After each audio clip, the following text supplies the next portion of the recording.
everywhere you look. Compañía de Empaques S.A.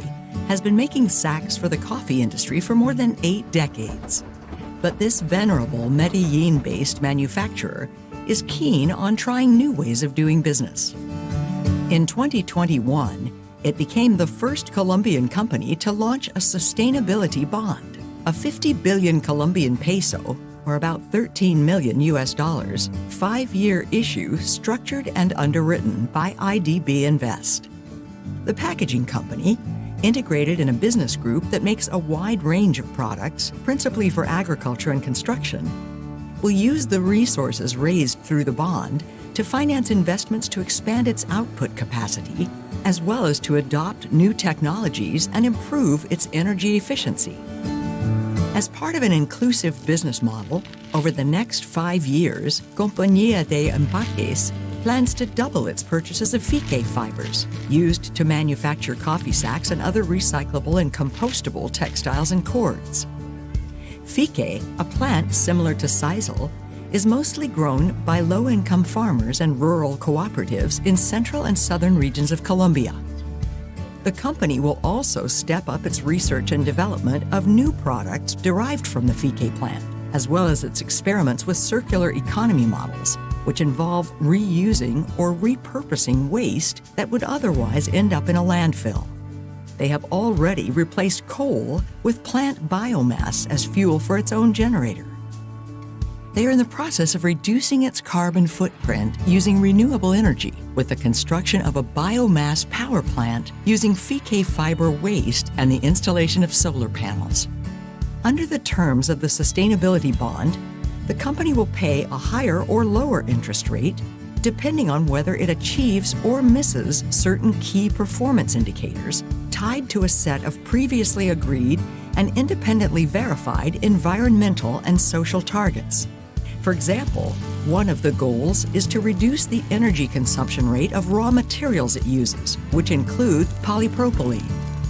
This transaction not only introduced a new asset class in the Colombian capital market, it should also open a path for other local companies interested in pursuing ambitious sustainability strategies, said the IDB Invest project team leader, José Gustavo Quiñones.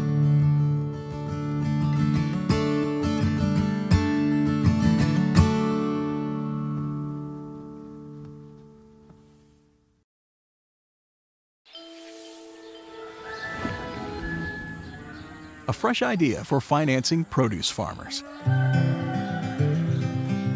Produce Pace founder, Pablo Borges Schwarzbeck, had firsthand knowledge of the obstacles produce growers face way before he founded his AgTech platform while pursuing an MBA degree at Cornell. Not only has his family been farming in Mexico for 4 generations, he also... The world is facing an extraordinary combination of environmental, social, and governance challenges. For Latin America and the Caribbean, these challenges hit close to home.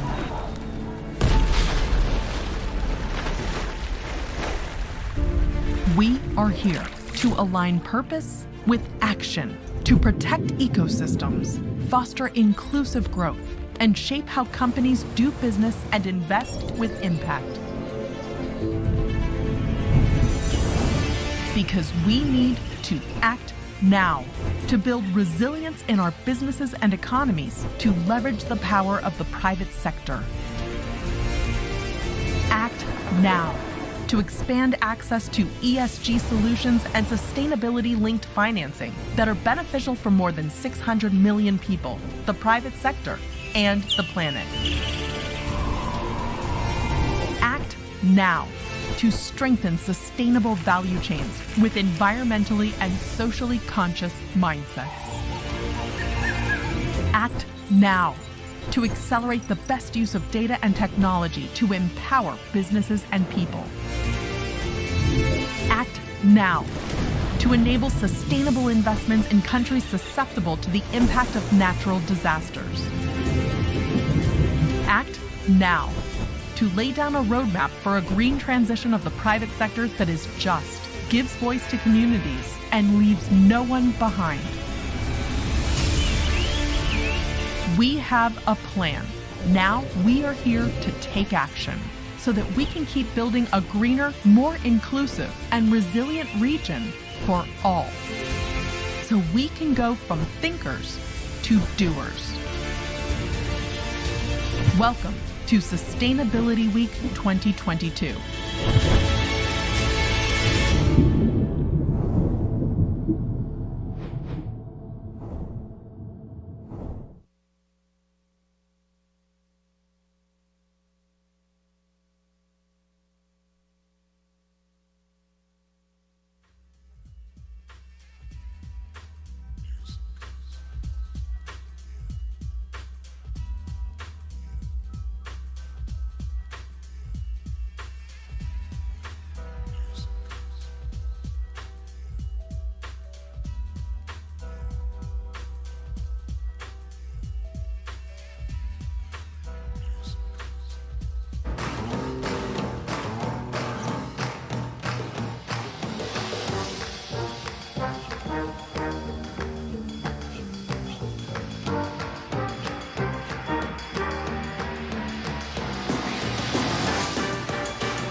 Our humanity has been lost.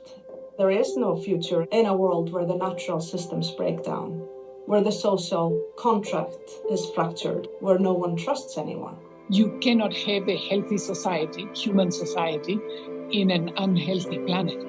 There is a link between racial inequality, gender inequality, poverty inequality, climate inequality. Future generations will ask us, what did you do? Ultimately, that question is to all of us. It's a real wake-up call, and it's time to change our approach. We need more courageous leadership, people that are willing to be a little bit more human. There will not be systemic change without a truly collective action of leaders. People who are willing to go out there and risk their jobs in order to do what's right. To be transparent and accountable to society.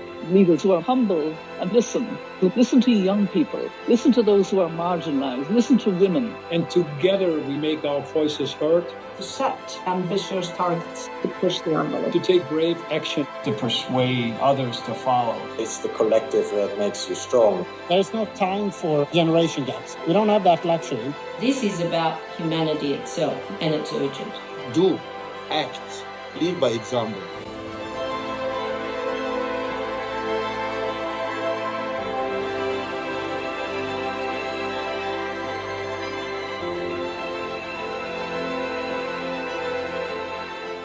I want to start by asking you about the B team. A lot of us have heard about the B team. I think it bears a little bit more context. So tell us more. Thank you, Rachel. Thank you so much for having me here. And thank you for having a Sustainability Week for your community, how critical it is, and especially now. The B team was founded or basically came about 10 years ago, so a decade ago, when global business leaders came together with leaders from civil society and basically agreed that business as usual was no longer an option. And so what does that mean, that business as usual is no longer an option? Well, this was on the back of the global financial crisis in 2008. And so leaders started talking about what does it mean to place the well-being of people and our only home, the planet, alongside the pursuit of profit in private sector. And I would like to call the B team a community of courage and accountability, a group of 30 global leaders who have decided to lead by brave action when it comes to catalyzing better business behaviors in terms of taking care of the well-being of people and our shared home, the planet. So that's how I would describe it in short. And we've been at the forefront of the climate movement and addressing many inequality issues facing the world, including the refugee crisis. And we've also really tried to be at the forefront of introducing and giving more energy to the movement, that we start measuring what truly matters, the true impacts of business on all of its stakeholders. Thanks so much. And you talk about the word action, and that really dovetails with the title of our conference and the things we're here to do and talk about. And the title of the event is From Thinkers to Doers. What does it really mean to shift from thinking into doing and into action? That's a great question, Rachel. And allow me to say that I think I want to start with what I think is the critical step between thinking and doing. And because ultimately I believe leadership in service of a better world is best served from the inside out. So now leaders really need to make time and space to drop from their head to their heart, figure out what they really care about as human beings, and use that to craft their own inner compass. They need to actually be asking the question, who are we going to choose to be at a time like no other for humanity? This is a critical step to unlock your own leadership, but also the organization needs to have a compass like this so that we can unlock the leadership of our full talented teams to help guide us on this journey. Every business that wants to be future fit, wants to be not just surviving these disruptive times, but thriving in the future, is going to need this kind of a compass to navigate the journey. It is a journey. The world is going to continue to throw at us disruptive challenges of magnitude that we haven't seen before in our lifetimes, and they all come at us at once. So I would say that the critical step before we get into the doing is to choose who we are being as human beings and as organizations at a time that is unprecedented in terms of the risks and the opportunities that are currently facing us. So start with being before you get to doing. I want to focus on 3 words, your 3 principles: sustainability, equality, and accountability. I think I can't allow that just to pass by and not reiterate them. And I want to ask you, how can those 3 principles, especially sustainability, how does that dovetail with the bottom line of financial sustainability? Is it possible to have both at the same time? No doubt. I think the either or dilemma is real in business. And I think only those who can embrace both will actually survive and go on to thrive during this great transition that we are going through. I believe you have to integrate both the financial metrics and what I call the measures that matter to all of your stakeholders. It is a fact that from employees to customers to shareholders to the communities we operate within, that there are issues that we as human beings deeply care about, which is why I always talk about dropping from our head to our heart, because we also as human beings care about this, even those of us who are or have been bankers. So I just don't think you can be future fit without addressing the issues that our full stakeholder system cares about. And currently we're sitting sort of within a system where we have trained ourselves to only care about what shareholders care about. And guess what? Shareholders are starting to change that at a speed and scale we've never seen before. So we need to be placing the metrics and the impacts that matter at the heart of everything we do, from strategy to how we design our workplace or future of work and our organizational culture, to product design, to the relationships that we have with our communities and those we belong to.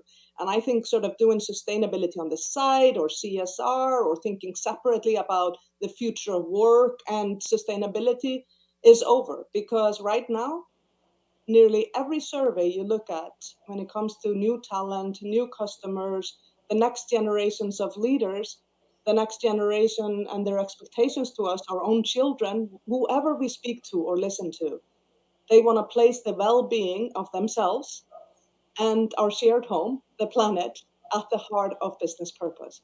So whether we believe it should belong there or not, we are unable to attract talent, customer loyalty, shareholder who believe in long-term returns, community support, if we don't bring these integrated, impactful metrics together with our financial metrics. And I believe this needs to be at the core of our strategy, and it's not a separate. As a matter of fact, I don't even believe in separate impact reports or sustainability reports.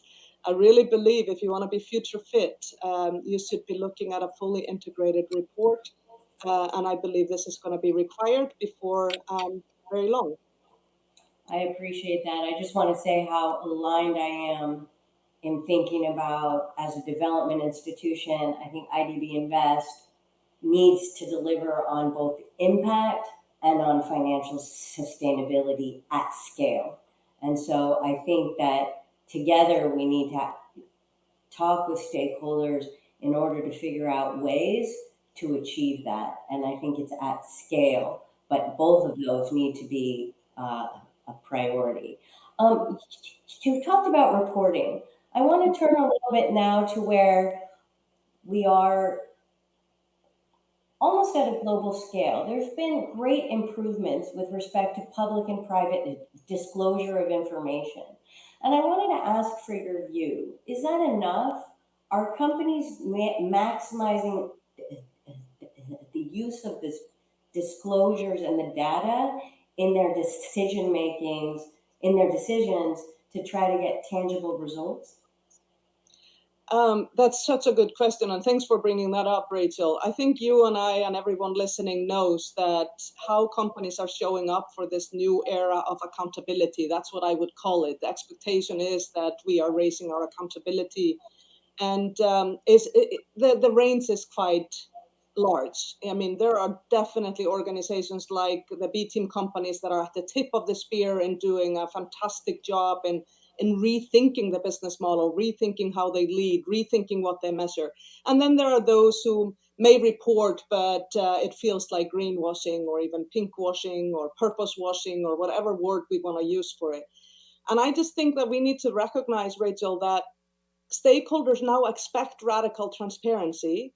And so it's good that we are actually increasing our transparency, and we should disclose our goals. But we have to be honest in sharing how we are tracking against our goals, both the wins and the struggles, because all of us have a lot of struggles in getting to net zero or closing the gender, racial, and generational gaps in leadership, or incorporating more of a stakeholder governance model in the boardroom. Whatever we are working on under the environmental, social, and governance umbrella, I don't know a single company who's got it all right.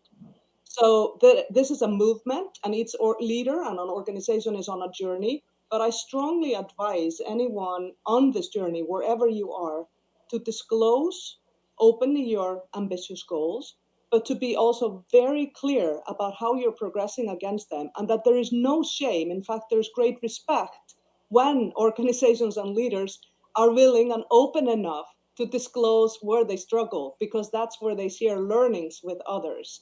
And there's a much greater risk if you are trying to sort of show up with a PR effort that you can then not live up to, because in this world where privacy is almost a thing of the past, one of your employees, one of your investors, one of your customers, one of your own children might actually just expose the two-facedness that is happening, and you're going to find yourself in greater trouble than being honest about your struggle. So I highly recommend honest disclosures about progress, but also about the problems and struggles. And just to give a concrete example, I think when it comes to scope 3 emissions, the emissions in your supply chain, I don't know a single organization who yet knows very well how to deal with that. So we need to see this as a learning journey, and we need to understand that when we are radically transparent about it to people, we build trust in a world that is in short supply of trust.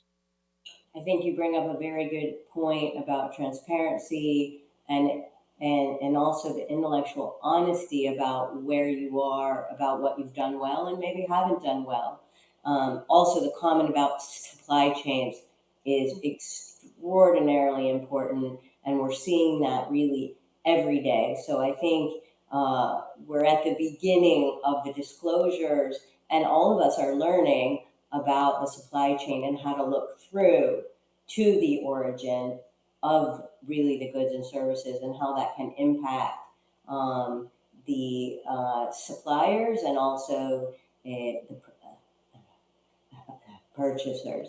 I wanted to turn now to the topic at hand of taking action. And something that you talked about is that everyone is responsible for creating change within their own possibilities. In your experience, if you could talk a little bit about the obstacles that leaders face in the process of creating sustainable business models, and how can they address these obstacles? Yeah, I think that's such a good question because we all face obstacles. And as I uplifted in the beginning, and I want to just reiterate now, I think the biggest obstacle is often inside of ourselves. Because I think too many of us ask ourselves, who am I to do something more? Because all of us as human beings, we see that we live in a troubled world, but we tend to think that someone else is going to do something about it. Well, that time has passed. We cannot wait for someone else to do something about it. Now we need to look at each of us and ask, is this world a better place because I am in it, because my organization is in it?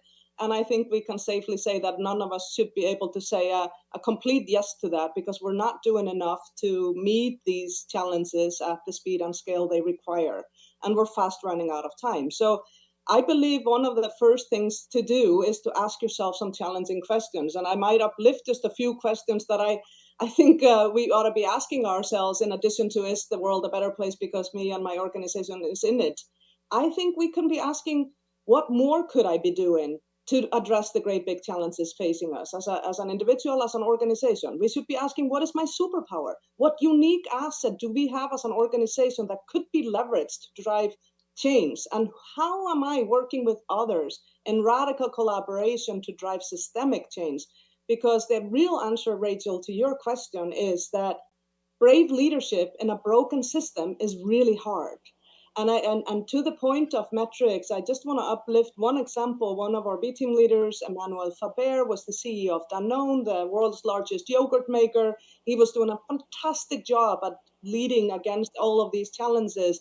But 1% of his investors lost faith in short-term profitability during early days of COVID. And then next thing you know, his boardroom doesn't have the wherewithal, the leadership compass to say, we can take a long-term view, even if our system is troubled by short-termism, and stick with a leader that is driving a much-needed transformation. And ultimately, Emmanuel Faber is no longer the CEO of Danone, but he is the global chair of International Sustainability Standards Board now, which is basically driving this global baseline ESG standard, which is going to be critical so that we can compare apples to apples when it comes to what companies disclose from the investment side of things. We need to do a lot more to help leaders understand how they measure their actual impacts on environment, social, and governance factors. But I just want to uplift the honesty that brave leadership in a broken system is something that every leader I know who is doing a lot has faced, because we still live in a system that measures the short term, very narrow definition of success, financial only mostly, and still leans into the shareholder primacy model. And I think all of those things are a product of 50 years in the capital markets, but are not going to be a product in 10 years in the capital markets. So I think if you want to be a future fit organization, you need to deal with the internal challenges in yourself. You need to be willing to really change the way you think about the boardroom, because the crisis of conformity often sits there, and the boardroom is supposed to be your strategic visionary leadership compass.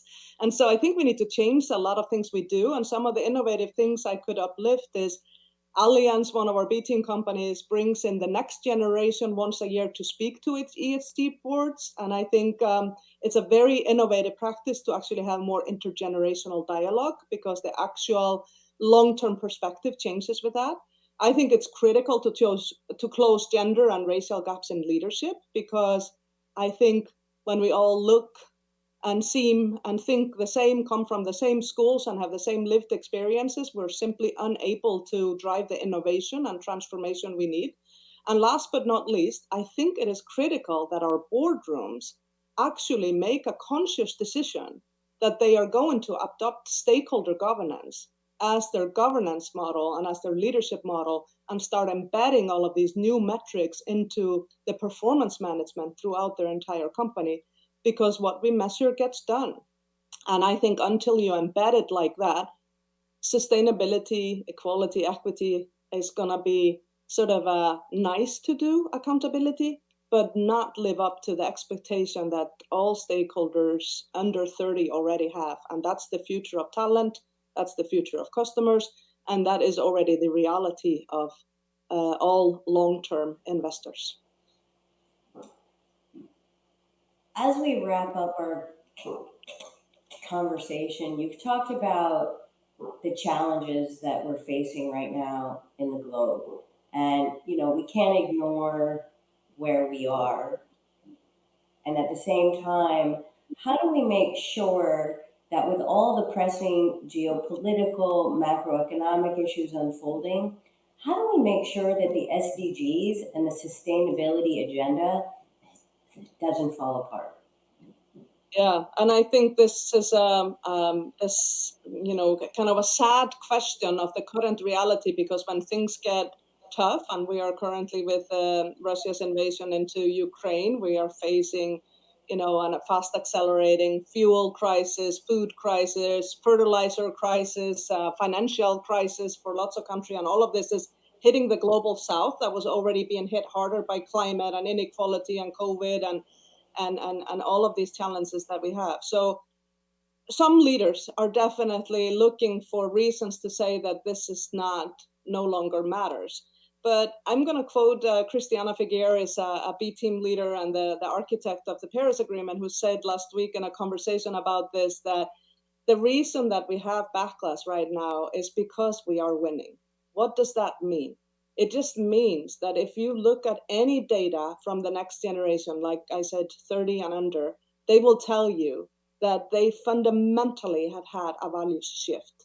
They do not want to work for companies or do business with companies that do not and put this at the heart of how they operate. So I would just say that we should be having more conversations with them. We should be asking ourselves more questions, and we should be embedding it into the moral compass that we have as leaders and that our company has, because there's no question this is coming. I think the only question is, are you as a business leader going to thrive in the short term at the expense of the long-term ability to be around? Or are you going to get future fit? And are you willing to take some short-term hits to too narrow metrics in order to be the kind of organization that this generation wants to work for, that this generation wants to do business with, that the next generation of investors, largely women and youth with different values system, are going to want to invest in. I think these are the so it's a mindset shift that has to happen inside of each of us and inside of each organization. And it's hard, and we're not moving at the speed and scale we need. And there are no really simple answers out there. Nobody knows it all, even those who tell you that they know it all. So we just have to really lean into courage and humility and humanity at a time where there is no other option, because there is no future for business on a burning planet with a broken social contract, and where democracies are largely in defense, and truth no longer holds power. There is no future in this situation. So the only option we really have is to show up as the leaders that are now needed. And I often like to quote Amanda Gorman, a young African-American poet, because I think we need to listen a lot harder to the next generation as we navigate these times and think about the intergenerational injustice in leaving our kids, our grandkids, facing the world that we are leaving them with on the back of this 50 years of shareholder primacy. But she always says at the end of her infamous poem, there is always light, if only we're brave enough to see it, and if only we're brave enough to be it.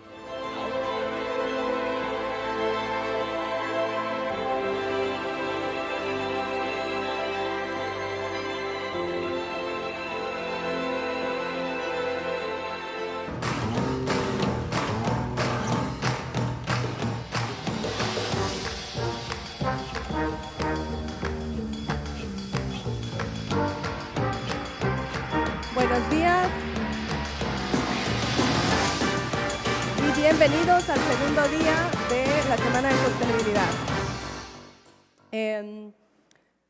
Nosotros, bueno, mi nombre es Susana del Granado, trabajo para BID Invest, soy en la división ambiental y social y junto a mi compañero Colin vamos a ser sus maestros de ceremonias.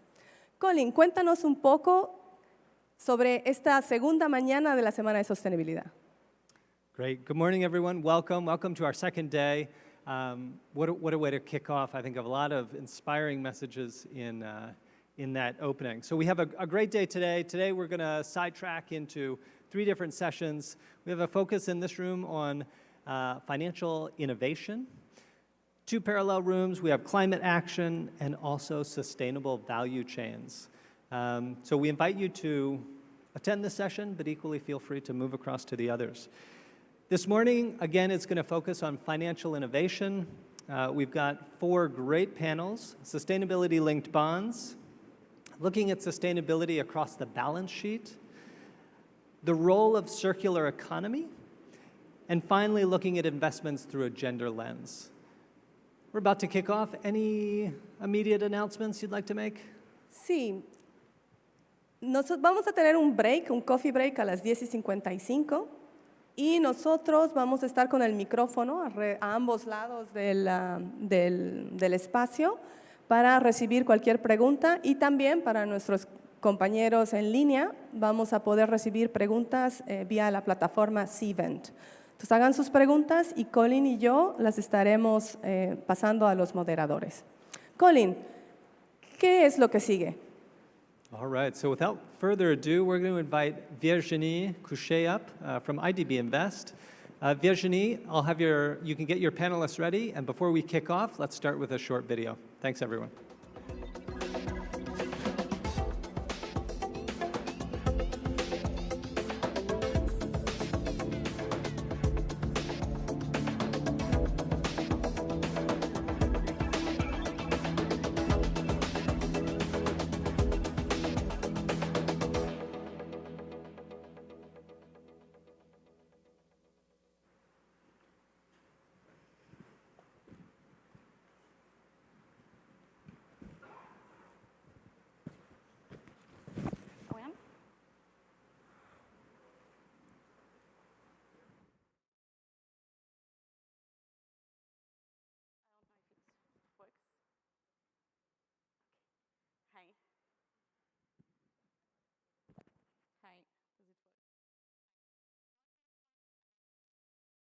I'm part of the debt capital markets team at IDB Invest, and I will be moderating this panel. I mean, the purpose of this panel is really to bring to the table the different actors that we have in the SLB market, the different participants, and in that sense, I will be joined by my fellow panelists. I'll start from Paramjot Kaur, who is joining us from Sustainalytics with an SPO.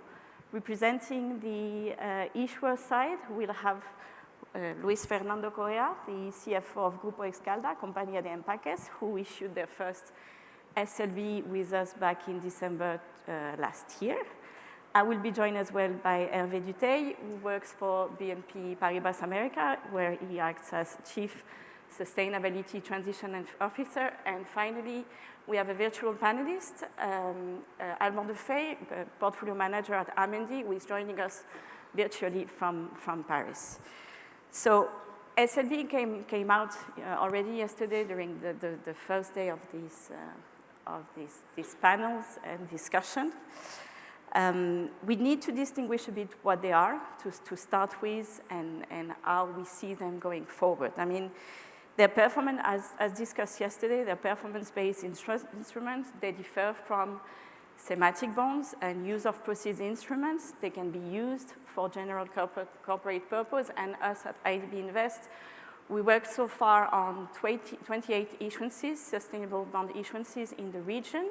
27 of them were thematic bonds, so use of proceeds instruments, and we worked with Luis Fernando on their SLB back in December last year.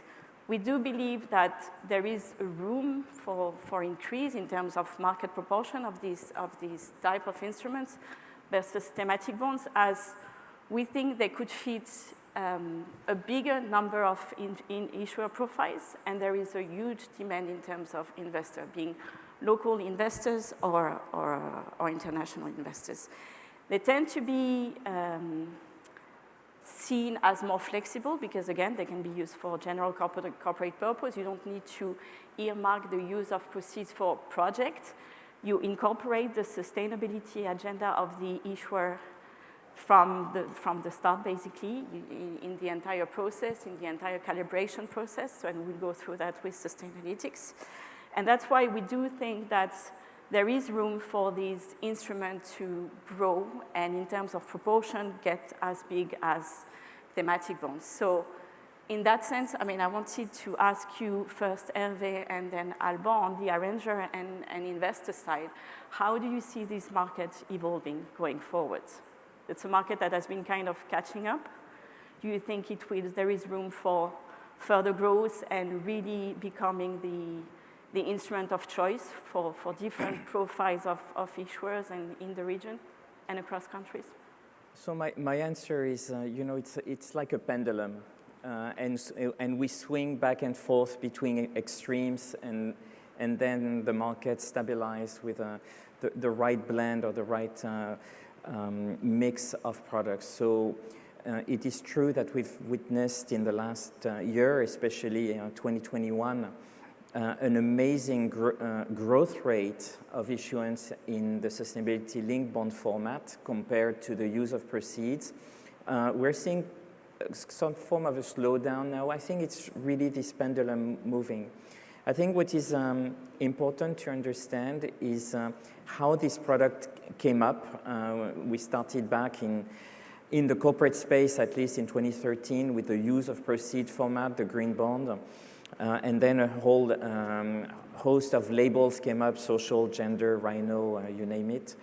And then developed the sustainability-linked format in other asset classes than the bond space, namely supply chain and loans.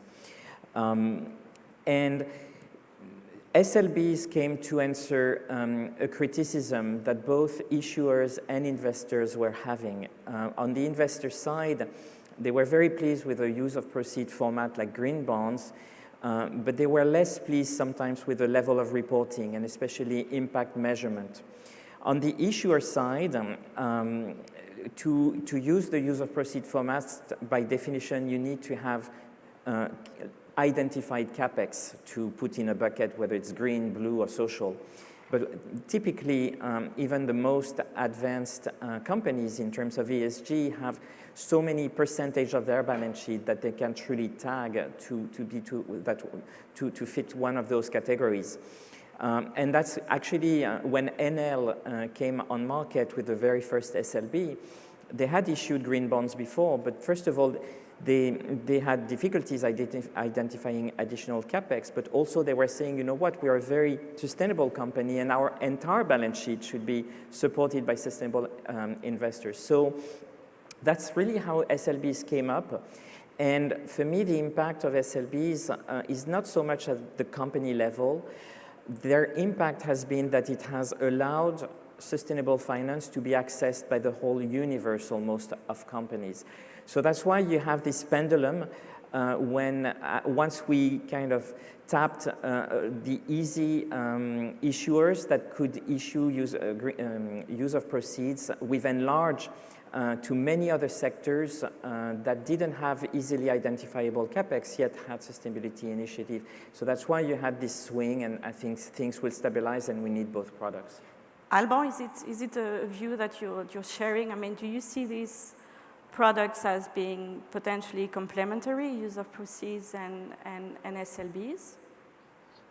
Yes, first of all, good morning, everyone. Thanks for inviting me on this panel. It's always a pleasure to share investor view with different stakeholders on the market.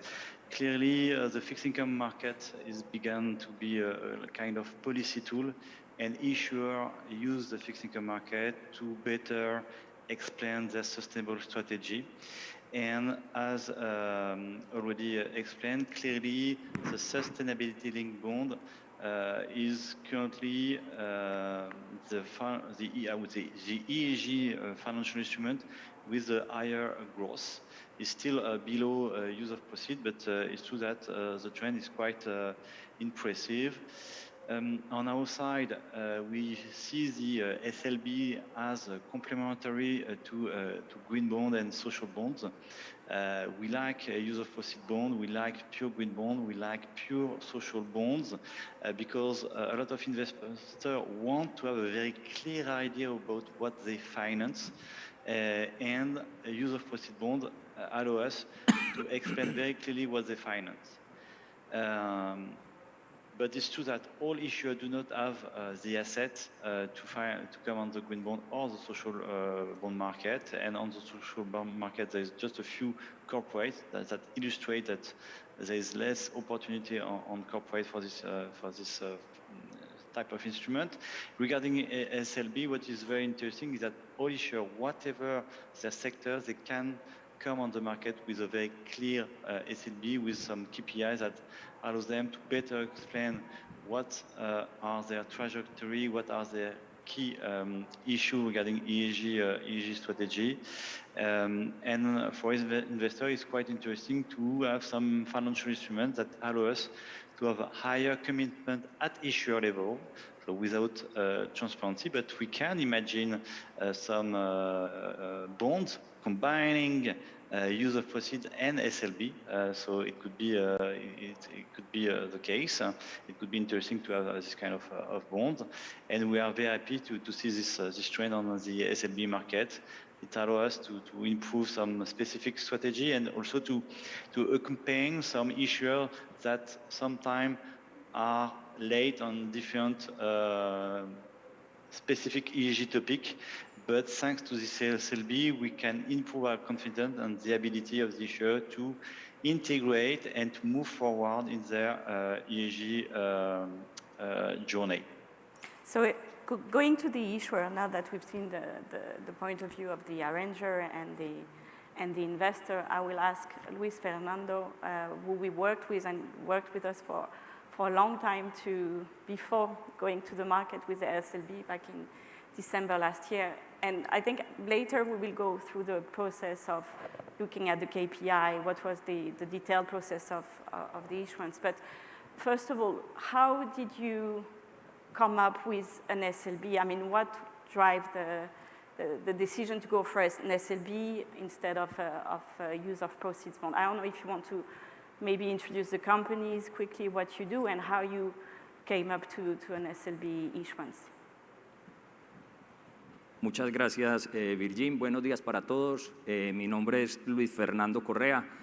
Yo vengo de compañía de empaques, Grupo Sala, una empresa localizada en Medellín, Colombia. Me gusta hacer un poquito la introducción porque digamos que mis compañeros de panel son mucho más reconocidos. Nosotros somos una empresa que trabaja con resinas plásticas y fibras naturales. Tenemos una mezcla ahí bastante importante o interesante, retadora.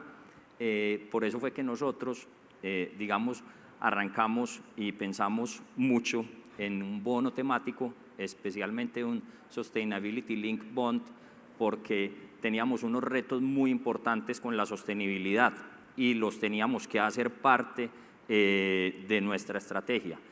Como mis antecesores lo dijeron, digamos que los SLB son unos bonos que tienen unas características muy especiales. El uso de los fondos, que puede ser pues libremente definido por la compañía. También muy importante para América Latina y el Caribe, y es que el uso pues no tiene que estar atado a un solo proyecto, sino que puede ser usado en varios proyectos que tengan, digamos, un impacto en la sostenibilidad. Y eso es muy importante porque uno hace una emisión, digamos, de una plata importante y no se tiene que gastar todo en un solo proyecto. ¿Por qué también escogimos un SLB? Digamos que nosotros como compañía no teníamos una estrategia de sostenibilidad definida y la vimos como una gran oportunidad para empezar a construir de cero nuestra estrategia de sostenibilidad y al mismo tiempo definir pues todos los KPIs, los SPT o los Sustainability Performance Targets de la compañía. En ese orden de ideas vimos muy valioso también la herramienta, porque digamos que uno define una estrategia de sostenibilidad, define unos KPIs que están atados y unos SPT o Sustainability Performance Targets que están atados a unas características especiales del bono. Si no se cumplen esos targets, digamos que el bono tiene un impacto, en nuestro caso un step up en la tasa del bono, y lo vimos como una oportunidad porque digamos que involucramos a toda la compañía en la estrategia de sostenibilidad. Lo hicimos público al interior de nuestra compañía y pues yo tengo una expresión pues, o la expresión que todo el mundo usa de que money talks, el dinero habla. Entonces en la medida en que uno defina el SLB y defina los Sustainability Performance Targets y los haga públicos al interior de la compañía, comprometen, digamos, no solo el área financiera, que fue el área que empezó a liderar este proyecto, sino que compromete a toda la organización y hace más fácil, digamos, alcanzar esas metas e incorporar el tema de la sostenibilidad y los factores ESG en toda la organización. Entonces yo creo que ese también es una estructura pues bastante valiosa y que aporta mucho.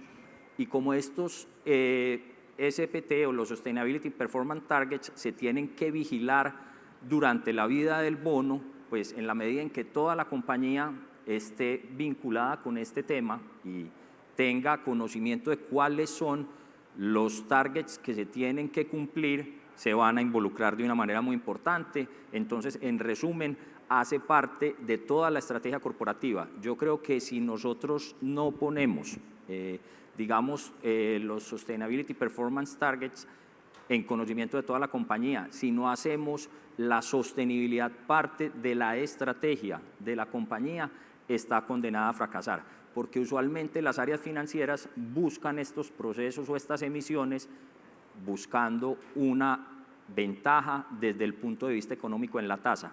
Y ese es solo el principio, porque debe permitir que toda la compañía se sume a la estrategia de sostenibilidad y que no sea solamente liderada por un área. Otra cosa importante para pues, América Latina y el Caribe es también que hoy es un instrumento que todavía es novedoso. Entonces digamos que hay un apetito importante por parte de los inversionistas en la región de encontrar este tipo de instrumentos. Entonces digamos que nos abre las puertas a mercados de capitales internacionales en unas condiciones pues digamos más mejores pues, el green premium pues o el greenium de que tanto hablan los mercados. Y en la medida en que más compañías se involucren en este tipo de estrategias, va a ser un mercado de mucha más liquidez y van a haber mejores condiciones para las empresas que adopten este tipo de instrumentos. So I think now let's go a bit more into details into this journey of calibrating the KPI and going with the framework, etc. So far, the issuances that we've seen in the region were mainly with KPI in the environment sector. Do you, and kind of government and social KPI were kind of lagging behind. Hervé, on your end, do you think we will, how do you see KPI evolving? Do you think there is room for more social KPI? Yes, there is room, but first of all, the numbers, there was a study done by the Luxembourg Stock Exchange, and basically 90% of the SLBs have environmental KPIs, 6% social, 2% governance. And actually, in the environmental KPIs, 70% of the KPIs are GHG link and about 32% science-based target aligned, just to give the picture. Now, I think you have to separate investors from issuers and possibly structurers. Issuers and possibly structurers welcome diversification. What we see from investors is actually they're very much focused on the green. Of course, there is demand for social here and there, biodiversity, is coming up on the agenda. KPIs linked to executive compensation, linked to sustainability also is appreciated. But I think there is an elephant in the room, which is a greenhouse gas emission. And I'm not saying that other issues are not important, but that one has a time clock. And maybe that's why there is this fear of greenwashing, that we distract attention, not that other issues are not important, once again, I'm repeating that, but that we distract attention from really solving this time clock bomb that we have, and that really requires a lot of capital expenditures. Increasing diversity, for example, within your company is pretty not as much CapEx intensive as reducing your scope 1, 2, and 3. So to your question, I think there is kind of an alignment probably coming from the investors to get it right, at least on the GHG, and not only to have that as a KPI, but I'm sure my colleague from Sustainalytics will develop on that to have robust KPI around that to make sure it includes all the scopes that needs to be accounted for. So I think the other KPIs, of course, are rising as the market is maturing, innovating, but they are second order to this GHG KPI. Alban from Amundi, I mean, as you've been following this market since it was in a nascent stage and now it's in a more established phase, do you think like this increase in issuances and all this discussion around KPI and stuff, do you think it went a bit in the detriment of the product itself? Did you see some weaknesses or evolution in terms of KPI calibration on your end? Well, it's true that there is some concern around greenwashing, mainly on SLB, because this market is mainly built between issuer and bank, and sometimes investors are not always integrating in this development, which is not the case for the green bonds market or the social bond markets. Standards still not really well established, and maybe it's good to mention that yesterday we had the annual general meeting of the ICMA principle, and we publish, so the sustainability linked bond principle are still the same, no update, but there is additional information on the Q&A paper, and also now there is a specific Excel file with a lot of KPI in line with the key issue per sector. So on our side, I'm not really aligned with Hervé because what we want when we look at SLB is more KPI in line with the key issue of the issuer, not only greenhouse gas. And for some sector, it's not the most important KPI. And we know that other competitors want to build dedicated strategy on net zero, for example, and they ask only for SLB with greenhouse gas reduction, which is not our case. And clearly, the big issue behind SLB currently on the market is the ability to have some idea about the stringent of the target. So first, be sure that the KPI is in line with the key issue and opportunity of the sector, and also that the target is stringent enough. So we have to find a right trade-off between too stringent and not enough, and it's not very easy to assess due to a new market and not always strong data available to assess the historical trend of the issuer. And for me, it's one of the the weakness of this new market is poor standardization at this stage, And it's true that a lot of investors, it was one of the key feedback yesterday from this annual general meeting, is that a lot of investors are afraid of greenwashing on this financial instrument, which is not the case on green bond, because issuers coming on the green bond market are afraid first by greenwashing reputation, which is seems not really the case for SLB. If I may add a couple of examples very briefly. Now, what we've seen is issuers building on their environmental KPIs to then add the social. So there was the case of Suzano, which is a pulp and paper company in Brazil. On their third SLB, they added actually one social KPI, which was a percentage of women and Black in leadership position, as well a waste and water reduction KPI. And so that was on their third issuance, which was a nice way to build it. And we saw the same thing happening on the use of proceeds, where green was then followed by social. And I'll just give the example of the Republic of Chile, which issued green probably a couple of times, then social, then sustainable, and lastly, sustainability linked. So there's a way to do it and to avoid greenwashing and indeed to expand the universe. Okay.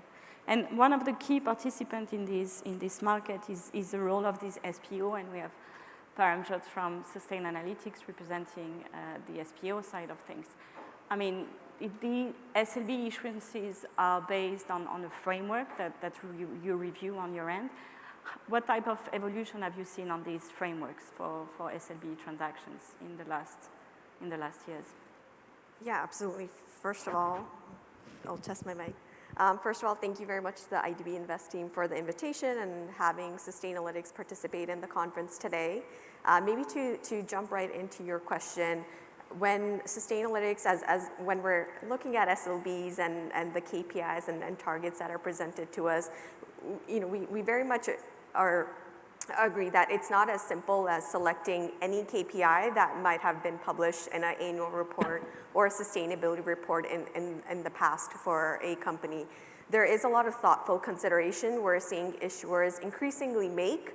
A lot of the recommendations coming from the ICMA as well as updated guidance around how the components of a KPI, which would include, is the selected KPI really fundamental to the strategy and operations of the company and the business that they do?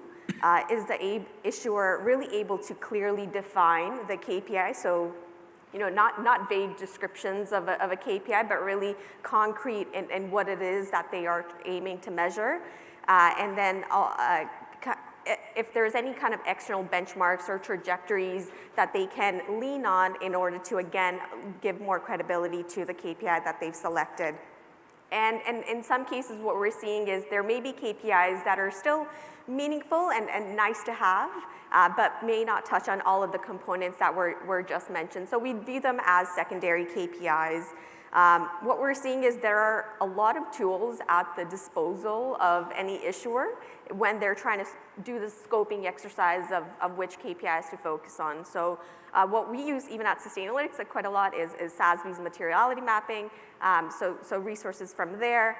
We use Sustainalytics ESG risk ratings, which already identify what are some of the top ESG issues that companies in specific sectors are facing. And then, as our colleague from Amundi just mentioned, there's also updated guidance like a KPI registry that's been launched that issuers can also leverage when they're trying to do the exercise of which KPIs to focus on. And then one of the points that I wanted to mention, and this kind of touches on the question that was asked earlier, is given that there are so many tools at the disposal of issuers and so much precedent that has taken place over the past few years, there is a lot of opportunity for issuers to think about KPIs that go beyond GHG emissions as well. So topics are related to biodiversity, water, diversity and inclusion. KPIs are related to the sourcing of specific raw materials for their production processes, access to affordable services for target populations. So, given that there's a lot of need in the global market for specific environmental and social products, there is a lot of opportunity that we're seeing issuers leverage on, and again, leverage a lot of the work that's been done already to give them an advantage and a further starting point than what some of their early issuers might have done in the past. And Luis Fernando, as you went through this whole process and long process, I believe, of calibrating this KPI for your issuance, can you give us a bit what has been your experience of this calibration process? And one point we wanted to kind of touch base on was the fact that this whole framework and calibration of the KPIs mean that you look at comparable entities across the world. So companies in the region may be compared to international standards, and it comes with certain challenges. So wanted to get your view on that and getting your view from Paramjot as well on this point. Oka, muchas gracias. A ver, yo creo que ahí hay varias cosas importantes. Una, que son los problemas que tienen todas las compañías. Digamos, el buscar que el KPI tenga una historia como mínimo de 3 años. Segundo, que las cifras del mercado estén actualizadas para uno poder definir que sean unos KPI retadores con respecto a lo que uno hace, con respecto a su país, y retador, digamos, con el tema internacional. Pero digamos que lo más importante ahí es que en América Latina y el Caribe tenemos un gran problema o una oportunidad, para ponerlo en positivo, y es decir que digamos que como sociedad apenas estamos empezando a incorporar todo el tema de sostenibilidad y de los factores ESG como dentro de nuestra manera de hacer los negocios. En nuestro caso en particular, digamos que nosotros no teníamos los factores ESG en nuestro día a día. Hacíamos muchas cosas, pero digamos que no de una manera formal y estandarizada. Teníamos la sostenibilidad en nuestro ADN, que eso es pues básico para poder salir adelante en este tipo de proyectos, pero pasamos, digamos, de lo que yo llamo la filantropía corporativa a una estrategia de sostenibilidad formal y estandarizada al interior de la compañía. Digamos que todavía tenemos pues muchos países en América Latina y el Caribe que están en vía de desarrollo, y eso hay que tenerlo muy presente. Pues digamos que hay muchos países que no tienen sus necesidades básicas satisfechas, salud, alimentación, educación. Entonces es difícil exigirle a las empresas y a las compañías y a los consumidores que adopten todo el tema ESG dentro de sus estrategias. Apenas estamos empezando, como se los dije, a introducir todo este tipo de factores en la región. Yo lo asimilo como decirle a un niño que está aprendiendo a caminar que corra una maratón de 42 kilómetros.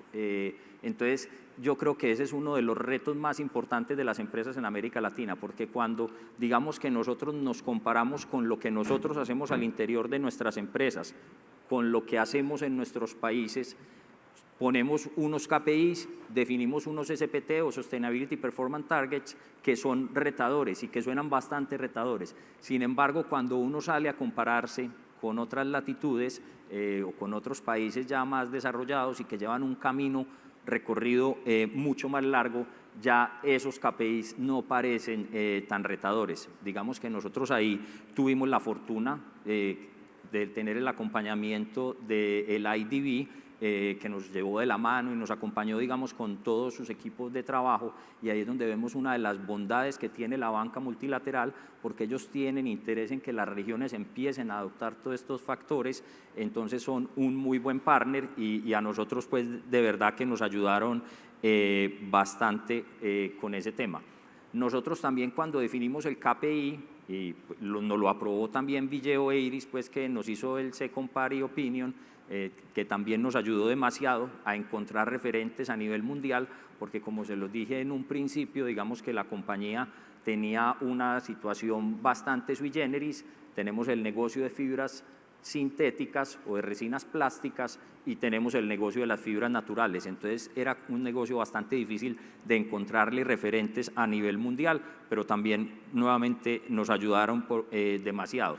Nosotros como disciplina, cuando definimos ese KPI atado al trigger event, pues, o a que si no se cumple ese Sustainability Performance Target, nos hacen un step up en tasa, definimos que la estrategia de sostenibilidad la íbamos a amarrar con todos los otros indicadores que teníamos que no hacen parte del Sustainability Link Bond, sino que hacen parte de la estrategia de sostenibilidad. Entonces cogimos el SLB con su indicador y le amarramos, digamos, todos los KPIs de sostenibilidad y montamos una estructura con un responsable de ese indicador, una medida definida, cuál era la meta que teníamos establecida y los monitoreamos de manera trimestral. Digamos que eso nos ha ayudado bastante a no llevarnos sorpresas porque, pues, digamos, el SLB se basa en unas metas establecidas de mejora hacia futuro, entonces como para no dejar uno las cosas hacia el último momento, sino hacer periódicamente una revisión de cómo estamos frente a la meta para no llevarnos sorpresas al final. Importante también, digamos que con esos KPIs, que digamos las herramientas de decisión de los consumidores en América Latina, y yo creo que en muchas partes del mundo también, no son la sostenibilidad. Y cuando uno se embarca, digamos, en estos proyectos de sostenibilidad, las compañías tienen que hacer unas inversiones para adoptar todos estos factores ESG dentro de su estrategia corporativa, pero los consumidores desafortunadamente hoy no reconocen un incentivo económico a esos esfuerzos que hacen las compañías. Entonces, eso yo me imagino que va a ir cambiando en el tiempo, pero hoy digamos que no está pues definido como dentro de la mente del consumidor. Igualmente, cuando se van a definir estos indicadores o estos KPIs, son muy retadores para las empresas porque cuando lo comparan a uno a nivel internacional con otras compañías, le exigen o le ponen un nivel de exigencia bastante alto. Y digamos que todos estos factores ESG y todo este tema de sostenibilidad no lo puede liderar uno solo como compañía. Uno necesita ahí la ayuda del gobierno, necesita la ayuda de los reguladores y son muchas veces normas que no existen en el país.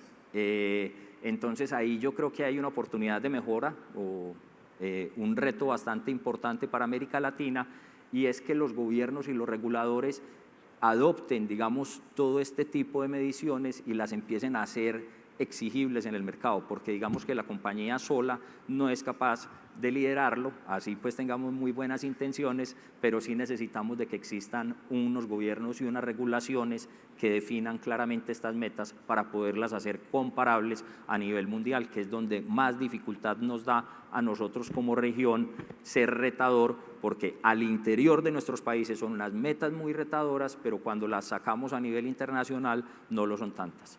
Paramjot, is it something that you share in terms of you? And I think then we'll just take 2 minutes to discuss the instrument, and I will need Hervé and Alban there, but just wanted to get your view on that first. Yeah, absolutely. Thanks very much.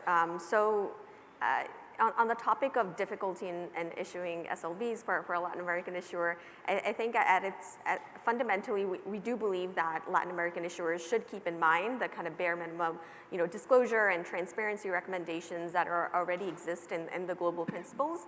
But where we can be flexible and nuanced is around the how. So we do understand that in certain geographies, there may be less stringent regulation or perhaps less access to the latest available technologies or upgrades.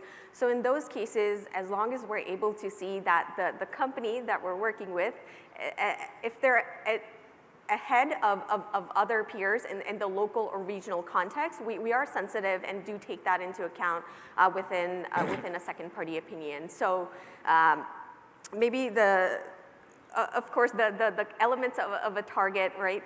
Alignment to any external trajectories, performance against peers, as well as the issuer's own historical performance. So we can kind of take a couple of them based on their availability of data and feed that into our assessment. But at the core, we do believe that the key recommendations of transparency and disclosures are something that an issuer should not skip and always keep in mind for any credible SLB issuance.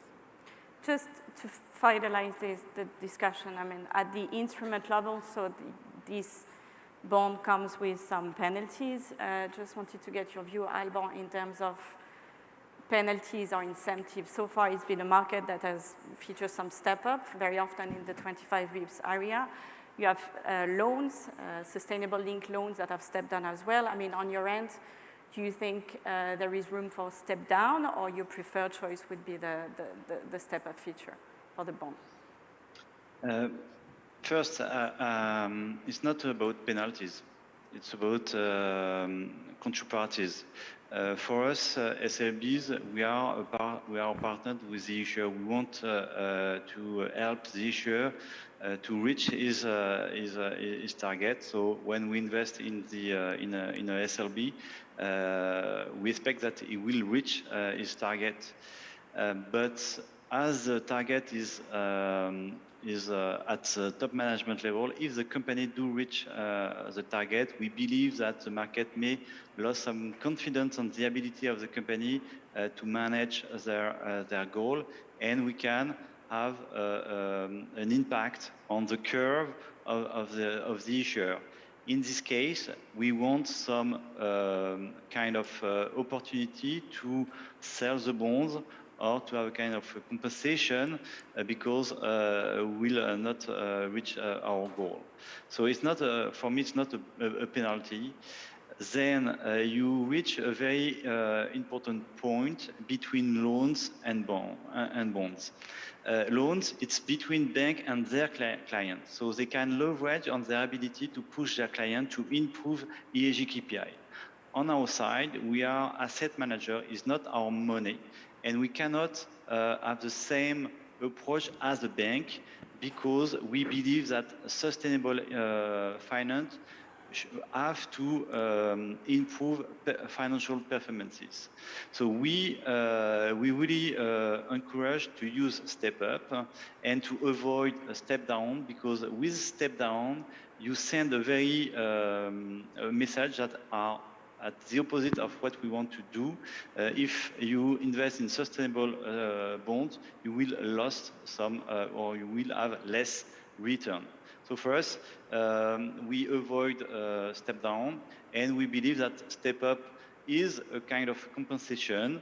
You have to look at the SLB in all these criteria, not only at the step up at the end.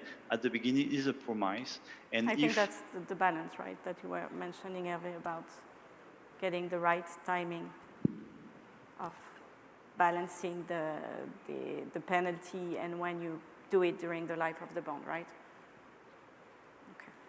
I think we're getting close to an end. I don't think we'll have time for a Q&A. I just, one point, Hervé, do you think SLB should price at the same level as a traditional bond, or price differently? In one word before we conclude. So there is the past and there is now, and I don't know about tomorrow. So the past, there was a study again, I think it was the University of Zurich, that showed that basically half of the SLBs displayed a greenium, and that basically these SLBs had a yield that had been issued with a yield that was roughly 29 basis points lower than non-labeled bonds. Now, these days, or these weeks, or these months, no one talks about a greenium. The markets are fairly volatile. So if you come actually to Latin America, issuing in a sustainability format, so including SLB, will certainly help you fill the order book. So there is value in seeking that format, of course, with the right credentials and targets and goals. But greenium is, no one talks about greenium these days. Okay. Final word, I mean, do you think these challenges that we were discussing, the risk panel, do you think they will transform into opportunities for our market, Paramjot?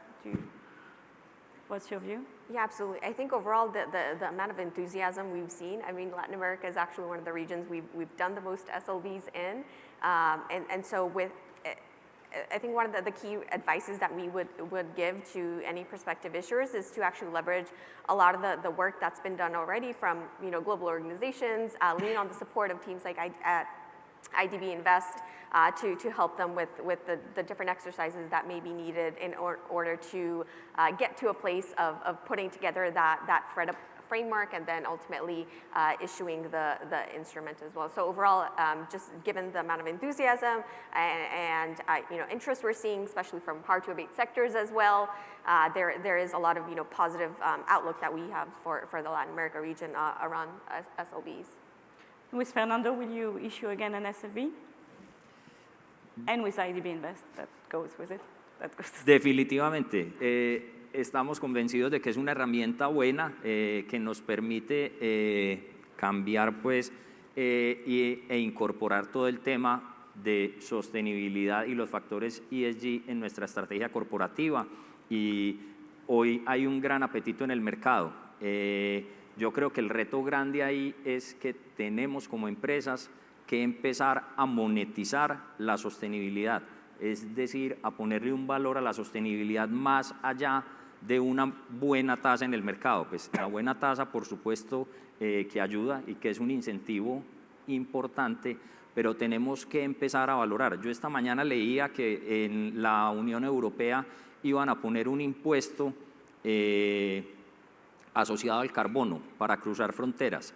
Estaban pues planteando esta nuevo impuesto y me parece, digamos, muy interesante porque tenemos que empezar a ponerle un valor económico y monetario al tema de la sostenibilidad y de los factores ESG, porque de otra manera los recursos no van a fluir. Digamos que los inversionistas, los fondos de inversión y la banca privada y todo el mundo, pues por naturaleza tiende a invertir el dinero en donde dé más plata. Entonces, en la medida en que nosotros seamos capaces de monetizar la sostenibilidad y de ponerle un valor económico a todas estas cosas que hacen parte de la sostenibilidad, como lo que estaban planteando en la Unión Europea, de ponerle un impuesto de carbono a ciertos productos cuando crucen la frontera, esto va a obligar a que todo el mundo y todas las empresas, compañías y gobiernos trabajen en la misma dirección. I think that will be the final word. There will be more about SLB in the coming days. There is a training that will be given virtually on Friday by Sustain Analytics. We need to leave the floor to the panel after us, but I wanted to thank everyone in the audience and the panelists for participating in this discussion this morning. Thank you. Thank you very much. Thank you. Thank you.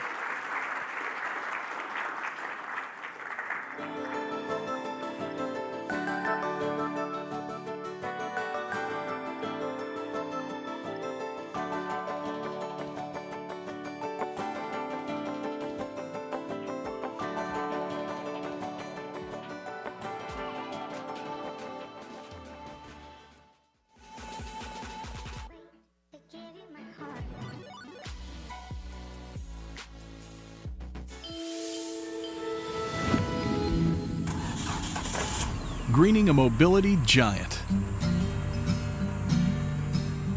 For a business that started with a single truck, Simpar has certainly gone far.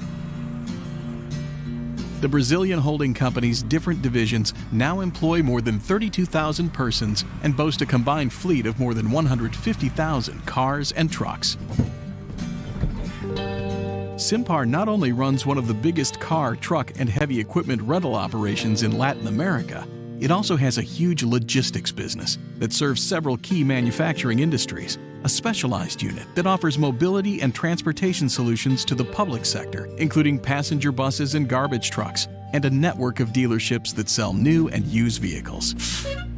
But looking down the road, Simpar faces a huge challenge: greening its operations.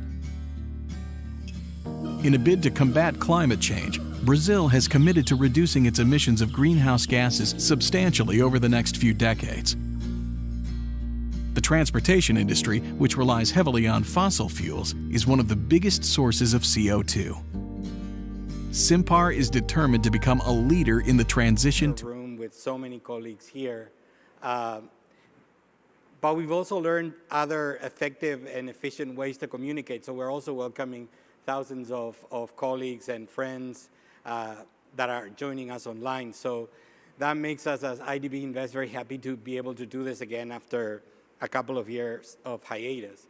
And Angela Miller, a colleague who was here at the very beginning, 21 years ago, 22 years ago when this got started, she reminded me that that was a an event with 25 colleagues from the financial sector, and neither us nor them had a very clear idea of what they were doing there. So from there to this event, I just wanted to leave you with some thoughts on that front, and thank to our panel who braved airports and planes and taxis to get here and share their knowledge.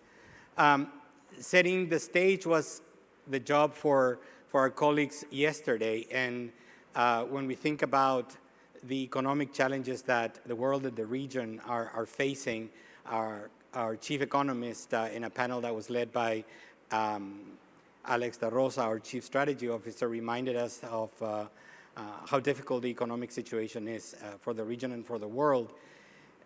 I think when we think about this in human terms, it's the word I find for it is unsettling. Talk about taking things for granted. No G7 central bank has raised interest rates above 2.5% for a decade, or more than a decade, which of course fueled fiscal deficits and asset values, especially in the rich economies. And now we're facing a situation of reversal. And only last week, a sobering statement by the Fed chairman saying that a soft landing might be challenging, which is, in Fed speak, is certainly sobering. And I don't have to remind anybody in this audience the challenges that our planet is facing. Again, another panel led by Gemma Sacristan, who's Chief Investment Officer of IDB Invest, pointed out the fact that are we facing a possible crowd out of this agenda because of the situation in the region. So those are important points to set the stage of what we want to talk about today. This panel is set in the track of financial innovation. So we wanted to make sure that we talk with you and use the considerable expertise from this panel to contribute to the conversation and to try to think what comes next, all in the span of 50 minutes, so no pressure. At IDB Invest, and the idea for this panel came because we were thinking about how to use the whole balance sheet to support this agenda. And as a multilateral development institution, of course, part of our purpose is to generate projects that are sustainable and impactful. And that had been the core of our activity for 35 years of working with the private sector directly. And only in 2020, we started thinking about also contributing to the stock of financial instruments available to support this agenda. And we launched a sustainable debt program under which we've so far issued about $2.8 billion of green and blue and decarbonization and social bonds.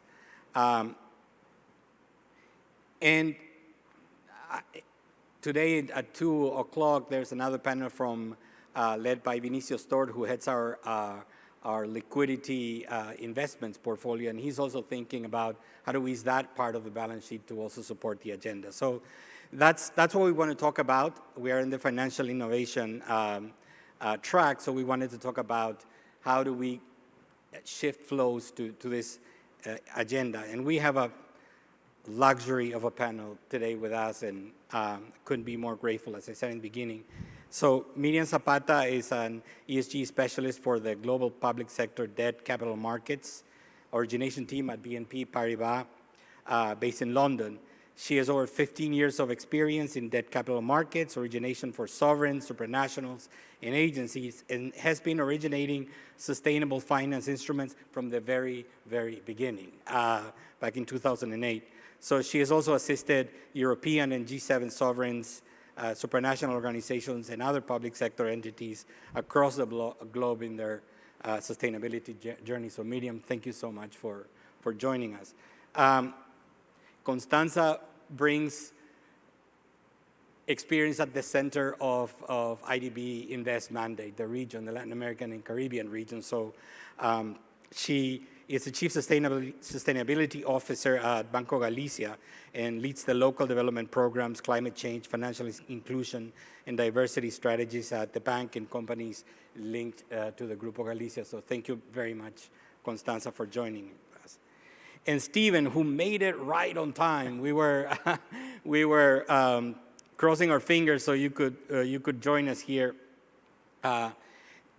Stephen is a lead portfolio manager for Nuveen's fixed income strategies that incorporate ESG criteria and impact investments.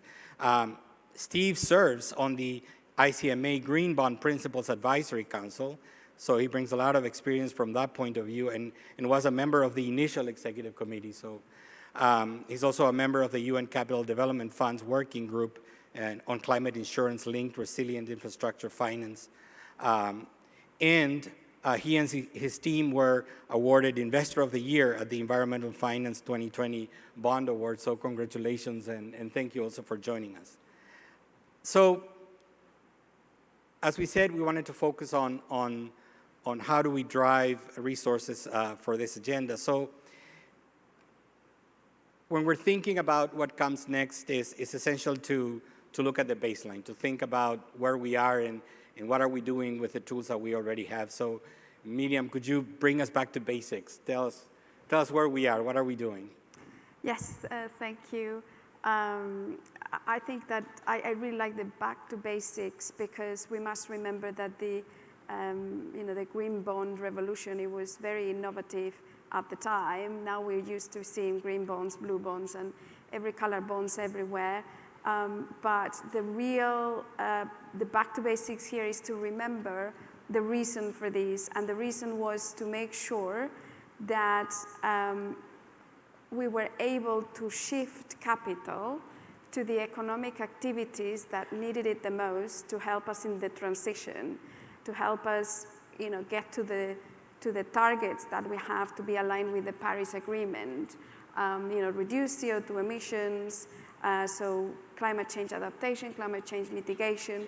So it was all about that in a spirit of transparency. So it's shifting capital and being transparent about it. So I would like, to call it transparent and translation. Talk about what we're doing, translating to the world what each actor is doing. The multilateral development banks, what are they doing?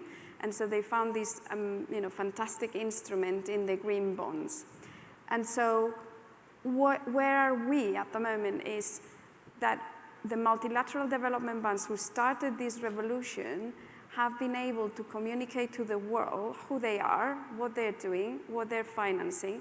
But the most important thing is why. And so the multilateral development banks have had and still have the capacity and the power to redirect that capital to the activities that they want to finance. So by putting together a framework of any type, green, social, sustainability, they have the capacity to say, I want to invest in this activity, and whoever wants to borrow from me, they know that I will lend to this activity. So there is enormous power on defining that framework. So I would say that it's been a great ride since 2008 when the first green bond came to fruition. And there is a lot more to continue doing because now you just mentioned very briefly about blue bonds, and we'll talk about that later as well. If we want to focus in that activity, then there are things that can be done by focusing into this is where I'm going to lend. If you want to borrow from me, this is where I'm focusing at the moment. Thank you so much. And Constanza, let's zoom in on our region. What are you seeing? What are great examples that you can share with us about what's happening in Latin America and the Caribbean? Thank you. Lo primero que quiero decir es que estoy encantada de estar acá, no por estar acá, sino por estar acá en un ámbito de aprendizaje. Creo que una cosa que nos define como región es esta oportunidad para aprender y para aprender de manera permanente. Yo vengo de Argentina y la Argentina está atravesando una crisis macroeconómica muy compleja Y sin embargo, la agenda de las finanzas sostenibles es una agenda que se ha mantenido y que ha crecido en este último tiempo, lo que da una muestra del poder de esta agenda y del poder de las finanzas sostenibles para ir moviendo ese capital hacia objetivos y hacia destinos que hagan sentido en términos de esa transformación que el mundo necesita.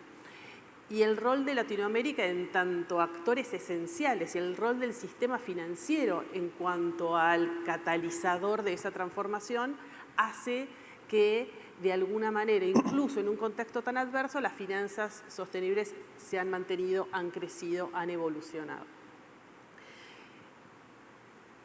Por el otro lado, no hay duda de que hay una discusión muy instalada en los distintos ámbitos, en los distintos actores, respecto a la necesidad de ir ordenando esa agenda hacia esos indicadores más materiales, a esos KPIs, hacia esas taxonomías que nos ayuden a avanzar de una manera como mucho más concreta, más convincente, más sostenida. Con lo cual, yo creo que en términos de región, se dan dos cosas. Esta evolución de los instrumentos, entendidos estos instrumentos no por la novedad del instrumento en sí, sino por esta lente nueva que los atraviesa, ¿no? Si nosotros tenemos en cuenta el espectro de capital en donde partimos de las finanzas tradicionales hacia las inversiones de impacto, yo podría decir que estamos atravesando las finanzas responsables y sostenibles y tenemos que ir hacia ese financiamiento de impacto con retornos competitivos, con una mirada de riesgo mucho más incorporada en nuestro modo de gestión, pero que vamos en un camino muy poderoso en ese sentido. Entonces, estos instrumentos mirados bajo esta nueva lente, creo que nos abre la oportunidad a muchísimas cuestiones en cuanto a que ya los tenemos. No es tanto lo que hay que renovar, sino que es cómo nos disponemos a tener un foco mucho más claro y mucho más específico en cuanto a lo que queremos lograr en términos de transformación. Y el otro lado tiene que ver con esa discusión que se da en los distintos ámbitos. Hoy está instalada esta discusión.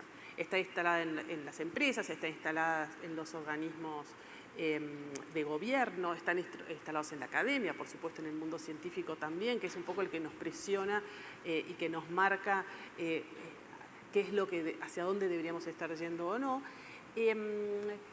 Y parte de ese actor social y no es solo los instrumentos y no es solo la creación de esas facilidades para que los inversores, los fondos, el público en general acceda a el financiamiento bajo esta lógica, bajo estos criterios, bajo estos KPIs, sino también toda esa conversación que se da desde lo público, desde lo privado, qué es lo que el regulador hace o deja de hacer, cómo empujamos para que se den determinadas respuestas, cómo en definitiva vamos armando una conversación que nos nutre, que nos enriquezca, que tiene que trascender la región incluso y que nos permita ir tendiendo puentes como para que aún en contra y aún a pesar, digamos, de un contexto macroeconómico que puede ser adverso y es al que estamos acostumbrados en la región, porque cada país tiene sus vicisitudes, sin embargo, esto vaya evolucionando y vaya creciendo. El Banco Galicia, que es el banco de donde yo vengo, es uno de los principales bancos nacionales de Argentina y siempre nos hemos propuesto, aunque sin escala, el ir metiéndonos en esta agenda. Fuimos los primeros en emitir un bono verde en la Argentina. Y ya de a poquito fuimos evolucionando, tenemos una cantidad enorme de líneas de financiamiento sostenible, incluso acabamos de lanzar un fondo común de inversión para activos, un fondo común de inversión ASG o ESG, compuesto por activos para que el público en general, el inversor común, digamos, no el institucional, sino el particular, también tenga acceso y se vaya involucrando con esta agenda. Entonces, para mí esas dos cuestiones son cuestiones centrales. Cómo se da la conversación, cómo se va creando este ecosistema y cómo tímidamente nos vamos acercando a estos instrumentos que hoy ya existen, pero a la que le ponemos la lente nueva. Muchísimas gracias, Constanza. Steven, you bring an active and informed investor perspective to this table. So can you tell us how do you see these investment opportunities to continue growing in the future? Sure. First, my thanks to IDB Invest for the kind invitation to participate. I think that where we are is really an exciting time if you're an investor. You know, for the most part, we've established the labeled market, you know, whether it's green or social at this point in time. And what we have seen within, especially the green space, in my view, certainly not in totality, but for the most part, has really been a focus on investing in renewable energy generation. Now, where I think we're going to be going is going to be on a much more granular basis. I think we're going to start seeing many more specific types of opportunities that are going to delve into things like, you know, transmission lines and different types of opportunities that have different names to them. So blue bonds, for example, or orange bonds, and those are going to be securities where you're going to be focusing maybe more on ocean-based projects versus terrestrial projects, or focusing on things like gender lens investing. And what we have started to see are really more unique opportunities like those two, but also things like wildlife conservation.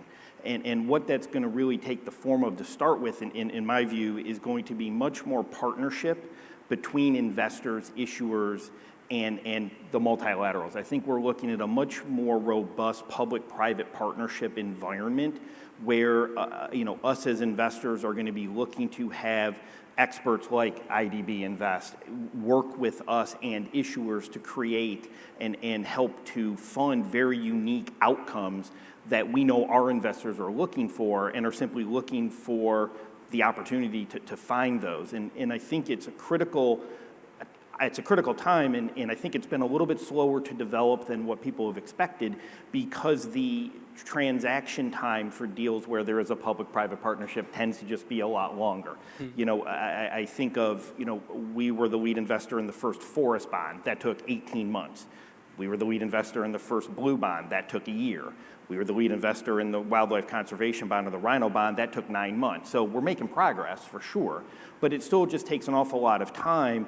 And a lot of that is just simply due to the need for us as an investor to be able to speak to experts and be able to put in contact with them. And we generally are going to have good contacts, but when we look at, you know, a partnership with a multilateral, for example, they're going to have better access to better experts that have more specific knowledge.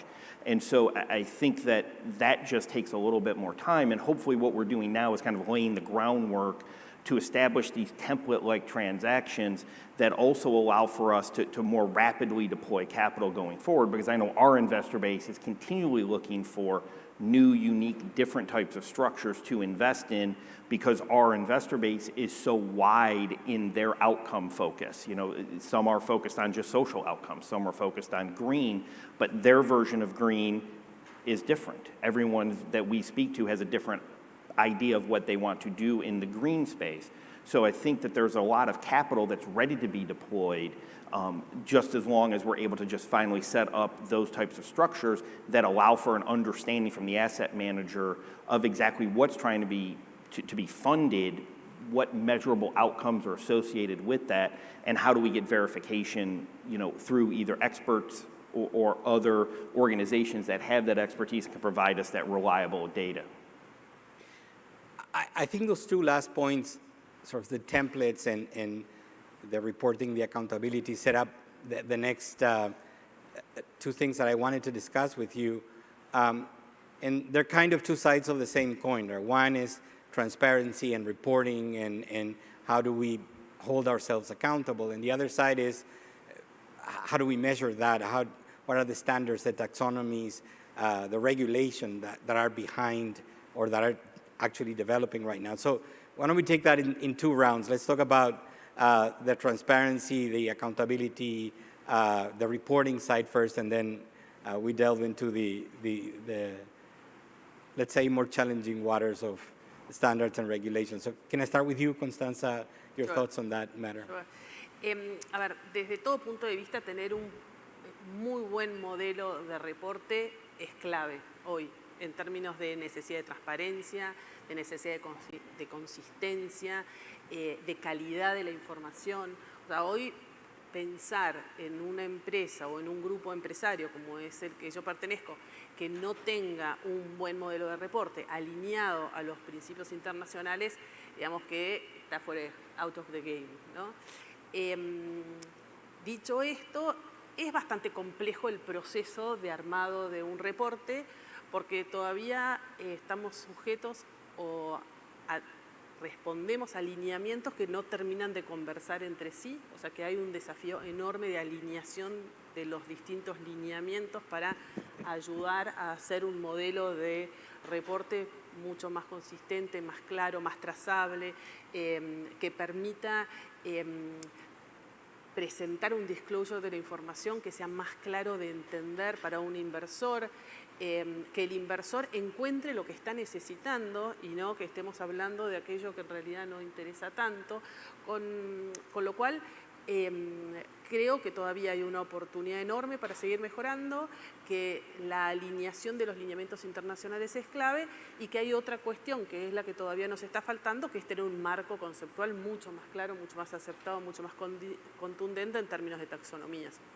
Y eso ha hecho que en la región empieza a haber algunas taxonomías en algunos países y en otros países se empiezan a construir esas taxonomías de manera privada.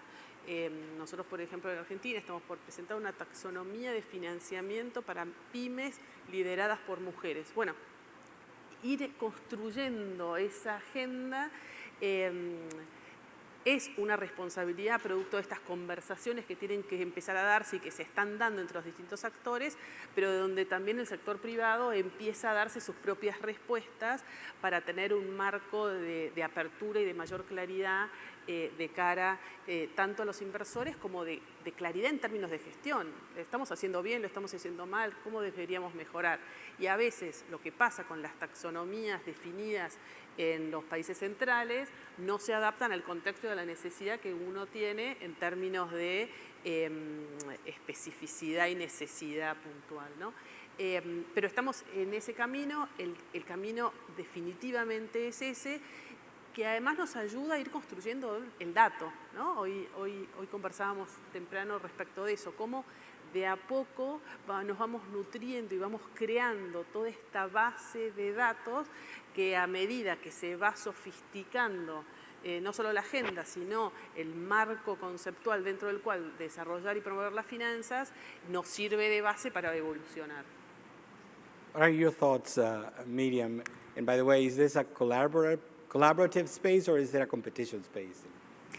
I think it's collaborative always. And I totally agree with this point. In fact, you know, from thinkers to doers, a tip, pragmatic, practical, when we have been advising issuers to put together a framework to issue a green bond or a social bond, and then go through the stages of, you know, 1 year later start with the reporting.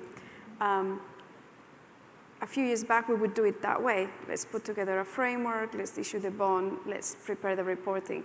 Now things have changed, and the way I personally address it is when I give advice to a client, I go, before you put together your framework, think about your reporting.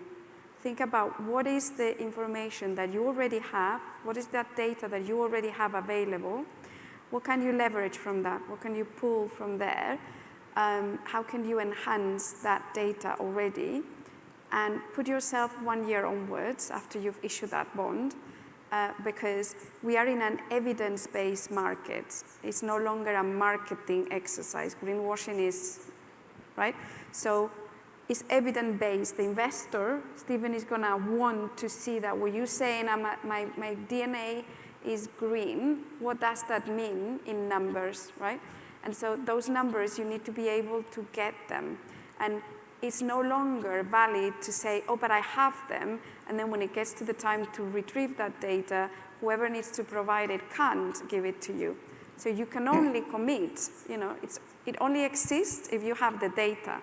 If you don't have the data, you may be financing activities that are sustainable, but you don't have the capacity to prove it, and the investor will probably come back to that, right? So let me go to you then, Stephen. You have that unique perspective. Yeah, I think Miriam's absolutely right. You know, for us, we look for our security to be considered impactful or to be an impact security. It has to fit our proprietary framework, which is, 14 pages long. It's got a lot of pretty charts and graphs and things in it, but basically it comes down to transparency and disclosure. We focus on direct and measurable. And what we want to see is that exact data to prove out what's being done with the capital that's being deployed. And we really do that for two reasons. One, we have been producing an impact report for our investors since, for over 5 years at this point. And what we want to do is be able to show them, first and foremost, the most important thing we provide them is financial return. But secondarily, we want to be able to show them how we're deploying their capital, because one of the things that's really critical in this particular space, if you're managing dedicated ESG and impact, is that you want to prove alignment for your investors with their holdings and their values. And so it's really critical to be able to provide that impact data. Secondly, and this is probably even more important than just providing that report, is that we know that this impact data has implications for free cash flow generation for these issuers in the long run. And ultimately what we're trying to do, and I think this is what part is missed a lot by people who talk about ESG investing or impact investing, and what they're missing is that what we're simply attempting to do is identify issuers that have a more stable free cash flow profile over the long run as an asymmetric payoff class in fixed income. The ability to ensure that there is a higher probability of stability of free cash flow increases the likelihood of you being repaid. So that impact data gives you a window in and a lens into not just current cash flows and current balance sheet quality, but future free cash flow and future balance sheet stability and strength. So there's a variety of different reasons for this, but those are the two big ones. But the implication for free cash flow is really the main driver for us. That, I think, is a very valid point when we think about how this market has evolved. How did we get from 25 bankers in a room to 500 people and 8,000 online talking about this issue this week? So again, last week, your institution, Miriam, held the Global Official Investors. What I have to get this right. Global Official Institutions Conference. And at that conference, a colleague, the head of funding for EBRD, made very pointed comments on the EU taxonomy. She was pointing out some important lessons that we could learn. As Constanza was mentioning, this is a developing issue in the world, certainly in Latin America, in the Caribbean. So I wanted to get your thoughts on that issue, but also the more general issue of regulation and standards in this market.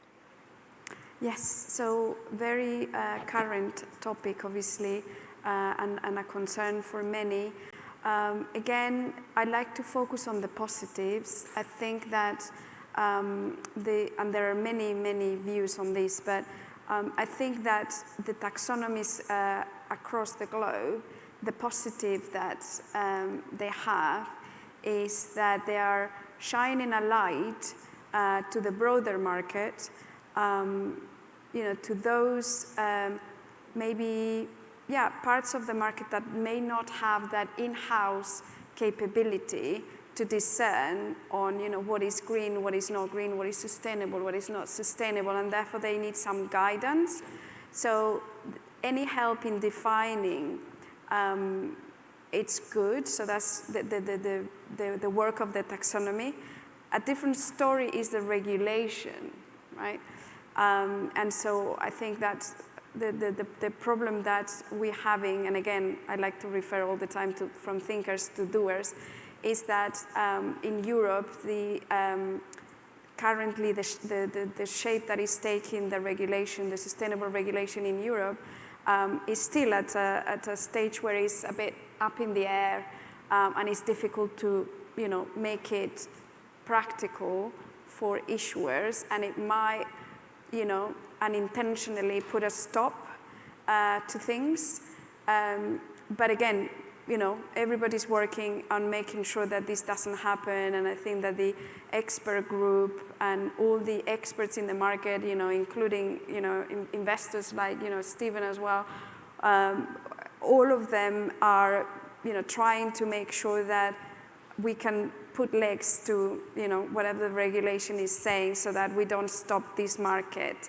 And I think there in the European regulation, we do have the issue of how are issuers going to align to the taxonomy when there is not enough guideline on how to align. So it may be easy enough or complicated enough but doable to align to the technical screening criteria. So this is the technical part of the taxonomy. A lot more complicated is the alignment on the do no significant harm, which essentially says, if you're focusing in one of the 6 categories that the taxonomy is defining, make sure that you do no significantly harm any of the other 5. And there is a lot of, laws and European laws that go into that, and I suppose the comments from last week would be along the lines of, how are you going to read tons of regulations, tons of laws, and their applicability when you are project-based, as in you're financing projects. So for each project, you're going to have to do an analysis that not even artificial intelligence can do at this time. So if it's not doable, if we're trying to move the market by doing, and it's just not doable, what is the way forward? So I would focus on the fact that it's positive that they're shining a light, for those who don't have it, but then that we need the support from the market to make things practical, applicable, and that the market can continue growing. That's what I would probably say. I'm going to ask my colleagues to check the time, because we're approaching minute 25 or 26, but it's showing here out of time, so maybe something's wrong with the time. I don't want the panel to rush. So what are your views, Stephen, on this? Because I think you have a broad constituency, and as you mentioned before, that has diverse views on this. Yeah, I think Miriam hit it really on the head. For us, the concerns, and I'll start off, with saying any of our funds that are subject to any of the EU regulations, we will certainly follow and comply with. But it's a concern that I have from a market perspective, that the taxonomy at the moment, and granted it is not finalized and maybe it never will be the way things are going, it is very prescriptive. It is also highly focused. It's really not a green taxonomy, in my view. It's more of a renewable energy taxonomy is the way it's currently worded. And it's extremely prescriptive, and I think that the concerns that I have around that are that, and Miriam could tell you this better than I can, one of the main issues, if not the biggest issue, of why issuers don't come to a labeled security is that they're concerned about being called a greenwasher. And so when it's complex and it's not clear and you're really not sure of what's expected of you, you're unlikely to try to do a transaction that could have those ramifications associated with it. So I think that the path that has gone down, and I was on the XCOM, the Green Bond Principles XCOM group that met with the TAG years ago to start this process. And what we tried to get across was that this is still a subjective area. What's considered green is different for everyone, and you don't want to be put in a place where you stifle innovation, because to me that's the critical evolution and shows the maturation of this market, is that you're moving away from things like funding, very importantly, the next solar or wind project, into things that are more specific and granular. So in my mind, the approach is extremely, as I keep saying, prescriptive, which I think is a challenge and a problem, because it's if enacted and implemented, I think there's going to be unintended consequences where maybe less transactions are actually done, or those transactions are executed in, say, the US market versus the EU, simply because what I think the investor base is looking for is the opportunity to evaluate a transaction on its own merits and evaluate the data that can come back from it. so that we can continue to evolve and expand and deepen the market. I wanted to get your thoughts on the what's next. What are your views? What do you think? And you mentioned a few through your intervention, including the role of multilaterals, and that's something that certainly is part of the conversations with our shareholders at IDB Invest. But I just wanted to get your thoughts on the matter. What do you think comes next? What do you think is the one thing that we can do to improve flows to these type of investments in the next, let's say, 10 years? Who volunteers to go first? I volunteer. A ver, lo primero que quería decir es que ojalá en países como el nuestro estuviéramos pensando en evolucionar una taxonomía, ¿no? Que esa fuera nuestra preocupación, cómo hacerla mejor. Creo que es el camino y que los aprendizajes que vaya a tener la Unión Europea van a ser de muchísima utilidad para nuestros países.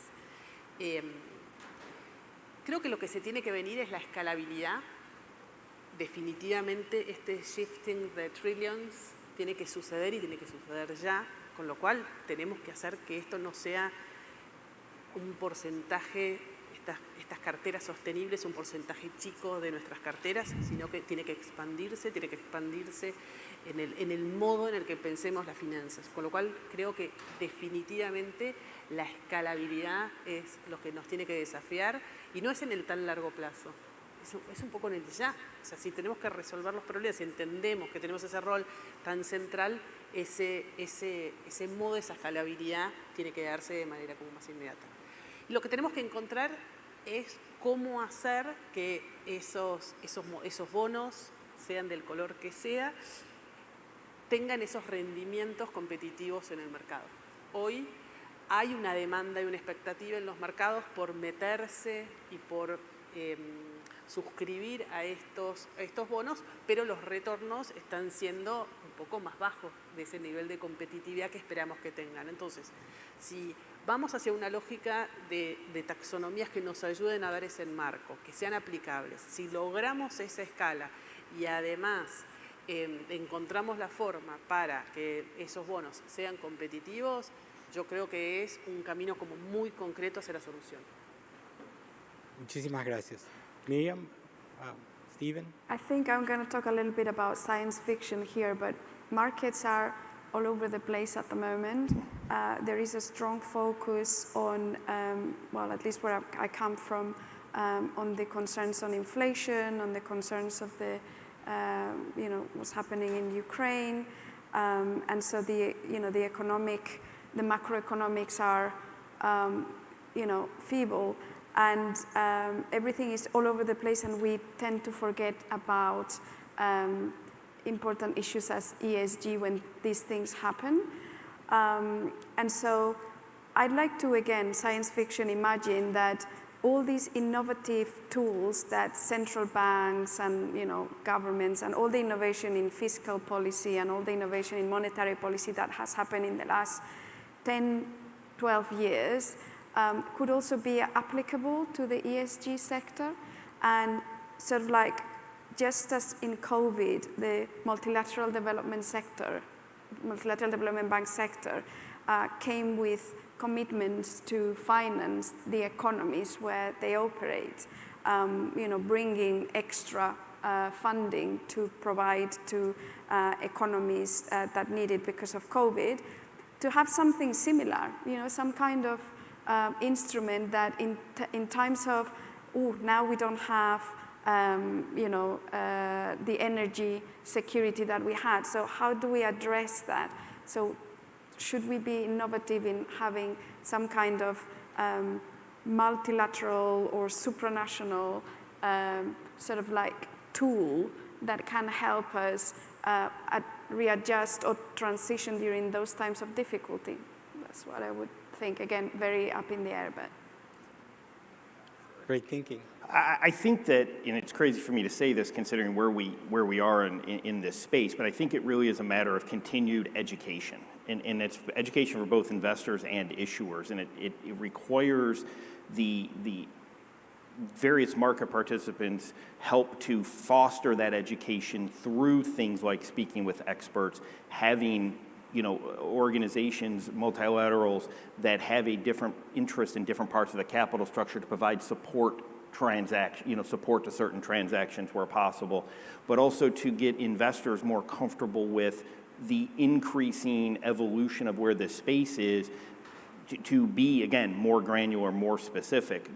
Apple doesn't have a problem getting its next $1 billion green bond done, but when we look at something like a wildlife conservation bond or a women's livelihood transaction, it's difficult still to get other institutional investors to participate, especially in size. And I think a lot of that is due to a lack of understanding and a lack of knowledge that's still rampant within the market. And we're now hopefully, I think, going to a place where the increasing level of scrutiny for ESG investing and impact investing is a big positive in my mind, because I think it's going to finally start to help get us away from the place where maybe there's some marketing around it going on versus actually doing it, which I think is really going to be critical.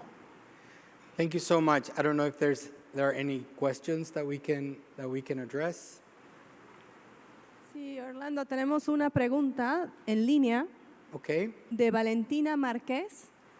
Constanza, ¿cómo ha realizado el Banco Galicia el reporteo de bono verde en uso de recursos e impactos? Bueno, nosotros seguimos los principios, seguimos dos lineamientos.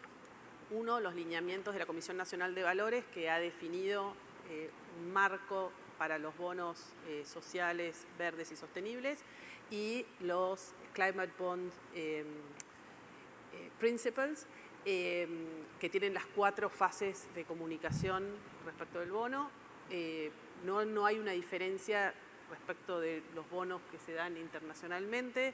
Se hace un análisis inicial, se hace un análisis durante el proceso de otorgamiento y durante la aplicación de los fondos en el proyecto que haya solicitado el financiamiento, y después lo publicamos en la memoria y balance, reporte integrado hacia fin del proceso, digamos.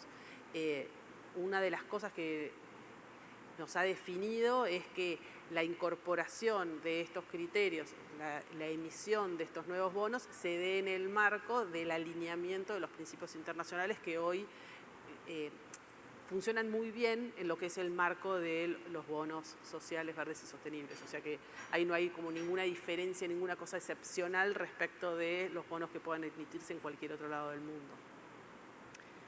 With that, I wanted to thank again our panel.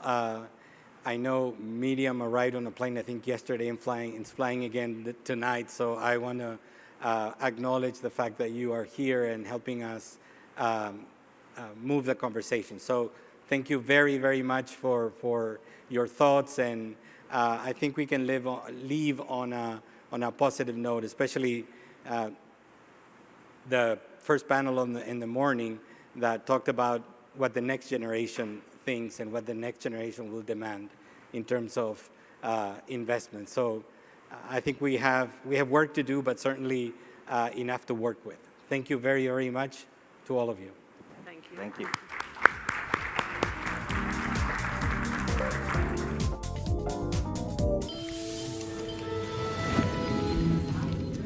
A calling to serve business. With nearly 140,000 employees, Atento is one of the world's largest customer relationship management and business process outsourcing companies. Although it serves the global market, its operations are largely concentrated in Latin America. The company, which is present in Argentina, Brazil, Chile, Colombia, El Salvador, Costa Rica, Guatemala, Mexico, Panama, Peru, and Uruguay, frequently shows up at the top of lists of best places to work for in the region. One of the reasons for Atento's stellar reputation is the opportunities it provides women, who make up 64% of its workforce. Under a project backed by a revolving credit facility of up to $50 million from IDB Invest, the company plans to pursue an EDGE certification, the leading assessment standard for gender equity and inclusion in the workplace. In turn, the financing from IDB Invest will enable Atento to replace shorter-term obligations with longer maturing debt, as well as provide working capital for new service contracts that will demand hiring and training more staff, expanding call centers, and acquiring IT equipment. Atento also plans to step up its investments in developing next-generation services involving technologies such as artificial intelligence, data science, automation, and machine learning. So this is our initial deal in the PPO Sierra Marina, and we expect it to be the first of many investments to promote nearshoring and the export of business services from Latin America and the Caribbean. There are huge opportunities to capitalize on the trend towards digitization, as well as to help firms gain efficiency and productivity through more responsive customer service and process automation.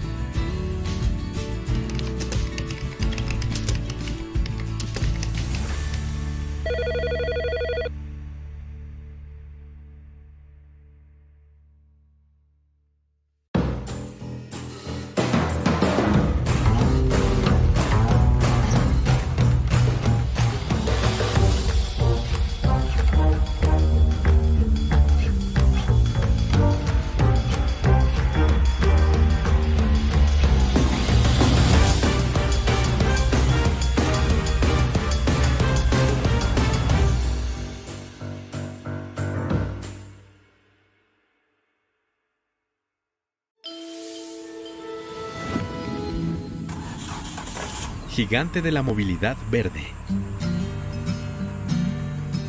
Para una empresa que comenzó con un solo camión, Simpar ciertamente ha llegado muy lejos. Las distintas divisiones de este holding brasileño emplean a más de 32,000 personas y tienen una flotilla combinada de más de 150,000 vehículos. Simpar no solo es una de las mayores empresas de alquiler de automóviles, camiones y maquinaria pesada de América Latina. También tiene una enorme operación de logística que sirve a grandes industrias, una unidad especializada en soluciones de transporte y movilidad para el sector público, incluyendo autobuses y camiones de residuos, y una vasta red de ventas de vehículos nuevos y usados. A futuro, sin embargo, Simpar tiene un gran desafío: lograr que sus operaciones sean más verdes. Para combatir el cambio climático, Brasil se ha comprometido a reducir sustancialmente sus emisiones de gases de efecto invernadero a lo largo de las próximas décadas.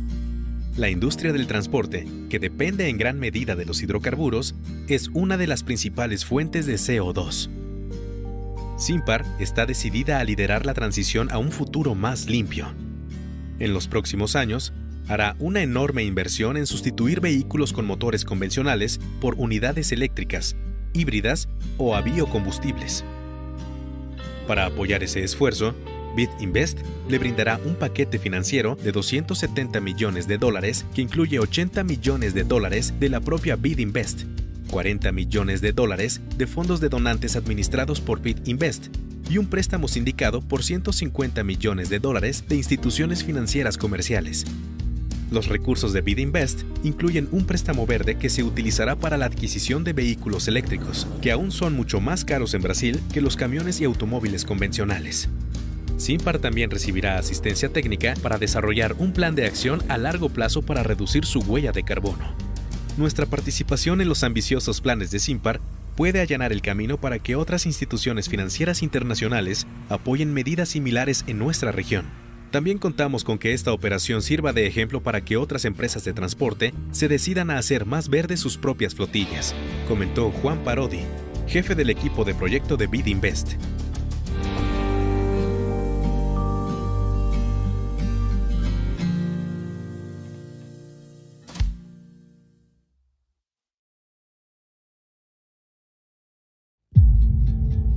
The world is facing an extraordinary combination of environmental, social, and governance challenges. For Latin America and the Caribbean, these challenges hit close to home.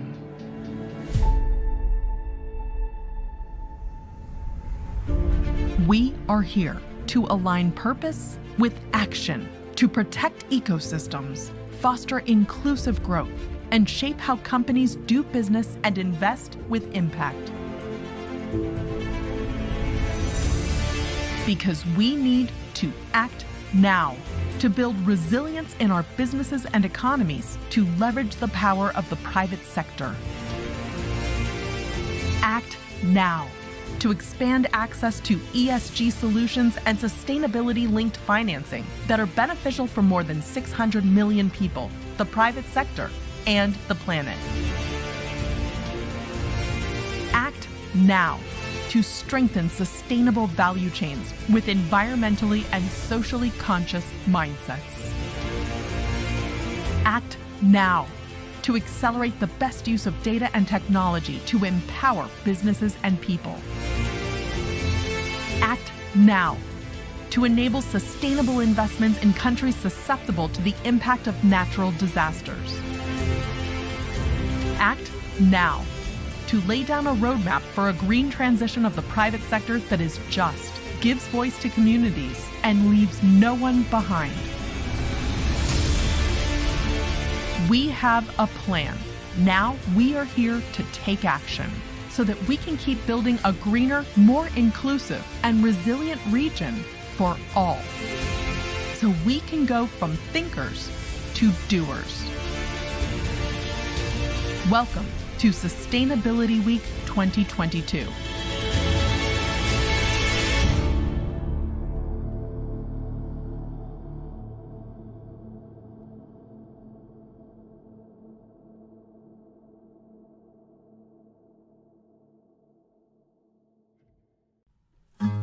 Affordable zero-carbon housing that anyone can buy is a game changer in the fight against climate change. As the entire world transitions to more sustainable economic and construction models, the idea of zero carbon for the masses is quickly gaining traction. Single-family houses with high energy efficiency may be a luxury that not all can afford, but cheap zero-carbon houses may have a massive impact on pollution patterns in many regions, including Latin America and the Caribbean.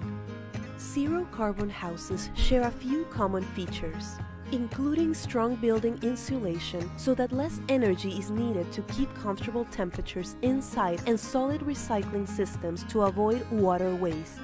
Cheaper and centralized heating systems are also frequent features. Communal waste management and energy storage solutions, as well as smart appliances, often are part of the same housing blueprint. The construction of zero-carbon houses also involves carbon emissions. That's why carbon offsetting projects, for example through reforestation, are conducted to offset these emissions and stay true to the zero-carbon ideal. Particular attention to the surroundings is an added characteristic of these projects in order to minimize the impact of construction and maximize the availability of natural resources like sunlight. This may sound like a pipe dream, but rather it's something that is already well underway in the region. IDB Invest has announced an investment of up to $10 million in a fund run by Paladin that is the first zero-carbon affordable housing fund in the region.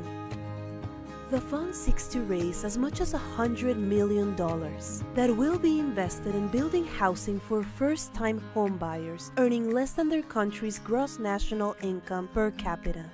Sustainable housing will be built by mid-sized developers in Mexico, Colombia, Brazil, and Peru. This is just the beginning of what should be a growing effort to provide much-needed, climate-compliant, affordable housing across the region. Zero-carbon housing is the future of construction in the region. This is exactly the kind of sustainable project we need to fight climate change, said Alberto Parodi, Project Chief, IDB Invest.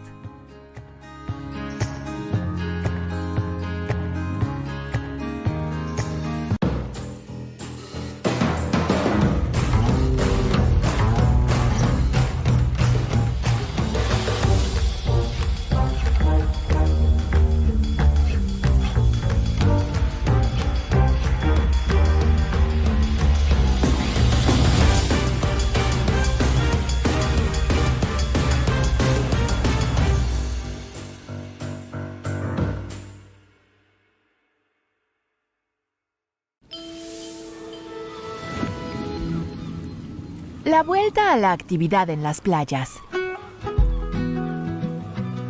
Al igual que operadores de complejos turísticos en todo el mundo, el Grupo Piñero pasó por una dura prueba durante la pandemia. No obstante la caída en la actividad económica, esta empresa familiar, con 27 hoteles en la República Dominicana, México, Jamaica y España, siempre mantuvo su compromiso con el turismo sostenible. A medida que los países donde opera fueron reabriendo sus fronteras a los turistas, el Grupo Piñero siguió adelante con sus planes a largo plazo de actualizar sus principales propiedades y de volver a sus operaciones más sostenibles desde el punto de vista ambiental y social, reduciendo su huella de carbono y ofreciéndoles a sus miles de empleados más oportunidades de capacitación y progreso. La crisis del coronavirus, con sus cierres forzados y estrictos aforos, tuvo un alto costo para la industria hotelera. Si bien el Grupo Piñero recibió alivio temporal del gobierno en su país sede, España, sus líderes buscaban una solución más duradera. La encontraron en una alianza con BID Invest y el Banco Popular Dominicano, que le aportaron al Grupo Piñero un paquete de préstamos por $200 millones en condiciones adaptadas a sus ambiciosas metas. Los recursos apoyarán inversiones como la renovación de hoteles y la contratación de personal en República Dominicana y Jamaica. Además, el Grupo Piñero recibirá asistencia técnica para realizar actividades de conservación costera, incluyendo la restauración de manglares y arrecifes, refugios de biodiversidad que sirven como barreras naturales contra las marejadas. La cooperación comprenderá también una evaluación del impacto a largo plazo del cambio climático sobre las propiedades del grupo en el Caribe. Estamos comprometidos con apoyar una recuperación más vigorosa, verde e inclusiva en América Latina y el Caribe. En esta coyuntura, apoyar a la industria del turismo es crucial en países donde es un pilar económico, afirmó el jefe del equipo de proyecto de BID Invest, Stephen Wright.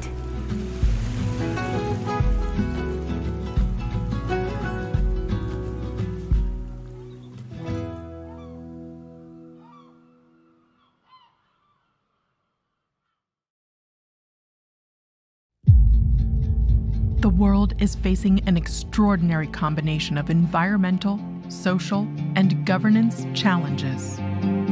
For Latin America and the Caribbean, these challenges hit close to home.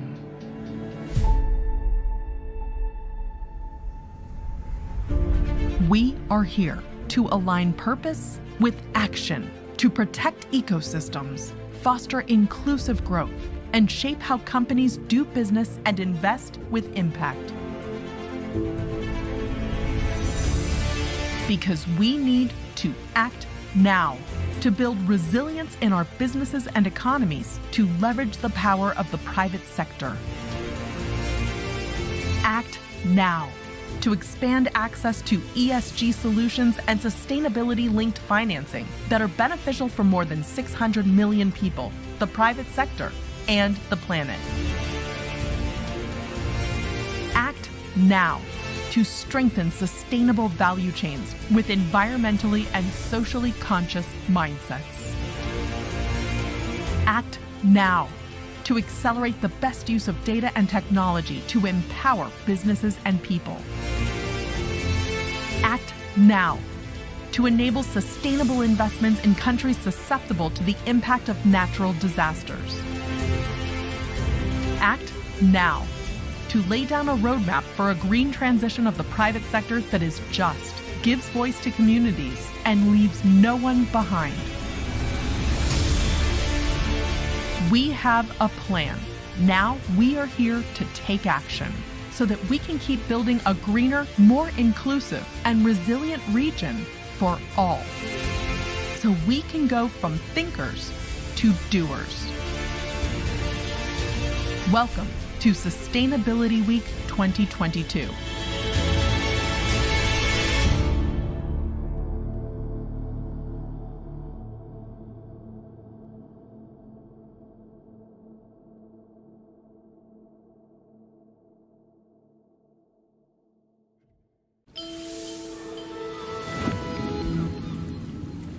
Back to business on the beach. Like beach resort operators around the world, Grupo Piñero went through a very trying period during the COVID pandemic.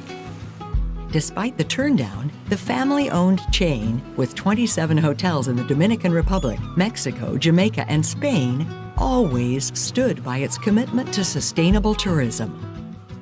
As the countries where it operates reopened their borders to foreign visitors, Grupo Piñero continued with its long-term plans to upgrade its marquee properties and to make its operations more environmentally and socially sustainable by reducing its carbon footprint and offering its thousands of employees more training and opportunities for advancement. But the coronavirus crisis, with its forced closures and strict limits on occupancy, took a huge financial toll on the tourism industry. While Grupo Piñero had received temporary aid from the government in its home country, Spain, its leaders were looking for a lasting solution. They found it in an alliance with IDB Invest and Banco Popular Dominicano, which provided Grupo Piñero a $200 million loan package on terms suited to their ambitious goals. The resources will support investments such as renovating properties and building up staff in the Dominican Republic and Jamaica. In addition, Grupo Piñero will receive technical assistance to carry out activities to protect coastal areas, including the restoration of mangroves and coral reefs, which serve as natural barriers against sea surges, as well as havens for biodiversity. The assistance will also include an assessment of the impact of climate change on the group's properties in the Caribbean. We're committed to supporting a stronger, greener, and more inclusive recovery in Latin America and the Caribbean. At this juncture, supporting the tourism industry is essential in countries where it is an economic mainstay.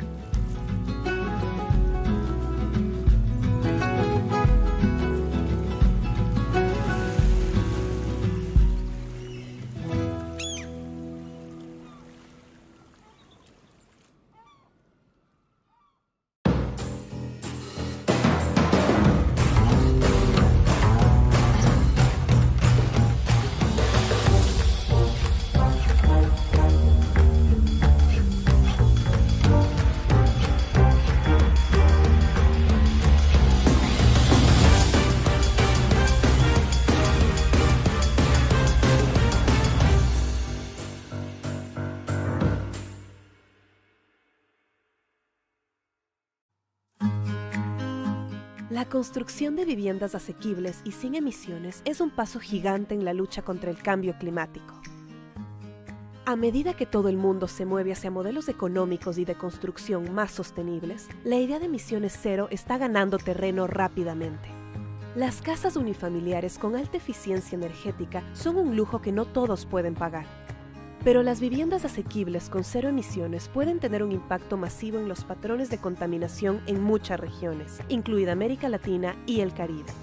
Estas viviendas comparten características comunes, incluidos sólidos aislamientos, de modo que se necesite menos energía para mantener temperaturas agradables en el interior y sólidos sistemas de reciclaje para evitar el desperdicio de agua.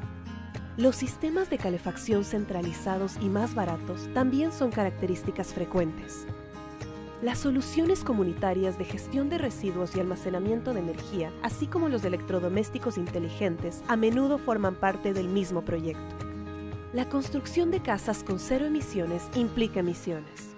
Es por eso que se llevan a cabo proyectos de compensación, por ejemplo, a través de la reforestación, que permiten mantenerse fiel a la idea de cero carbono.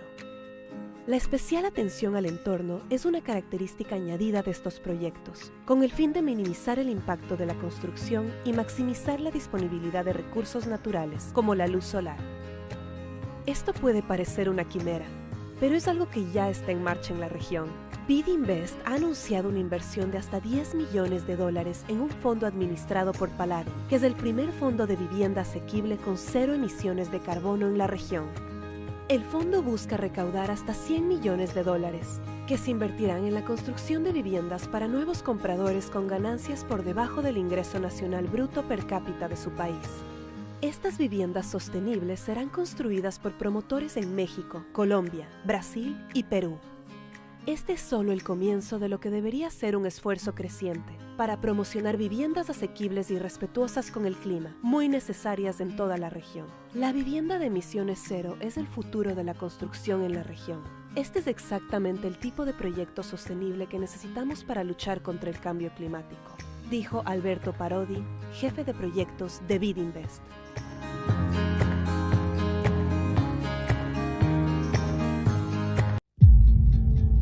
The world is facing an extraordinary combination of environmental, social, and governance challenges. For Latin America and the Caribbean, these challenges hit close to home.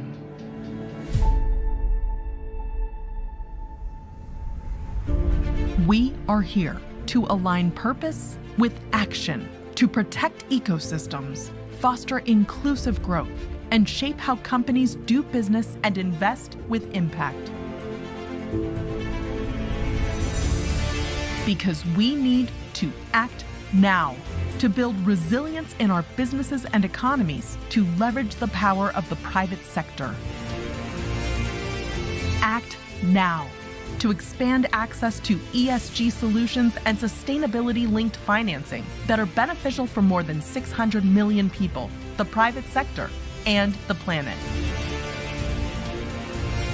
Act now to strengthen sustainable value chains with environmentally and socially conscious mindsets. Act now to accelerate the best use of data and technology to empower businesses and people. Act now to enable sustainable investments in countries susceptible to the impact of natural disasters. Act now to lay down a roadmap for a green transition of the private sector that is just, gives voice to communities, and leaves no one behind. We have a plan. Now we are here to take action so that we can keep building a greener, more inclusive, and resilient region for all. So we can go from thinkers to doers. Welcome to Sustainability Week 2022.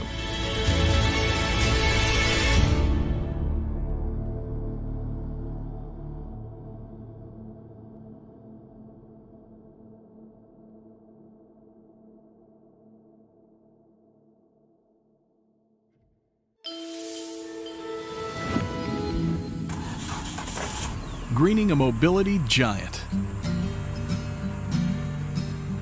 For a business that started with a single truck, Simpar has certainly gone far. The Brazilian holding company's different divisions now employ more than 32,000 persons and boast a combined fleet of more than 150,000 cars and trucks. Simpar not only runs one of the biggest car, truck, and heavy equipment rental operations in Latin America, it also has a huge logistics business that serves several key manufacturing industries, a specialized unit that offers mobility and transportation solutions to the public sector, including passenger buses and garbage trucks, and a network of dealerships that sell new and used vehicles. But looking down the road, Simpar faces a huge challenge: greening its operations. In a bid to combat climate change, Brazil has committed to reducing its emissions of greenhouse gases substantially over the next few decades. The transportation industry, which relies heavily on fossil fuels, is one of the biggest sources of CO2. Simpar is determined to become a leader in the transition to a cleaner future. Over the next few years, it will make large investments in substituting vehicles with conventional internal combustion engines for electric, hybrid, and biofuel units. In support of that effort, IDB Invest will supply the Brazilian company a $270 million financial package, which includes $80 million from IDB Invest itself, $40 million from donor funds managed by IDB Invest, and a syndicated loan for $150 million from commercial lenders. IDB Invest's resources include a green loan earmarked for the acquisition of electric vehicles, which still are far more expensive in Brazil than conventional cars and trucks. Simpar will also continue receiving technical assistance to develop a long-term action plan to reduce its carbon footprint. Our participation in SIMPAR's bold plans should pave the way for other international lenders to support similar efforts in our region. We're also counting on this project to set an example for other companies in the transportation industry to start greening their fleets, said IDB Invest project team leader Juan Paradis.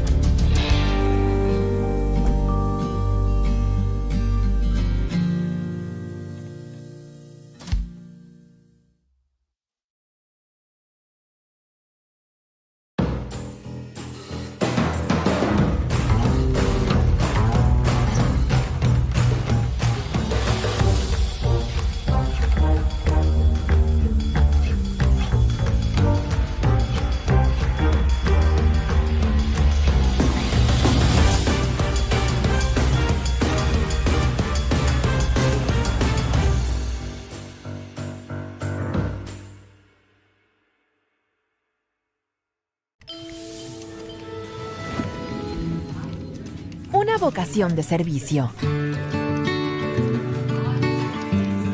Con casi 140,000 empleados, Atento es una de las mayores empresas de gestión de relaciones con clientes y tercerización de procesos de negocio, CRM, BPO por sus siglas inglesas, del mundo.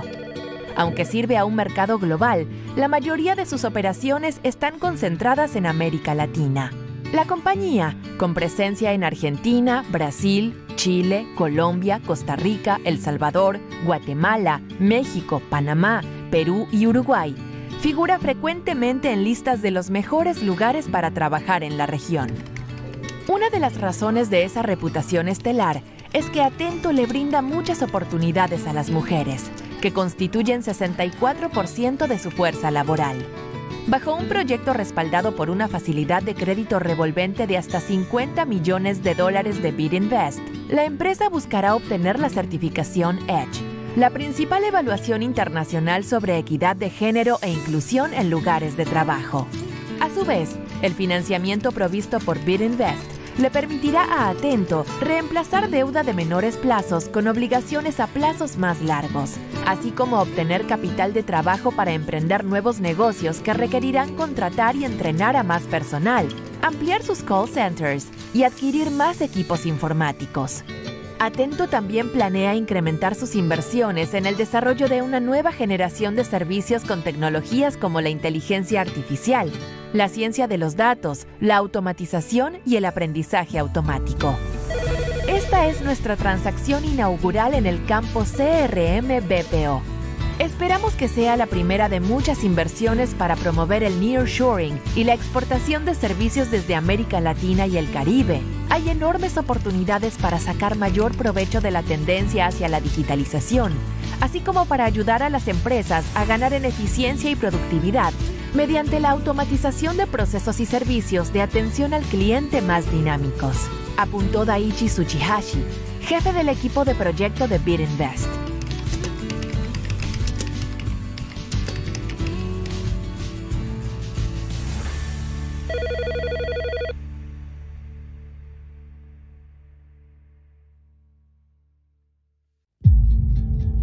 The world is facing an extraordinary combination of environmental, social, and governance challenges.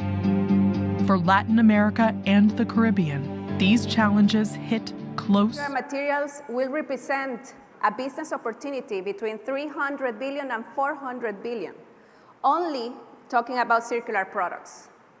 So we just heard from the previous panel about certain business models regarding circular economy or that are implementing circular economy. For example, we heard about Go Trendier, a second-hand business, clothing business, and we also heard from Enel and what they're doing their energy circular economy initiatives. So the real sector, the infrastructure sector, are getting into this business. So these innovative models obviously need to be financed. And there's the role of the system that we're going to talk about. So we have the privilege to have these amazing panelists. And I'm going to start by introducing María Eugenia Taborda. She is the Latin American Caribbean Network Coordinator for UNEP-FI. UNEP-FI has been promoting this agenda, and María Eugenia will share her insights on trends in the region and globally. as well as share with us early key findings from a study that we're working together regarding unlocking circular economy investments in Latin America and the Caribbean. We also have with us Daniel Magallón, Director General de BID. BID is a Swiss foundation that works with a broad set of stakeholders to develop innovative, sustainable finance strategies and market-driven solutions to unlock investment in climate change. We are working already with BID, and we are developing classification in Colombia, working with different financial institutions, with Bancolombia, Banco de Bogotá, and Bancoldex, where we're going to define a common playground on circular economy. And also, you can see Jan Ress, Global Sustainability Advisor at ABN AMRO Bank, who has been leading the work of ABN AMRO, financing circular economy project. We'll hear from his practical experience and clearly a number of years ahead of the region working in this space. So thank you so much to the panelists, and we'll start with you. Thank you, Maria. So welcome all, and thank you for being here. One question, we have translation? Can I speak Yes. Spanish? Can I speak Yes, we can do it in Spanish. Yes. Ah, bueno, entonces cambio el español que estamos aquí. Dale. Gracias, Marisela, Perfecto. gracias ahí por la invitación de estar con ustedes acá en este panel. Cuando hablamos de economía circular, tenemos que pensar un poco en la foto mayor. Veo que en este evento el Net Zero es el hot topic en varias sesiones. Si miramos cómo vamos a alcanzar el Net Zero, 55% va a ser la transición energética, pero los otros va a ser de los productos, de los servicios, de los modelos de negocio. Y hoy en día, cuando miramos nuestra economía, vemos que sacamos los recursos de la naturaleza, producimos, consumimos y después desechamos. Y el desafío es cómo salimos de este movimiento lineal para una economía circular. Y no es solo reciclaje, no es solo polución, no es solo desperdicio. Es realmente mirar las cadenas de valor y repensar los modelos de negocio. Hace poco vimos una otra sesión también de economía circular y vemos que los modelos ya están ocurriendo y que sí hay esta necesidad de financiamiento. Vemos que hay la oportunidad de negocio, pero también en las pérdidas. Hay estudios que muestran que tenemos pérdida de 2 billones de dólares en función de los desperdicios, pero también vemos que hay un potencial de 45 billones también de financiamiento, de deuda, de capital de riesgos, de capital privado, pero también de todos los bonos verdes. Entonces me parece que mi primer mensaje es un poco eso. Cuando miramos lo que son la economía verde, vemos 4 oportunidades, 4 modelos. Uno son los negocios que hablamos, modelos circulares, y acá estamos hablando de bioeconomía, estamos hablando de las industrias de plástico y toda la innovación que puede ocurrir y que la innovación necesita ser financiada cuando hablamos, por ejemplo, de los envases biodegradables, sostenibles y todo un proceso que hay envuelta de eso.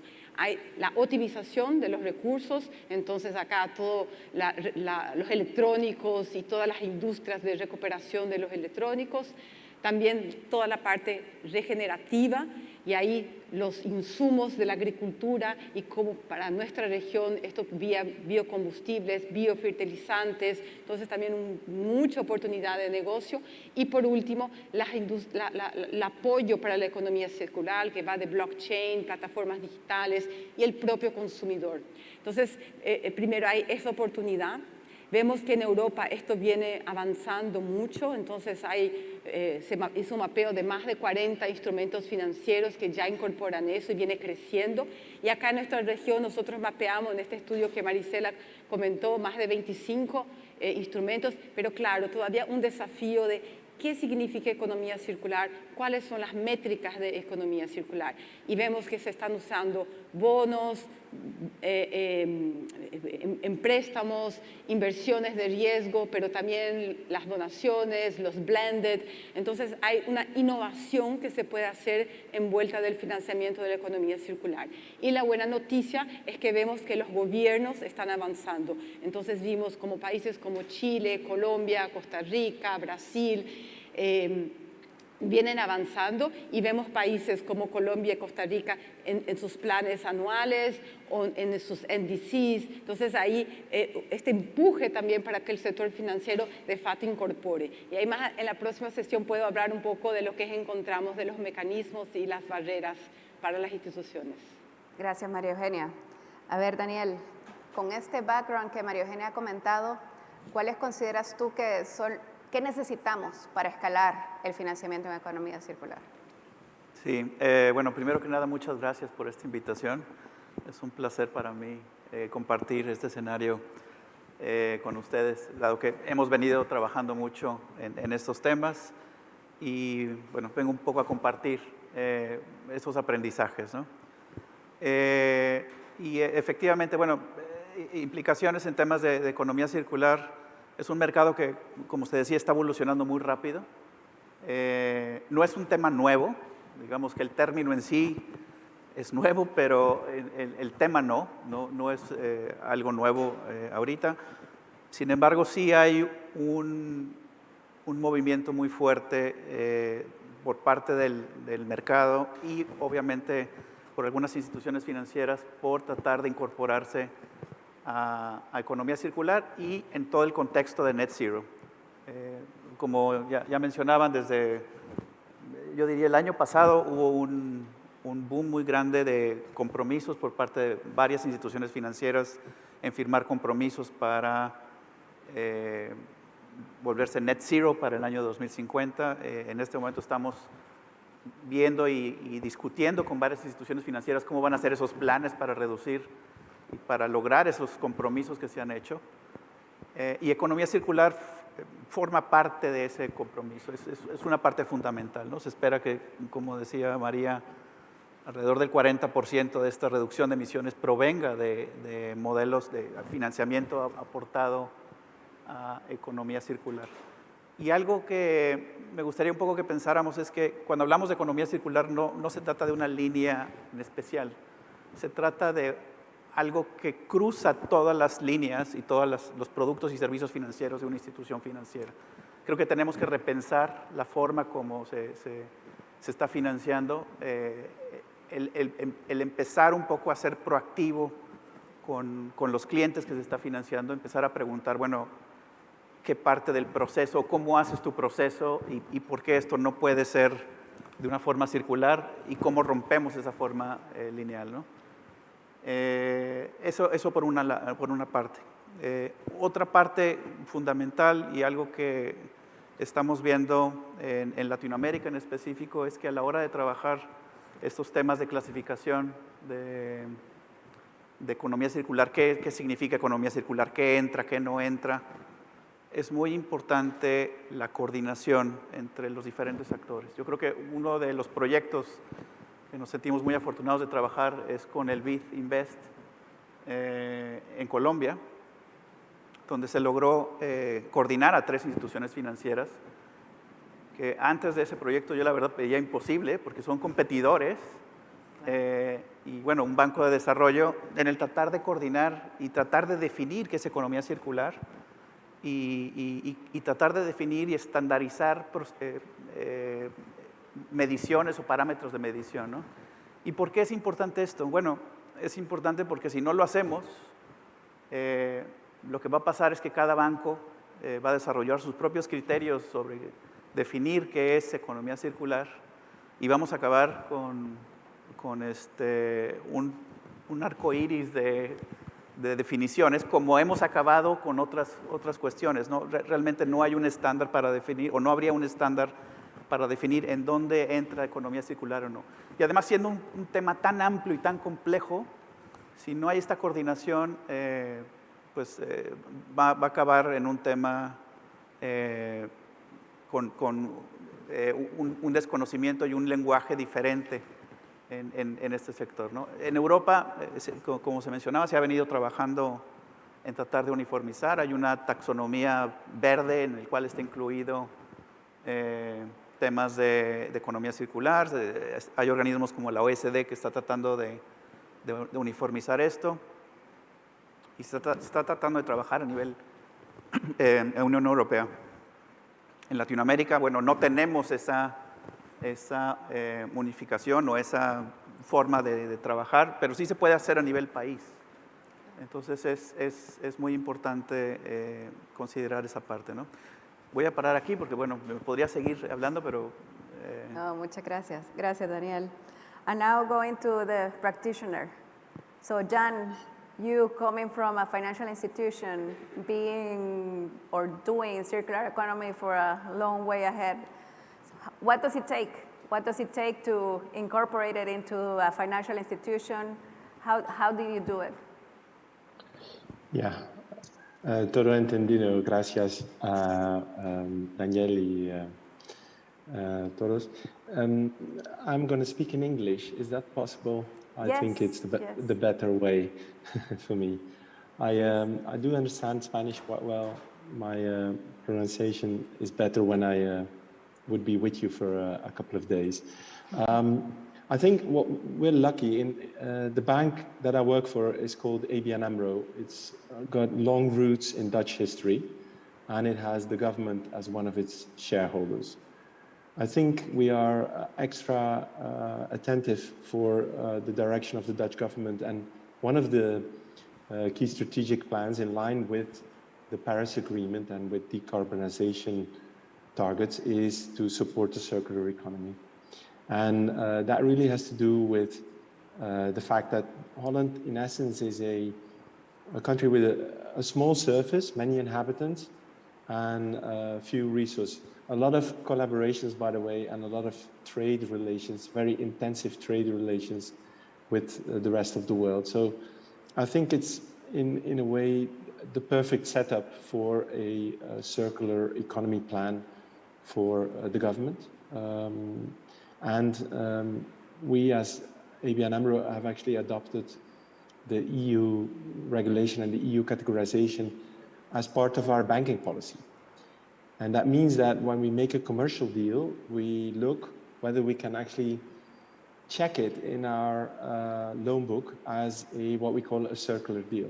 And then we have the definitions. I think it's correct to say that one of the risks is that many banks make many definitions, but that's just the level of maturity that we're at with the circular economy. It's a little bit more mature in Europe, but again, it's not put into law yet. There is the climate law that came into force, climate mitigation and climate adaptation, and the rest of the environmental law in Europe will come into force, I think, by the end of this year. And then really we will know what the boundaries are of the circular economy, the way it is decided by the regulator. So I think it's an interplay, it's an interaction between a commercial bank, ABN AMRO in the Netherlands with a Northwestern European focus, and public policy. And what helps, of course, is that, for example, the Dutch government has done some experiments in public procurement, like they procured a bridge that was modular, and there was also 3D printing of modular parts. And the reason was that they wanted to dismantle and displace the bridge within 5 years to another position when another road was finished. So that was the order of work, and they procured that in the, from their public procurement perspective, and that obviously stimulates innovation in the building sector, in the infrastructure sector. And I think this is what we see in Holland as a circle that works for sustainability and particularly for circular economy. If the government policy, for example, extended producer responsibility, is in line with commercial objectives, then we can actually put our private money and start assessing the risks. And it's not without risk. There are new risks coming from the circular economy, and there are old risks going away. So it's this type of game and interaction between policymakers and private institutions that we are putting our money in accordance also with our sustainable strategy. And it becomes easier the more the policy of the public sector is aligned with the private sector ambition. Perfect, thank you. And well, can you stay there, Jan, for a while? And I will ask you another thing. So how do you measure progress within the financial institution? What type of KPIs do you use? How do you see it? Do you have targets? Did you change the culture? What did you adapt as an FI to work with circular economy? That's a lot of answers you're looking for.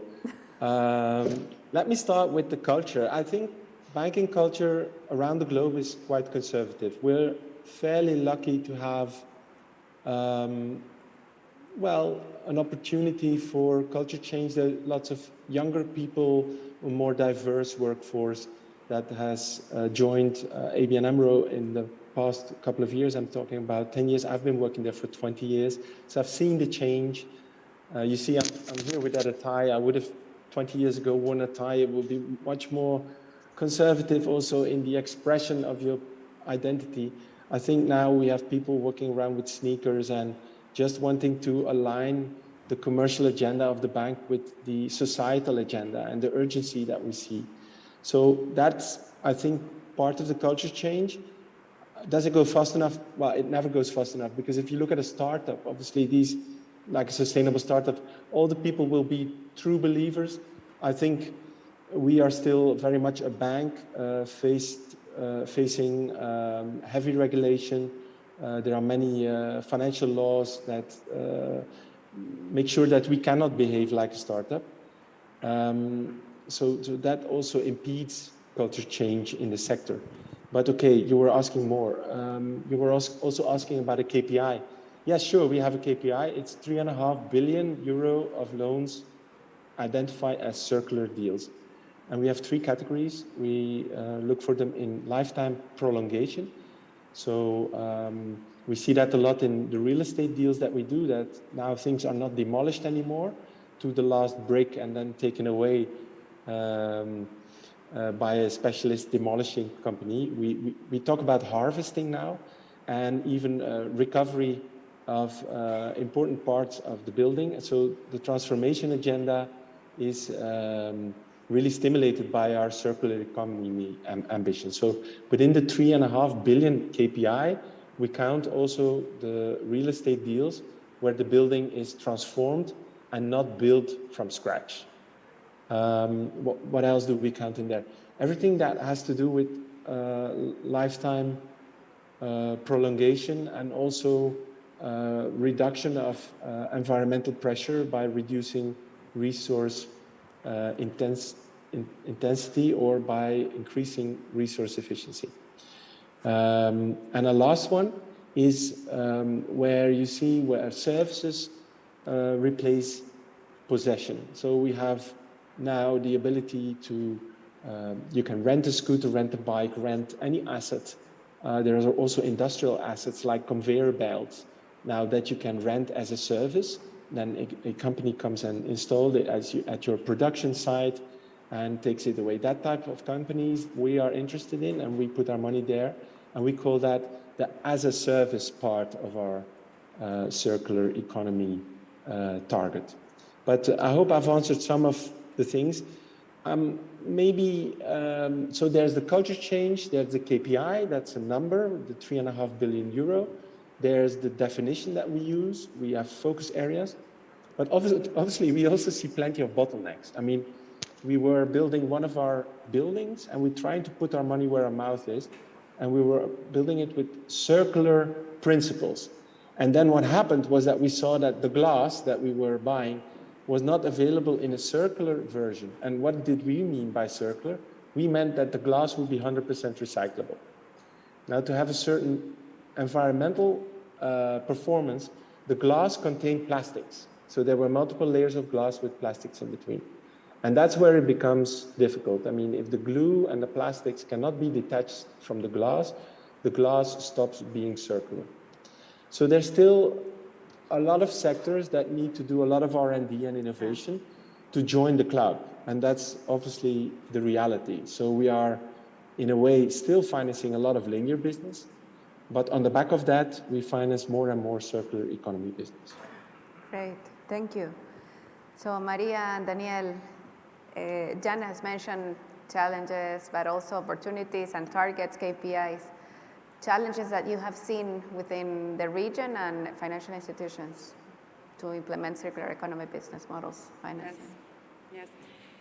Primero, me parece importante que tenemos un desafío, claro, global y también regional, cuidado con el greenwashing, que no agarremos nuestras estrategias ESG o de green finance y simplemente decir, bueno, esto es circular economy, que es diferente.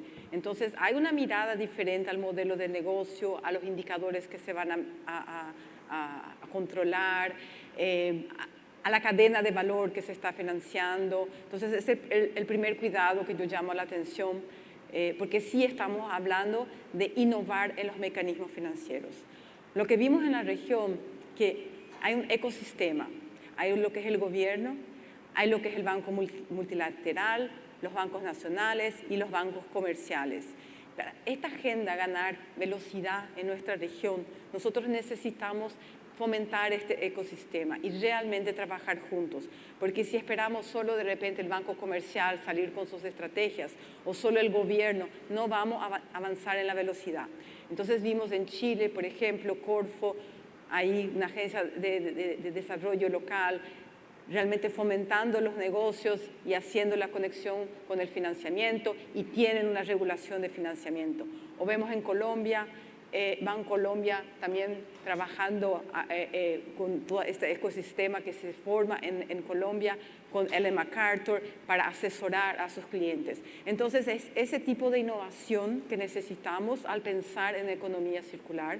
Los bancos tienen que conocer cuáles son los sectores que son más relevantes para su portafolio en esto y tenemos que invertir, me parece que estamos en esta primera fase, en conocimiento, en realmente entender qué está por atrás. No es, por eso estamos con el IDB Invest, público-privado, con otros partners haciendo una serie de workshops, de webinars, porque yo digo que todavía nos falta aumentar este conocimiento de forma más ampliada para que realmente pensemos en esta innovación financiera que necesitamos.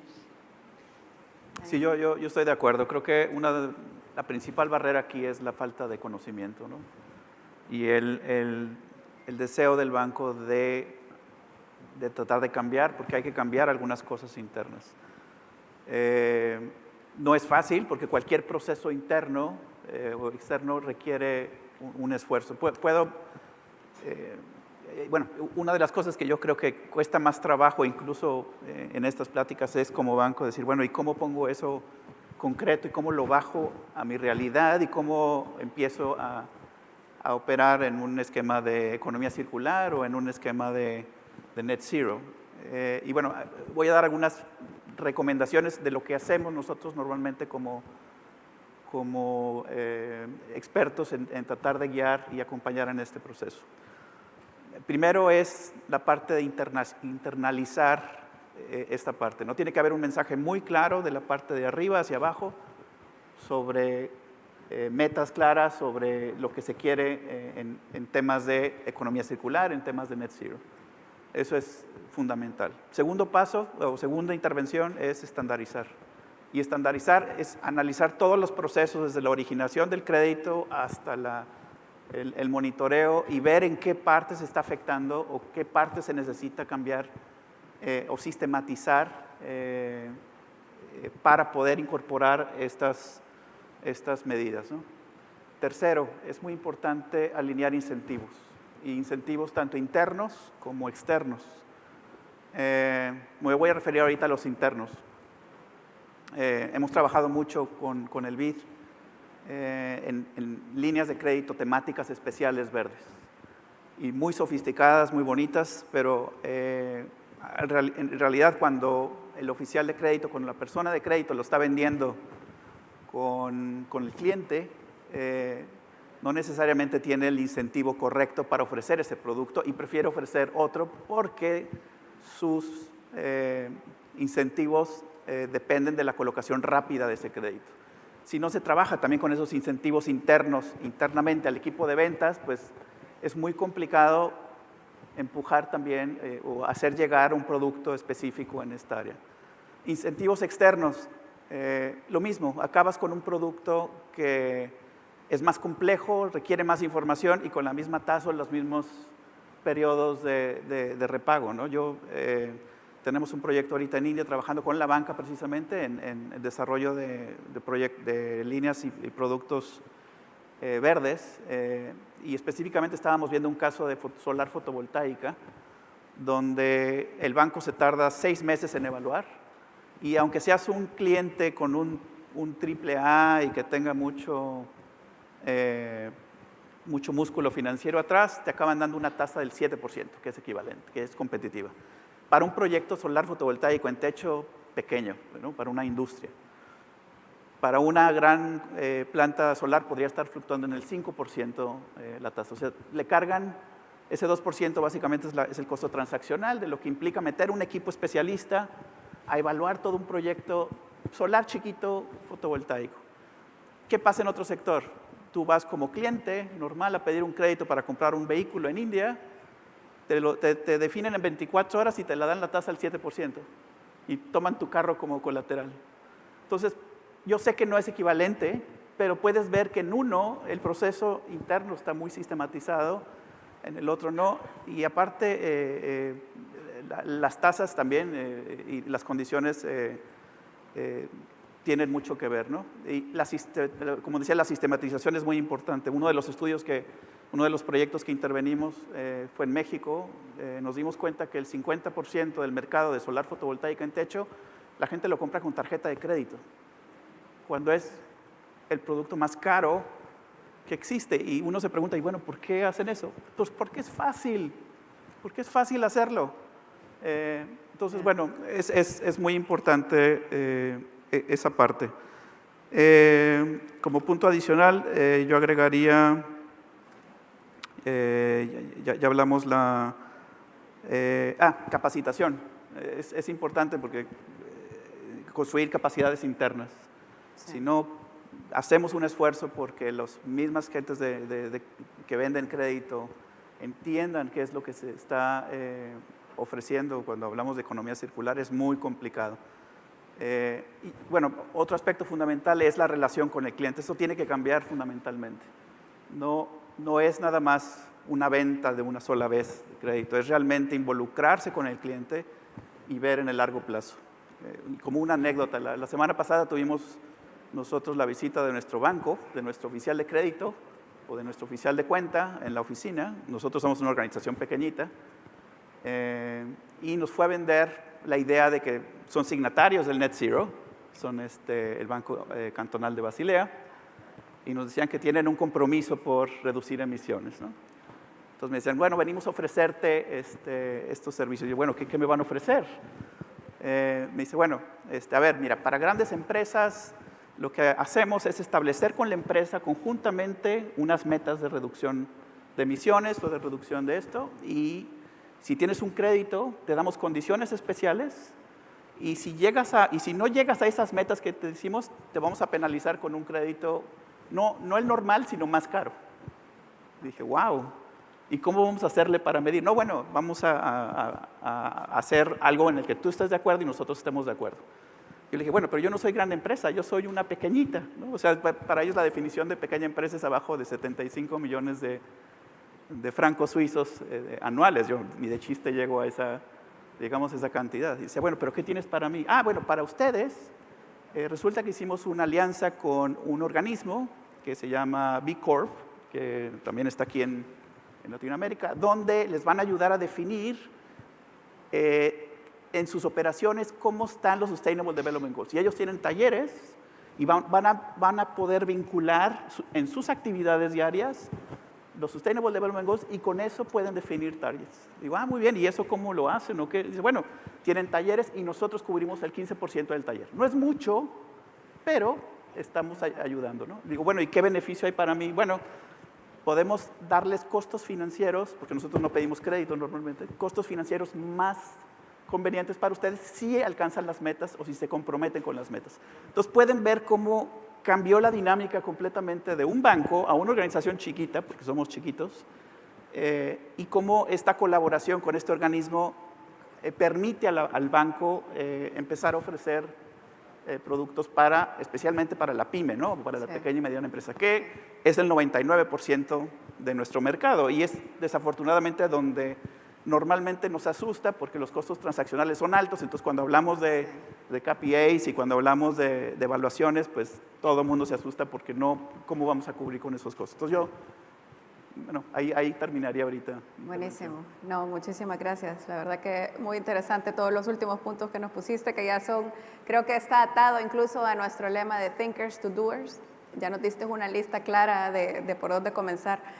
Jan, any final thought or any final comment on our theme is from thinkers to doers. So what should we do in a word? Entre la relación de la economía circular y el net zero. Be aware that the circular economy agenda can contribute to climate goals, but in some cases doesn't. So I think my ending quote would be, don't lose the focus on climate when you are doing circular economy. I think climate has the imperative right now. In the last IPCC report, there was a mention multiple hundred times of circular economy, but more research needs to be done for the relationship with the climate agenda. And I think with, as a basis, renewable energy, circular economy can absolutely be very positive for the climate. But when the circular economy is powered by fossil fuels, sometimes it is not. And let that be my last quote. So don't forget the climate agenda. It's important, people, and include the circular economy as part, maybe, of the climate agenda.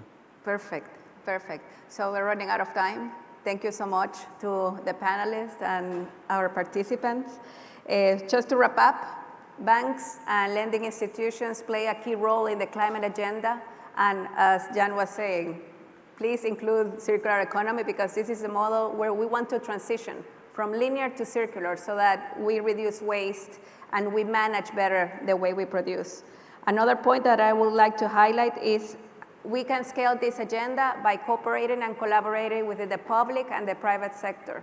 So this is something that we can help within IDB Group and obviously with partners like yourselves. And third, I think that circular economy is the way to go.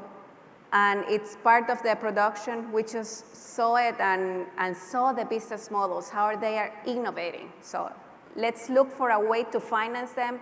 I think it's a cultural change also from financial institutions to see how to assess the projects that we're financing, because it's different. But as you were mentioning, let's have the capacity, let's have the training, and figure out how to do it, because it's the way to go. So thank you so much, all of you, for coming, and thanks to my panelists for joining, and have a happy day. Okay, thank you so much. Ciao, ciao. Thank you.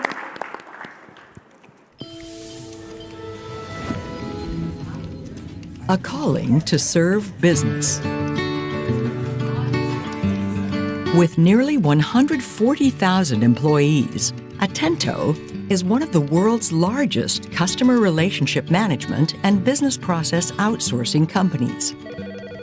Although it serves the global market, its operations are largely concentrated in Latin America.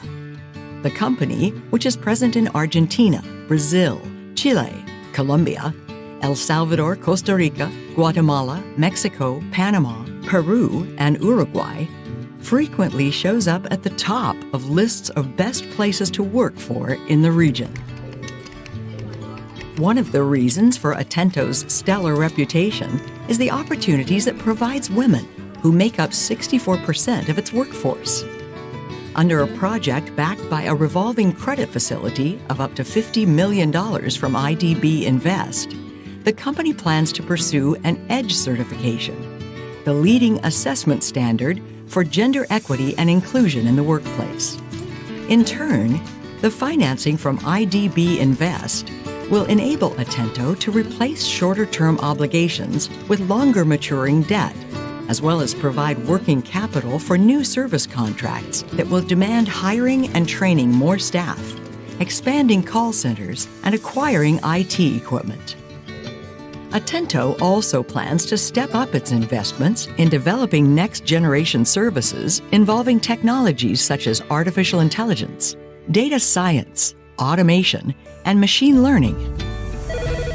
So this is our initial deal in the PPOC arena, and we expect it to be the first of many investments to promote nearshoring and the export of business services from Latin America and the Caribbean. There are huge opportunities to capitalize a este momento y el launch, pero van a ver que es una sesión de verdad que muy interesante y que mueve a nuestra región. Cuando sabemos que más del 50% en la población de América Latina y el Caribe son mujeres, obviamente hay que hablar de la inversión con enfoque de género. Y hoy tengo la verdad el placer de tener a 3 invitados de lujo que van a compartir con nosotros por qué esto es importante, pero como lo dice nuestra Sustainability Week, we're going from thinkers to doers. Sobre todo nos van a contar cómo lo están haciendo, qué es lo que están haciendo de manera muy concreta en cada una de sus organizaciones y ojalá esto les pueda dar herramientas para que lo puedan llevar a cabo en sus propias empresas. Entonces, sin más, tengo el honor de tener a Marcia Díaz, que es gerente de estrategia comercial de PYME en Banco Pichincha. Bienvenida, Marcia. Encantada. Tengo también el placer de estar con Julia Scout, que es ESG Partner from Portland Private Equity. Welcome. Thank you. Y last but certainly not least, tenemos también a Eric Lagos, quien es el CEO y Management Partner de la FIS Investment. Bienvenidos a los 3. Bueno, hablando de inversión con lente de género, para empezar, hablemos de qué va, qué es esto. Invertir con enfoque de género es canalizar las inversiones de 3 maneras. La primera es invertir en empresas que sean lideradas o que sean propiedad de mujeres. La segunda es invertir en empresas que tengan prácticas inclusivas, que tengan una estrategia de género, diversidad e inclusión robusta. Y tercero es invertir en empresas cuyo producto o servicio beneficie a las mujeres y niñas. Sabemos que canalizar estos fondos es extremadamente importante y sobre todo, como hemos visto recientemente, los derechos de las mujeres y todo lo que se ha ganado es muy frágil y puede irse en cualquier momento. Entonces, creo que la conversación de hoy es todavía más relevante. Entonces, sin más, pues hablemos ya directamente. Quisiera iniciar contigo, Eric, y que nos cuentes qué están haciendo ustedes. ¿Por qué decidieron irse a un enfoque de género en una industria que aún, digamos, no lo tiene muy claro o que no sabe cómo empezar? Cuéntanos por qué lo hicieron y cómo se está traduciendo concretamente con ustedes. Muchas gracias, buenos días, gracias a los que nos acompañan. Ha sido una evolución natural a lo largo de 21 años en nuestra firma, motivada por 2 factores. El primero es que soy un fiel creyente que dándole el empoderamiento a las mujeres, esos espacios de participación y liderazgo, se obtienen buenos resultados y cambios positivos en toda organización. Y no vayamos muy lejos. En nuestra casa, las mejores administradoras son nuestras esposas, ¿no? Mi hija, por ejemplo, que tiene 8 años, tiene su cuarto ordenado, sus muñecas, en cambio el cuarto de mi hijo, un desastre, ¿no? Ya es algo natural en las mujeres. Segundo, porque fue algo que vino como parte de nuestra evolución, nuestro inicio. Comenzamos administrando 2 fondos de impacto, CACEIF 1 y CACEIF 2, en la década del 2000. Al principio, básicamente, llevábamos las estadísticas por temas de reportería, mujeres empleadas, mujeres en puestos gerenciales. Pero a lo largo de estos 2 fondos vimos que en aquellas donde la mujer tenía una mayor participación e injerencia, se tenían buenos resultados.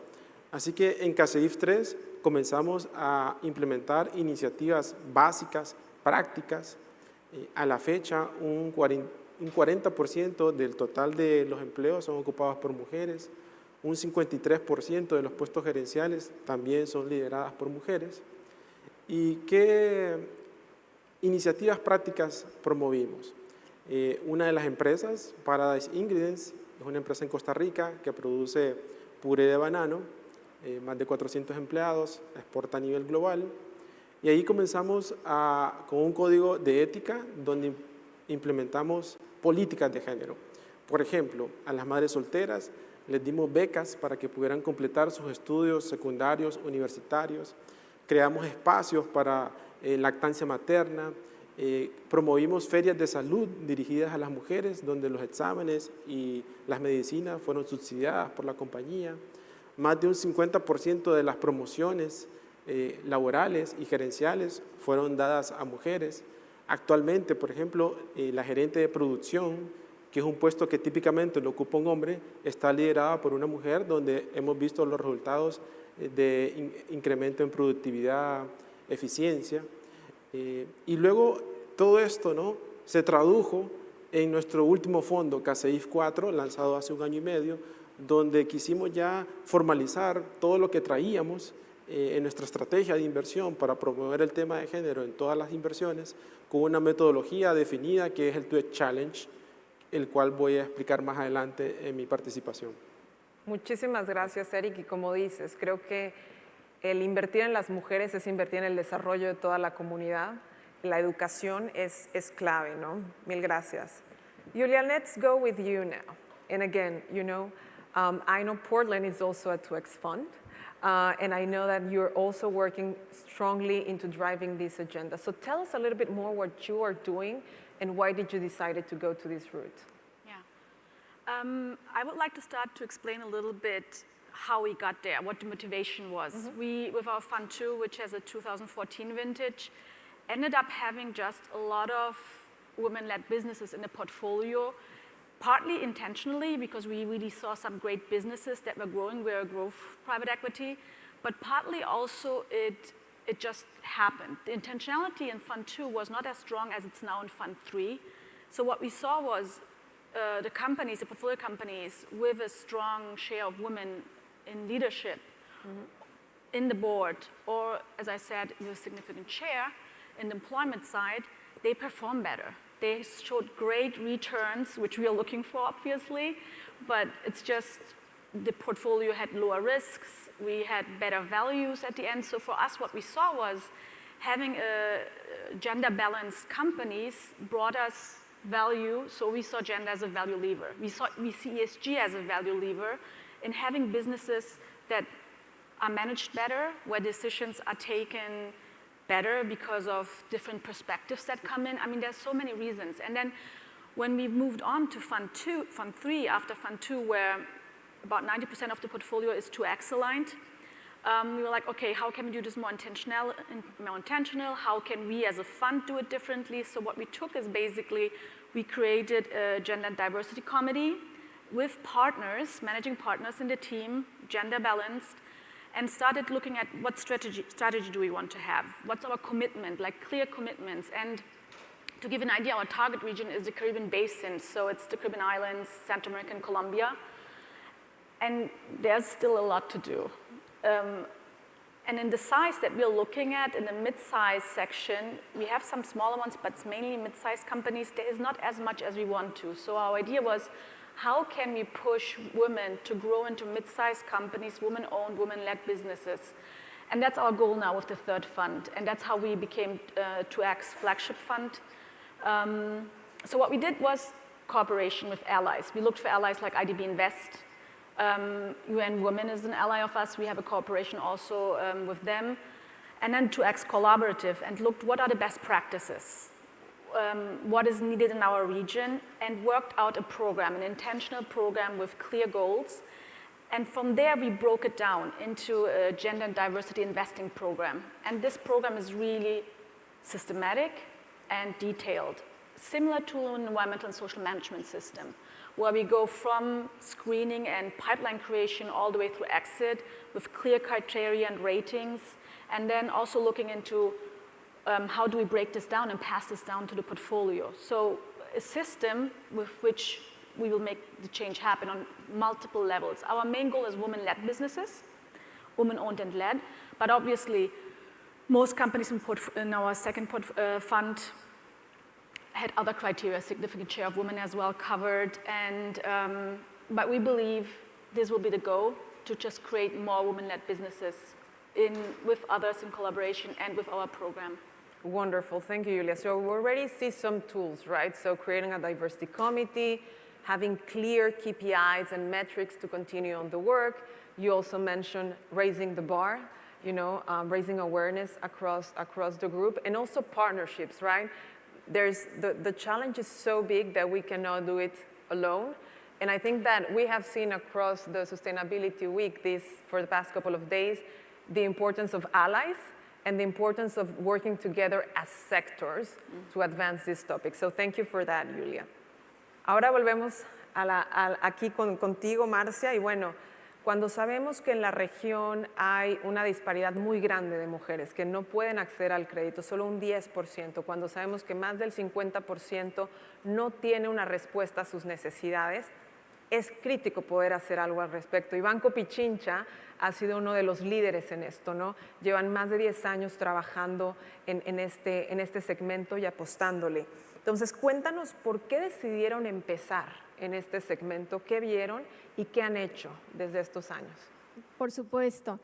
Bueno, para Banco Pichincha definitivamente es una responsabilidad. El banco es líder en el país, es la institución financiera más grande y por supuesto ser el líder también trae muchísima responsabilidad. Nosotros somos adherentes de Pacto Global de Naciones Unidas desde el 2011 y claro, estamos comprometidos con la Agenda 2030 que pretende mover los principales retos del mundo. Uno de ellos, la equidad de género. Ese ha sido uno de los hitos importantes con los que empezamos este viaje, además de ser la primera institución del país en adherirnos a los 7 principios de empoderamiento de la mujer, que finalmente se recogen dentro de nuestro marco de gestión sostenible en el banco. Para nosotros, al igual que en la región, es importante mencionarles que hay retos a nivel de brechas, menores niveles de empleo, la generación de un PIB muchísimo menor a la representatividad que tiene la mujer en el Ecuador, menores niveles de bancarización, son temas que por supuesto nos han llevado a movilizarnos, a la acción. Y esto lo estamos manejando a través de nuestra estrategia de género en el banco, que nos ha llevado a manejar algunos pilares de acción. Uno de ellos muy focalizado en el training de nuestros ejecutivos. Nuestro modelo se enfoca en microempresas, pequeñas y medianas empresas, en donde la relación con el ejecutivo es clave.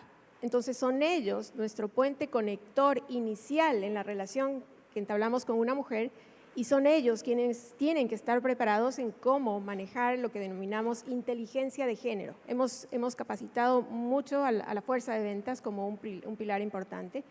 A esto lo estamos acompañando de una oferta financiera ya mucho más focalizada en cubrir las tradicionales barreras que impiden el acceso al financiamiento a las mujeres.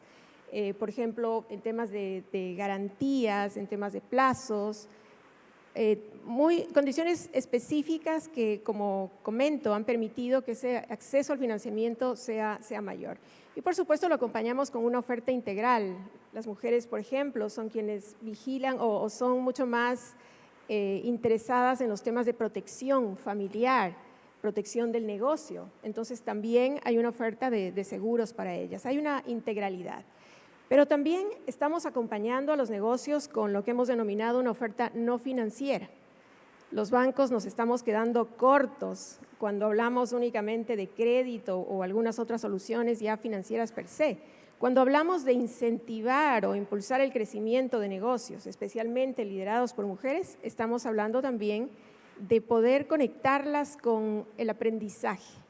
Las cifras son clarísimas. Cuando generamos acceso al financiamiento, estamos hablando de potenciar las ventas de estos negocios en niveles importantes, pero la evidencia también nos deja ver que cuando hacemos algo por mejorar la manera en cómo administran estos negocios, de la manera como generan medios de pago adicionales, los negocios liderados por mujeres especialmente pueden potenciarse muchísimo más en niveles de ingresos, en niveles de utilidad que generan. Entonces, por supuesto, no podemos dejar de ver eso y nuestra oferta hoy en día es mucho más amplia, lo financiero y lo no financiero. Y claro, acabamos de cubrir un hito importante en la gestión del banco en el mes de marzo con la emisión del primer bono social con temática de género, lo cual nos compromete en un horizonte de largo plazo en seguir impulsando nuestra estrategia con enfoque de género y también es un tema que por supuesto nuestros inversionistas les da la tranquilidad de ese foco que tenemos en este importante mercado. Entonces, ha sido realmente un aprendizaje en todos estos años recorridos, pero indudablemente conscientes de que esto es algo que no termina y es algo que cada vez nos mueve muchísimo más a seguir encontrando nuevas formas de potenciar el mercado de mujeres. No, buenísimo, Marce. Me encanta hablar de inteligencia de género, ¿no? Y la importancia de ese primer contacto con el cliente y lo que se puede realmente realizar. De verdad que estamos muy honrados de haber compartido con ustedes ese primer bono y haberlos acompañado. Pero bueno, Eric, hablando de felicitaciones, ustedes fueron el primer fondo 2X flagship de la región. Entonces, muchas felicidades por eso. Hemos dicho ya varias veces 2X. Cuéntanos qué es, cómo utilizaron ese framework y qué es lo que viene para ustedes. Perfecto, muchas gracias. En efecto, estamos muy orgullosos en el grupo La FICE de haber obtenido esta certificación porque creemos en ella. El 2X Challenge básicamente tiene dos dimensiones, una a nivel del fondo y otra a nivel del portafolio. En el nivel del fondo se implementan políticas de igualdad de género.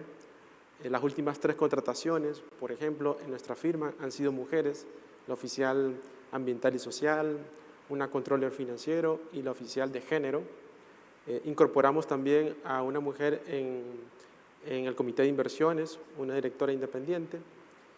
Y estamos con un entrenamiento que nos dan nuestros inversores para implementar estas políticas a nivel del fondo, del gestor.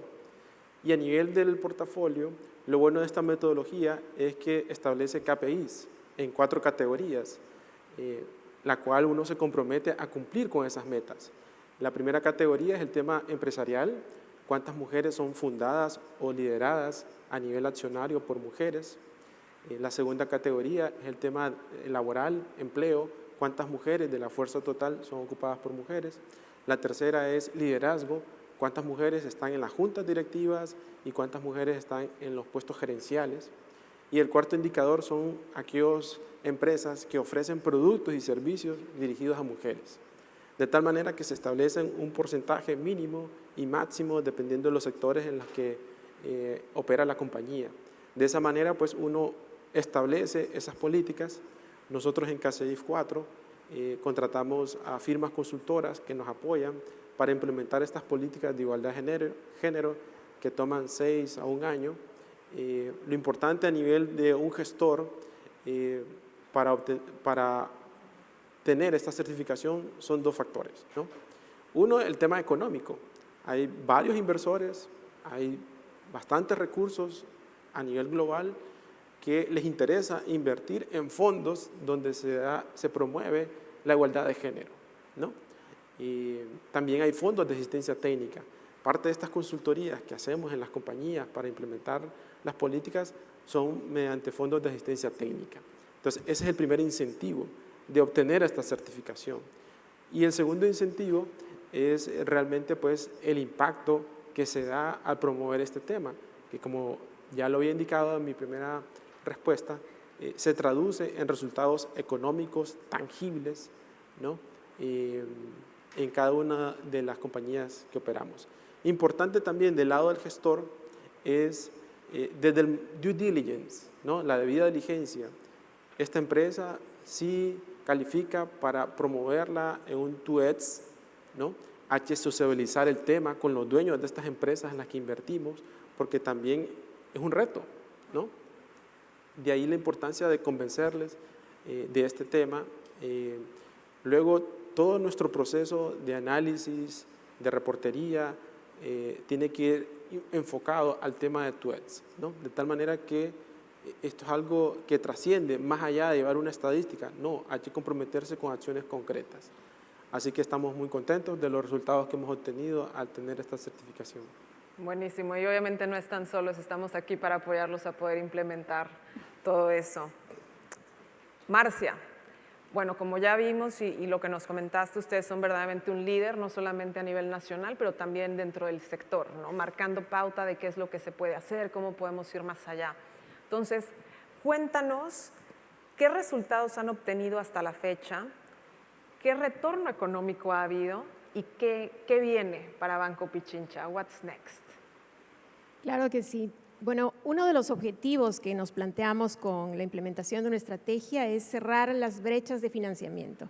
En estos 4 años últimos, principalmente, hemos llegado a cerrar esta brecha en cerca de un 30%, ¿no es cierto?, el monto que financiamos entre hombres y mujeres. Ese es uno de los objetivos que nos planteamos. Tenemos también un share of wallet mucho mayor, 60% en el mundo de microfinanzas y 50% en el mundo de las pymes. Entonces hemos logrado profundizar en la relación con nuestros clientes.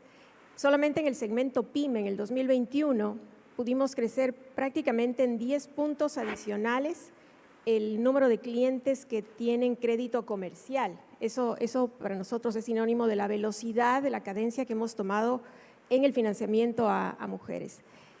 También el Net Promoter Score, que habla mucho de los niveles de satisfacción de los clientes. También tenemos unos niveles mucho mayores que el promedio en general del segmento en mujeres en micro y en mujeres pequeñas y medianas empresas.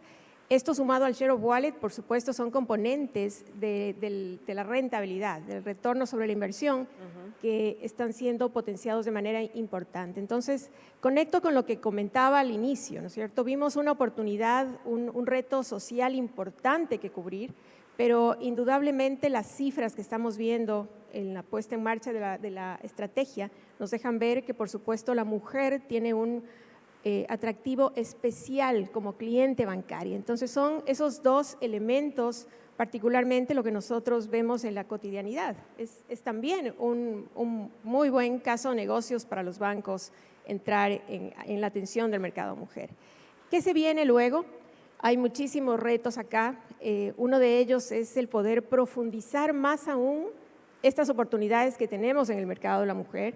Vemos con mucho interés y a propósito del marco del bono de género, estamos entrando a hacer un estudio y con el acompañamiento de BID Invest de mujer agro, de las mujeres en el agro y etnias también. Mujer indígena es un mercado que queremos explorarlo. Ahora mismo estamos llevando a cabo un estudio que permita, por supuesto, generar una oferta de valor específica que nos permita cubrir esos retos que tenemos hoy en día. Otro de los temas importantes para nosotros es entendiendo ese papel que jugamos como líderes del mercado, es cómo podemos nosotros potenciar el acceso de las mujeres a esta economía cada vez más digital. La pandemia nos dejó un claro mensaje de que los negocios se ven potenciados si están en un entorno digital, pero lamentablemente vemos que no todos los negocios, pequeños negocios, especialmente los liderados por mujeres, están en ese mundo. Y es ahí donde queremos también cuestionarnos qué más podemos hacer desde nuestro rol. Y por supuesto el banco también está avanzando en un proceso de transformación digital muy fuerte. Y el lente de género, que hoy en día es transversal en la organización, es algo que no podemos dejar de verlo, inclusive a nivel del diseño de todos los nuevos productos, procesos, canales, que es lo que queremos en este momento robustecer. Entonces, hay una agenda de muchos temas por cubrir, pero que nos ilusiona. Yo creo que todo lo que uno puede ver como resultado, algo tangible, lo que hace es motivarte más aún a seguir avanzando. Entonces ese es nuestro reto hoy en día en los siguientes pasos. No, Marce, pues bueno, una hoja de ruta ambiciosa y muy inspiradora, ¿no? Creo que cuando hablamos de diversidad tendemos muchas veces a enfocarnos solo en el tema de género, pero bueno, la región es muy diversa, ¿no? La mitad son afrodescendientes, 70 millones de personas con discapacidad, 15% de la población es indígena en nuestra región y un aproximado de 7% es población LGBT, ¿no? Cada una de ellas con necesidades específicas y es de verdad tremendo ver que el Banco Pichincha está ya empezando a enfocarse en el tema de la mujer indígena agro, ¿no? Y algo que me encantó también que mencionaste es ayudar al sector, ¿no? Abrir esa brecha, esos estudios que van a permitir que a nivel regional podamos seguir trabajando. Entonces, muchas felicidades de verdad. And Julia, back to you. No, we often hear how having gender diversity, it's great for innovation, it brings more returns, it creates more conversation around the table, hence bringing the best solution. But the fund industry is extremely male-dominated. So a lot of women might feel intimidated, right, into joining, into being part of that. Tell us, for example, what are you doing from Portland into creating more diversity in the workforce and therefore for the industry? Yeah. I love to talk about this because that's where, we see a big problem between the fund managers, private equity, in general, the investment community, that there's not enough women, and how can we improve the numbers? And the main thing is we sat together when we looked at our strategy for the portfolio, we looked, okay, what can we improve? And we had to sit together, our top management, HR, and my team to see, okay, what can we do? And honestly, it starts with recruitment, and that there is not enough qualified and interested women in working in the private equity. That's the main problem. And so we thought, how can we improve the pool of candidates? And it starts really early. And I can give an example myself. When I was at university first, I studied international business. I was not attracted to the investment banks or private equity funds. I was like, it's a club of guys that think they're so cool. And I was really good in finance, I'm very good in math, but the kind of energy just didn't attract me. And we thought, okay, we need to change that. Let's start with, we cooperate with several universities. Let's do female student lunches or breakfasts at those fairs and change the whole concept that we have at the fair to make it a little bit more interesting and attractive for women. And to get just the attention, and when we do our ads for interns, and we have long-term interns that work with us for a year, get a very good pay, change the advertising that we put out there, that it sounds more attractive for women. Instead of using competitive as a wording, cooperative, even empathy, flexibility. Words make a difference, and that's how we choose and take decisions if we're going to send an application or not. So make everything more inclusive. That's really important. From the first moment you're looking for someone to once the recruitment is being done and you have a bigger pool, because that's how you create a bigger pool and how you get women interested in this sector. You move into, once you have them, how do I promote the women? Because also, when we look at performance evaluations, criteria and performance evaluations, the criteria are very male in nature. And yes, soft skills became more important the last 10 years, but still the importance is not high enough.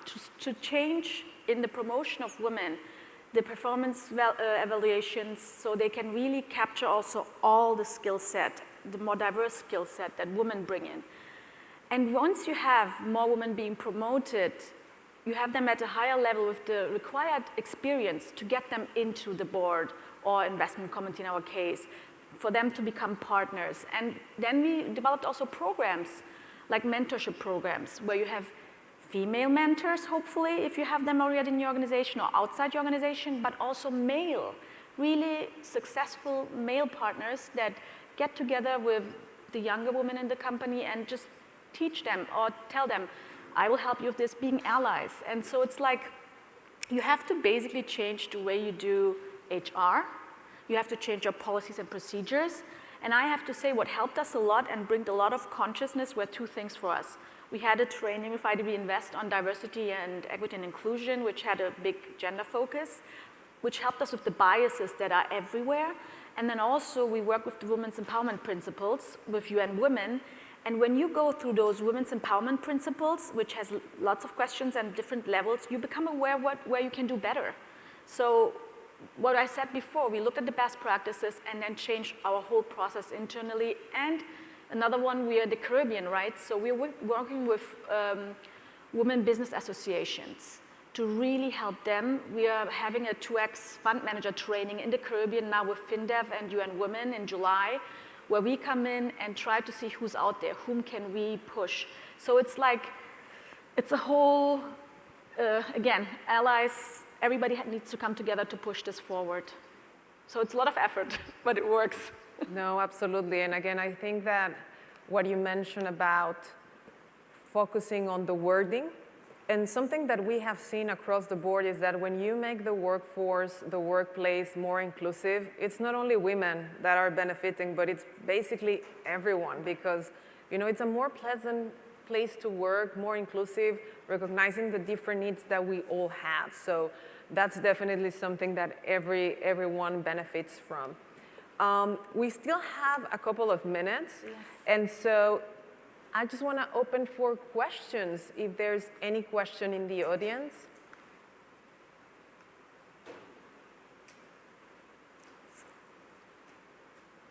No, I think that then we have really provided great elements. So perhaps just to wrap up, what advice would you give to every company that we have today in the room for them to accelerate in gender equality and diversity? Just, ¿qué cosa muy concreta pueden hacer? Let's start with you, Julia, and then we'll go to Eric, and then Marcia. I can only recommend you to just start responsibilities within the company, a DI committee, a gender diversity committee, however you want to call it. You need people who push this. And also that top management is in there, or at least fully supports it, and that they work down the action plans, the strategy and the action plan. You need people to do this. You can't just say, here and there we talk about it. The starting point. Great. So creating the diversity committee with key people. Yeah. Eric.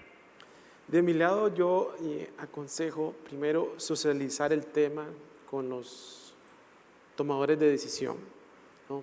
Llámese dueños de compañías, accionistas, junta directiva, porque de ahí cae todo lo demás, ¿no? Si no está convencido de la alta gerencia, de la importancia de estos temas, muy difícilmente los mandos medios puedan promover, ¿no? Una vez que se está convencido del tema, buscar el apoyo, ¿no?, de firmas externas o instituciones como el Banco Interamericano de Desarrollo, que cuentan con estos programas de entrenamiento al personal. Y una vez que está entrenado tus tomadores de decisiones en este tema, comenzar a implementar pequeñas cosas, prácticas, ¿no?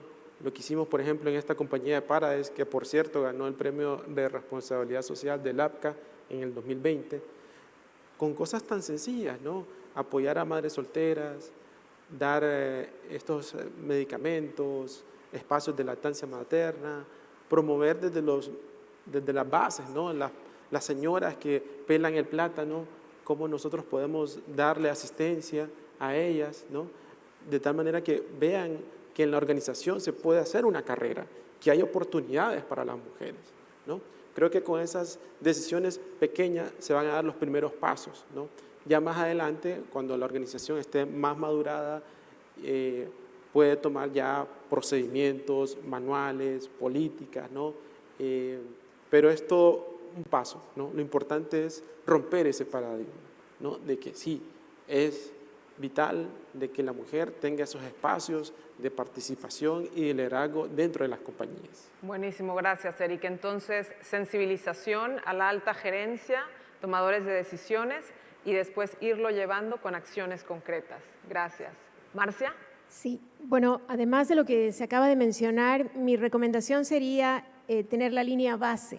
Creo que explorar alrededor de toda la información, los datos de los que se dispone, uno finalmente termina encontrando muchas oportunidades y la claridad del camino que se debe seguir. Entonces, además de tener el sponsor, generar un comité que permita generar esfuerzos multidisciplinarios para que no sea solo una acción de una persona, el tema de la información que te permite marcarte un objetivo específico u objetivos es algo crucialmente importante cuando estás empezando. Buenísimo, entonces saber de dónde iniciamos y como dicen en inglés, you measure what you treasure. Sin más, pues la verdad que un honor felicitar a cada una de sus instituciones por llevar la agenda de inclusión dentro de la región más allá, y muchas gracias a todos ustedes online y aquí por asistir con nosotros a este panel de la Semana de Sostenibilidad. Sin más, muchas gracias. Gracias.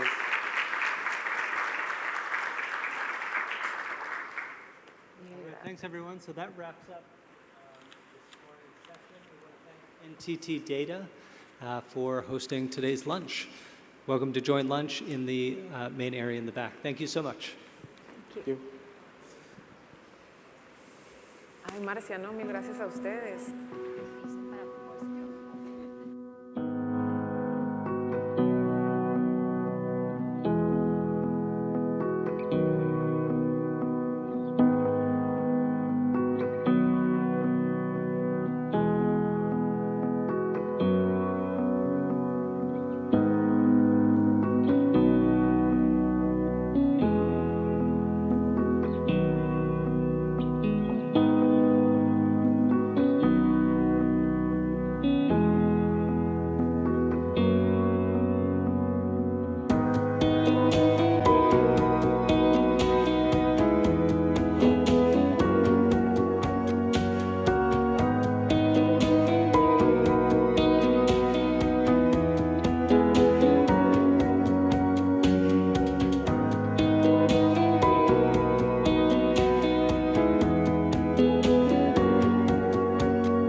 A calling to serve business.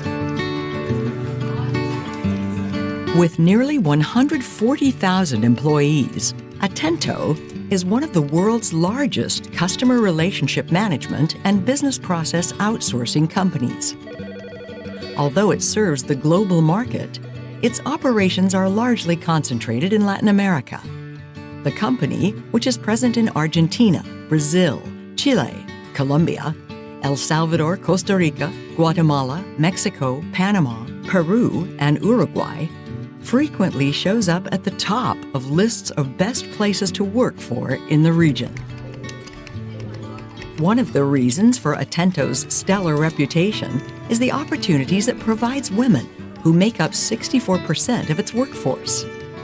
Under a project backed by a revolving credit facility of up to $50 million from IDB Invest, the company plans to pursue an EDGE certification, the leading assessment standard for gender equity and inclusion in the workplace.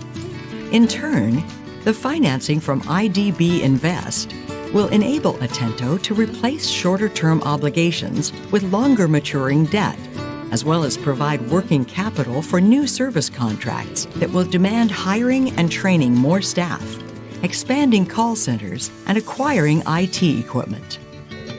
Atento also plans to step up its investments in developing next-generation services involving technologies such as artificial intelligence, data science, automation, and machine learning, So this is our initial deal in the PPOC and Marina, and we expect it to be the first of many investments to promote nearshoring and the export of business services from Latin America and the Caribbean.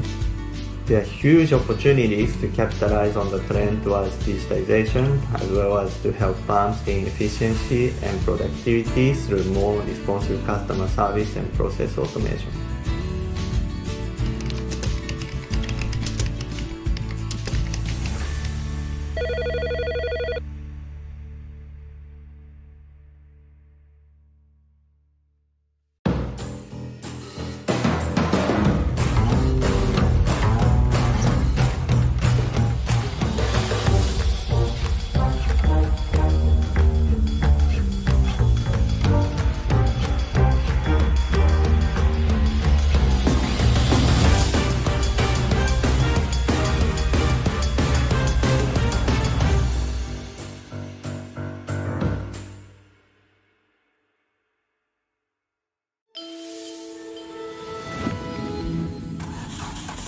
Gigante de la movilidad verde.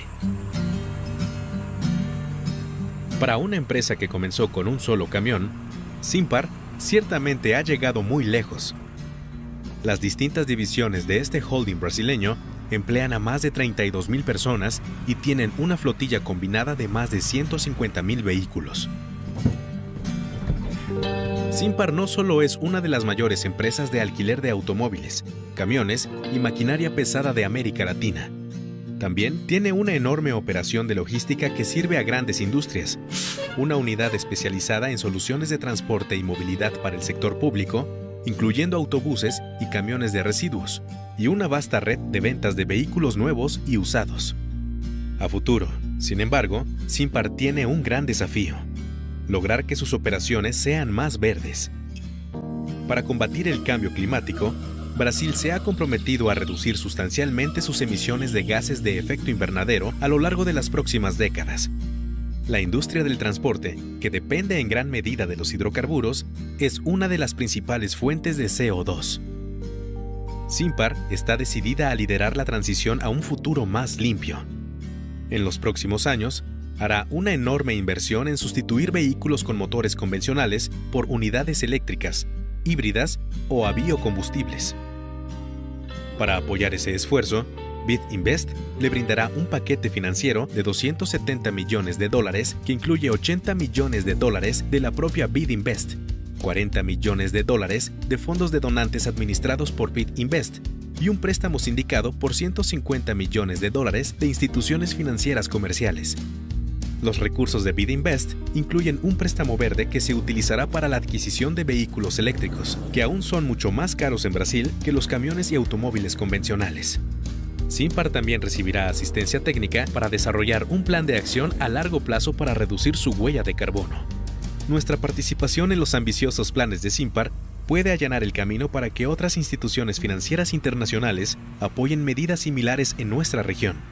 También contamos con que esta operación sirva de ejemplo para que otras empresas de transporte se decidan a hacer más verdes sus propias flotillas, comentó Juan Parodi, jefe del equipo de proyecto de BID Invest.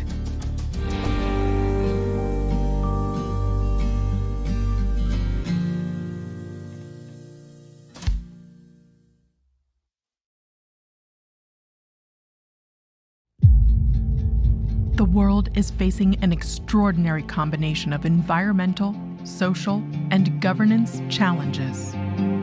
For Latin America and the Caribbean, these challenges hit close to home.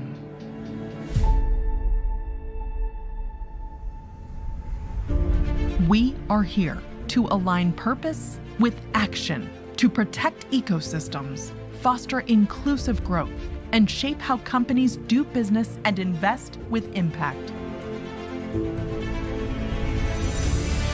Because we need to act now to build resilience in our businesses and economies to leverage the power of the private sector. Act now to expand access to ESG solutions and sustainability-linked financing that are beneficial for more than 600 million people, the private sector, and the planet. Act now to strengthen sustainable value chains with environmentally and socially conscious mindsets.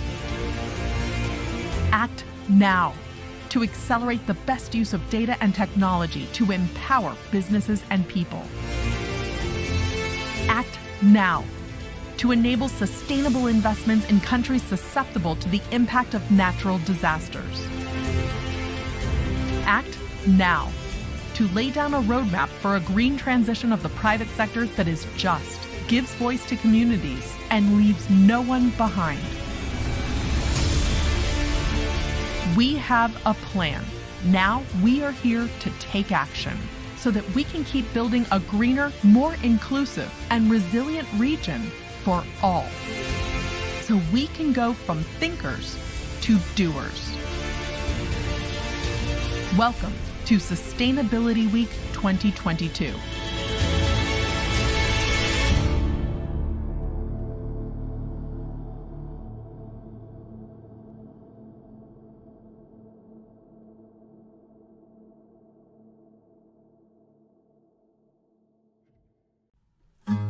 Affordable zero-carbon housing that anyone can buy is a game changer in the fight against climate change.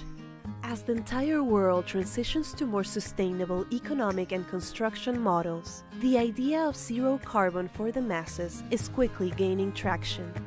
Single-family houses with high energy efficiency may be a luxury that not all can afford, but cheap zero-carbon houses may have a massive impact on pollution patterns in many regions, including Latin America and the Caribbean. Zero-carbon houses share a few common features, including strong building insulation so that less energy is needed to keep comfortable temperatures inside and solid recycling systems to avoid water waste. Cheaper and centralized heating systems are also frequent features. Communal waste management and energy storage solutions, as well as smart appliances, often are part of the same housing blueprint. The construction of zero-carbon houses also involves carbon emissions. That's why carbon offsetting projects, for example through reforestation, are conducted to offset these emissions and stay true to the zero-carbon ideal. Particular attention to the surroundings is an added characteristic of these projects in order to minimize the impact of construction and maximize the availability of natural resources like sunlight. This may sound like a pipe dream, but rather it's something that is already well underway in the region. IDB Invest has announced an investment of up to $10 million in a fund run by Paladin that is the first zero-carbon affordable housing fund in the region. The fund seeks to raise as much as $100 million that will be invested in building housing for first-time homebuyers earning less than their country's gross national income per capita. Sustainable housing will be built by mid-sized developers in Mexico, Colombia, Brazil, and Peru. This is just the beginning of what should be a growing effort to provide much-needed, climate-compliant, affordable housing across the region.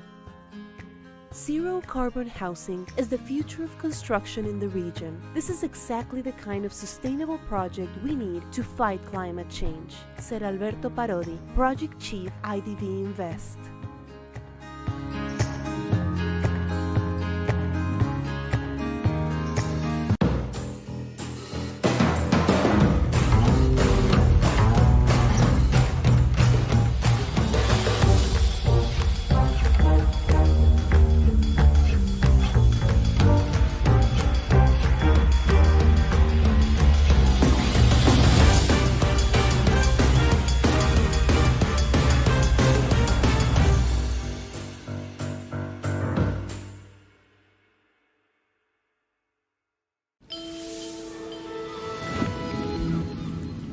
La vuelta a la actividad en las playas. Al igual que operadores de complejos turísticos en todo el mundo, el Grupo Piñero pasó por una dura prueba durante la pandemia. No obstante la caída en la actividad económica, esta empresa familiar, con 27 hoteles en la República Dominicana, México, Jamaica y España, siempre mantuvo su compromiso con el turismo sostenible.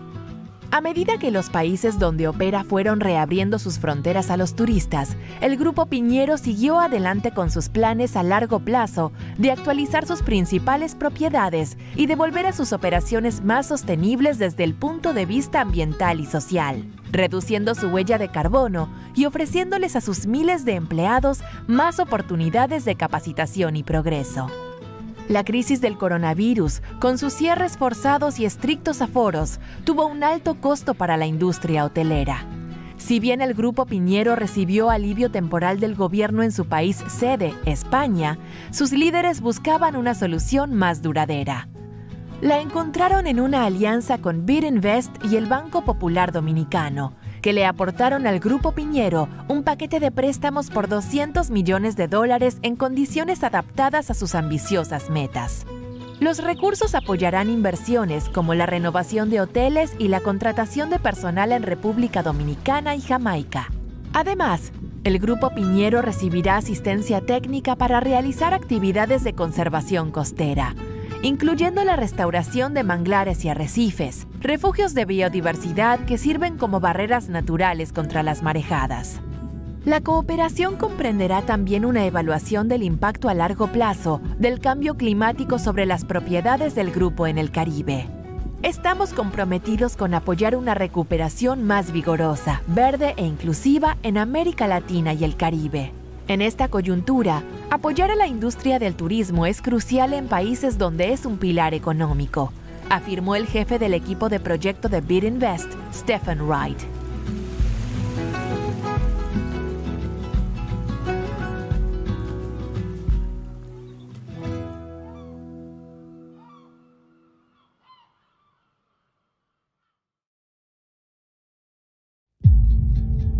The world is facing an extraordinary combination of environmental, social, and governance challenges. For Latin America and the Caribbean, these challenges hit close to home.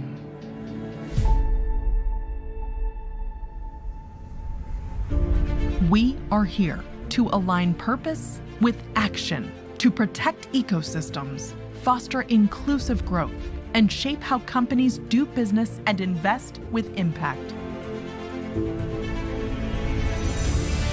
Because we need to act now to build resilience in our businesses and economies to leverage the power of the private sector. Act now to expand access to ESG solutions and sustainability-linked financing that are beneficial for more than 600 million people, the private sector, and the planet. Act now to strengthen sustainable value chains with environmentally and socially conscious mindsets. Act now to accelerate the best use of data and technology to empower businesses and people. Act now to enable sustainable investments in countries susceptible to the impact of natural disasters.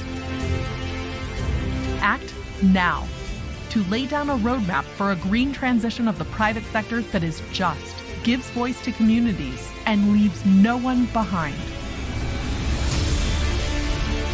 We have a plan. Now we are here to take action so that we can keep building a greener, more inclusive, and resilient region for all. So we can go from thinkers to doers. Welcome to Sustainability Week 2022.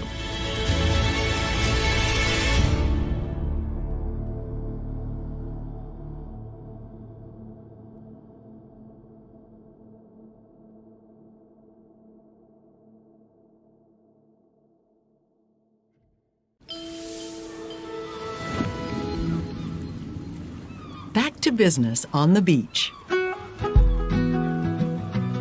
Like beach resort operators around the world, Grupo Piñero went through a very trying period during the COVID pandemic. Despite the turndown, the family-owned chain, with 27 hotels in the Dominican Republic, Mexico, Jamaica, and Spain, always stood by its commitment to sustainable tourism.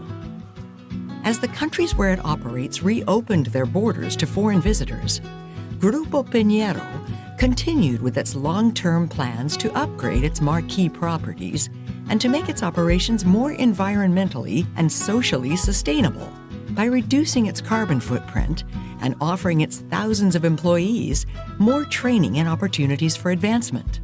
But the coronavirus crisis, with its forced closures and strict limits on occupancy, took a huge financial toll on the tourism industry. While Grupo Piñero had received temporary aid from the government in its home country, Spain, its leaders were looking for a lasting solution. They found it in an alliance with IDB Invest and Banco Popular Dominicano, which provided Grupo Piñero a $200 million loan package on terms suited to their ambitious goals. The resources will support investments such as renovating properties and building up staff in the Dominican Republic and Jamaica. In addition, Grupo Piñero will receive technical assistance to carry out activities to protect coastal areas, including the restoration of mangroves and coral reefs, which serve as natural barriers against sea surges, as well as havens for biodiversity. The assistance will also include an assessment of the impact of climate change on the group's properties in the Caribbean. We're committed to supporting a stronger, greener, and more inclusive recovery in Latin America and the Caribbean. At this juncture, supporting the tourism industry is essential in countries where it is an economic mainstay.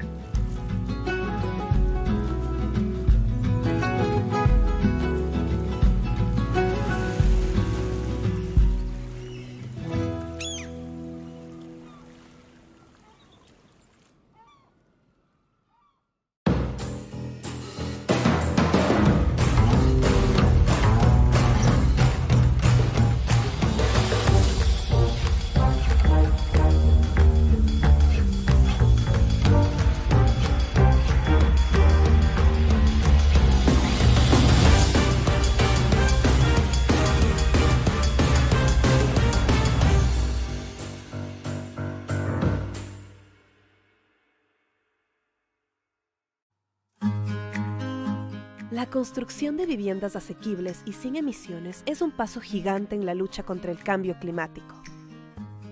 A medida que todo el mundo se mueve hacia modelos económicos y de construcción más sostenibles, la idea de emisiones cero está ganando terreno rápidamente. Las casas unifamiliares con alta eficiencia energética son un lujo que no todos pueden pagar. Pero las viviendas asequibles con cero emisiones pueden tener un impacto masivo en los patrones de contaminación en muchas regiones, incluida América Latina y el Caribe.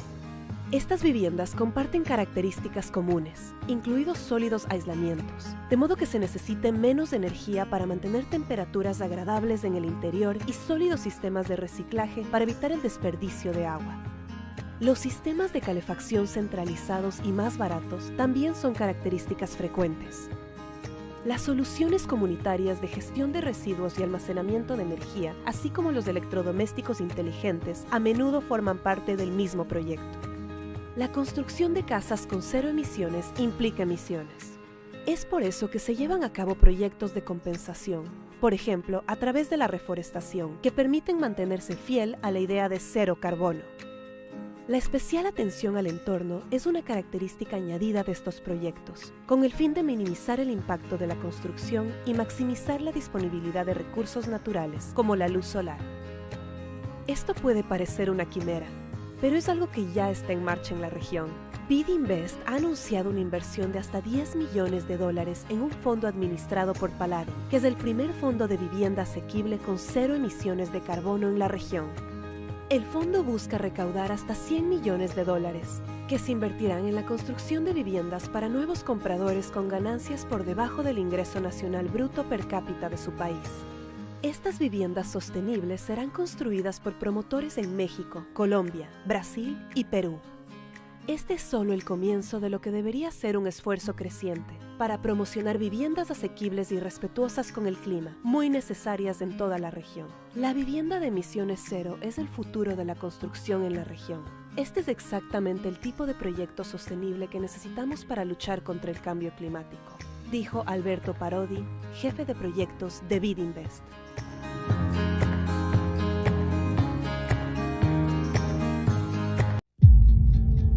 The world is facing an extraordinary combination of environmental, social, and governance challenges.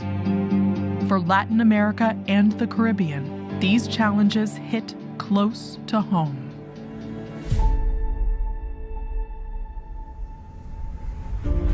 We are here to align purpose with action, to protect ecosystems, foster inclusive growth, and shape how companies do business and invest with impact.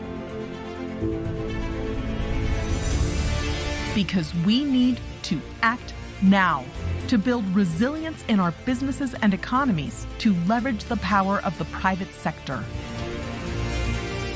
Act now to expand access to ESG solutions and sustainability-linked financing that are beneficial for more than 600 million people, the private sector, and the planet.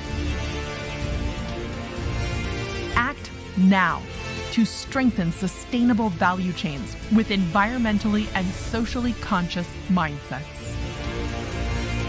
Act now to accelerate the best use of data and technology to empower businesses and people. Act now to enable sustainable investments in countries susceptible to the impact of natural disasters. Act now to lay down a roadmap for a green transition of the private sector that is just, gives voice to communities, and leaves no one behind. We have a plan. Now we are here to take action so that we can keep building a greener, more inclusive, and resilient region for all. So we can go from thinkers to doers. Welcome to Sustainability Week 2022.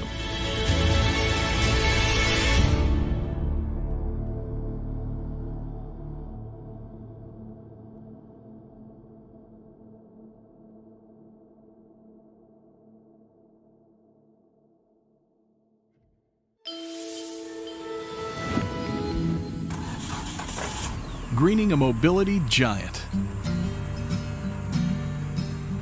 For a business that started with a single truck, Simpar has certainly gone far. The Brazilian holding company's different divisions now employ more than 32,000 persons and boast a combined fleet of more than 150,000 cars and trucks. Simpar not only runs one of the biggest car, truck, and heavy equipment rental operations in Latin America, it also has a huge logistics business that serves several key manufacturing industries, a specialized unit that offers mobility and transportation solutions to the public sector, including passenger buses and garbage trucks, and a network of dealerships that sell new and used vehicles. But looking down the road, Simpar faces a huge challenge: greening its operations. In a bid to combat climate change, Brazil has committed to reducing its emissions of greenhouse gases substantially over the next few decades. The transportation industry, which relies heavily on fossil fuels, is one of the biggest sources of CO2. Simpar is determined to become a leader in the transition to a cleaner future. Over the next few years, it will make large investments in substituting vehicles with conventional internal combustion engines for electric, hybrid, and biofuel units. In support of that effort, IDB Invest will supply the Brazilian company a $270 million financial package, which includes $80 million from IDB Invest itself, $40 million from donor funds managed by IDB Invest, and a syndicated loan for $150 million from commercial lenders. IDB Invest's resources include a green loan earmarked for the acquisition of electric vehicles, which still are far more expensive in Brazil than conventional cars and trucks.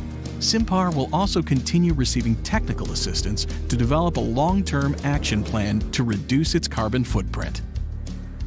Our participation in Simpar's bold plans should pave the way for other international lenders to support similar efforts in our region.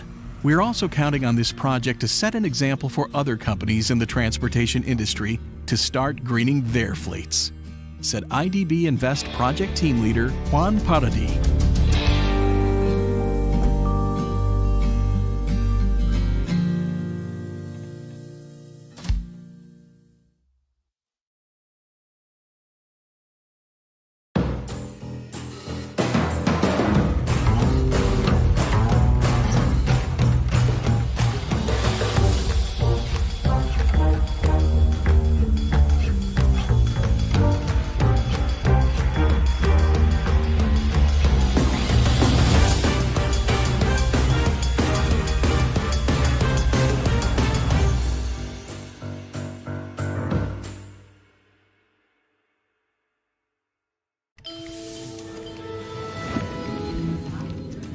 una vocación de servicio. Con casi 140,000 empleados, Atento es una de las mayores empresas de gestión de relaciones con clientes y tercerización de procesos de negocio, CRM, BPO por sus siglas inglesas, del mundo. Aunque sirve a un mercado global, la mayoría de sus operaciones están concentradas en América Latina. La compañía, con presencia en Argentina, Brasil, Chile, Colombia, Costa Rica, El Salvador, Guatemala, México, Panamá, Perú y Uruguay, figura frecuentemente en listas de los mejores lugares para trabajar en la región. Una de las razones de esa reputación estelar es que Atento le brinda muchas oportunidades a las mujeres, que constituyen 64% de su fuerza laboral. Bajo un proyecto respaldado por una facilidad de crédito revolvente de hasta $50 millones de BID Invest, la empresa buscará obtener la certificación EDGE, la principal evaluación internacional sobre equidad de género e inclusión en lugares de trabajo. A su vez, el financiamiento provisto por BID Invest le permitirá a Atento reemplazar deuda de menores plazos con obligaciones a plazos más largos, así como obtener capital de trabajo para emprender nuevos negocios que requerirán contratar y entrenar a más personal, ampliar sus call centers y adquirir más equipos informáticos. Atento también planea incrementar sus inversiones en el desarrollo de una nueva generación de servicios con tecnologías como la inteligencia artificial, la ciencia de los datos, la automatización y el aprendizaje automático. Esta es nuestra transacción inaugural en el campo CRM-BPO. Esperamos que sea la primera de muchas inversiones para promover el nearshoring y la exportación de servicios desde América Latina y el Caribe. Hay enormes oportunidades para sacar mayor provecho de la tendencia hacia la digitalización, así como para ayudar a las empresas a ganar en eficiencia y productividad mediante la automatización de procesos y servicios de atención al cliente más dinámicos, apuntó Daichi Tsuchihashi, jefe del equipo de proyecto de BID Invest.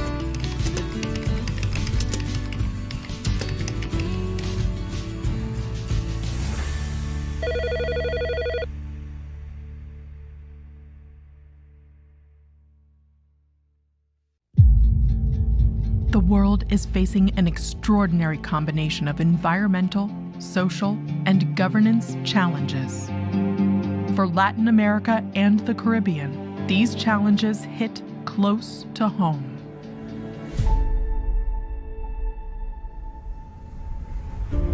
We are here to align purpose with action, to protect ecosystems, foster inclusive growth, and shape how companies do business and invest with impact. Because we need to act now to build resilience in our businesses and economies to leverage the power of the private sector.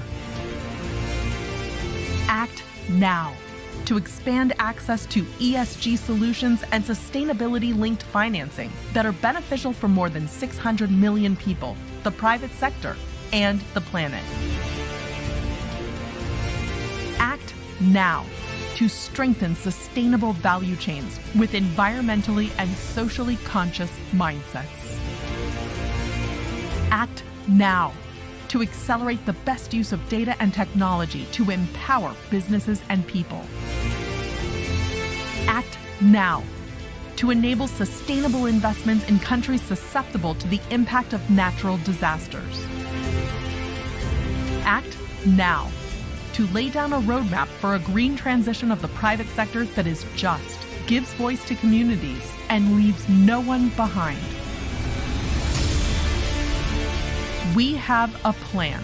Now we are here to take action so that we can keep building a greener, more inclusive, and resilient region for all. So we can go from thinkers to doers. Welcome to Sustainability Week 2022.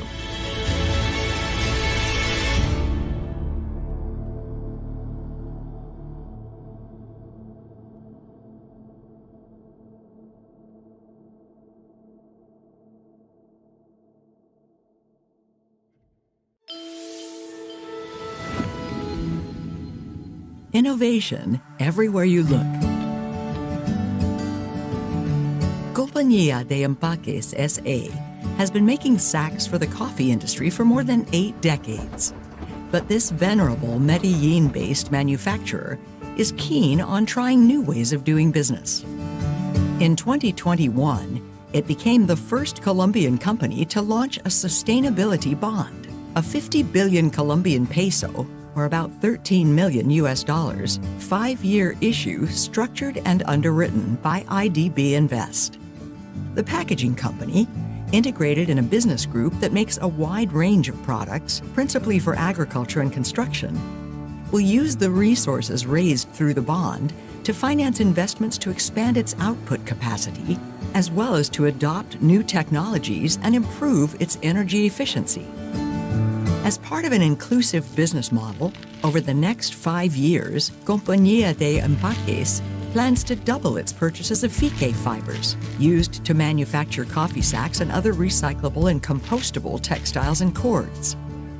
Fique, a plant similar to sisal, is mostly grown by low-income farmers and rural cooperatives in central and southern regions of Colombia. The company will also step up its research and development of new products derived from the fique plant, as well as its experiments with circular economy models, which involve reusing or repurposing waste that would otherwise end up in a landfill. They have already replaced coal with plant biomass as fuel for its own generator. They are in the process of reducing its carbon footprint using renewable energy with the construction of a biomass power plant using fique fiber waste and the installation of solar panels. Under the terms of the sustainability bond, the company will pay a higher or lower interest rate depending on whether it achieves or misses certain key performance indicators tied to a set of previously agreed and independently verified environmental and social targets. For example, one of the goals is to reduce the energy consumption rate of raw materials it uses, which include polypropylene. This transaction not only introduced a new asset class in the Colombian capital market, it should also open a path for other local companies interested in pursuing ambitious sustainability strategies, said the IDB Invest project team leader, Jose Gustavo Quiñones.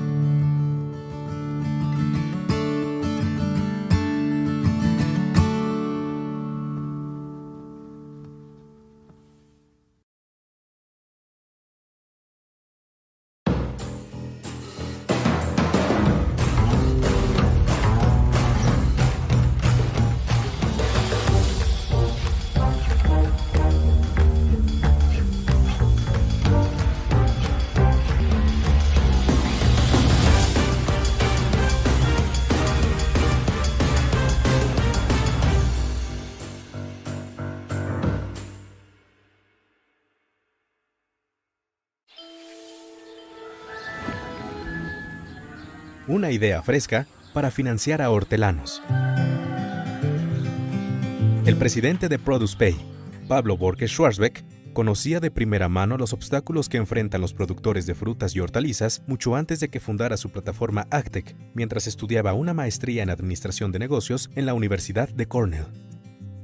No solo porque su familia ha estado dedicada a la agricultura en México desde hace 4 generaciones, sino porque trabajó con pequeños hortelanos que no conseguían acceso al tipo de soluciones financieras disponibles para quienes cultivan cereales o manejan hatos de ganado. Como las frutas y verduras suelen ser altamente perecederas y es difícil hallar precios de referencia, a los bancos comerciales les cuesta tomar tales cultivos como garantías, lo cual limita la capacidad de sus productores para utilizar el crédito para operar o ampliar sus negocios. La startup de Borges se propuso resolver ese problema financiero específico, así como allanar el vacío de precios actualizados y normalizados de frutas y verduras. Sin dicha información, hasta al banco mejor predispuesto se le complicaría determinar cuánto podría prestar como adelanto de una cosecha. Como si esos dos obstáculos no fueran lo suficientemente complejos, ProducePay se fijó un tercer objetivo aún más ambicioso: crear un mercado digital para que los hortelanos de cualquier parte del mundo puedan acceder al gigantesco mercado para las frutas y verduras frescas en los Estados Unidos. En los 7 años que lleva desde su creación, ProducePay ha dado grandes pasos. ha brindado más de $3.000 millones en financiamiento a clientes en 8 países. Además, ha desarrollado informes de mercado diarios sobre una serie de frutas y vegetales con gran demanda. Ahora está empeñada en digitalizar el comercio de las hortalizas, vinculando a productores con distribuidores y minoristas a través de su plataforma AgTech. Como parte de sus planes de expansión, ProducePay se decidió a contratar más personal de ventas y comercialización en las regiones donde opera. Para ese fin, en el 2021 reunió $43 millones de inversores de riesgo, incluyendo $6 millones de BID Invest. Con nuestro apoyo, ProducePay desarrollará salvaguardas sociales y ambientales más robustas, una estrategia de sostenibilidad para sus operaciones y fortalecerá su gobernanza corporativa, reforzando su reputación de socio confiable para todos los participantes de la cadena de valor de frutas y hortalizas.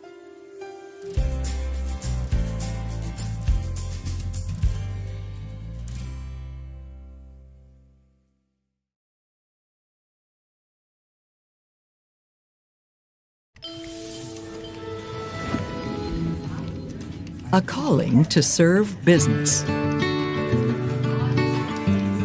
With nearly 140,000 employees, Atento is one of the world's largest customer relationship management and business process outsourcing companies. Although it serves the global market, its operations are largely concentrated in Latin America. The company, which is present in Argentina, Brazil, Chile, Colombia, El Salvador, Costa Rica, Guatemala, Mexico, Panama, Peru, and Uruguay, frequently shows up at the top of lists of best places to work for in the region. One of the reasons for Atento's stellar reputation is the opportunities it provides women, who make up 64% of its workforce. Under a project backed by a revolving credit facility of up to $50 million from IDB Invest, the company plans to pursue an EDGE certification, the leading assessment standard for gender equity and inclusion in the workplace. In turn, the financing from IDB Invest will enable Atento to replace shorter-term obligations with longer maturing debt, as well as provide working capital for new service contracts that will demand hiring and training more staff, expanding call centers, and acquiring IT equipment. Atento also plans to step up its investments in developing next-generation services involving technologies such as artificial intelligence, data science, automation, and machine learning. So this is our initial deal in the PPOC and Marina, and we expect it to be the first of many investments to promote nearshoring and the export of business services from Latin America and the Caribbean. There are huge opportunities to capitalize on the trend towards digitization, as well as to help firms gain efficiency and productivity through more responsive customer service and process automation.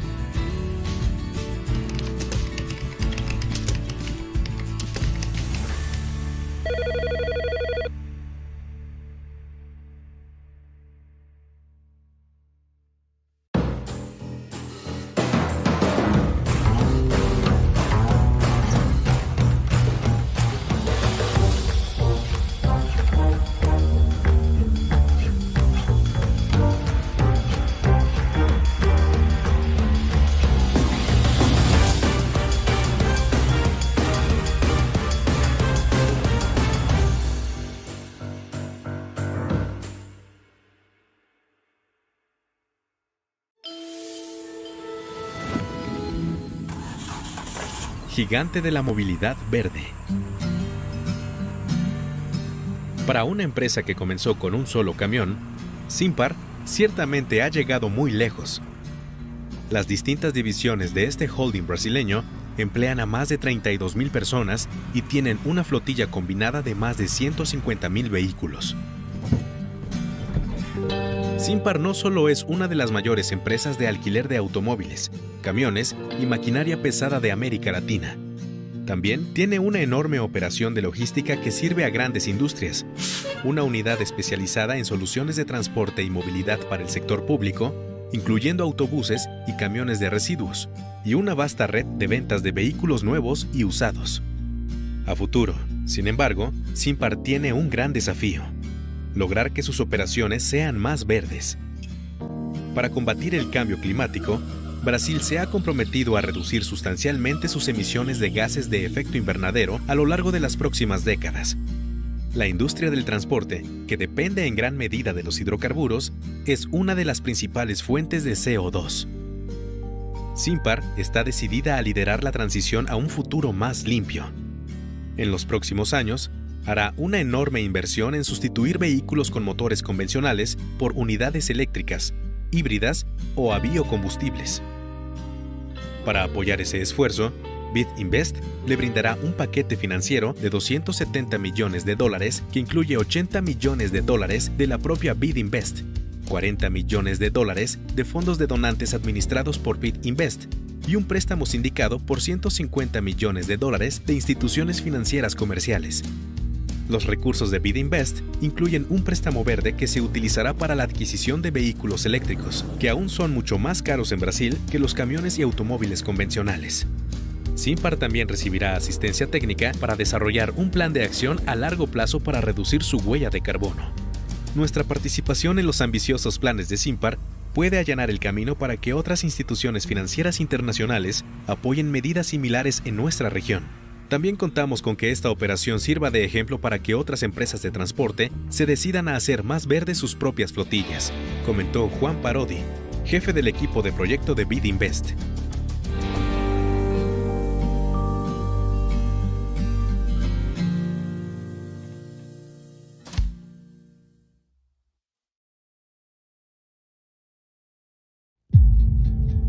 The world is facing an extraordinary combination of environmental, social, and governance challenges. For Latin America and the Caribbean, these challenges hit close to home.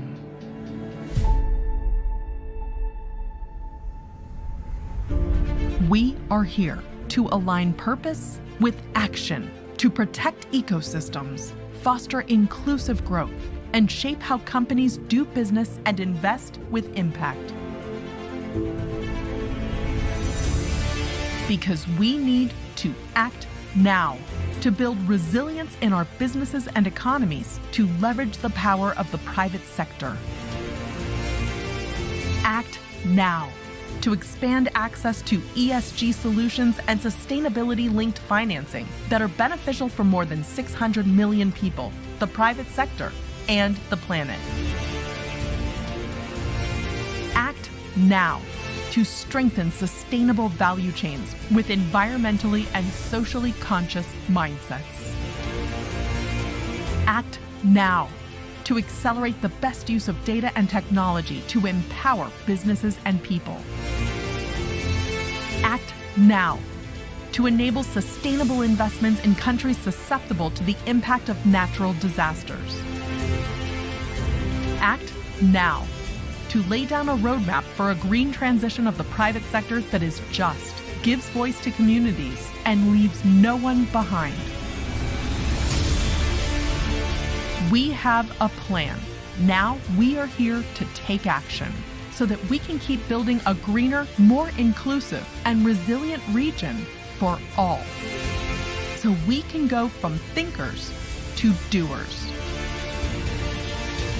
Welcome to Sustainability Week 2022.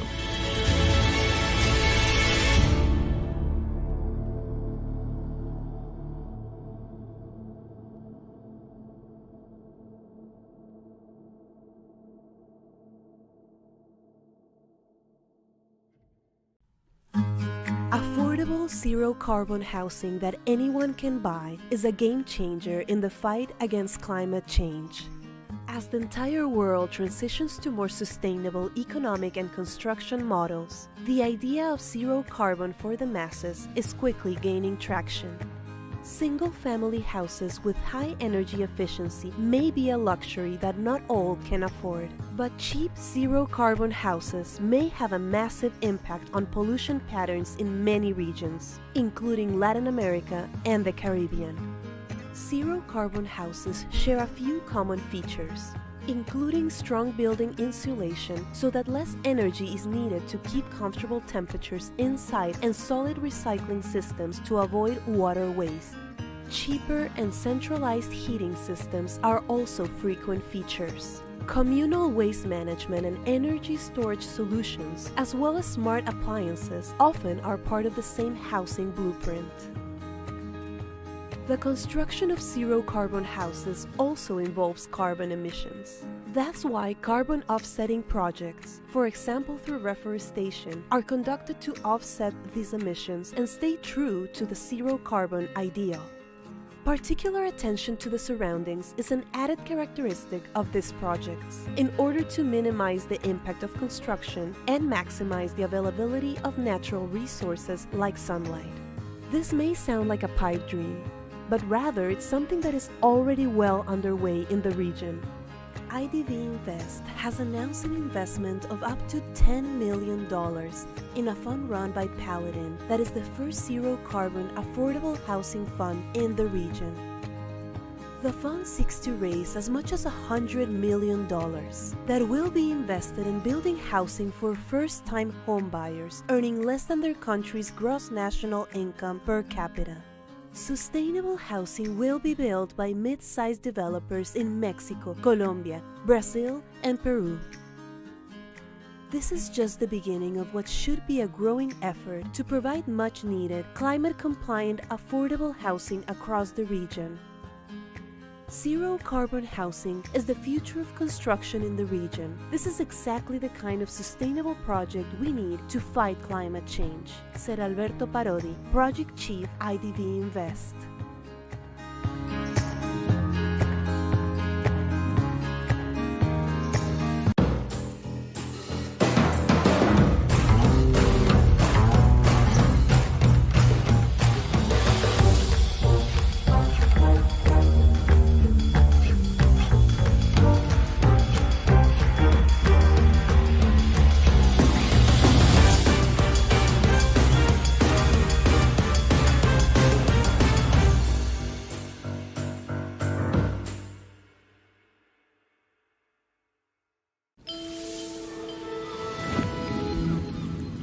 La vuelta a la actividad en las playas. Al igual que operadores de complejos turísticos en todo el mundo, el Grupo Piñero pasó por una dura prueba durante la pandemia. No obstante la caída en la actividad económica, esta empresa familiar, con 27 hoteles en la República Dominicana, México, Jamaica y España, siempre mantuvo su compromiso con el turismo sostenible. A medida que los países donde opera fueron reabriendo sus fronteras a los turistas, el Grupo Piñero siguió adelante con sus planes a largo plazo de actualizar sus principales propiedades y de volver a sus operaciones más sostenibles desde el punto de vista ambiental y social, reduciendo su huella de carbono y ofreciéndoles a sus miles de empleados más oportunidades de capacitación y progreso. La crisis del coronavirus, con sus cierres forzados y estrictos aforos, tuvo un alto costo para la industria hotelera. Si bien el Grupo Piñero recibió alivio temporal del gobierno en su país sede, España, sus líderes buscaban una solución más duradera. La encontraron en una alianza con BID Invest y el Banco Popular Dominicano, que le aportaron al Grupo Piñero un paquete de préstamos por $200 millones en condiciones adaptadas a sus ambiciosas metas. Los recursos apoyarán inversiones como la renovación de hoteles y la contratación de personal en República Dominicana y Jamaica. Además, el Grupo Piñero recibirá asistencia técnica para realizar actividades de conservación costera, incluyendo la restauración de manglares y arrecifes, refugios de biodiversidad que sirven como barreras naturales contra las marejadas. La cooperación comprenderá también una evaluación del impacto a largo plazo del cambio climático sobre las propiedades del grupo en el Caribe. Estamos comprometidos con apoyar una recuperación más vigorosa, verde e inclusiva en América Latina y el Caribe. En esta coyuntura, apoyar a la industria del turismo es crucial en países donde es un pilar económico, afirmó el jefe del equipo de proyecto de BID Invest, Stephen Wright.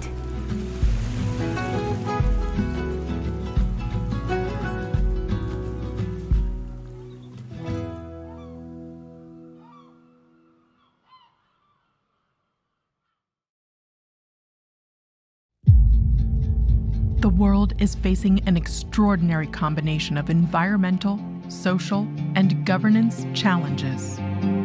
For Latin America and the Caribbean, these challenges hit close to home.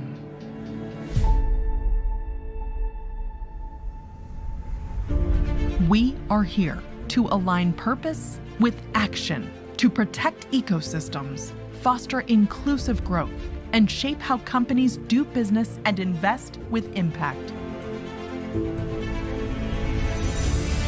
Because we need to act now to build resilience in our businesses and economies to leverage the power of the private sector.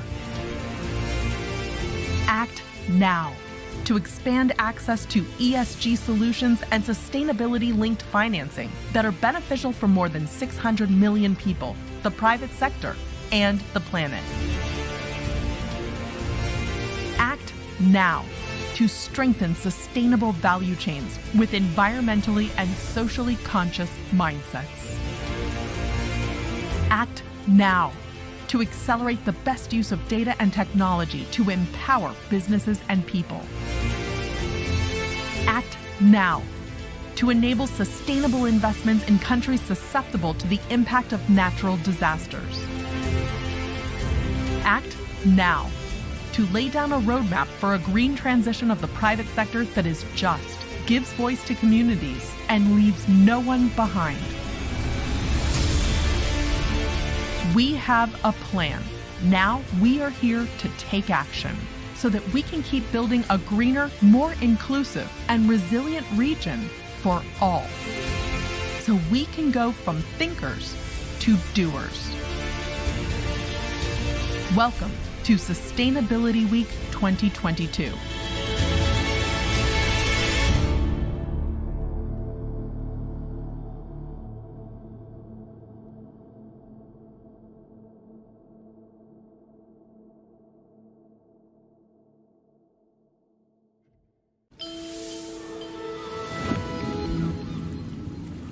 Back to business on the beach.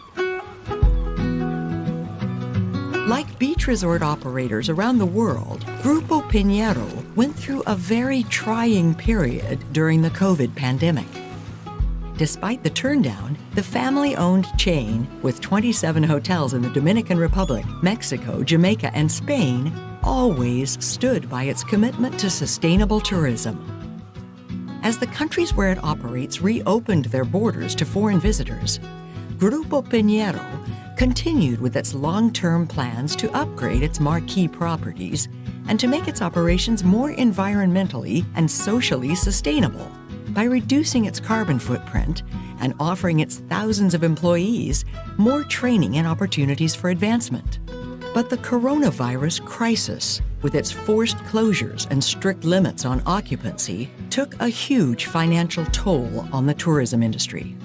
While Grupo Piñero had received temporary aid from the government in its home country, Spain, its leaders were looking for a lasting solution. They found it in an alliance with IDB Invest and Banco Popular Dominicano, which provided Grupo Piñero a $200 million loan package on terms suited to their ambitious goals. The resources will support investments such as renovating properties and building up staff in the Dominican Republic and Jamaica. In addition, Grupo Piñero will receive technical assistance to carry out activities to protect coastal areas, including the restoration of mangroves and coral reefs, which serve as natural barriers against sea surges, as well as havens for biodiversity. The assistance will also include an assessment of the impact of climate change on the group's properties in the Caribbean. We're committed to supporting a stronger, greener, and more inclusive recovery in Latin America and the Caribbean. At this juncture, supporting the tourism industry is essential in countries where it is an economic mainstay.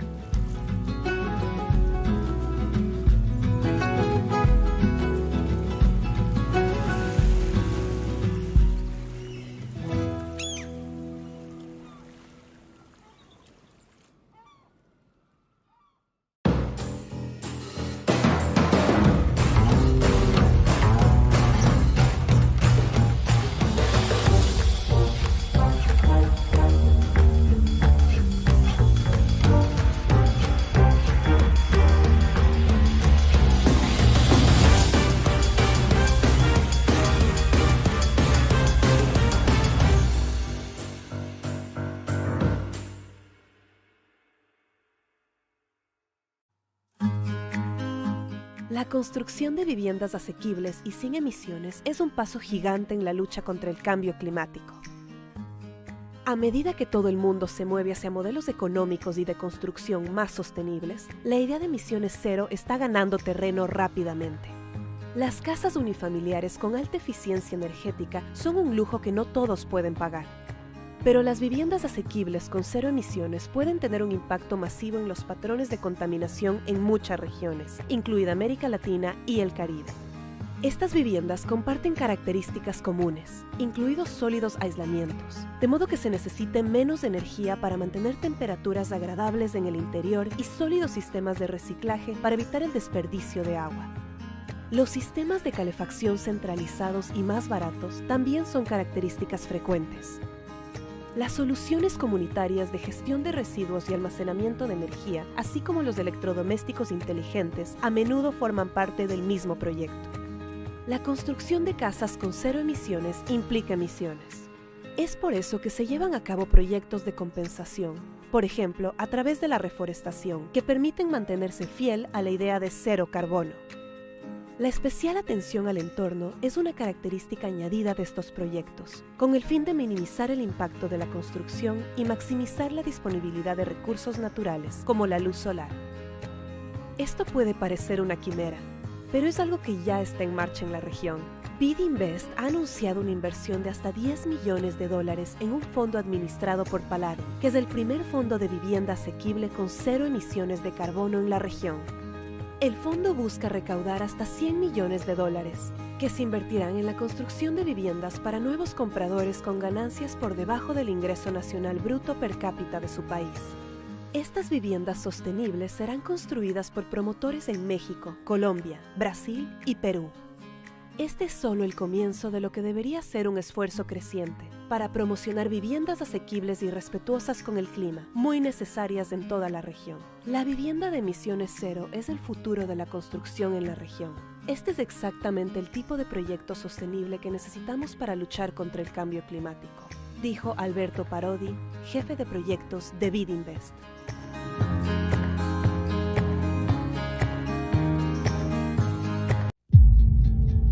The world is facing an extraordinary combination of environmental, social, and governance challenges. For Latin America and the Caribbean, these challenges hit close to home.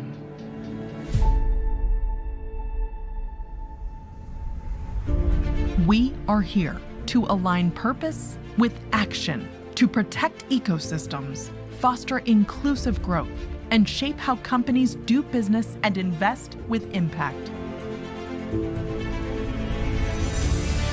Because we need to act now to build resilience in our businesses and economies, to leverage the power of the private sector.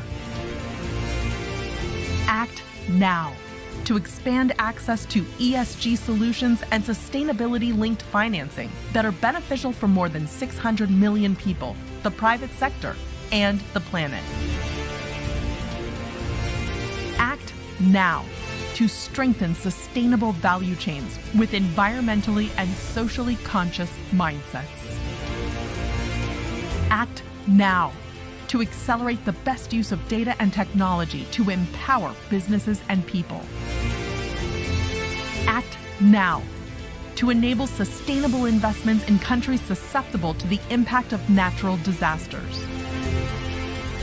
Act now to lay down a roadmap for a green transition of the private sector that is just, gives voice to communities, and leaves no one behind. We have a plan. Now we are here to take action so that we can keep building a greener, more inclusive, and resilient region for all. So we can go from thinkers to doers. Welcome to Sustainability Week 2022.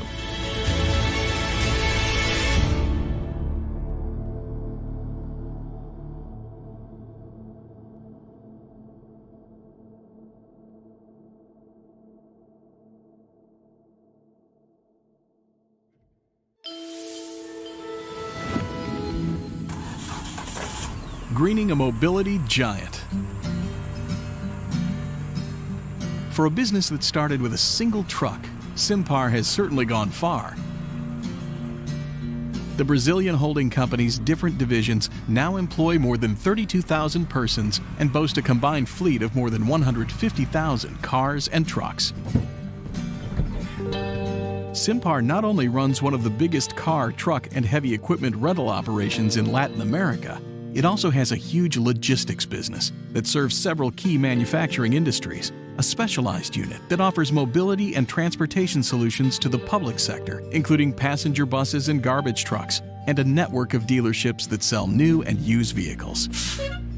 But looking down the road, Simpar faces a huge challenge: greening its operations. In a bid to combat climate change, Brazil has committed to reducing its emissions of greenhouse gases substantially over the next few decades. The transportation industry, which relies heavily on fossil fuels, is one of the biggest sources of CO2. Simpar is determined to become a leader in the transition to a cleaner future. Over the next few years, it will make large investments in substituting vehicles with conventional internal combustion engines for electric, hybrid, and biofuel units. In support of that effort, IDB Invest will supply the Brazilian company a $270 million financial package, which includes $80 million from IDB Invest itself, $40 million from donor funds managed by IDB Invest, and a syndicated loan for $150 million from commercial lenders.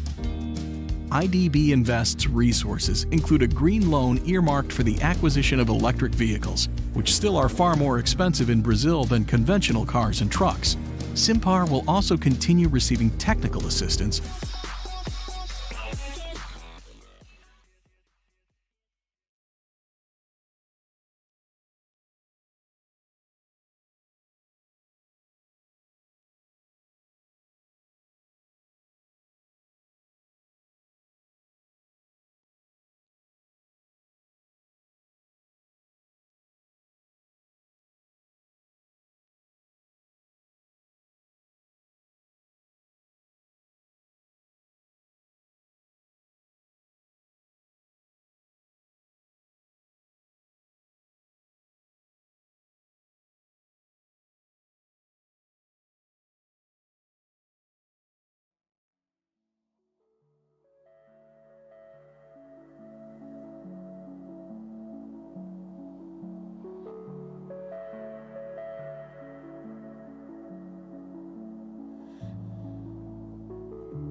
program is about to begin.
Can we go? All right. Good afternoon, everybody. Thank you so much for coming. I think we are all well energized after a great lunch, and we kick off the panels for the afternoon. So thank you again for joining our 2022 Sustainability Week. Having this meeting in person and is a very good indication that we are moving past some of the most critical times in the health crisis that we've been living. And this is a great opportunity for us to meet the key players and institutions, companies, and the people that are working for a more sustainable world. So also thank you everybody that is joining us online. Thank you IDB Invest senior management team and everybody that made possible for us to be here. Now, in this afternoon, we are starting a series of discussion panels on small and island countries, what we call SNI. So supporting the development of SNI countries is in the core of IDB Invest strategy since the start of the private sector activities in IDB, and especially after the consolidation of our private sector a few years ago. So we continue to have S&Is as part of the core strategy or the core pillar for us to fulfill our mandate as a multinational, as a multilateral institution. So as time comes, our strategy on S&I will continue to be on the forefront of our activities and strategies. And then for that, IDB Invest has started to help to enhance the blue economy in many ways. One important milestone was achieved last year in 2021 November, when IDB Invest was the first institution in Latin America to issue a blue bond for around 50 million Australian dollars. So we continue to foster and look for ways to enhance our presence and to enhance the sustainability development in S&I. So for this panel specifically, we are looking at ways to portray how finance can be a conduit to increase sustainability for two things. So for the blue economy, but more than that, for nature-based solutions that can help us to get in a timely manner the sustainability and the sustainable goals for the region. So joining us today, we have three distinguished panelists that will share with us some of their experiences when it comes to nature-based solutions and blue economy, but also take some questions from the audience and help us to debate what is necessary for S&Is and the blue economy and nature-based related efforts to speed up in a timely manner, given all the aspirations that countries, companies, and the world need so much. So I'm going to start introducing Tony Lent. Tony Lent is the co-founder of Capital for Climate and has vast experience as a financial advisor in renewables. So Tony has 27 years as a principal investor and financial advisor in renewables and sustainable real assets. He managed and participated in more than $2 billion investments in these sectors, and he's an expert in low carbon infrastructure, renewable power, nature-based solutions, agriculture transition, zero carbon fuels, and on and on. And Tony is a co-founder of Capital for Climate, was founded in 2019, and the idea was to build a premier investor platform that can provide the asset owners, financial institutions, the public sector investors, the landscape, navigational guide, and real-time intelligence to deploy capital and validate impactful and immediately investable climate solutions. So I'm going to pass the word here first to Tony. Tony, given all these experiences, you probably have seen the sustainability and sustainable investments evolve over time. Could you share with us a bit of this experience and how things have moved through the years and what is state of nature-based solutions and the blue economy? Thank you, first of all, for having me here. It's a great question. I'd say, if I look across the arc of the time that I've spent in sustainable finance, one thing I like to point out is it took us around 25 years to commercialize the renewable energy industry and take it from what was at one point kind of a financial ghetto to being a global industry and now the largest part of infrastructure investing globally. I think we're seeing a compression of commercialization cycles, and you see this in nature-based solutions as well, and you see it a lot in the blue economy sector in particular. I just wanted us to pause for a second and explain a little bit about what we do and then put nature-based solutions in that context. We're developing an intelligence platform and hosted investor communities that help large-scale investors, whether they're public sector or whether they're private sector, understand how to invest in the leverage points for decarbonization, both in the real economy and energy transition, in the 7 major decarbonization pathways across industry, and also in natural capital. One of the most important things about nature-based solutions, we think, and it's important for people to keep in mind, is a little bit about its economic efficacy or its leverage around climate.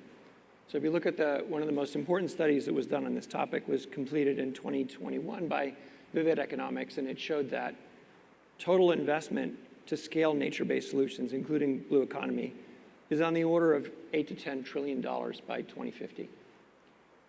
And that releases 37% of the emissions reductions that we need to 2050. So 37% for a roughly 10 trillion.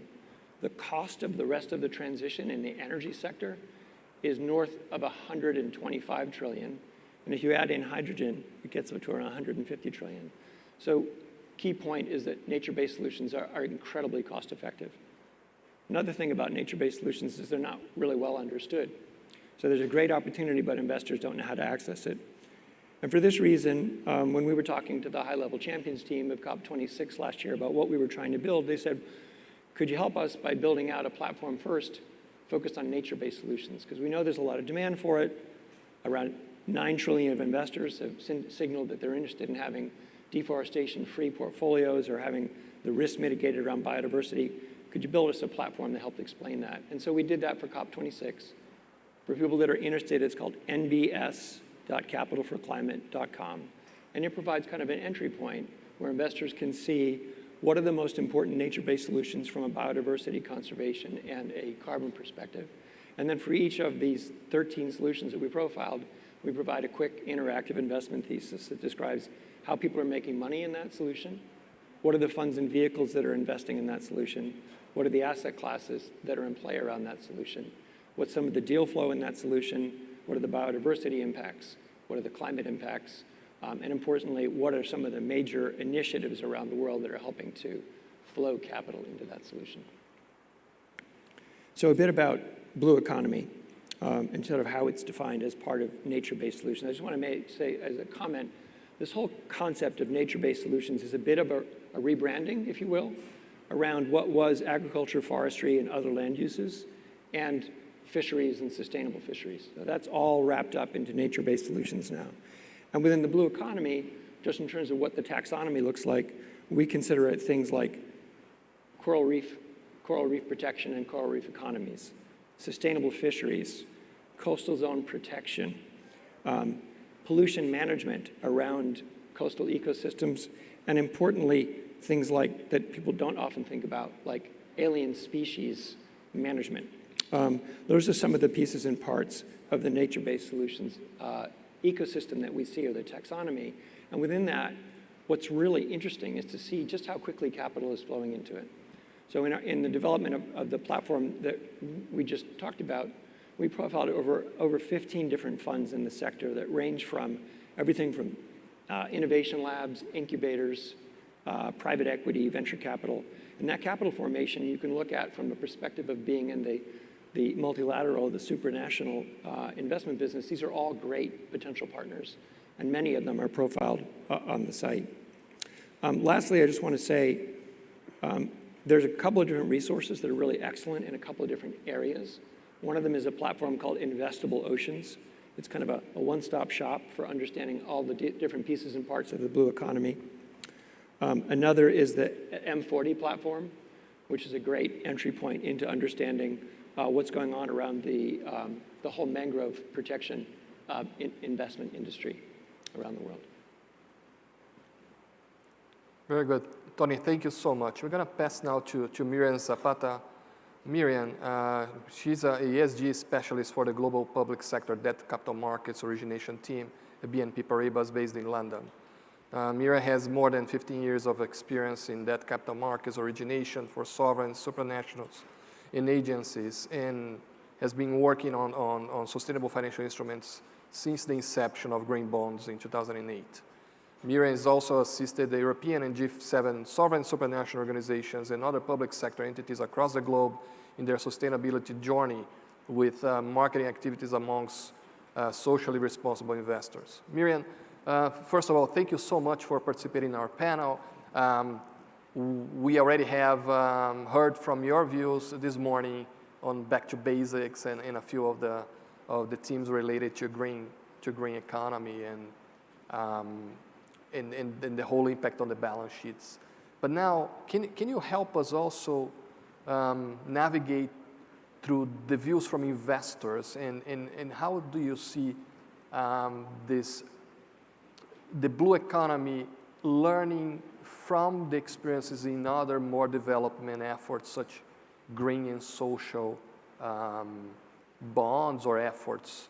And we're really looking forward to hear your thoughts and your experience, since you also have seen this market developing over time, and also what is necessary for supranationals to play an even stronger role on sustainability and blue economy and nature-based solutions. Yes, thank you, Vinicio. So essentially, what I like to think about blue bonds or the blue economy is that a blue bond is the same thing as a green bond. It is still a use of proceeds bond, and the financing will go to specifically blue related, but it falls within financing for green, so it's the same type of framework. So it has a lot to benefit from the development of the green bond market already. We've been, for a few years now, and there are a lot of lessons that can be learned. So there is little issuance out there, but a lot of expertise on how to go about it. And I think that the lack of supply comes from the fact that there are little projects, or there are few projects that can be put together to scale up and provide that liquidity that the market needs. For an instrument in the SSA world, that we call it supranational sovereigns and agencies, when they finance in the fixed income market, because the focus is on liquidity, you do need to raise funds in size. And in order to have the minimum 1 billion transactions out in the market, you obviously need to be able to pull together enough projects that you're going to be lending to. And I think that that's what's lacking at the moment. Not that the projects are not there, but that whoever wants those funds needs to come forward and knock on the multilateral development bank door and say, I need money for this. But then in reverse, if the multilaterals, just to go to the second question, if the multilateral development bank finds that there is a major need to shift capital to these activities, because these activities, and we were talking about this earlier this morning, are going to help us go faster in our targets for nature-based financing of economy, or targeting the reduction of CO2 emissions or climate change adaptation.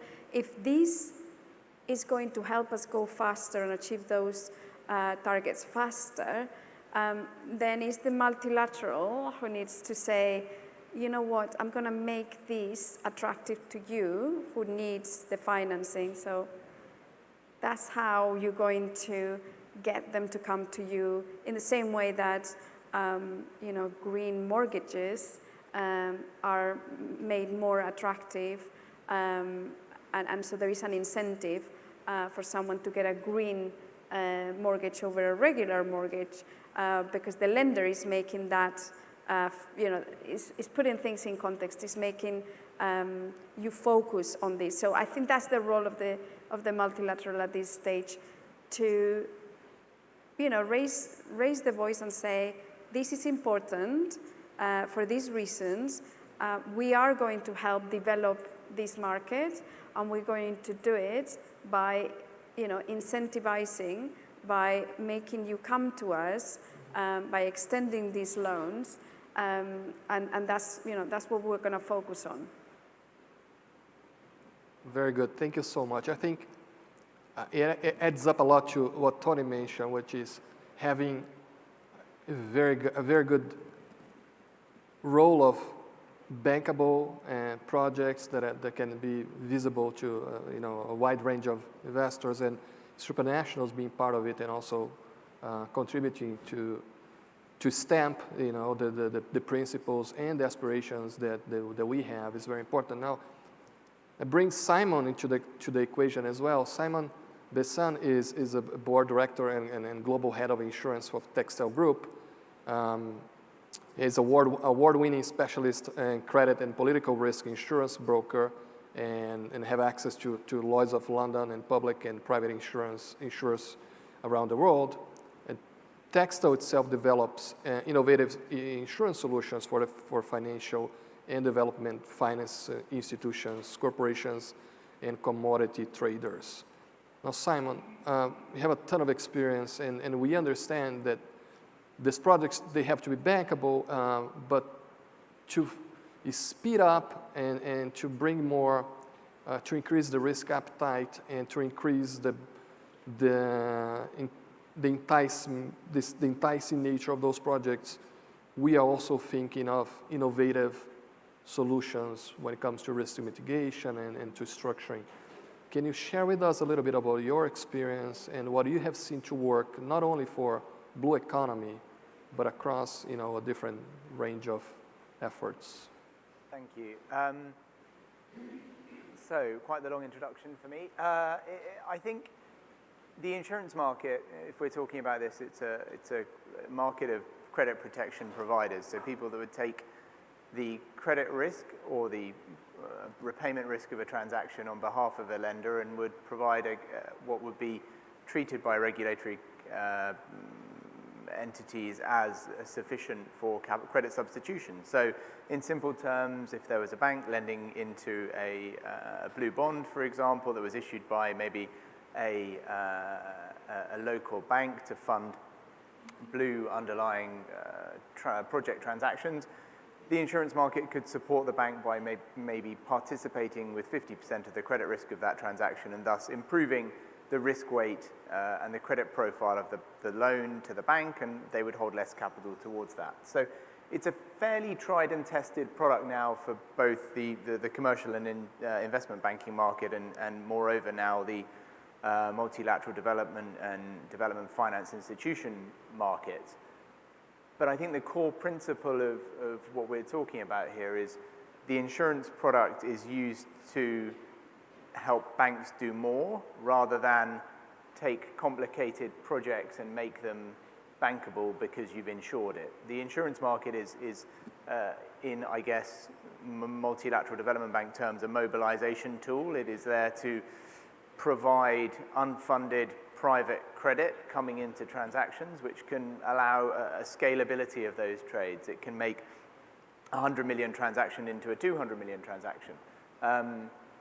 The problem we have, and sometimes the complication of our market, is that it's silent and it's unknown and it's undisclosed. So whilst the borrowers may face IDB, for example, IDBI, or BNP Paribas, or another institution who looks like they're providing them with the full amount of the exposure and retaining that on their balance sheet, behind the scenes they're participating some of that to the insurance market. That's not a problem. It's obviously an efficient way of the bank being able to distribute its capital, to mobilize more from a balance sheet. But it doesn't really show the additionality of what the insurance market can do. So I guess our challenge over the coming years is to bring the insurance product into the open and talk about transactions with the commercial lenders and with IDB, which can maybe facilitate access to different types of investors, institutional investors who are looking for credit-enhanced products, which can turn sub-investment grade assets into investment grade type assets with a strong level of returns. And that's where the insurance market can add value. So I would suggest maybe in the blue economy here, the broadest definition, I think there was a good paper that the IDBI did about accelerating blue bonds, and there was a fairly broad bucket as to what would be qualifying from the blue symbol. And our market, and I would suggest the development banks know very well the offshore wind market. They understand decarbonization of shipping. These are things that the insurance market regularly insures for its commercial banking clients. So how can we apply those maybe to projects in Latin America or in the small and island countries? And if it's not applicable to those, how can we then support transactions around tourism, around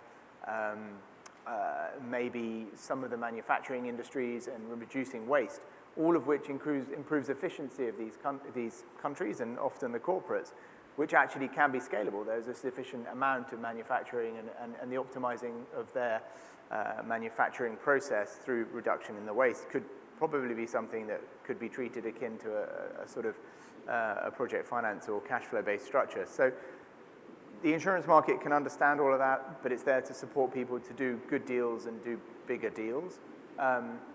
So it does come back a little bit to what is the scalable opportunity in this space for blue bonds. And Miriam mentioned earlier when we were having a coffee this morning, it's identifying where in a country or a specific set of countries, the economies, where can adding more value, what can add more value? And if that is in the blue economy, then that's where IDBI will go. That's where Paribas will help them raise financing, and then we will hopefully provide mitigation services to reduce some of the credit risk they're taking. And the aim would always be that if the supranational raised a blue bond, lent into a blue transaction, insured it with insurers, would then invest the premium in a similar blue exposure to give a through the cycle type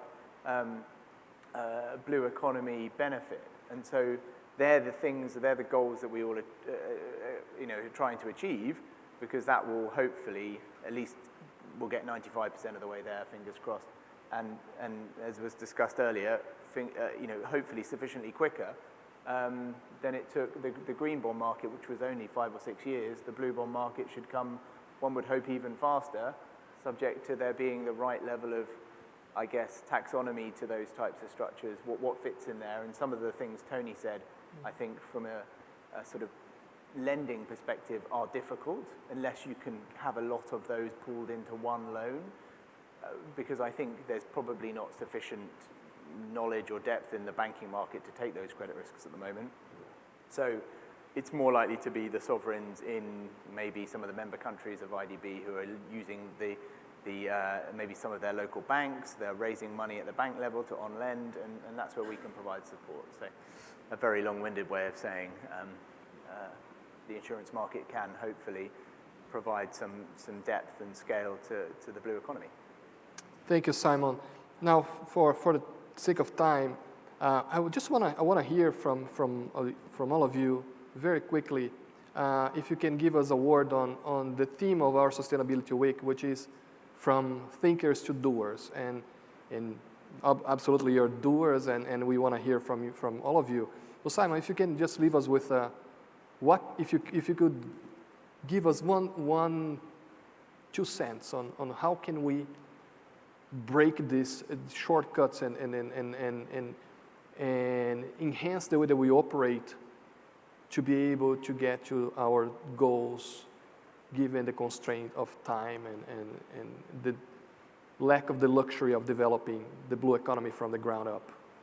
I think as the insurance market, from my standpoint, if I'm talking about that side of things, is very much a reactive market. So it's upon the lenders to really identify the opportunities and then educate the market of risk takers that we have in London and Bermuda and New York to understand the risk they're being asked to take and then to scale it up from there. So not to seem flippant, but it's a bit beholden on you guys to originate the assets and then educate the risk takers, because they can do much more. If you can find assets for 100, they can turn that into 200. They can turn 200 into 400. So back at you on your side there. Very good. Miriam. Yeah, I totally agree with that, and I'm going to pick up on it to translate it into the origination area, which is where I'm in. And I think the origination of debt for the public sector and multilateral development banks. So I would say that it really is onto you to originate the assets, but using the capacity building mandate of the multilateral development banks to, again, I'm stealing your ideas, but educate educate your borrowers and say, look, this is what it's a blue project. A blue project has these characteristics. Look, can you find any in there? So then they can identify the blue project. And then on to you to say, I'll incentivize it, as I was talking about earlier. I will make sure that because I think this is important, I will translate that in economic terms for you. So, you know, I'll take my blended cost of funding in the markets that I'm supposed to pass on to you as a borrower, and I will make a difference between this asset and the other. So for the blue one, I'll give you a better price, and that will get everyone crazy to, like, you know, identify, so what is blue? What is blue, right? Mm-hmm. Very good. Tony, if you could also share your final thoughts with us. Usually I don't talk about project bundling, but from what you said in terms of getting to scale, it sounds to me like one of the things that would help accelerate the market is actually bundling different types of blue projects into a heterogeneous blue bond. And I think the way to do that, and the scale you're talking about, $1 billion as a minimum, I think that's probably too high. I think if you bundled it like 500 and you bundled across a couple of different island nations, you could attract the level of project flow that you needed if you were to be able to sort of seed the concept in a couple of different countries at the same time. That might work. Yeah, I agree. Well, very good. So I think we are just running out of time. I want to thank everybody again, especially our panel members here. And we showed good discussions in the following panel. So thank you so much. Appreciate it.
a calling to serve business. With nearly 140,000 employees, Atento is one of the world's largest customer relationship management and business process outsourcing companies. Although it serves the global market, its operations are largely concentrated in Latin America. The company, which is present in Argentina, Brazil, Chile, Colombia, El Salvador, Costa Rica, Guatemala, Mexico, Panama, Peru, and Uruguay, frequently shows up at the top of lists of best places to work for in the region. One of the reasons for Atento's stellar reputation is the opportunities it provides women, who make up 64%. Discussing the challenges and opportunities related to impact investing in the Caribbean. So my name is Jessie Green. I'll be your moderator for the little session. I am lead investment officer at FinDev Canada. FinDev Canada is the new kid on the block in the DFI area. Was inaugurated in 2018. Let me tell you just a little bit about my organization, and then I will introduce our three panelists. So FinDev Canada is, as I mentioned, a DFI based in Canada. The sectors that we focus on are agribusiness value chain, green growth, sustainable infrastructure, and the financial sector. Impact investing is very close to my heart because I worked most of my career in this area, and so we'll be talking about that today. So we have three great panelists with us today, two in person, one virtual. Let me introduce them briefly, and then we'll start with the questions. So Jan Gröger is here on screen. He's the Regional Director of Africa and LATAM at Blue Orchard Finance. He joined Blue Orchard from Pro Credit Group, where he worked for 13 years in management of banks worldwide. And he has extensive experience in SME finance, among others, having developed programs for agriculture and green finance. So going to Jamal Abissourou from SIF. Jamal has been an impact investor with SIF since 2015, where he's been involved in private equity deals with an impact focus in different regions. He recently relocated to Miami, and he works as Senior Vice President with the SIF Caribbean SME Growth Fund. And he's worked his entire career in alternative investments and emerging markets with a special affinity for fintech and financial inclusion. And last but not least, we have Damien Brown from JMMB in Jamaica. Damien is Group Chief Investment Officer at JMMB, where he's responsible for the group's investment strategy, as well as oversight of treasury functions. He's been with JMMB for over 15 years, and previously held the position of Group Risk Manager, and previously to that, he was economist with the World Bank. Damien is passionate about the evolution of the financial sector and the positive impacts that this can bring for its users. So I have lots of questions. We'll try to squeeze those into the next 40 minutes or so, and then if we have a little bit of time left, we'll also take questions from the audience. Jan, if we start with you, what are some of the impact investing best practices that you've seen in your work? And how do we ensure that impact investing is really achieving the desired results? Great, and first of all, let me apologize for not being there physically with you in Miami. The reason is I got stuck in other traveling. I just was in Ecuador and just came back, and you may have heard that the last week was a bit turbulent there, so it was not possible for me to join. But yes, anyhow, very, very happy to be on this panel and very happy to contribute to the conference with some insights from impact investing and what we do at Blue Orchard. So I work in Blue Orchard as head of Latin America and Africa. Blue Orchard is a company that has been working over 20 years in impact investing, initially really focusing on microfinance, but then over time has expanded into other asset classes as well, into private equity, infrastructure, and other sectors. And I think key to this impact investing approach has been since the beginning, and it still is really to be able to measure, what we are saying that we achieve, to really produce data and to produce transparent information on really what we are saying we are about to achieve as impact, that we're really achieving that. No, somebody said, and I think was Stephanie in the previous panel said, measure what you treasure. No, and I think that's really what also is our guiding principle here. There's always good words to be found, but actual change is really something altogether. No, and that's why our strategy, I think, really focus on 3 pillars, or rely on 3 pillars. I think really the first one is so risk return, right? So each of the investments really pass through a risk return assessment. Second, ESG, so environmental, social, and governance criteria, and here as well, each investment has to pass through an ESG assessment, and that's equally important. And then the third pillar is really the impact measurements. What do we set out to achieve with this particular investment? How are we going to measure it? How are we going to report on it? And so be it in the microfinance or SME space, or really there also having the numbers to show that we actually have a palpable contribution. Same with climate change or with education.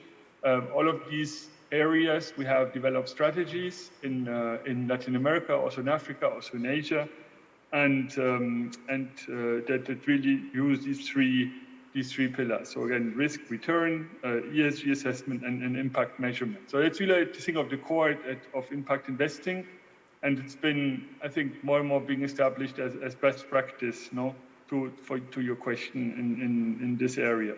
Now, on the second side, when it comes to Caribbean, I think here also there's tremendous opportunities, and there's maybe one strategy we have, which I think could be really interesting also to be looked at and sort of a lesson learned for the Caribbean environment. So first, it's really something that has developed in Asia, Southeast Asia, and also South Asia, and which was a strategy focused on women empowerment. So here we were working with financial institutions that were interesting of really enhancing their product offerings to women entrepreneurs. And by women entrepreneurs, we mean women-led businesses or women-owned businesses.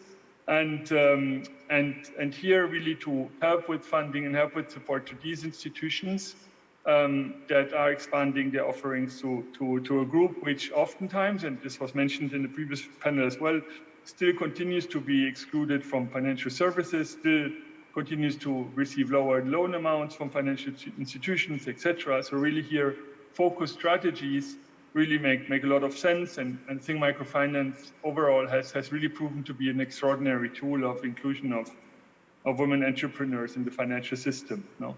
And so here we really we see there's an experience which I think is highly transferable to the Caribbean or to Latin America overall, and really which could produce a measurable outcome, in terms of improving conditions for women entrepreneurs in the region.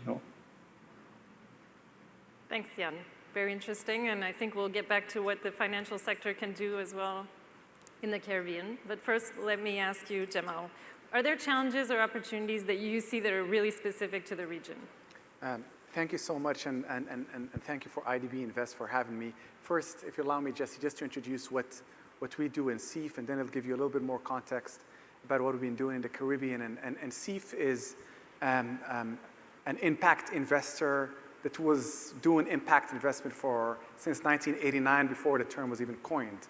Typically raising development finance money and deploying private capital in private enterprises with the goal of reaching specific non-financial impact goals. Back then it was job creation, taxes paid, and so forth. But nowadays, of course, impact investing became more of a culture, an investment culture that tried to tackle broader themes. And so the Caribbean Fund is our 44th fund, and we've been in the region since 2019, right before COVID. But nonetheless, it was an experience at least like no other. And this brings us to, of course, the challenges and the opportunities that are specific for the Caribbean. I mean, it's not indifferent to people to know the Caribbean is a small place with small islands that are spread out over a considerably large distances with different governments and smaller populations. So the issues of deal flow, identifying deals, and even when you find deals, scalability, and then of course there's management buy-in.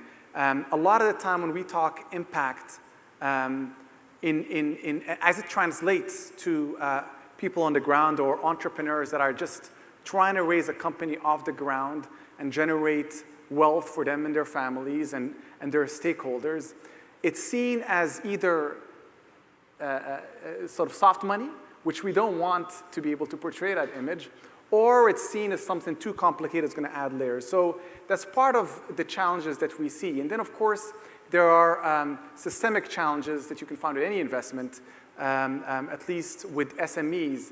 You find the lack of sort of just reporting, audited financial statements. There's difficulties as such that we've seen in other markets, but for the Caribbean, given our desperation to find deals, some of the times it's disappointing when you're working on a deal and you find that. But nonetheless, having said that, the opportunity is even greater. The Caribbean is inherently resilient. Throughout history and even today, they have shown that despite many of both the environmental issues and the social issues that they faced, they are people with a passion and a conviction.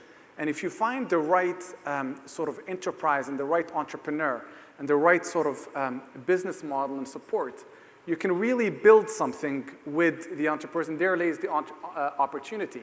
And there's also the opportunity of unavailability of money flowing there. There's a lot of that. So when we walked in, there are a few private equity firms in the space, but as impact investors, we found that we were sort of alone as a fund. And so that gave us the opportunity to structure deals the way we would like. And then there's also general opportunities, which are known to most people that are interested in the Caribbean as an investment geography.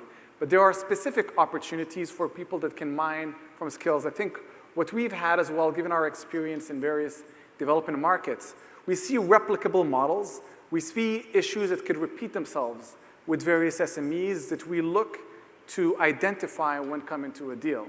And so in general, I think with this fund, and we hope that more impact investment capital will come in, the opportunities overly outweigh the challenges, and it's from within these challenges that I believe the opportunities could blossom and present themselves as investable impact investments.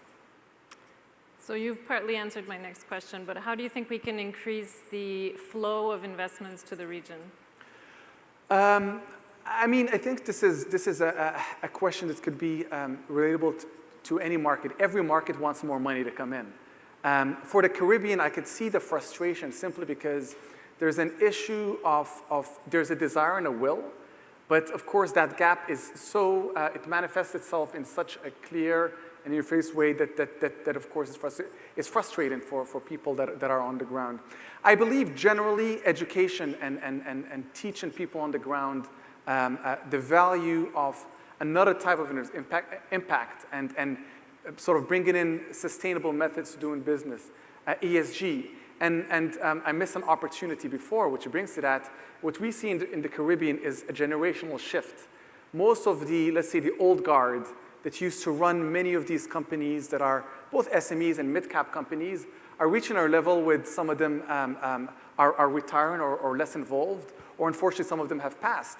And so you have a younger generation that has typically been busy with other ambitions. Usually a lot of them are in the West or in other countries. They want to come back and make a change.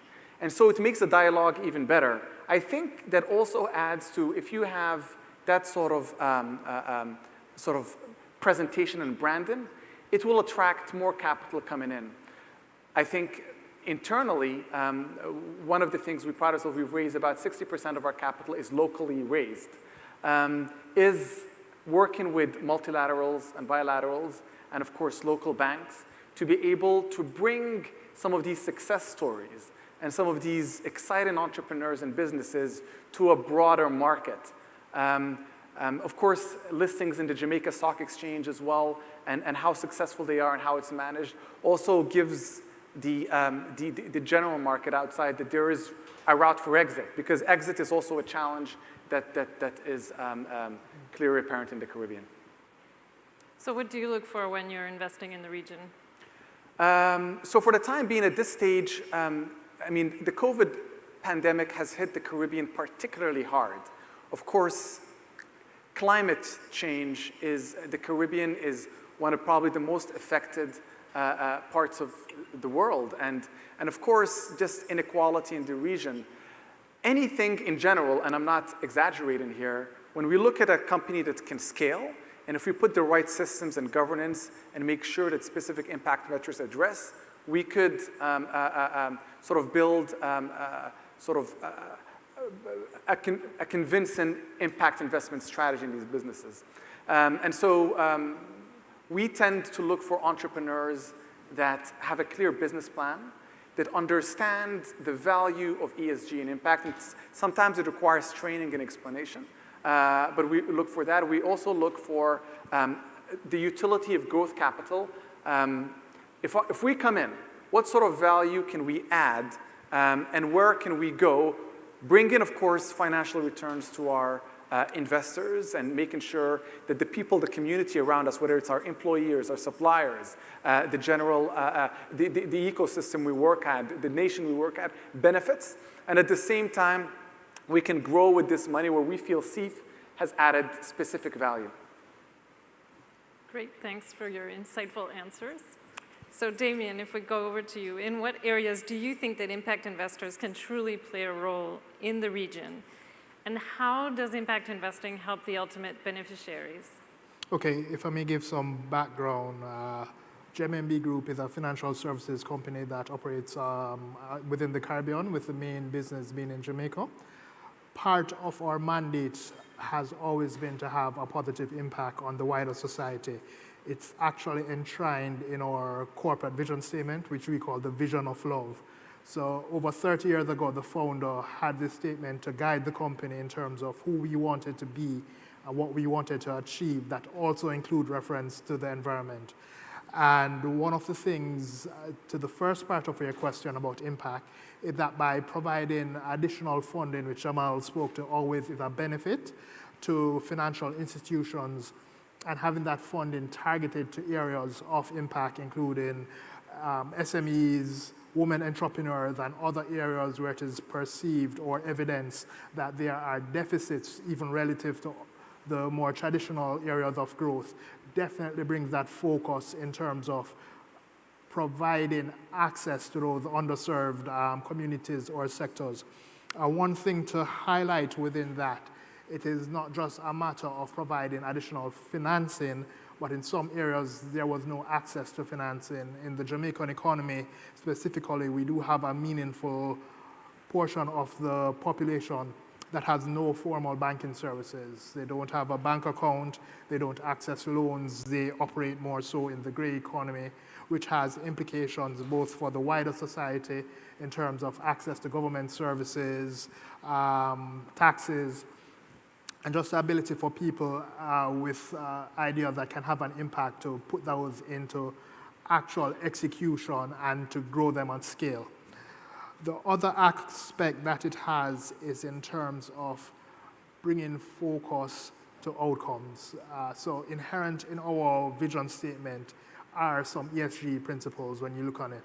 But what we found in engaging with the impact investors is that there was definitely an opportunity to be a lot more specific about that, and to not just have an intent, but to look at who we are and how we were being, and translate that into how we were doing business in a deliberate manner. So how do we document those intents, just like we document other aspects of our business, to ensure that it's reproduced and it's adhered to?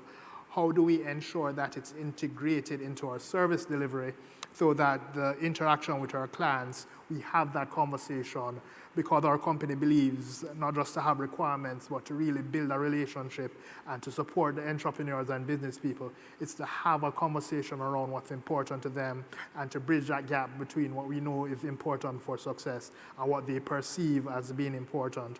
And being able to have that conversation now, which I think was missing in specifics on the ESG aspect, is very, very impactful. Just putting it in that mind space and increasing the awareness and hopefully over time the acceptance of the importance of ESG among the wide stakeholders.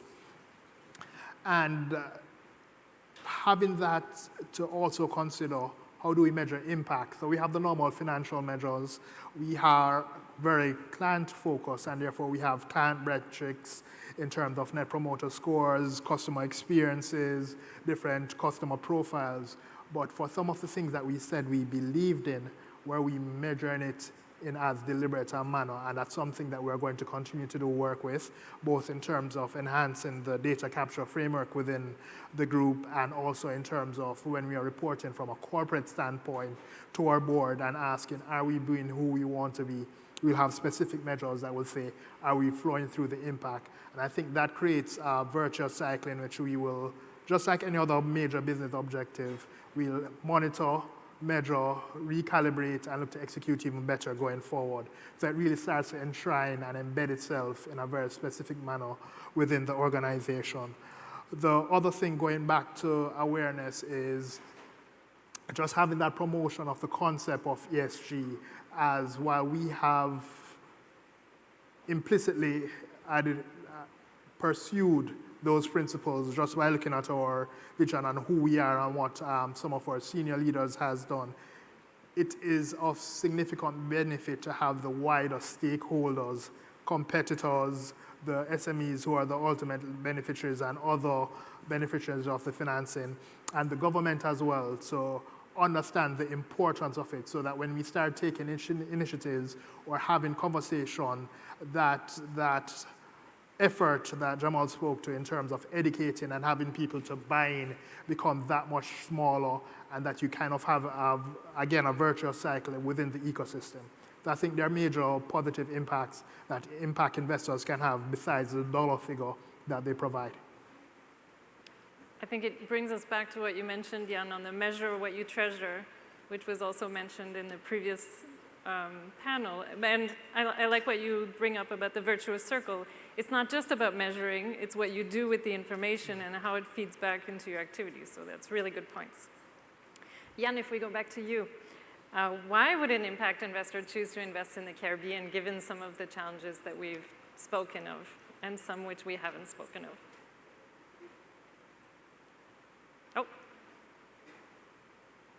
So yeah, no, it's a good question. And I think it's what we heard also before. I think that's a question which is I guess particularly important in the Caribbean, but that also comes up in other regions. No, I think we've been working a lot, for instance, in sub-Saharan Africa, where we have also we were confronted with, I would think, in some areas at least, similar complexities. And when it comes to structuring transactions, identifying the right partners,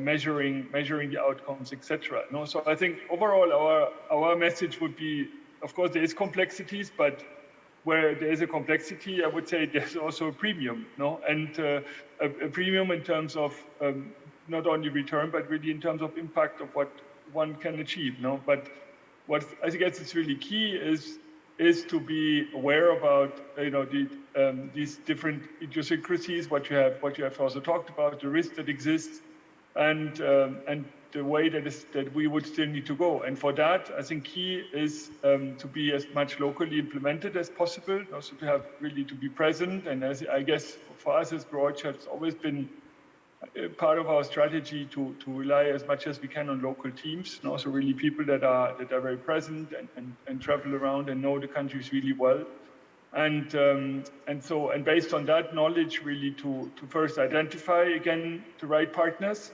They're really where there is an alignment, and Jamal has also said that it's so important. Oh, no. Just when you said, Jamal said. Alignment on the goals and what we around what we are trying to do in each of these investments, no? And based on these discussions, then to develop a program which is not only funding, but again also is accompanied by improvements in the offering, improvements in the overall approach to a certain target group. So I think the opportunity is tremendous, and I see that with the right approach, really one can reap the fruits of this, no, and in terms of return and again impact.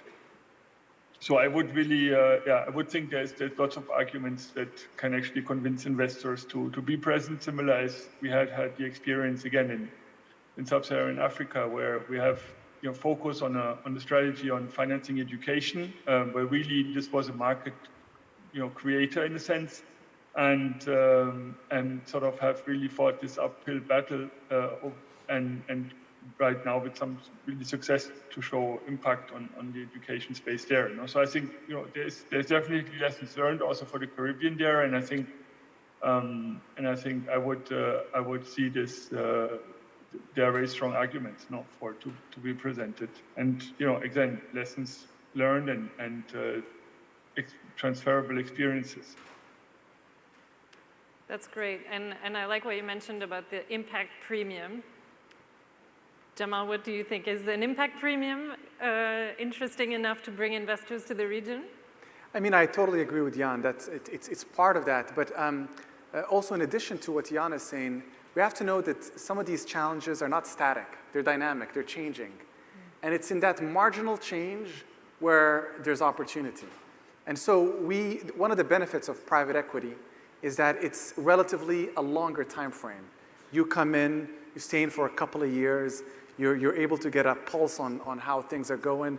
You have some influence through board membership. So there's an opportunity for you. Of course, there's long-term risk as well. But generally, these changes and how one manages them and mitigates them, you tend to create value there. Of course, not every deal is a good deal.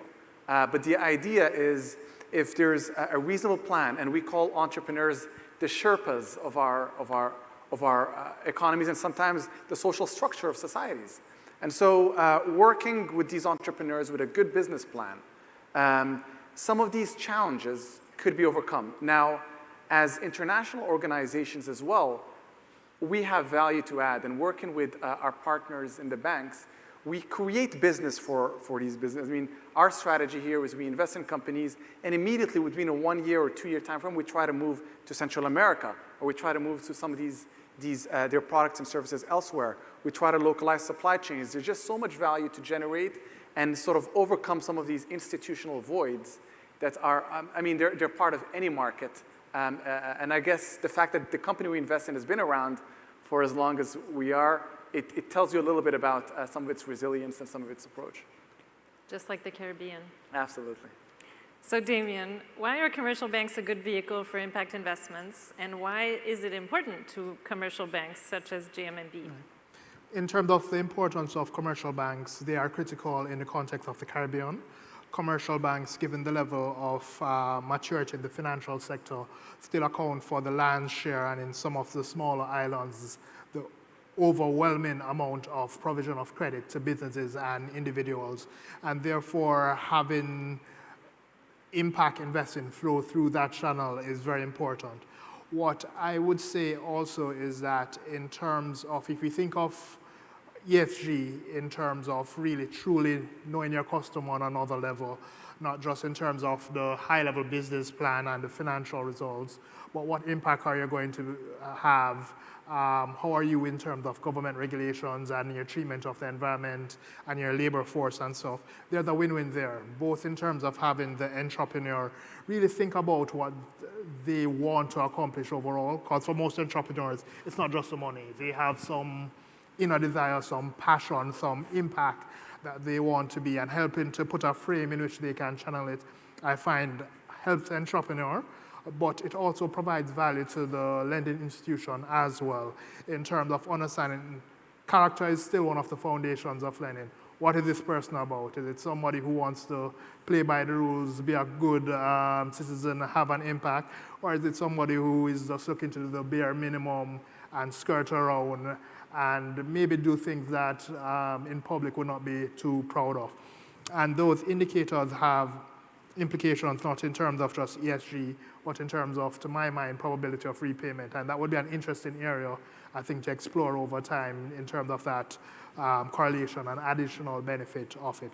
So there's definitely that mutual benefit in terms of how we engage from a lending perspective. Also that the commercial banks, given the level of technology adoption as well, are the key in terms of the payment system within the Caribbean. And even talking to the issue of audited financial statements, I would say an enabler of government revenue, because you do find that a lot of SMEs don't necessarily have audited financial statements, and therefore having that as a requirement once they come in or get to a particular size, or to ask for their tax returns that are consistent with business, can be an encouragement for formalization of the business and the structure and so forth. So I think that's very important. I think where there's an opportunity, going back to some of the challenges within the markets, where they see something as simple as record keeping and strong record keeping and corporate governance as sometimes a requirement or an additional layer of administration that they have to put in.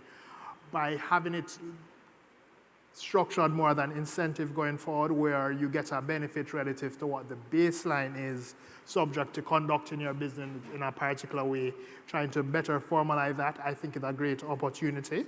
What you do find is clearly if you have clear financial records or other aspects that make credit assessment easier, you implicitly get a benefit in terms of the access to credit and also the terms and the interest rates that you can borrow on. So the question becomes, in terms of the ESG component, is there a way to incentivize both in terms of the commercial banking or financial institution that are taking the impact investing funds and also flowing that down to the ultimate beneficiaries, in that once you operate your business in a particular way and implement a framework, that you can benefit whether through reduced interest rates or better terms and so forth.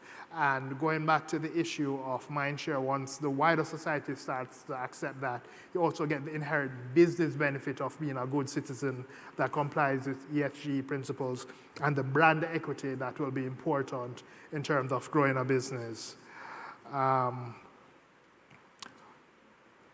From the benefit to the commercial bank, as we spoke to, that in the Caribbean, you definitely still have governments that are heavy borrowers within the local financial system, and the issue of crowding out versus crowding in, and therefore having additional funds, especially if those funds are provided at a competitive interest rate, to be able to distribute to the ultimate lender is a direct benefit.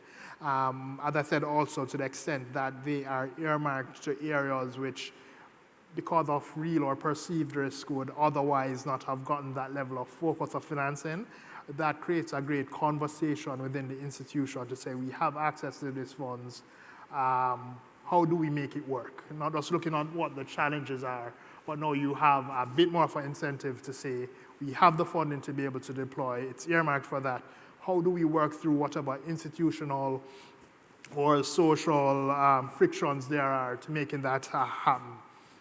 And I think that is part of a wider conversation in terms of having financial inclusion, and therefore impact investing within the Caribbean doesn't just benefit in terms of taking the financial sector at a particular level and adding the ESG component, but I think it has a double benefit in terms of speeding up that discussion around financial inclusion and ensuring that as a society we give access to people of different demographics, the ability to really express themselves and to bring the value that they definitely can. That's great. And, you know, of course, impact investors can work with commercial banks by investing directly. But do you think that they can also work together? Like, can commercial banks help impact investors identify opportunities, maybe even co-invest? I think definitely one of the things that we have discussed internally, especially for more the medium size and mid-cap, is can you create an incentive where they list, or whether individually or a pool, and therefore impact investors can provide rates that are definitely competitive, especially in terms of foreign currency, for these companies, especially as they grow. So I think there are definitely opportunities there going to the fact of the stock market that we have in Jamaica, and that there is a junior stock exchange that provides benefits for companies that are not at the advanced on the corporate governance scale, and that it also provides an incentive for them in terms of temporary tax relief, and seeing the significant success that that has had. I definitely think that thinking how we can incorporate that in terms of financing generally on an incentive basis, that we definitely can increase the flow of funding to SMEs and to have them voluntarily adopt and understand the importance of ESG. Also on the stock market, there is exchange that facilitates social impact investing, and I think that there are definitely moves afoot to increase that presence and flowing funds through that, even where the financial returns may not generally attract a private investor, but where there are clear social implications. For example, there's a company that provides coffee and other products for people who are hearing impaired or have other disabilities. Those are clearly benefits to the wider society, and that provide a lot of enabling access to segments of society, and having a wider pool of funds that can flow into that would be a direct opportunity to collaborate. That's great. So I have more questions, but are there questions from the audience before we continue? I'm seeing one here. The microphone is coming.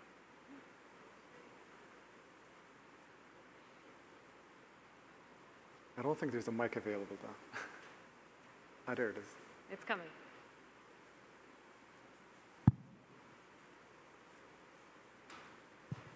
Thank you. I'm Dave Grossman from Panacea Aquaculture. We're a sustainable sea cucumber farm in Panama with about $3 million into it and concept proven, and then we're looking to scale. And I'm curious from your perspectives, from FinDev Canada, and Jamal from your fund, what's a typical deal size that you would see as a minimum for a small aquaculture company like ours to think about taking it to the next level? Do you want to take that, Jamal? Sure. I'll tell you from our end. I mean, we find that the funding gap that we see, especially with regards to growth capital in emerging markets, is around companies that are cash flow positive, yet need sort of about north of $1 to $2 million to scale. Our ticket sizes fall between $3 million as a minimum, up to 12 million would follow on. I mean, of course, each case is specific. The use of proceeds would typically dictate what's available, and in specific cases, what we do if either the ticket size is too large, we would go and syndicate and bring other investors on board, and we'd lead. If it's too small, we'd find how we could work, whether tranche it out throughout a period of 3 years, and we discuss terms during that. But this is what we do for companies that are typically what we call SMEs. Jan, did you want to address that one?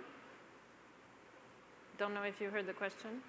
Sure. So, I mean, from our side, we've been really quite flexible in terms of transaction sizes. Now it's really about accommodating the transaction size to the institution we were financing. So we've been doing transactions about $1 million or so as a minimum. In exceptional cases, even less than that, but also in some cases going up much larger amounts. No, in the sort of 20 or million or higher range. No, so I think for us it really depends on the needs and on the structure of the transaction, right?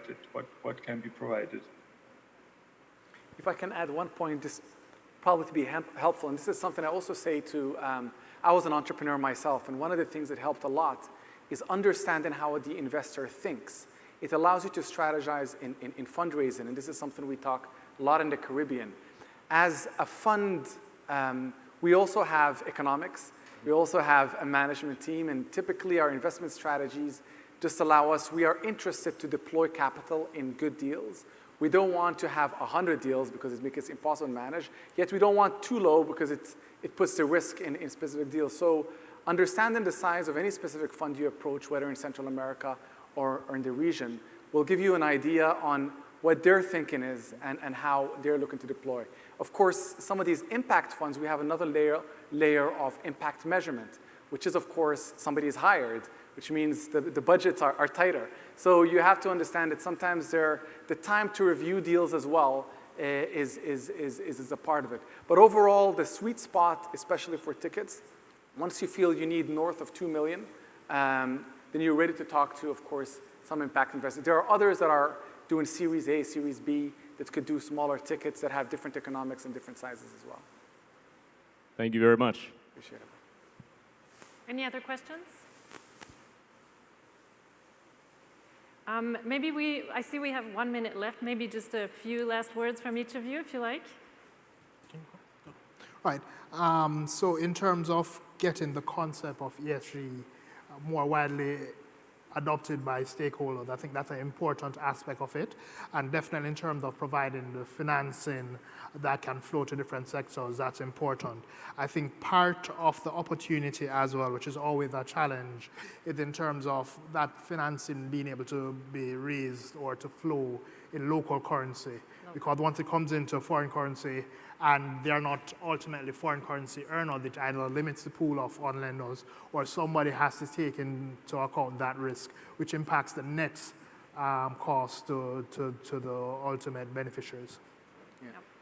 I think my last few words, because you gave me the cheat sheet, and I know what the last question was, but I'll address it quickly. I mean, what multilaterals can do. And IDB is an investor in our fund, and we truly appreciate it. And of course, the work that IDB has been doing for the Caribbean is also second to none. But I think there's much more work to be done. And of course, and we were talking about audited financial statements, there are technical assistance facilities that are provided. A lot of them are strenuous in nature. They require a lot to be more focused with their grant providing. I wouldn't mind if there's technical assistance only for free audits for the most interesting companies that we have. Nothing's for free, but typically forwarding specific TA to really making sure that the diligence is there. And of course, just the work that's being done by impact investors on the ground, and we mentioned a little bit, of course, there is a challenge of resources. Human capital is difficult, of course, to find in the Caribbean. There's a big diaspora that's educated outside. A lot of us, our strategy is to attract them back in. But then again, there needs to be the right incentives in place that multilaterals and bilaterals can definitely help us with in making sure some of this top-notch talent that's Caribbean in nature can come back and help us develop these markets and these economies.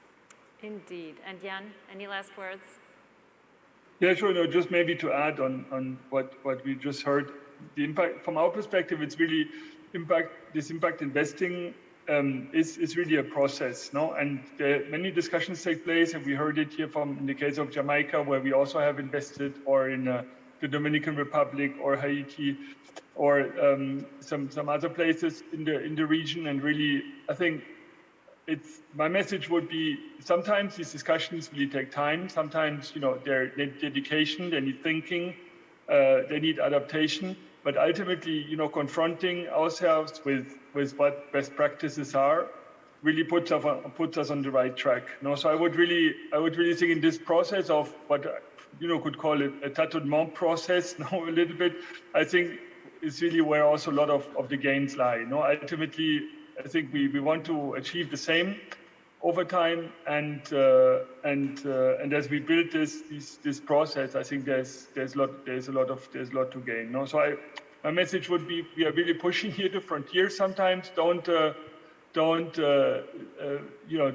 think we need to achieve everything just at the beginning, but really have trust in the process, and over time really we can do great things. Step by step. Thanks, Jan. Thank you to the 3 panelists, and thank you everyone for being here, and to the IDB, of course. Have a great afternoon. Thank you. Thank you.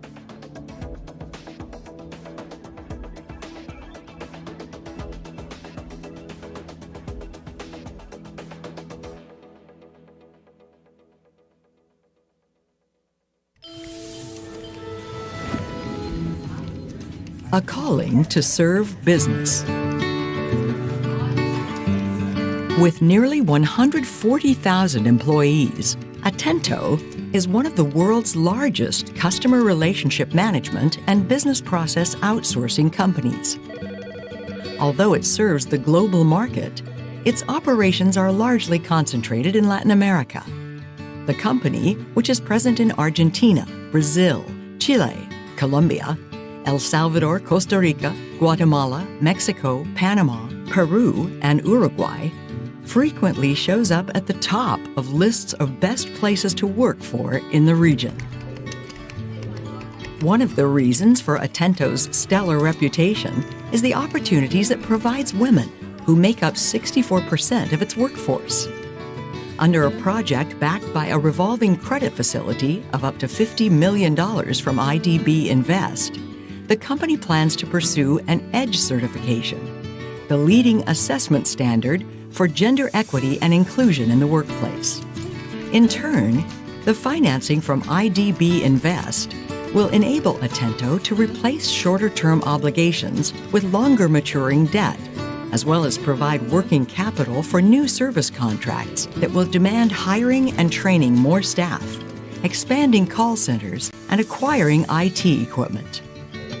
Atento also plans to step up its investments in developing next-generation services involving technologies such as artificial intelligence, data science, automation, and machine learning.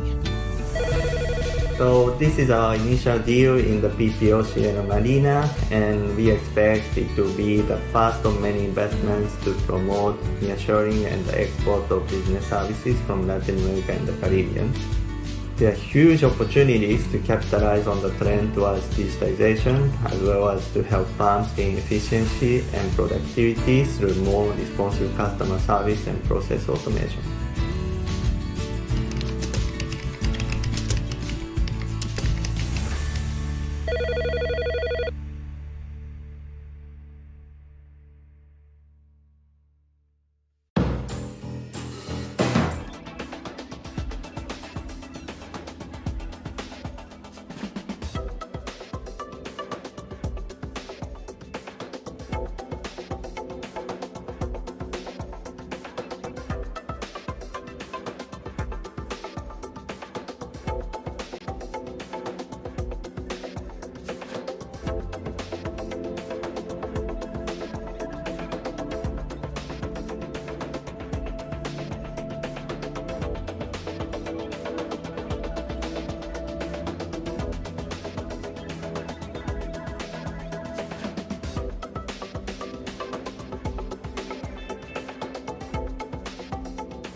Good afternoon, everyone, and welcome to this session. Greetings to everyone here in the room in Miami and also to all our participants online. It's a pleasure to have you all here.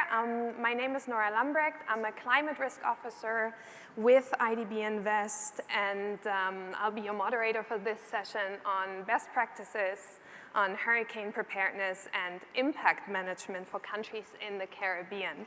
So we're here in Miami, right? And it's the start of the hurricane season. And in the last 20 years, the region has faced a tremendous amount of hurricanes. 23 of those have actually reached Category 5, the highest on the Saffir-Simpson scale. And as many of you know, Hurricane Dorian was one of them that hit the Bahamas, and it actually wiped out over $3.4 billion, an equivalent of 1/4 of the country's GDP. Of course, there's also tremendous human loss associated with hurricanes. And among the most affected other countries are Cuba, Mexico, Haiti. They faced over 110 storms, damages in the billions, and also over 5,000 deaths. Of these deaths, more than 85% were in Haiti, which is the poorest and most vulnerable country of the Caribbean nation, according to OCHA. So with all this data and looking at this year, NOAA says we're in for yet another hurricane season of above average levels. And if you look at what's happening with the climate crisis, this kind of trend is here to stay, where we're going to look at an increasing frequency, an increasing intensity, and also an increasing geographical scope of hurricanes.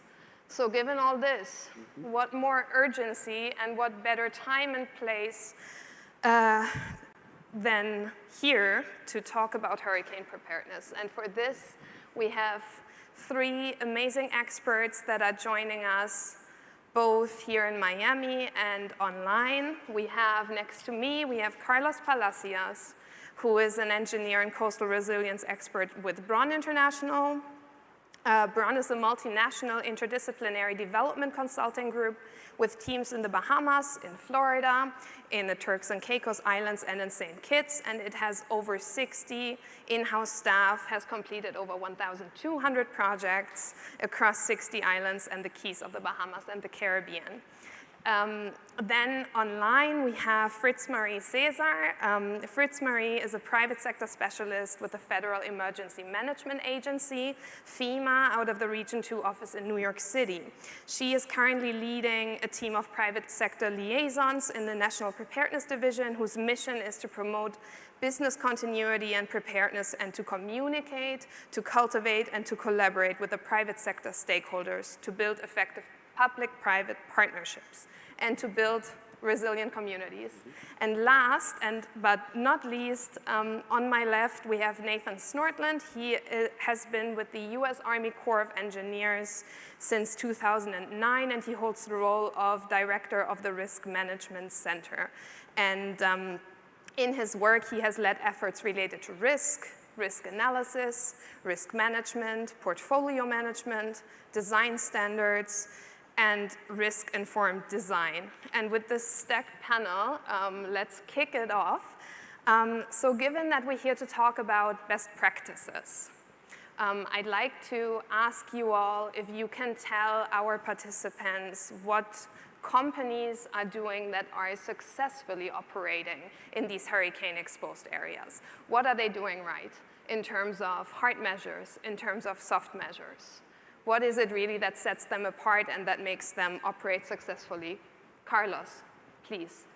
Thank you so much, Nora. Thank you very much to the IDB Invest for having us here to participate in such a timely discussion in such a timely season of our existence. You set the precedents perfectly in terms of Hurricane Dorian and the impacts that we've seen. And while the focus and the statistics are important, it's the narrative and the response that are critical. In our capacity as a private sector company, we consult to a number of various other private sector companies, especially developers, large-scale developers, and we find that there's several key things that help to remain sustainable and resilient when trying to operate within the Caribbean market. We find, if I was to group them, structure is important. And structure both in terms of the structure of the organization, making sure that somebody within the organization has the role of the Chief Resilience Officer. And I use that title as an important precedence because even though that might not be someone's sole job, it has to be somebody's accountability. And that person's job should be to understand what needs to happen ahead of these systems or even just seasons. We already know the hurricane season runs from June to November. But to start planning a few weeks ahead of the storm, which oftentimes is the case, is too late. So building in through business continuity plans, et cetera, the structure that's needed, both in terms of the expertise or the external consultancies who can provide the direct experience on how to make sure that from a resilience standpoint, you'll be able to not just get through a system, but be able to deal with the aftermath. And Dorian was a prime example. We saw 2 islands in the Bahamas, 180-mile-an-hour winds, 200-plus-mile-an-hour gusts, 20-something feet of storm surge. There's no business in the world that's designed to withstand that. But how can we be prepared so that the next storm that comes, we can at least be able to respond and recover as quickly as possible? So intentional planning is the #1 key. Intentional planning. All right, Nate, how do you see that? What is the key? Well, I'm going to use Carlos unwittingly in my example. Sorry, Carlos, I didn't tell you about this ahead of time. From a large federal perspective, we've made a very conscious, or not always as conscious as we'd like, decision not to invest in trying to prevent disasters from happening. But we have had a lot of experience, as you've said, over the years with hurricanes and the amount of damage, the amount of hurricanes that have come through the Caribbean, especially in emergency response and recovery. And so we spent a lot of time doing emergency response and recovery, and it's turned out to be a lot more successful than I had ever expected it would have been. You know, if you'd asked me 10 years ago, I would have said that that's probably a strategic mistake, but it turns out it's actually been more successful than I thought. And at the federal level in the United States, we have a very sophisticated and robust disaster plan. We have one for all the federal agencies. They're partners with private companies in every one of the sectors, the 14 sectors that we manage during disasters. And then we, at the Corps of Engineers, we do like Carlos says, at the beginning of the hurricane season, we have a plan for that season, right? So we kind of have lined out what we think we're gonna need to be ready for the season, look at all the projections and whatnot. And then we develop a plan. And so I was spying on Carlos's Facebook page today, and you have a plan for your house, right? You have a flooding plan for your house, which is fantastic. Because at the federal level, we have a plan, and then we partner with a lot of private entities when we're trying to do recovery.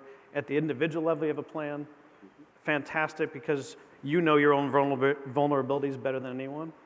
And you can extrapolate that in between to the company level, to the industry level, where if you're in a sector or you're in a company, you know your own vulnerabilities and having a plan. I mean, a resilience officer is a great idea, where if you have a plan and you have some way to do things like protect your key personnel and some of your equipment so that when things get overwhelmed, which happens a lot more than we'd like to admit, that we are ready to do recovery, which turns out to be probably more important than trying to prevent things from happening. So I'd say, bring it all back, I think having a solid plan for recovery is probably the most important thing you can do in industry to support disaster recovery. So intentional planning, management systems, planning this out. Fritz-Marie, how do you see this from FEMA's perspective? Good afternoon, can you hear me okay? Yes. Okay. As my colleagues have said before, planning is definitely key. But what we found out at FEMA and my years of experience dealing with we have 2 OCONUS territories. So I handle New York, New Jersey, the Virgin Islands, and Puerto Rico. But not just our OCONUS territories, but what we realize is even the best plans sometimes won't work. And the key is exercising those plans or practicing them. And we've learned a lot of even just from the smallest mom and pop shop to a large corporation, plans failed during this most recent pandemic.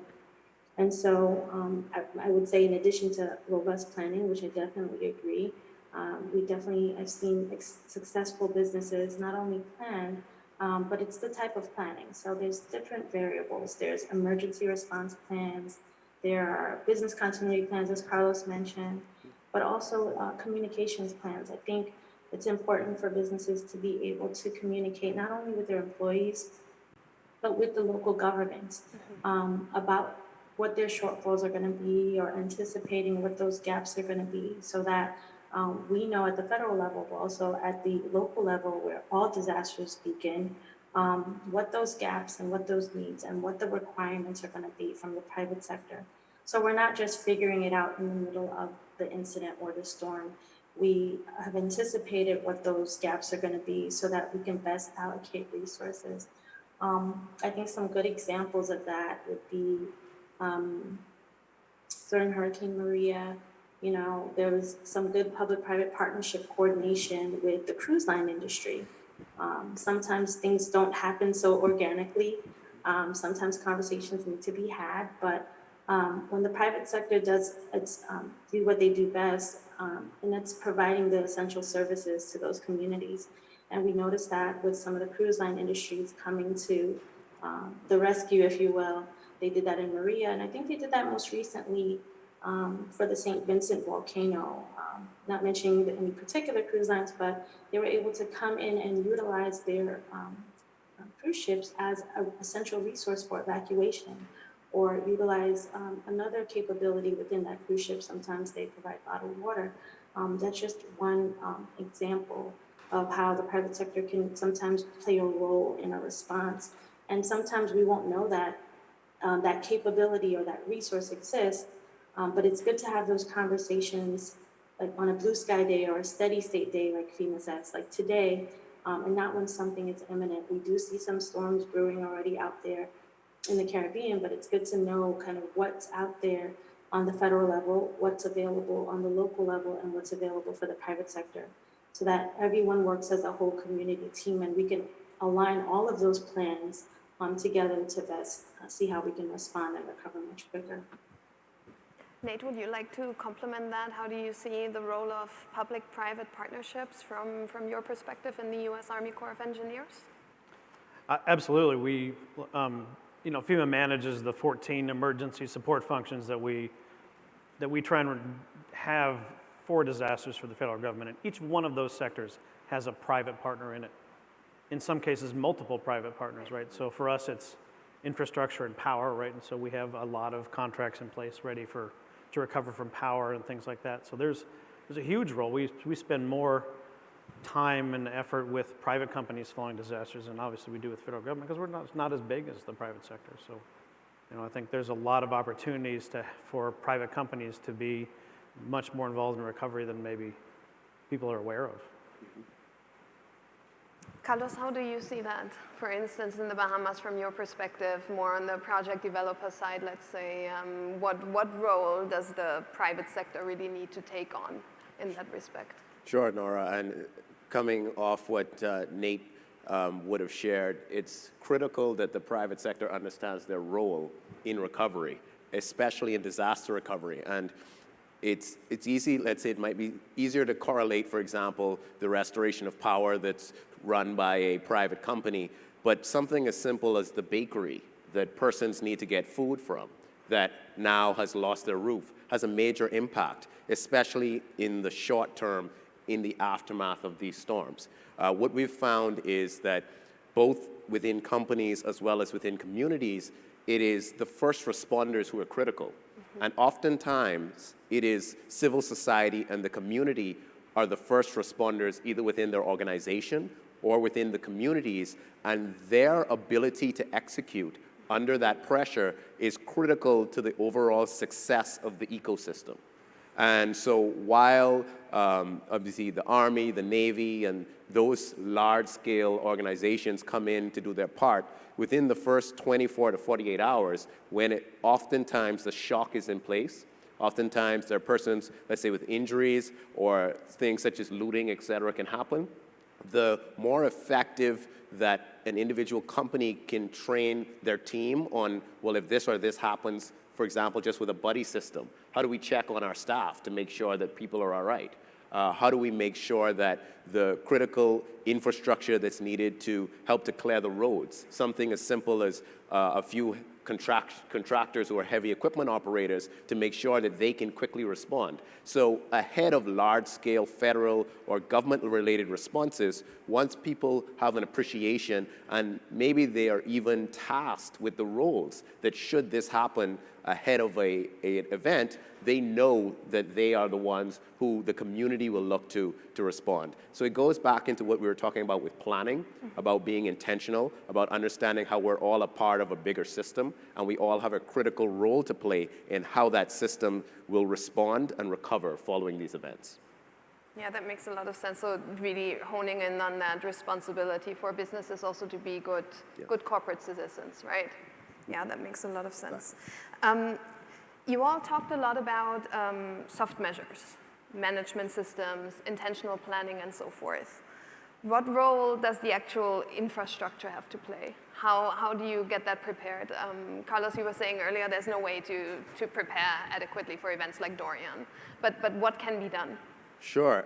So that's obviously that's more of my specific area in terms of as an engineer.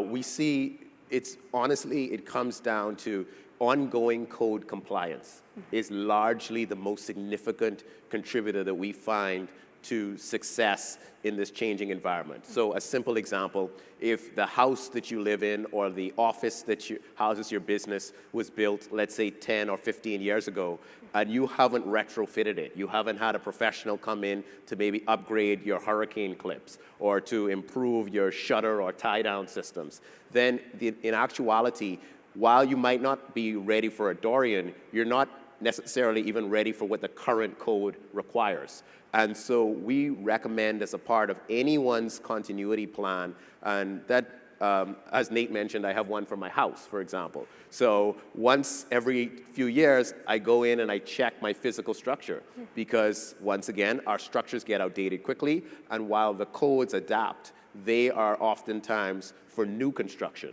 whereas aged buildings get left behind, and those are the ones where we see critical structural failure that happens. Fritz-Marie, would you like to chime in there on the infrastructure side from FEMA's perspective? Oh, yes, definitely. One of the main priorities that FEMA has always incorporated within our 4 phases of emergency management is the hazard mitigation part. So again, there's 4 phases. There's preparedness, there's response, there's recovery to a disaster, and then there's mitigation. So one of the things that we, and Congress has also noticed, is that after a storm, when we want people to recover and rebuild, we don't want them to rebuild to the existing structure they had before or repair to that existing structure. We want them to rebuild smarter and better and more reinforced and hardened. So we definitely have a hazard mitigation program, and we even go out and educate the community on ways to do that. So we have a whole team to do that. So we definitely encourage that in addition to that planning, hardening and reinforcing structures, as Carlos mentioned. And that's not just on the business front. That's, it really starts at the individual and family level. So we, in our preparedness division, we have a lot of outreach, and all year long we're telling everyone it really starts with the individual. Your employees are your most essential part of your business. They're the greatest assets, and if they can't come to work, or their home life is disrupted, then they won't be able to come back, and your business will not be successful. So we definitely focus on critical infrastructure and having plans for that. An example I can use for that is we talked a lot about planning. Carlos talked about checking your house and checking your structures of your business, or your home, your families. But also, we talk a lot, power is a big thing, right? You can't do anything without power. You can't do anything without communications. And so some folks, in the islands, I'm personally from the islands, you think, okay, I have a generator, I'm fine, I'm good to go. But that's not enough. We have to go the extra mile. It's not just having a generator. Do you have the fuel to support that generator? And Carlos made a great point. The federal government doesn't come in on the first day or two. Everything begins on the local level. We want folks to have some type of way to sustain themselves for the first few days, because we know disasters are devastating. And we need to be able to function and live and eat and, for a few days until that help arrives. And so having a generator is amazing and great. Making sure you have the right type of generator. I know we've communicated a lot with the hardware stores during hurricane season to educate homeowners and business owners on the right wattage of generator, having a fuel plan to support that generator, how many days, having a maintenance contract. Because if the power is out for a long amount of time, that means you're going to be running that generator for a long amount of time. That means you're going to need more fuel. That means you're going to need maintenance. And that's, I'm sure my colleague friend over there at the Army Corps can understand how that goes. They do a lot of great mission assignment work on the power side for us. But that's always so key and so essential. You won't be able to do anything without that power or those communications. So it's very important that you focus on your critical infrastructure, which is your power or your telecom. And I will just give one example really quick of how the private sector can work amongst each other, without the government. In the Virgin Islands after Maria, the local utility company started working with the local grocery stores because they are the critical lifelines. Folks know, they may not know where their local emergency manager office is, but they know where their grocery store is. They know where their banks are. So why not bring the resources to where people are going to go? And even though the banks were closed, people were going to the grocery store. The communication providers worked with each other in the grocery stores to set up hotspots. So people didn't have power at home. They couldn't communicate with their families. They couldn't communicate with their jobs, but they were able to go to the grocery stores, and there were charging stations set up because the grocery stores had backup power and generators. So people were able to charge their phones, and they had internet access. So they were able to send emails and send, communication to their folks either on stateside or their employees to say, hey, I'm okay, but I just don't have power at home, or, they were able to. So it's just a great way to show that the private sector just helping each other. And it was an agreement, non-contractual, just, an MOU or an agreement that if something bad happens, we'll set up these hotspots in the communities at these very well-known places so people can go and have a way to communicate. Nate, how does that marry with your experience in terms of providing critical infrastructure and so forth? The one area where we are doing things that are preparing for disasters rather than just responding is we're trying to make sure that things that are critical, and I'll use dams and levees because that's the industry we're in, but is to make sure that when they get overwhelmed, they don't fail catastrophically in a brittle failure nature. We want them to fail sort of elegantly and slowly, right, rather than causing an absolute catastrophe. And so we do spend a fair amount of time now.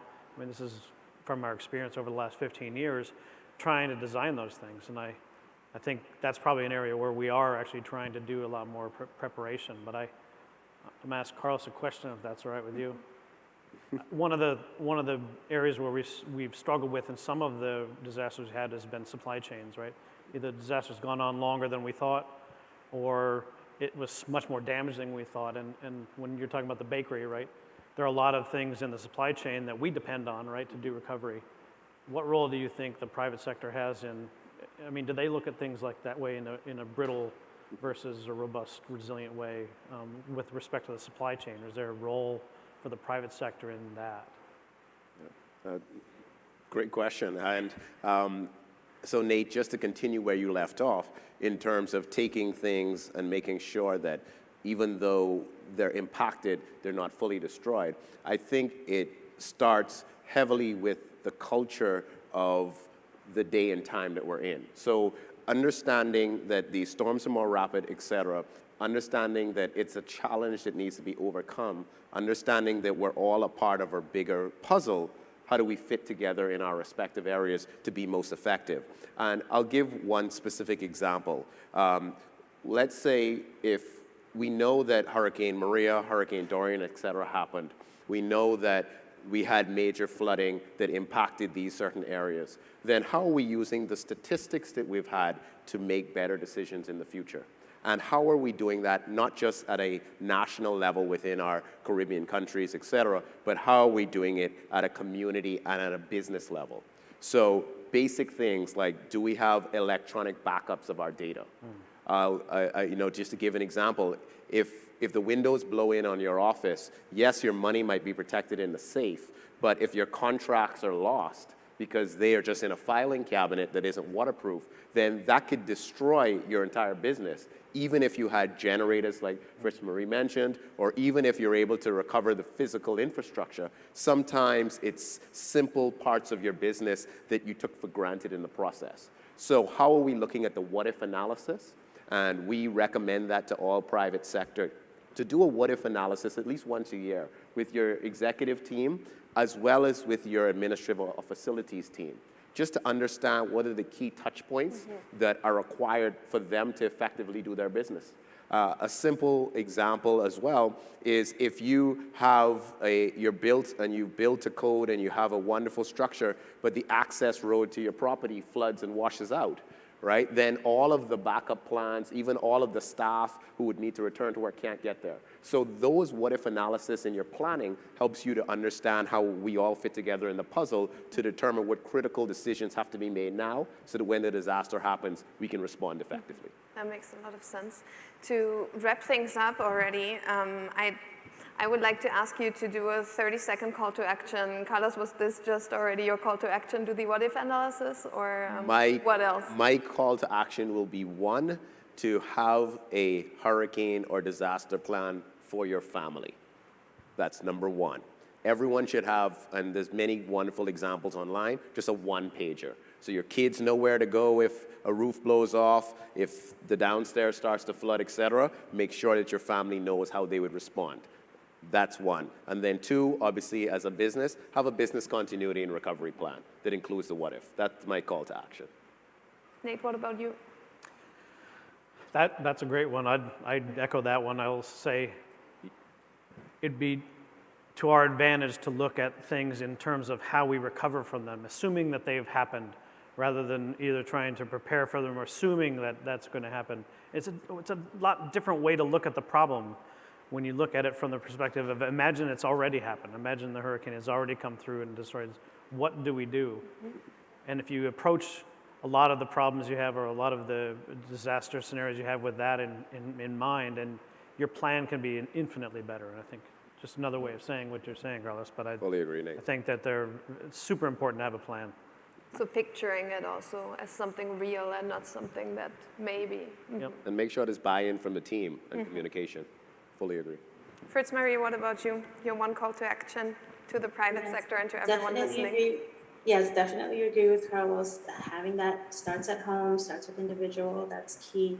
But also, I think let's focus on all hazards. I think the pandemic taught us a lot. We can't just focus on hurricanes in the Caribbean.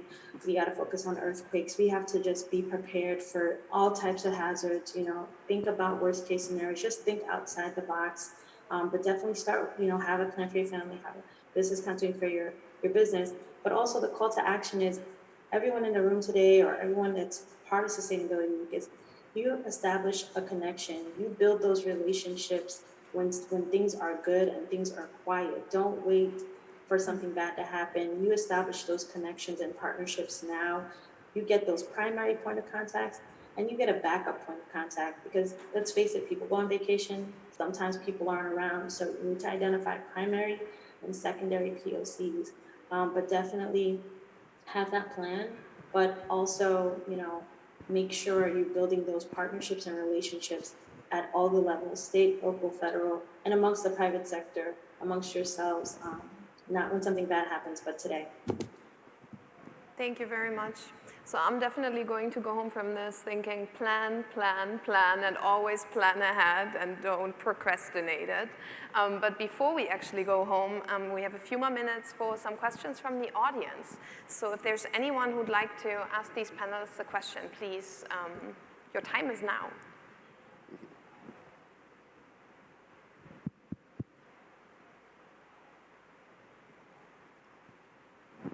Thank you.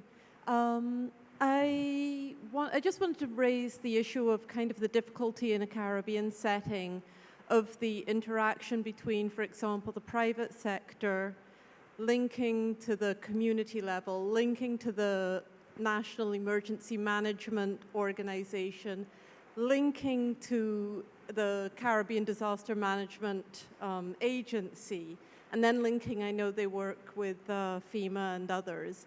And I'm just wondering how that planning is fitting into what you're discussing here, and whether you think the private sector can play at all those levels, or whether they should be concentrating on their own actions at the country level. Thank you.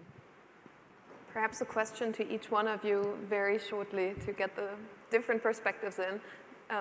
I'll kick it off. I think there's a role for the private sector at every level. I'd say that probably the most efficient way of being involved would be at the local community level, because that's where your physical facilities are, that's where your people are, that's where all the things you'd be trying to affect are.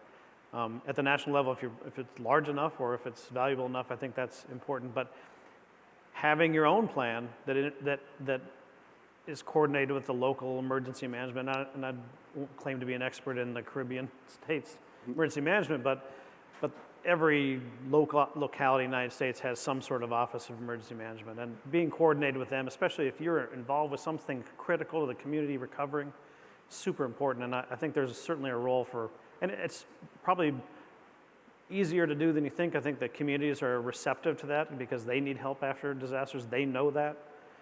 So I think there's a role for everyone at every level, and I would encourage you to reach out, because community, some of the emergency management, they don't know everything you know about your own industry. Very true. I find that this happens anyway, but it typically isn't discussed until the disaster has already happened. Right. So, for example, when their communities are flooded, people who have jet skis or boats are going up and down trying to rescue people. Persons with heavy equipment are trying to take older persons off the roof who might have had to climb up there because of the storm. So it happens organically anyway. I think from a planning standpoint, the leaders at a national level can obviously help to mobilize to make sure that it's done as effectively as possible. But I think just understanding what, as the private sector, you bring to the table. If you're a heavy equipment company, if you're a boat operator, if you're a mechanic, if you're a bakery, we all play a role in our communities. And in the level of response that you'll have, your role is critical to the quick recovery of your community. So I think taking that role seriously, understanding it ahead, and being ready to be called to action when it happens is probably the best place. So readiness. Fritz-Marie, anything to add from your side? Yes, that was a great question, by the way. And I think one of the, and I'm sure it's a challenge in the Caribbean, one of the ways that I've seen states, including our territories, Puerto Rico and Virgin Islands, have been trying to tackle that, is we've established what, or this is something that's definitely been happening more and more. Several states have it: Louisiana, Florida, Puerto Rico established, and now Virgin Islands they're trying to establish a hybrid. It's something called the Business Emergency Operations Center. So unlike the traditional emergency operations center, which is at your local government level, a Business Emergency Operations Center, or a BEOC, that if you want to Google, it incorporates the private sector directly into the planning. So as Carlos mentioned, we saw that after Maria, where St. John, they were kind of like isolated and everybody was using their own boats. And so the private sector is like, we need to be part of the communications and the planning so that we know what our needs are. And you're right, everyone has a role and responsibility, no matter what your business is. We've seen a lot of businesses rebranding, get very creative. Liquor companies started making sanitizer. So it really, this BEOC concept has been really taking off, and we're seeing a lot of sectors, all the industries are coming and identifying, they're just putting aside different little businesses. There's no competition. They're all just coming together from private sector, state, local, and federal, and creating these private sector working groups and identifying what their roles and responsibilities are, how they're going to communicate during a disaster or before, how they're going to share information, and even establishing things like trainings and workshops and exercises. I think that's a great path forward, or a way to start tackling some of that. separate planning. We talked a lot about planning. This BEOC kind of puts all those entities together to try to align some of those efforts. So definitely look into that. Absolutely. So let's prepare, let's plan, and let's build to become more resilient. So thank you so much, all three of you. Thank you, everyone here in Miami, and thank you also everyone who's joined us online for this very insightful session. Here in Miami, we will now be having a coffee break hosted by Deloitte, and everyone else take your coffee break as well, and let's continue the conversation. Thank you so much. Thank you. Thanks for having us. Thank you, Nora.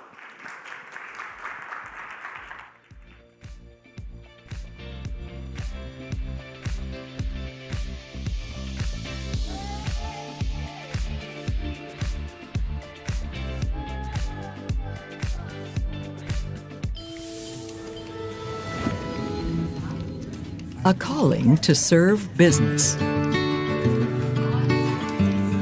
With nearly 140,000 employees, Atento is one of the world's largest customer relationship management and business process outsourcing companies. Although it serves the global market, its operations are largely concentrated in Latin America. The company, which is present in Argentina, Brazil, Chile, Colombia, El Salvador, Costa Rica, Guatemala, Mexico, Panama, Peru, and Uruguay, frequently shows up at the top of lists of best places to work for in the region. One of the reasons for Atento's stellar reputation is the opportunities it provides women, who make up 64% of its workforce. Under a project backed by a revolving credit facility of up to $50 million from IDB Invest, the company plans to pursue an EDGE certification, the leading assessment standard for gender equity and inclusion in the workplace. In turn, the financing from IDB Invest will enable Atento to replace shorter-term obligations with longer maturing debt, as well as provide working capital for new service contracts that will demand hiring and training more staff, expanding call centers, and acquiring IT equipment. Atento also plans to step up its investments in developing next-generation services involving technologies such as artificial intelligence, data science, automation, and machine learning. So this is our initial deal in the PPOC and Marina, and we expect it to be the first of many investments to promote nearshoring and the export of business services from Latin America and the Caribbean. There are huge opportunities to capitalize on the trend towards digitization, as well as to help firms gain efficiency and productivity through more responsive customer service and process automation.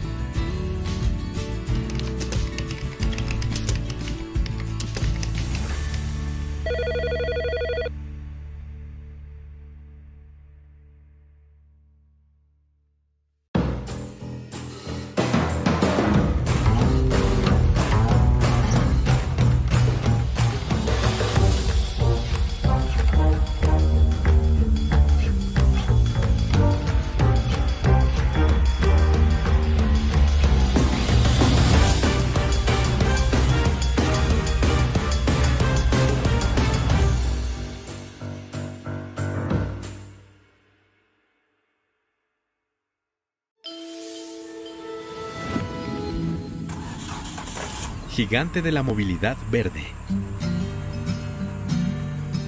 Para una empresa que comenzó con un solo camión, Simpar ciertamente ha llegado muy lejos. Las distintas divisiones de este holding brasileño emplean a más de 32,000 personas y tienen una flotilla combinada de más de 150,000 vehículos. Simpar no solo es una de las mayores empresas de alquiler de automóviles, camiones y maquinaria pesada de América Latina. También tiene una enorme operación de logística que sirve a grandes industrias, una unidad especializada en soluciones de transporte y movilidad para el sector público, incluyendo autobuses y camiones de residuos, y una vasta red de ventas de vehículos nuevos y usados. A futuro, sin embargo, Simpar tiene un gran desafío: lograr que sus operaciones sean más verdes. Para combatir el cambio climático, Brasil se ha comprometido a reducir sustancialmente sus emisiones de gases de efecto invernadero a lo largo de las próximas décadas. La industria del transporte, que depende en gran medida de los hidrocarburos, es una de las principales fuentes de CO2. Simpar está decidida a liderar la transición a un futuro más limpio. En los próximos años, hará una enorme inversión en sustituir vehículos con motores convencionales por unidades eléctricas, híbridas o a biocombustibles.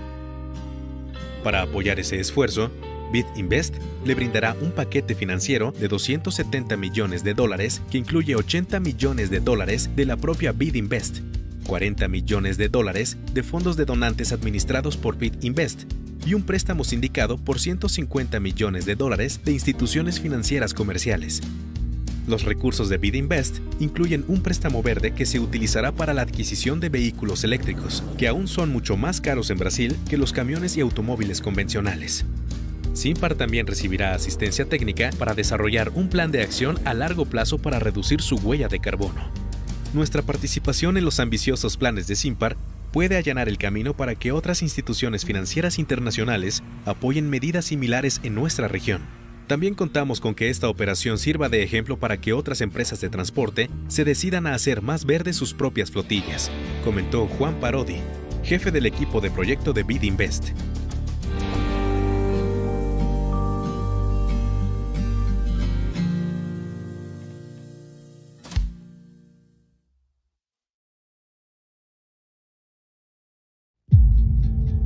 The world is facing an extraordinary combination of environmental, social, and governance challenges. For Latin America and the Caribbean, these challenges hit close to home.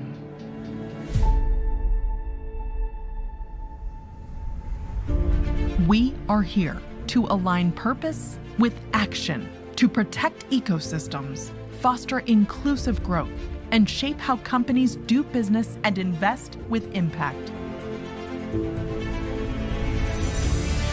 Because we need to act now to build resilience in our businesses and economies to leverage the power of the private sector. Act now to expand access to ESG solutions and sustainability-linked financing that are beneficial for more than 600 million people, the private sector, and the planet. Act now to strengthen sustainable value chains with environmentally and socially conscious mindsets. Act now to accelerate the best use of data and technology to empower businesses and people. Act now to enable sustainable investments in countries susceptible to the impact of natural disasters. Act now to lay down a roadmap for a green transition of the private sector that is just, gives voice to communities, and leaves no one behind. We have a plan. Now we are here to take action so that we can keep building a greener, more inclusive, and resilient region for all. So we can go from thinkers to doers. Welcome to Sustainability Week 2022.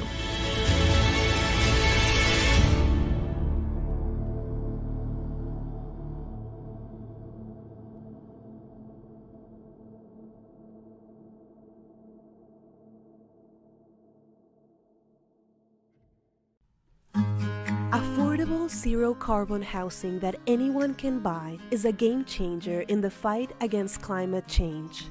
As the entire world transitions to more sustainable economic and construction models, the idea of zero carbon for the masses is quickly gaining traction. Single-family houses with high energy efficiency may be a luxury that not all can afford, but cheap zero-carbon houses may have a massive impact on pollution patterns in many regions, including Latin America and the Caribbean.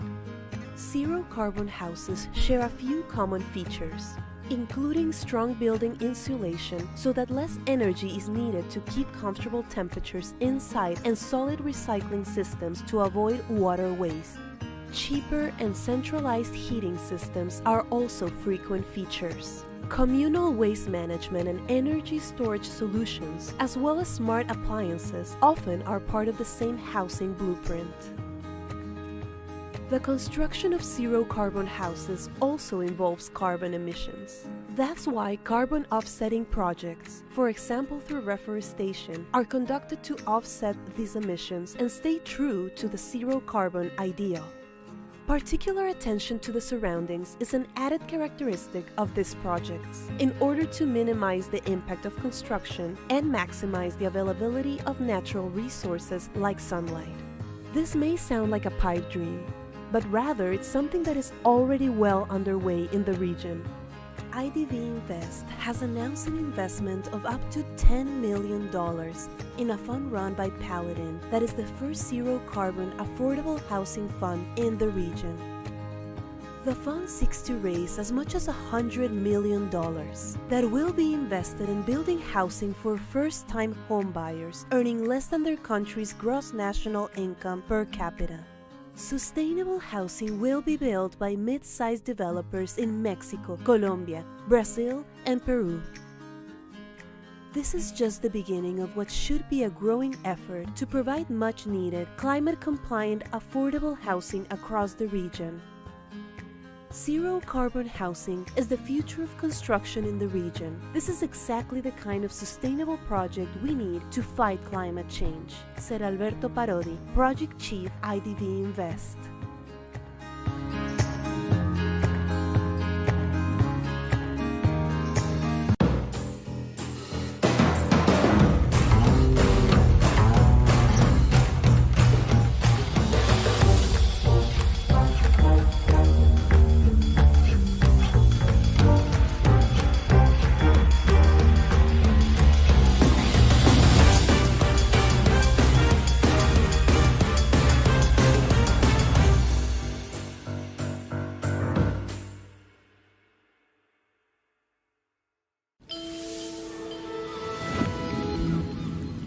La vuelta a la actividad en las playas.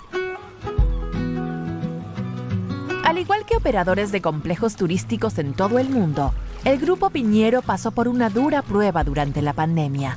No obstante la caída en la actividad económica, esta empresa familiar, con 27 hoteles en la República Dominicana, México, Jamaica y España, siempre mantuvo su compromiso con el turismo sostenible. A medida que los países donde opera fueron reabriendo sus fronteras a los turistas, el Grupo Piñero siguió adelante con sus planes a largo plazo de actualizar sus principales propiedades y de volver a sus operaciones más sostenibles desde el punto de vista ambiental y social, reduciendo su huella de carbono y ofreciéndoles a sus miles de empleados más oportunidades de capacitación y progreso. La crisis del coronavirus, con sus cierres forzados y estrictos aforos, tuvo un alto costo para la industria hotelera. Si bien el Grupo Piñero recibió alivio temporal del gobierno en su país sede, España, sus líderes buscaban una solución más duradera. La encontraron en una alianza con BID Invest y el Banco Popular Dominicano, que le aportaron al Grupo Piñero un paquete de préstamos por $200 millones en condiciones adaptadas a sus ambiciosas metas. Los recursos apoyarán inversiones como la renovación de hoteles y la contratación de personal en República Dominicana y Jamaica. Además, el Grupo Piñero recibirá asistencia técnica para realizar actividades de conservación costera, incluyendo la restauración de manglares y arrecifes, refugios de biodiversidad que sirven como barreras naturales contra las marejadas. La cooperación comprenderá también una evaluación del impacto a largo plazo del cambio climático sobre las propiedades del grupo en el Caribe. Estamos comprometidos con apoyar una recuperación más vigorosa, verde e inclusiva en América Latina y el Caribe. En esta coyuntura, apoyar a la industria del turismo es crucial en países donde es un pilar económico, afirmó el jefe del equipo de proyecto de BID Invest, Stephen Wright.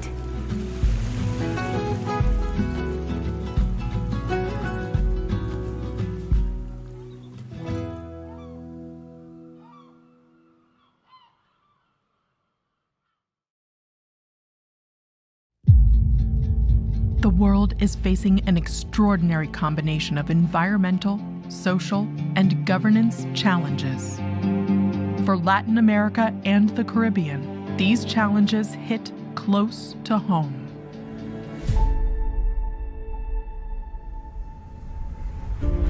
We are here to align purpose with action, to protect ecosystems, foster inclusive growth, and shape how companies do business and invest with impact. Because we need to act now to build resilience in our businesses and economies to leverage the power of the private sector. Act now to expand access to ESG solutions and sustainability-linked financing that are beneficial for more than 600 million people, the private sector, and the planet. Act now to strengthen sustainable value chains with environmentally and socially conscious mindsets. Act now to accelerate the best use of data and technology to empower businesses and people. Act now to enable sustainable investments in countries susceptible to the impact of natural disasters. Act now to lay down a roadmap for a green transition of the private sector that is just, gives voice to communities, and leaves no one behind. We have a plan. Now we are here to take action so that we can keep building a greener, more inclusive, and resilient region for all. So we can go from thinkers to doers. Welcome to Sustainability Week 2022.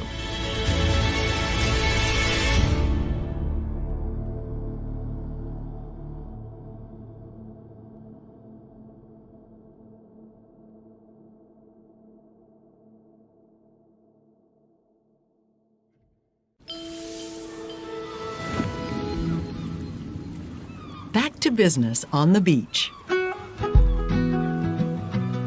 Like beach resort operators around the world, Grupo Piñero went through a very trying period during the COVID pandemic.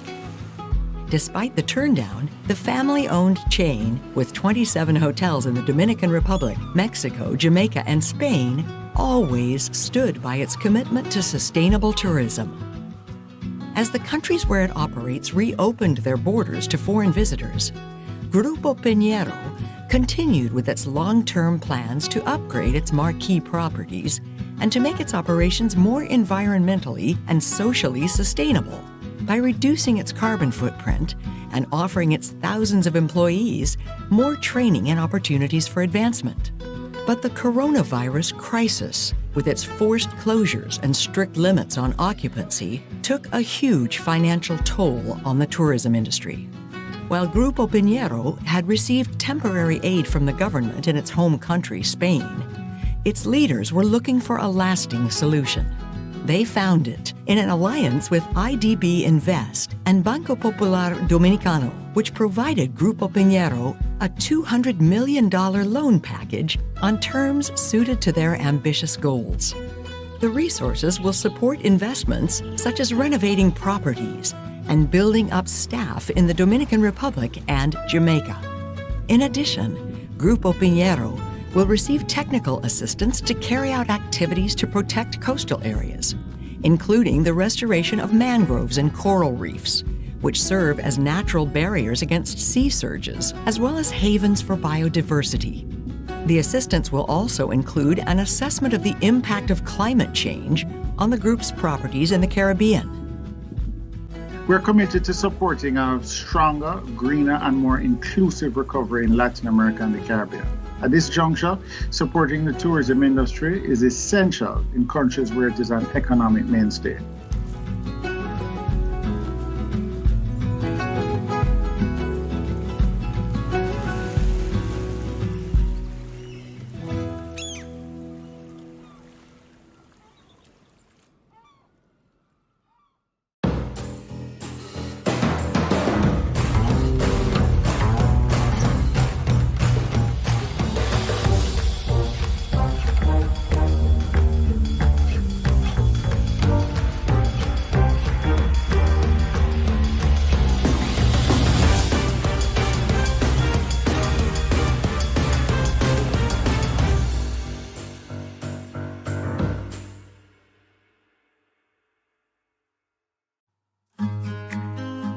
La construcción de viviendas asequibles y sin emisiones es un paso gigante en la lucha contra el cambio climático.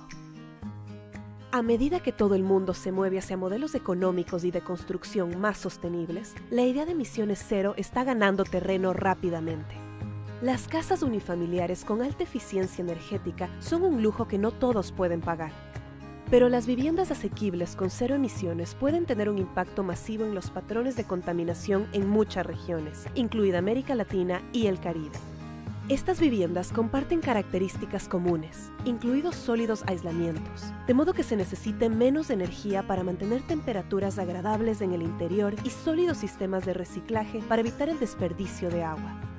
Los sistemas de calefacción centralizados y más baratos también son características frecuentes.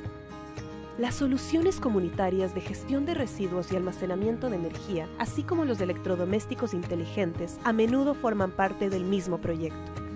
La construcción de casas con cero emisiones implica emisiones. Es por eso que se llevan a cabo proyectos de compensación, por ejemplo, a través de la reforestación, que permiten mantenerse fiel a la idea de cero carbono. La especial atención al entorno es una característica añadida de estos proyectos, con el fin de minimizar el impacto de la construcción y maximizar la disponibilidad de recursos naturales, como la luz solar. Esto puede parecer una quimera, pero es algo que ya está en marcha en la región.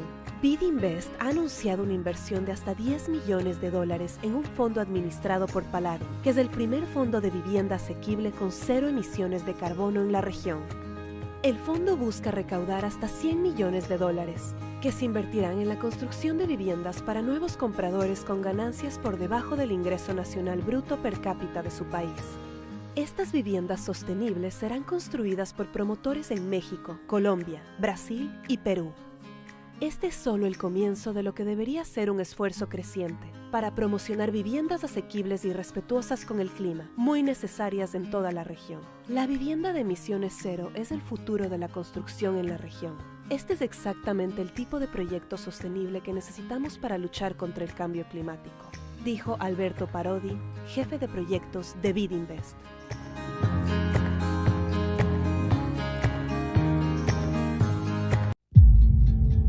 The world is facing an extraordinary combination of environmental, social, and governance challenges. For Latin America and the Caribbean, these challenges hit close to home.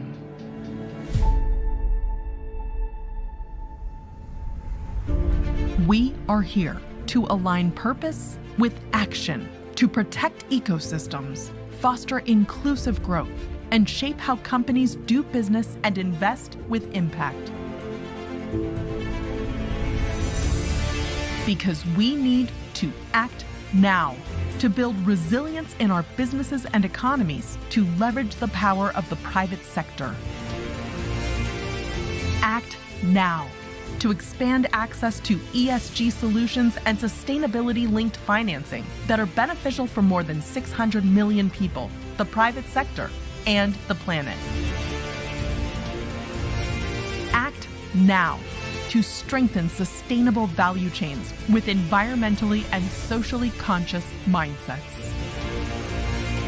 Act now to accelerate the best use of data and technology to empower businesses and people.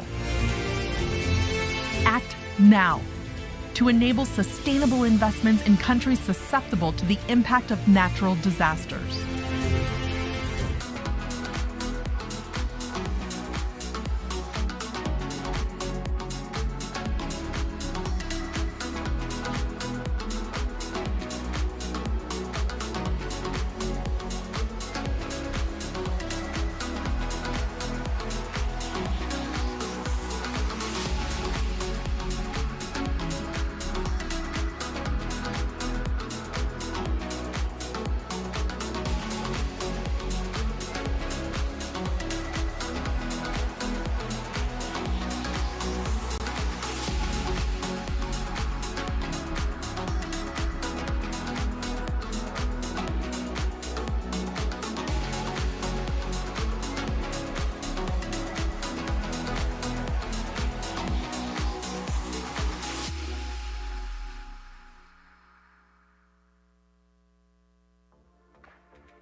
That light hit him in my eye.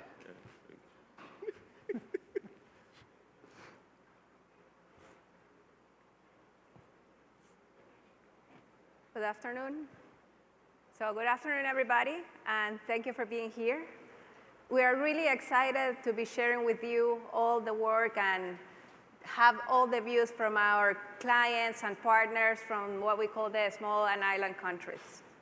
For us, it's very energizing to be here today in Miami, greeting you physically, and to all of you that are in virtual, please, hello and good afternoon to everybody. So climate change poses a serious threat to all Caribbean nations, despite their low contribution to global greenhouse gases. We just heard from the other panelists how hurricanes and a lot of climate change effects are damaging the countries. Sustainability is now increasingly recognized as a central part to the growth of emerging market economies. The financial system is uniquely positioned to drive change and contribute to achieve the Sustainable Development Goals and alignment with the Paris Agreement by influencing the transition from the do no harm to an approach that is proactive and that contributes to the development of the countries. I'm Marisela Alvarenga, Division Chief for Financial Institutions at IDB Invest, and I'm very happy because I have an excellent panel here that will share their views from the financial sector in the different countries. So I would like to introduce Lyndon Giuseppe, Executive Chairman from Belize Bank. Hi, Lyndon. I would like to introduce Daryl White, CEO from RBC Financial Caribbean Limited, Regional Vice President, Corporate and Investment Banking, RBC Financial Caribbean Limited, Trinidad and Tobago. Thank you. Hi. And I would like to introduce Mr. Damian Brown, Group Chief Investment Officer from JMB Bank Group, Jamaica. So let's start our discussion, gentlemen. So our panel will be focused on why do banks need a sustainability strategy. And I would like to start with you, Lyndon. So you're the largest bank in Belize. You just acquired Scotiabank. Yeah. So why do you think it's important? Good afternoon, Marisela, and good afternoon, one and all. And protocol is being observed. Let me recognize also my good friend Stephen Thomas, who was very instrumental in getting us here today. So thank you to IDB Invest as well for this opportunity. I'm happy to be here with my brother and my colleagues. Daryl, as you know, we're very close, and yes. Damien, thank you for sharing the stage with us this evening. In terms of why our organization is involved or interested in ESG, I think the answer to that is quite simple. I work in a jurisdiction, Belize, which is extremely vulnerable to climatic conditions. If you look at the recent statistics, Marisela, it will show that according to the World Bank, Belize is ranked number 8 out of 167 countries for climatic risk. The IMF ranks Belize as number 5 in terms of risk to hazards. And in the last 10 years, on an annual basis, Belize loses approximately 7% of its GDP, or close to $130 million US, in terms of damage as a result of flooding and hurricanes. Belize is perhaps, of all of the Caribbean jurisdictions, one of the most sensitive and vulnerable countries to climatic conditions. And more than that, the critical infrastructure in Belize is actually poorly located. So a lot of the infrastructure in Belize is on in the coastal areas. So there is an increased risk of damage every time there's a hurricane coming through the Caribbean. So as the largest organization in Belize, we have to be cognizant of this fact. And therefore, everything we do, starting with our enterprise risk management framework, the way we evaluate credit, has to take into consideration the demographics and the physical fact that Belize just finds itself in this position. Yeah, perfect. No, understood. Understood. Daryl, since your company has a parent company in Canada and you have subscribed to the Net Zero Banking Alliance, so how does the Canada company influence all the work that you do in the Caribbean? Yeah, and again, thanks for being here.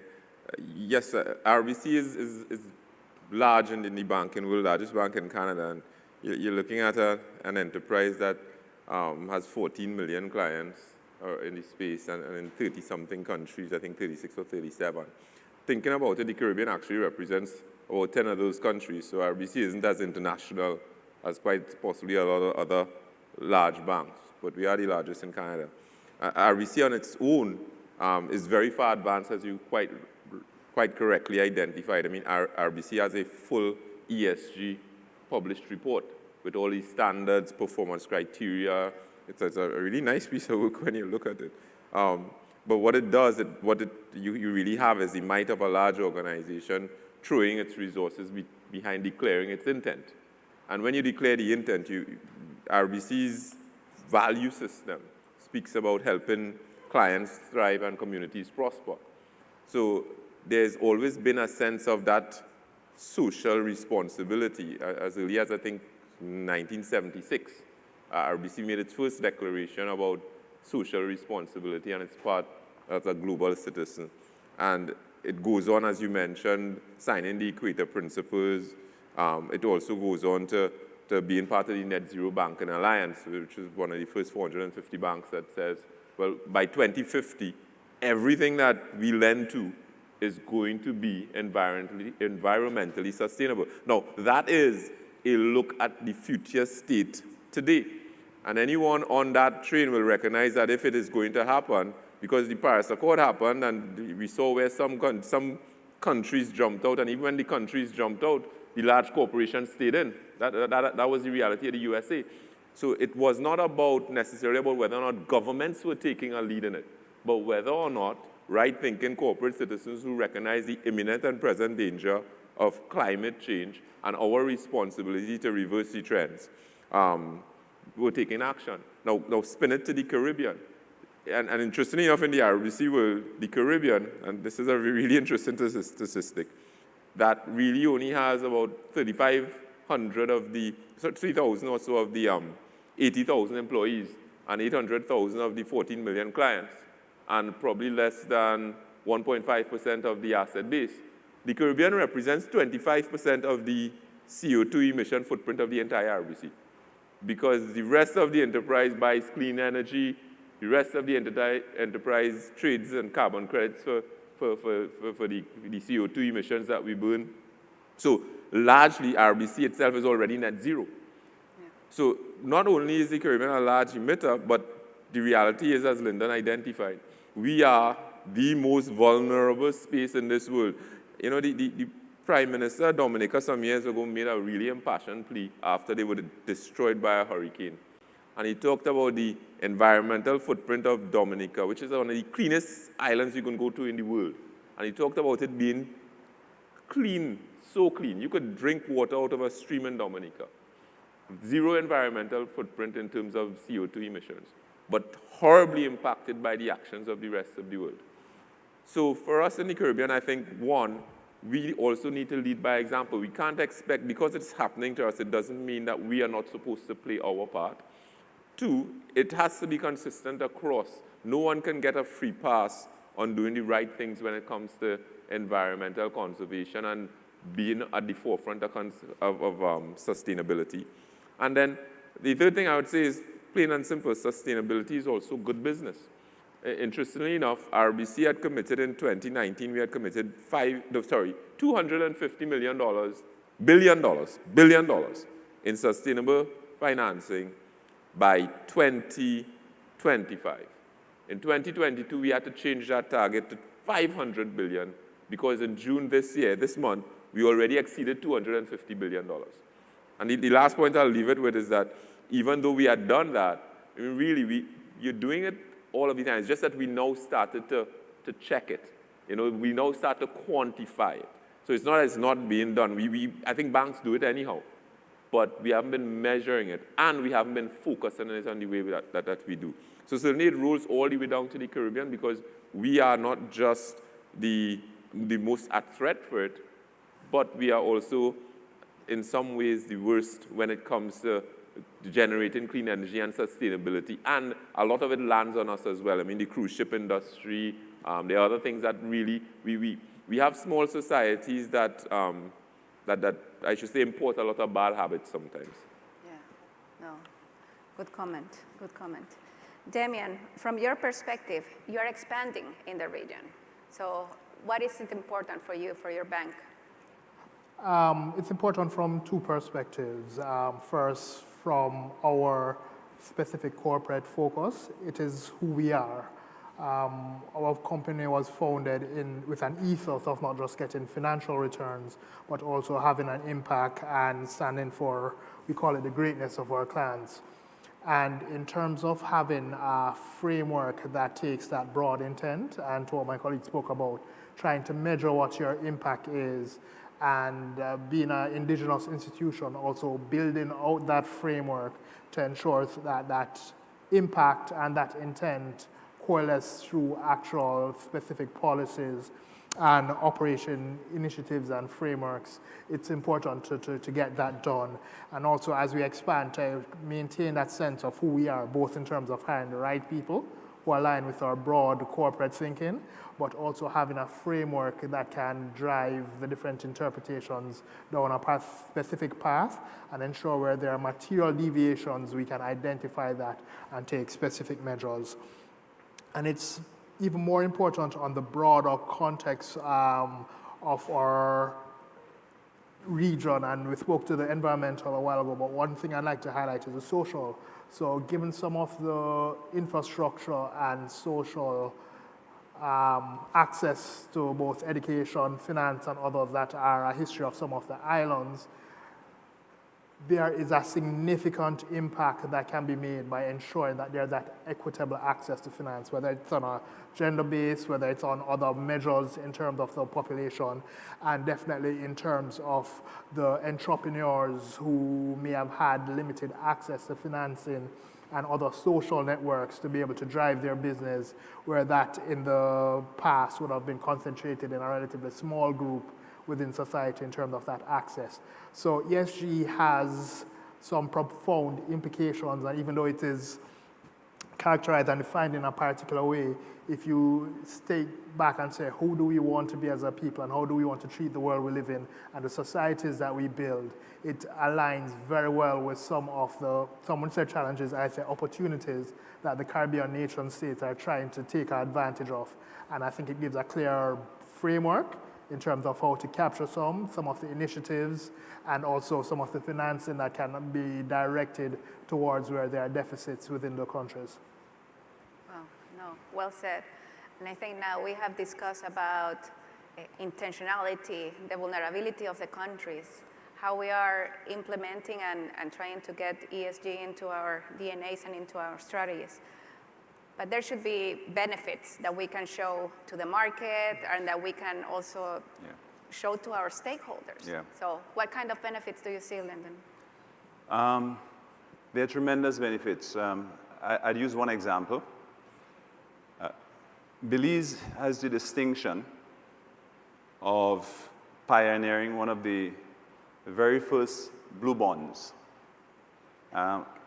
In that transaction, Belize was able to generate tangibly roughly 300 million US in savings because of its focus on the environment.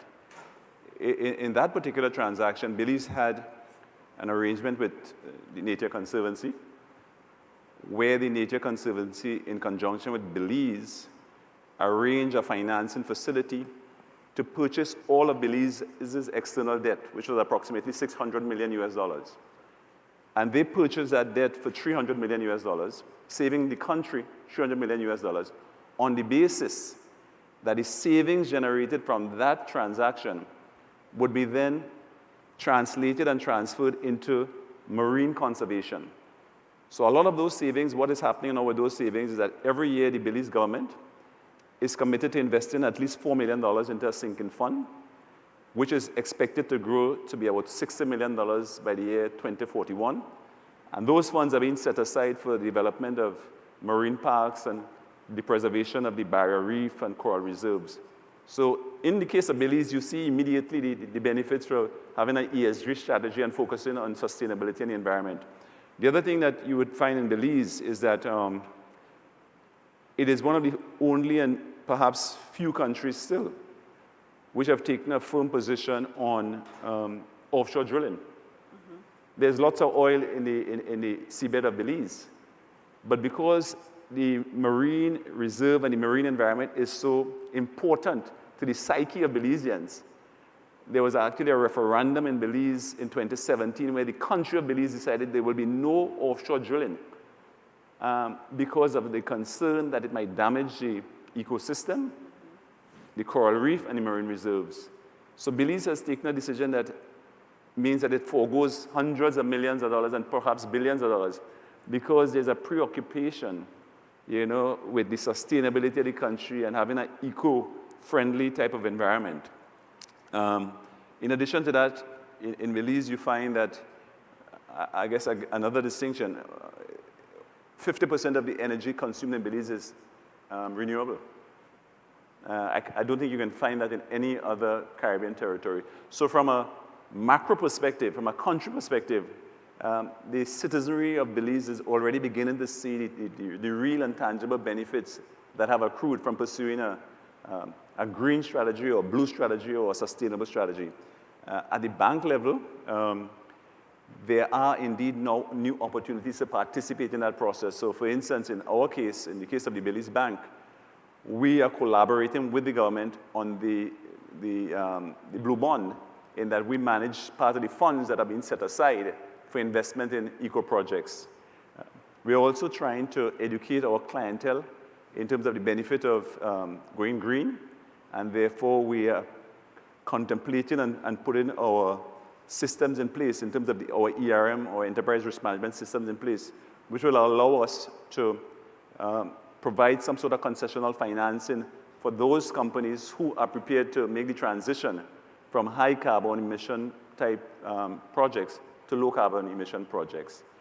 So we are working in conjunction with the government in terms of their green strategy or their blue strategy.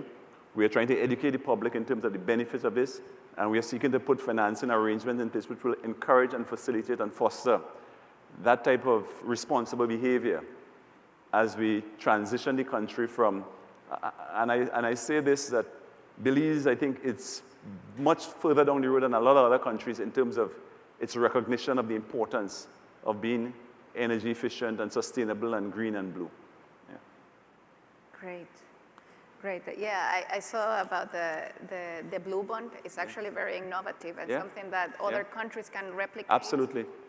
Having this fund apart to regenerate the reef and all of that, it's really important and something that we really take into consideration for other companies, other countries, so that we replicate it. No, very nice. Thank you for sharing that. Daryl, from your perspective, what do you see are the benefits institutionally and to the market and to the other stakeholders? Yeah, I guess you could spend the next year speaking about benefits easily enough. From an institutional perspective, certainly Lyndon touched on the realities of transactional and commercial realities, as well as the fact that they intertwine with the way that we do business. Institutions want to be in businesses that are successful and that will last. From way back when I was in university, which was a long time ago, you know, we used to talk about the body shop then, which was a new business. And people were paying more for cosmetics because of the fact of how it was produced and because of what I like to call the conscious capital, the awareness investment that was taking place, that something good was coming out of it. Now we recognize that that it's sustainable means commercial success. Once we've been separating that before because commercial success was about expediency. How quickly do I get a return instead of how do I sustain the return? But if you're not sustaining the environment and your sources of inputs and also the impacts it's having, then the business proposal is not as strong. I mentioned the Net Zero Banking Alliance. So imagine by 2050, if you cannot show the cleanness of your operation, the sustainable nature of your operations, banks would not lend you money. And why? What drives that? Well, investors in banks are not going to invest in banks, and the capital markets are not going to invest in banks. Shareholders will not want to own shares in banks that are not lending to businesses that they don't think will survive and be around and be productive. Even how we operate ourselves. So there's a cost reality. So right now, people think to themselves, well, my environmental footprint might cost me more if I go to cleaner options. But that won't always be so, and it's already changing. We see, for instance, in the advances that have been made in electric vehicles, and the cost of electric vehicles and the spread of electric vehicles coming down. There's going to be huge businesses. There will be trillions spent on building infrastructure, creating new sources of power, redoing distribution, the whole idea of marketing, sustainability. I think you have great examples of what we're seeing here. I mean, I'm seeing a podium made out of natural materials, yeah, and recyclable and reusable, chairs made out of it, and I might add aesthetically very pleasing as well. So before, if someone was selling that and they say, well, that's going to cost more than one made out of metal, iron, and steel that emits how much CO2 when you smelt in iron and steel, someone would say, well, no, I don't want to do that because it's, that's too expensive. But now people think differently. And additionally, the cost of it is coming down. We also have to look at our physical footprint. So will we have 1,200 physical premises. This is RBC. But we only own 300. So we can retrofit those that we own, but as we move away from owning any at all, will we rent from anyone who does not have an environmentally sustainable building that's built to conserve energy, maybe even produce its own energy and the like? Will we allow cleaners in the building who use cleaning products that are not environmentally sound and do not create any damage? So the entire ecosystem around us is changing. And financial institutions are not just a benefactor of that ecosystem and a contributor of that ecosystem. We are an integral part of that ecosystem. So we have to either lead, and if you do not follow, you'll die in the ecosystem. So banks will start to falter. I think banks that do not play in the ES space, and the earlier you get there, the better. So even though there might be some costs to getting there now, and it might not be the most efficient, because I can tell you, we've lost transactions because we insisted on the equator principles being applied to the project finance. And interestingly, and I would say that I'm happy to be with IDB Invest at the conference, but in the past, people would say, IDB Invest, it's difficult because they have all these principles you have to get done. But now, I mean, you guys are the sexiest thing around. You are the ones who've set the standard, and everyone wants to dress and look and behave like you. Thank you for that. That was good. Thank you, Daryl. Damian, from your perspective as Chief Investment Officer, is there any benefits in terms of spreads, markets, funding that you see here from ESG investing? No, definitely. There is still some amount of or considerable adoption needed for the wider stakeholders, which you just spoke to how it will cascade in. I think the Caribbean still has even greater opportunity for the recognition and the spread. And in the same context, the benefit will be even greater in the future to the extent that a lot of our economies either rely or have significant contribution from tourism, which relied on the natural environment. And also, as I said, there are certain social infrastructure which may be have a greater level of provision in other countries that we still have to build out. So I think that the benefits for the Caribbean are significant and intertwined, not just in terms of how ESG is perceived as a new way of doing things, but in terms of core deficits that we have had in terms of our institutional structures and our market dynamics. Specifically in terms of financing, I definitely think so. As companies and a new generation become to be more cognizant that that brand value, how investors and consumers interpret your contribution and standing for good things actually have a real impact, as my colleague said, on your ability to survive over the long term and also to generate market demand depending on the market segment that you're playing in. It is not just a matter of having a return, but I think in certain aspects, especially if you're going to engage internationally, it will be a requirement for survival and long-term sustainability. In terms of how that flow through the financial system, I'm glad he made the point that sometimes you may lose a transaction by holding a principle. And that's something as a company we're familiar with. You have a principle, you have a principle. It's not a principle to put on your website. You try to be flexible and understand the realities, but if it's not consistent with your principles, either you're going to have to change that principle or you're going to have to move along and find ways to create value. And I think being able to better articulate those principles will be important in terms of getting adoption.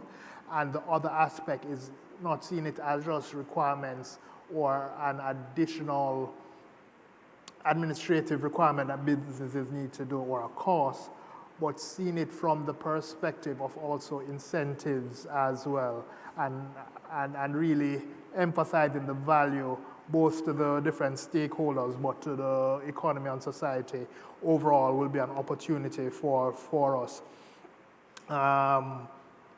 We spoke about the environment, but going back to the social aspect of things, even just going back to access to lending to female entrepreneurs, as they're aware in different categories of finance, it's actually proven that women entrepreneurs actually have a lower default rate in a certain socio-economic context and are a better risk than their male counterparts, and not to mention the impact that that has on the family and the different dynamics in terms of gender by giving them access to financing and being able to economically earn independently. So there are a lot of significant benefits that are clear low-hanging fruits for us, and I think how we intertwine ESG in terms of not marketing, but communicating it in terms of some of the basic principles of having a just society is definitely the way that we should move forward. No, definitely. So we talk about the benefits. You were talking about requirements, standard setting. If you look at the financial system, they're not all working with the same standards. And you see there are, yes, a lot of requirements, a lot of things that you have to do and to implement within your policies, within the way that you run the business. So what challenges are there not to scale this type of requirements and standards so that it's the way to do business? You want to go there? Well, think about, we just came out of COVID-19. And in a very short time, we all figured out about washing our hands properly, thanks to Dr. Sanjay Gupta, and wearing masks, and physical distancing, and temperature checking. Yeah. Not all that I think always made sense, but we all adjusted very quickly. The issue with these standards is, one, and how did we adjust quickly, by the way? There were legislative requirements. You know, and even if it was not legislative, rules were put in place, and people insisted that these rules be enforced. It was a societal shift towards doing the right thing.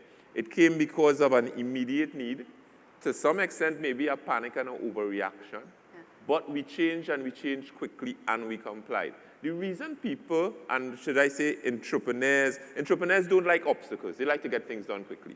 Businessmen like to turn a profit quickly. That's the reality. It's a commercial enterprises. And once something is not consistently applied across the board or insisted upon by legislation or by society, and sometimes society pushes legislation, and there will always be leaders, right?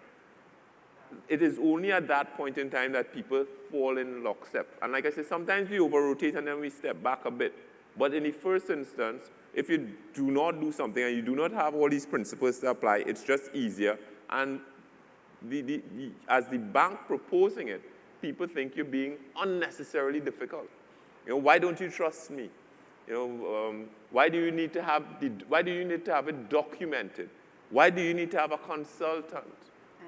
Because we don't have, if we were doing it all along, if we were consistently monitoring, if we had continual assurances, and we do that when we audit ourselves, right? The control features involve continuous assurance. If we had continuous assurances in place, we wouldn't need these things. But we're not there yet. I think when that type of infrastructure starts getting built, and I know you guys, again, IDB is doing a lot of great work on that, but when those infrastructures, the technical and the legislative infrastructure and the compliance infrastructure, because paying taxes is compliance, right? Yeah. There are a lot of simple things we do and we don't realize we are compliant. But when those compliance infrastructures for ESG gets built, it will become natural for the next generation of entrepreneurs and businesses. But for the old and the evolving, it's not.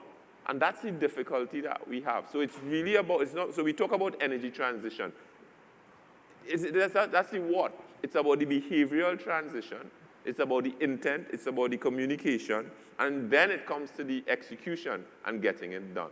So I think that's where the big challenges are. It's about the cultural shift and the impetus to do it. But I do think that we are at a better point now than we have been in years to come. You feel the movement now, and you feel it's a shift that will certainly not go backwards. When you see what happened in the USA, like I said, with the US pulling out of the Paris Accord and all the big companies saying, we're staying in, and even more deciding that they would join, that sends a signal. That sends a signal that it's sticking.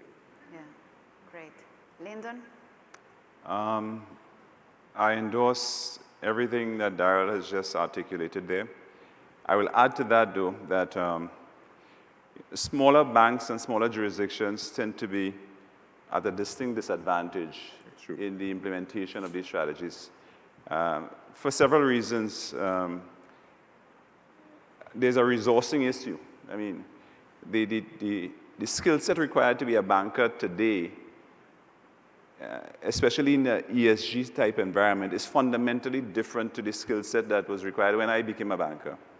And especially if we go down the road where you're going to require some sort of benchmarking and KPIs and monitoring, you're talking about environmental engineers, you're talking about hydrologists, and some organizations are going to be able to kind of scale easily, but there are a lot of other organizations which are not going to be able to make that quantum leap. And therefore, my concern is that by virtue of not being able to do something, they may end up being penalized, not because they do not buy into the mandate, but because they're simply unable to do so. And I think this is where perhaps the IDB can play a critical role, because I think there's going to be a need for a complete mindset change and training in terms of how do you, bring these factors into consideration as you do an underwriting or you evaluate a project. And I think in the area of training, in the area of technology, I think there's a role for the IDB to play in that regard. In addition to that, some of these projects which are going to require financing, in order for them to be viable, are going to be required to be financed at, let's call it concessional rates. They may not be able to entertain a commercial rate and be sustainable during this transition. And perhaps the cost of funding in the jurisdiction in question may not be sufficiently attractive to facilitate that. So there again, I believe that there's a role that the IDB can play in sort of providing lines of credit or some sort of funding arrangement where these banks could then on-lend to projects that meet these criteria. And I think the third point I would make is this. I mean, the IDB has a portfolio of projects that are probably ideal in terms of meeting all of the benchmarks and the criteria. And perhaps allow these banks to participate and co-finance some of these projects so that through that process, they begin to understand and to learn how you approach these things. My main concern, and this is sort of shifting the conversation a bit, is that banks in the region, and especially small banks like my bank, do not find themselves being penalized, because they now have this criteria of ESG that they need to meet, and they're not meeting it.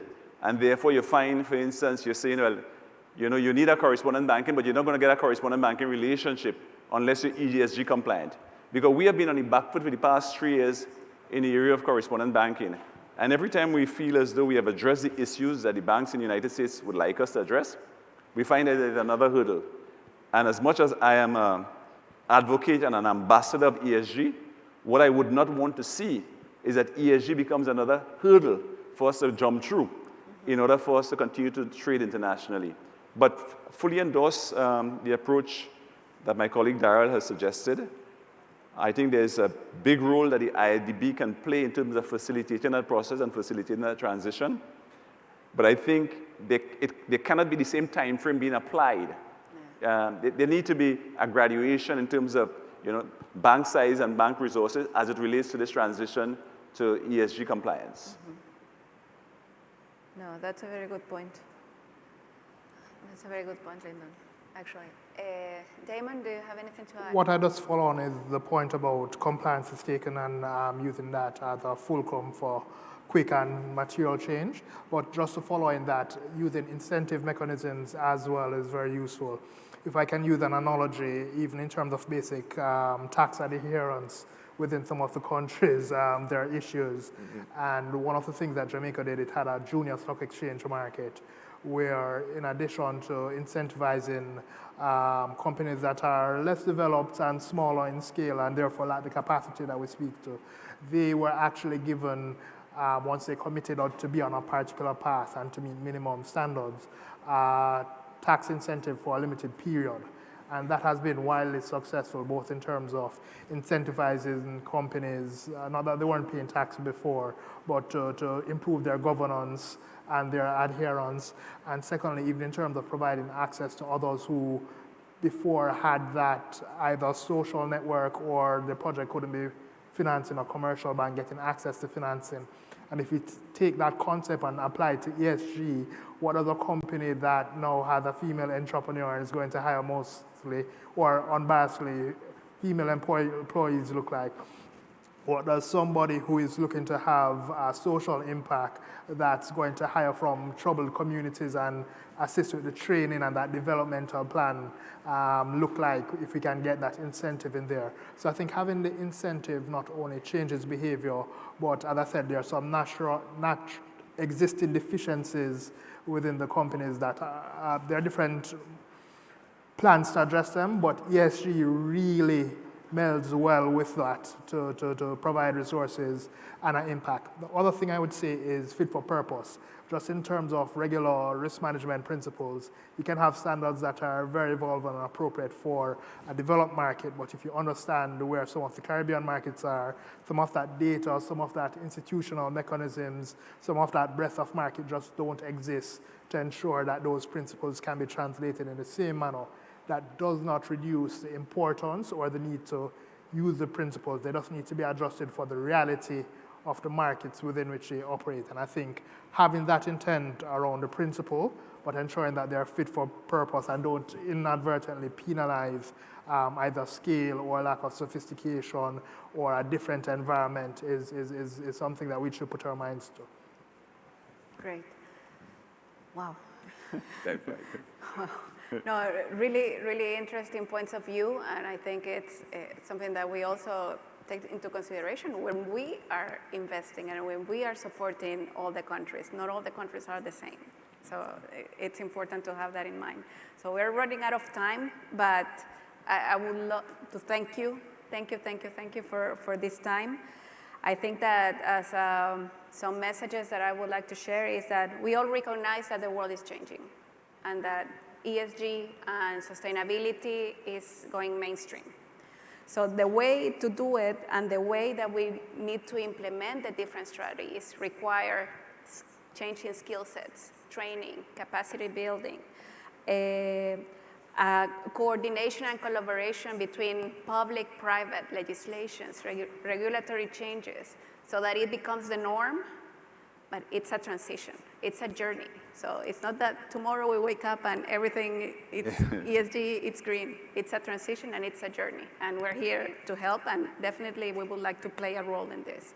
So with that, I really thank you. Excellent panel. Thank you all for being here and our virtual audience. Thanks. Thank you very much. Thank you.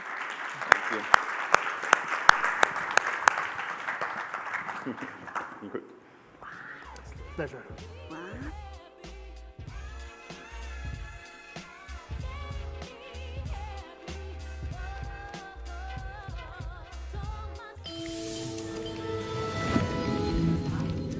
a calling to serve business. With nearly 140,000 employees, Atento is one of the world's largest customer relationship management and business process outsourcing companies. Although it serves the global market, its operations are largely concentrated in Latin America. The company, which is present in Argentina, Brazil, Chile, Colombia, El Salvador, Costa Rica, Guatemala, Mexico, Panama, Peru, and Uruguay, frequently shows up at the top of lists of best places to work for in the region. One of the reasons for Atento's stellar reputation is the opportunities it provides women, who make up 64% of its workforce. Under a project backed by a revolving credit facility of up to $50 million from IDB Invest, the company plans to pursue an EDGE certification, the leading assessment standard for gender equity and inclusion in the workplace. In turn, the financing from IDB Invest will enable Atento to replace shorter-term obligations with longer maturing debt, as well as provide working capital for new service contracts that will demand hiring and training more staff, expanding call centers, and acquiring IT equipment. Atento also plans to step up its investments in developing next-generation services involving technologies such as artificial intelligence, data science, automation, and machine learning. So this is our initial deal in the PPO Sierra Marina, and we expect it to be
Good afternoon, everyone. Welcome to our next session. We're going to break a little bit the type of or format for the session this afternoon, because we're going to be producing and showing to you not a panel, but simply an application that we've been developing. Let me give you a little bit of a background on that before we get started and introduce our panelists. Just a few months ago, IDB Invest and Accenture started a collaboration, as we as institutions are always trying to see ways in which we can promote the adoptions of new technologies that can foster and accelerate the use of financing linked to sustainability solutions, so promoting sustainable investing altogether. And as we were deliberately discussing ways in which to bring this value added to the market, one of the outcomes of that conversation is exactly what you're about to see, a demo that uses new applications of artificial intelligence to help us make better decisions in relation to renewable investing, in sustainable investing, among many other things. So with that intro, I would like just to take 1 second to introduce our panelists. Viveka, welcome. Thank you, hello. Viveka is the Director of Applied Intelligence and Discovery Lab at Accenture Federal Services. She's a data scientist with extensive experience applying data science to enable advanced capabilities and predictive capabilities and data visualization, rapid prototyping of machine learning and artificial intelligence. Also, she has professional experience in project and program management, pertaining especially to research and analytics related to economics and supporting sustainability initiatives. Her track record academically is very long, so impressive, and I'll simply summarize by saying that Rebecca holds 3 master's degrees and has a PhD from University of Texas on public policy and political economy. But the thing that struck me the most, how her research focused on geospatial analysis, and her publications have been focused primarily on artificial intelligence, including on geospatial analysis in the deforestation of the Amazon, a topic that is very important for us all. So with that, perhaps let's just dive into it. And I would like to start by asking you, what are we about to see, and what is this fuel conversion engine that we're about to present? Oh, thank you, Leo, for that kind introduction. So we started talking about this about 2-3 months ago. And one of the ideas was, we are seeing so many changes in the world of sustainability and in the environmental practice, and there's so much data being populated that the question arose of how can we leverage artificial intelligence and machine learning to help us make decisions and take some actions that are beneficial to society. And so we developed a demo using mainly publicly available data to be able to help decision makers. And the whole gist of it is, if we can gather information and set it up in a way that the end user and decision maker has it at their fingertips, how can they better leverage that information and use that to make more informed and better informed decisions in the long run? So we took that use case and applied it to the implementation of power generation. And that's what we're about to see. Power generation, fantastic. And is that for specific geographic areas, right? Yes, so the models that we've developed, because this is an initial setup, are specifically focused for the Latin American region, mainly for the small islands. So you're going to see today that we're going to focus mainly on the Dominican Republic and Jamaica. Excellent. And what kind of data are we talking about? So we ingested about 8 different data sources, which include 2 proprietary data sets, one from Cereves, so we could actually capture the power manufacturing engines and their data types, the fuel types. We also took Planet Labs data, which gives us a red, blue, and green raster type data that gives us the capability of running more computer vision type analytics. And then we have data from NASA for fire incidents, for landslides, and global data on tropical cyclones. And we use these to be able to generate different risk models for these environmental practices. So, in summary, some of the things that this demo is trying to do is to help us predict the impact of climate change? Yeah, so there's a couple of layers of what you're going to see. The first part of it is that we look at the impact of climate change using this data, but separated by climate type. So we're not just saying, okay, yes, there's climate change and it's going to affect us all. Instead, we're saying, look, there's this type of climate impact, and we care about that distinguishment because the type of renewable energy that we use should be focused on the insight that we have on the type of impact we know is going to happen to a geographic region. And then on top of that, because we know that IDB has a very social commitment, it was very important to us to include that in this demonstration. So we created a social vulnerability index using data from the Jamaican Statistics Office to be able to capture vulnerable populations and be able to have that as an additional driver of where renewable energy should be placed. And we're going to dive into it in a second, but I understand that one of the objectives was also to identify existing energy and infrastructure assets and sort of try to predict their use and the impact that existing weather threats have on their operation, present and future. That's correct. There's a big movement for increased investment into these type of renewable energies, but we cannot forget what we have today. So in order to capture and better understand what's happening, not just in the sense of we know that a storm is coming or we know that there's an impact here, we can also predict what type of disasters are going to occur or are more prone to occur in regions that we have already identified, where there's already infrastructure, and how we can reinforce or provide some additional type of assistance to help mitigate some of the risk that we foresee coming. Wonderful. Well, I hear some of the elements that you looked into relate to fire hazards, landslides, tropical cyclones. Could you show us some examples of how you've been able to put that to fruition through this dashboard? Absolutely. So if we get the dashboard started, and I'm going to stand. Leo's red. I've spent a lot of time in academia, so me standing just seems more natural.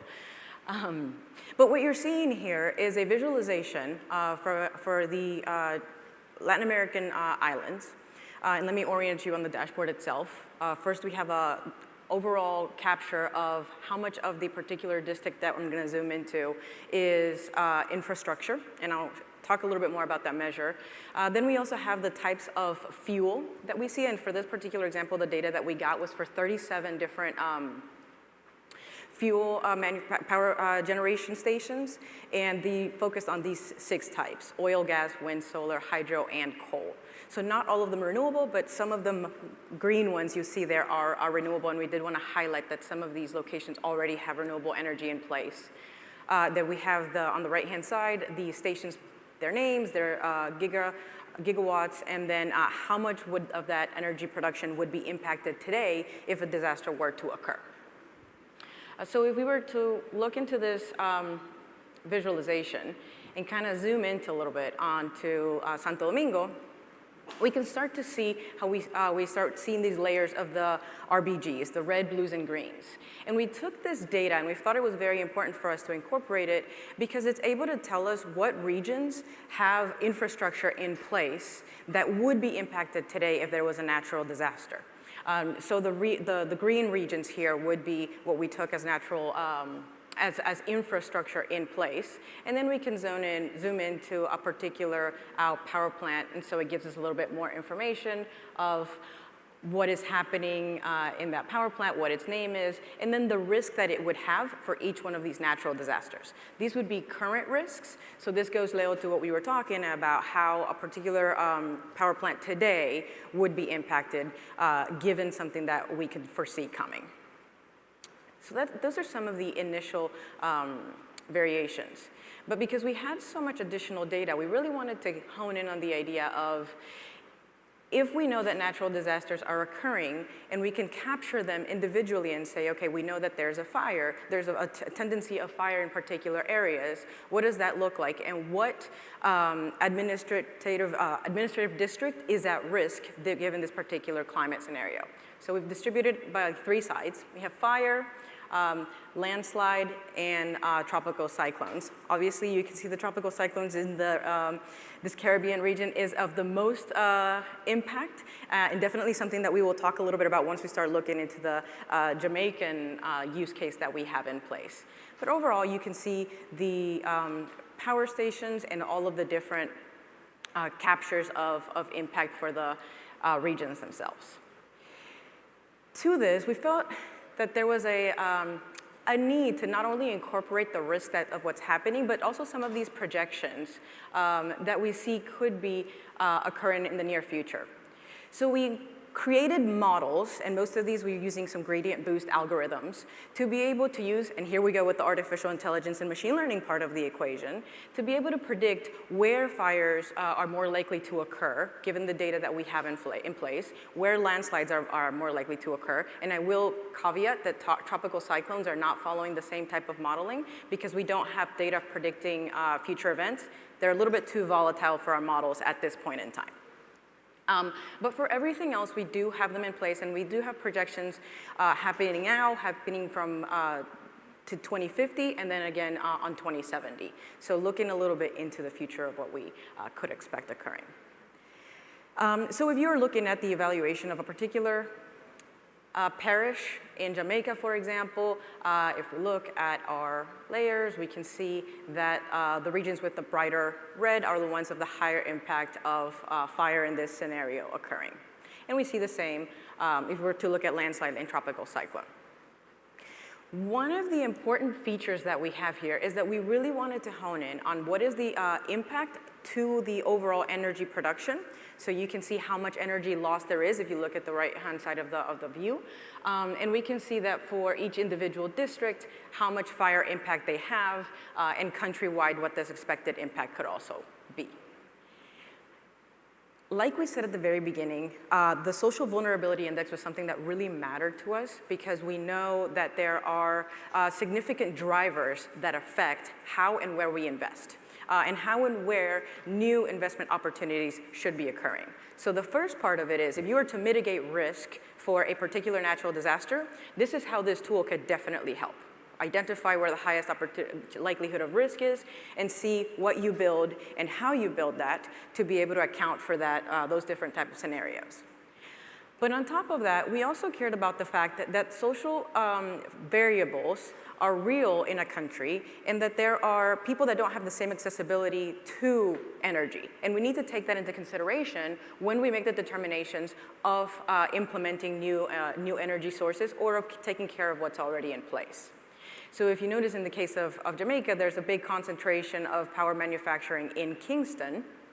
But then there's a lot less across the rest of the island. So we figured that because this makes sense because there's a lot of infrastructure happening in this place, we used it as a proxy also for density of populations. So this kind of aligns with what's happening. But let's say we want to invest more for tourism reasons or just simply for accessibility. Where could we invest more and why would it make sense? Our team was looking into the idea of how do we affect population, how do we benefit more people? We were looking for a social vulnerability index that applied globally, and we couldn't find one. So we took data from the Jamaican Statistics Institute, and we mimicked a social vulnerability index that's being implemented today in the United States by the CDC by taking measures such as unemployment, lack of accessibility to clean water, to roads, so just some basic unsatisfied needs across the board. And we replicated the model that we implemented for CDC, and we implemented it for Jamaica. Of course, these are all tailor-made models that could be further developed and that would apply to different countries according to different types of information that's available. But with this, we were able to overlay it with our risk variables, and then we're able to say, okay, if you are going to make an investment of any type in a particular region, you might want to not just consider how likely it is that you're going to have a risk of a fire or a risk of a landslide, but you might also want to evaluate what do people currently have? Do they have access to renewable energy? Would they be impacted more or less? And also, if we are going to set up a plant in a particular area, what are the likelihood of having employment for individuals? Is it actually going to improve the standing of people in that particular parish, or is this something what we already have in place? So we included this measure, and in this case, as you can see from our matrix of colors, the regions or the parishes that would be the most benefited by having accessibility to new power generation stations and lower risk of fire, higher impact on society would be those ones in the lighter blue. And we can see this occurring for all of our scenarios. So I can just tap these. And you'll start noticing how according to the different risk that we're facing, in this case, landslides, there are different regions, different parishes that are going to be impacted. So if we look at fire, for example, in our metrics for 2050, our the northern border of the island seems to be a more suitable location because it has less likelihood of fires. But when we look at the possibility of landslide, this changes, right? Because now there is a very high possibility of landslide in the parish that was previously something that would have been suitable for fire incidences.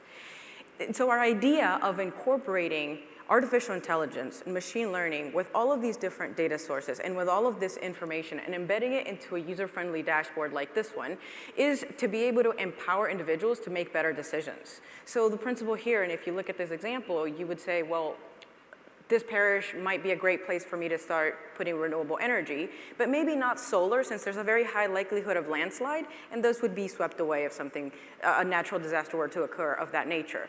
So it helps decision makers be intelligent and have data readily available to help inform of what could happen or what should happen next. Now I'm going to sit back. Wow, terrific. I mean, there's so much to unpack into this technology that you have been describing to us. Perhaps based on what you just described and what you just said about better decision making, one of the most important discussion points happening right now, especially in the Caribbean, is the cost of the energy. Is this tool also going to be able to help make decision as to which source of, for example, renewable energy would generate the most value for the specific countries? So right now, the way that we've built the model is only ingesting data on the amount of energy that's being produced and the amount of energy that is at risk.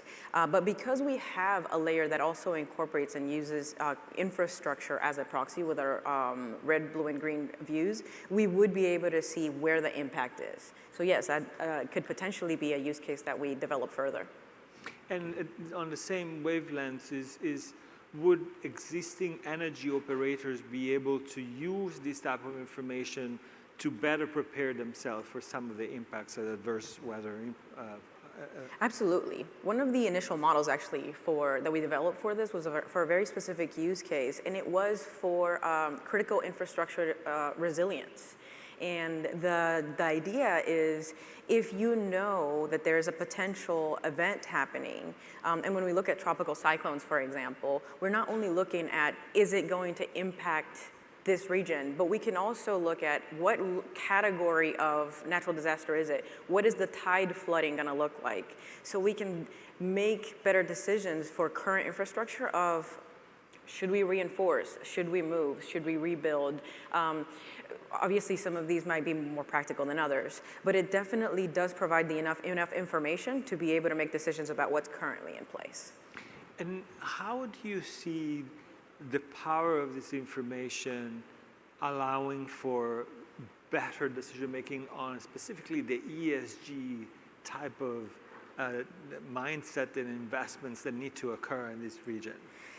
So this is a beautiful question, right? Because we are going from the idea of the impact of the environment to how can we also leverage the environment to provide us energy. And I think that this particular tool does a very good blending of both of these principles. Because on one side, we're looking at what are the risks that we're gonna have of these three type of natural disasters.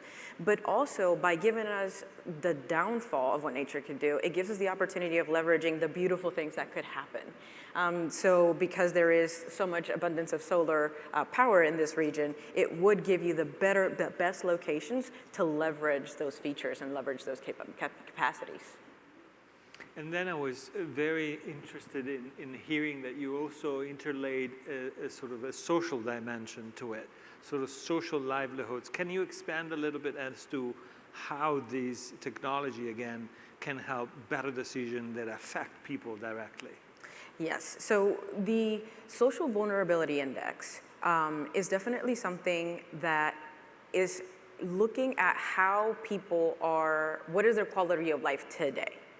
And so it's looking at the idea of how much energy do they have, and what access to do they have. So embedding two different layers. On one side, we have the infrastructure proxy that we're able to look in and say, like, do they have access to these roads? And then by self-reporting, what do we know about their quality of life?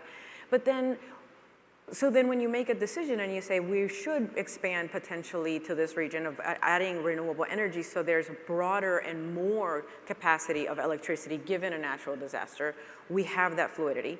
But also there is the space of if there's going to be an investment from an infrastructure type of deal where you know there's going to be growth in the market and additional labor being provided to a region because of a new power plant being built or new solar plant being built, then you also know that by having that social vulnerability index, you can look at the quality of life for the people there and how you would be benefiting them with employment opportunities, which if reported would be a problem in the index itself. Fantastic. So basically, if I'm hearing correctly, this could really be an instrument for risk assessment and for sort of an investor to be able to create roadmaps and options assessment before they make a decision as to how and where to invest. Absolutely. We definitely believe that there's so much data out there that we should be leveraging today to make better decisions, to allow what we already know, what is already in place, help drive how those decisions are made, and have this functionality of being able to guide who it will impact in the long run. So perhaps as we go to the closing of this presentation, I wanted to ask you, before we open it up for a question from the audience, is we talked previously in a different panel about the importance of these tools and the adoption of these technologies, but we also recognize the barriers that exist for making this technology available to groups that are not necessarily only the sort of the largest and most sophisticated ones operating.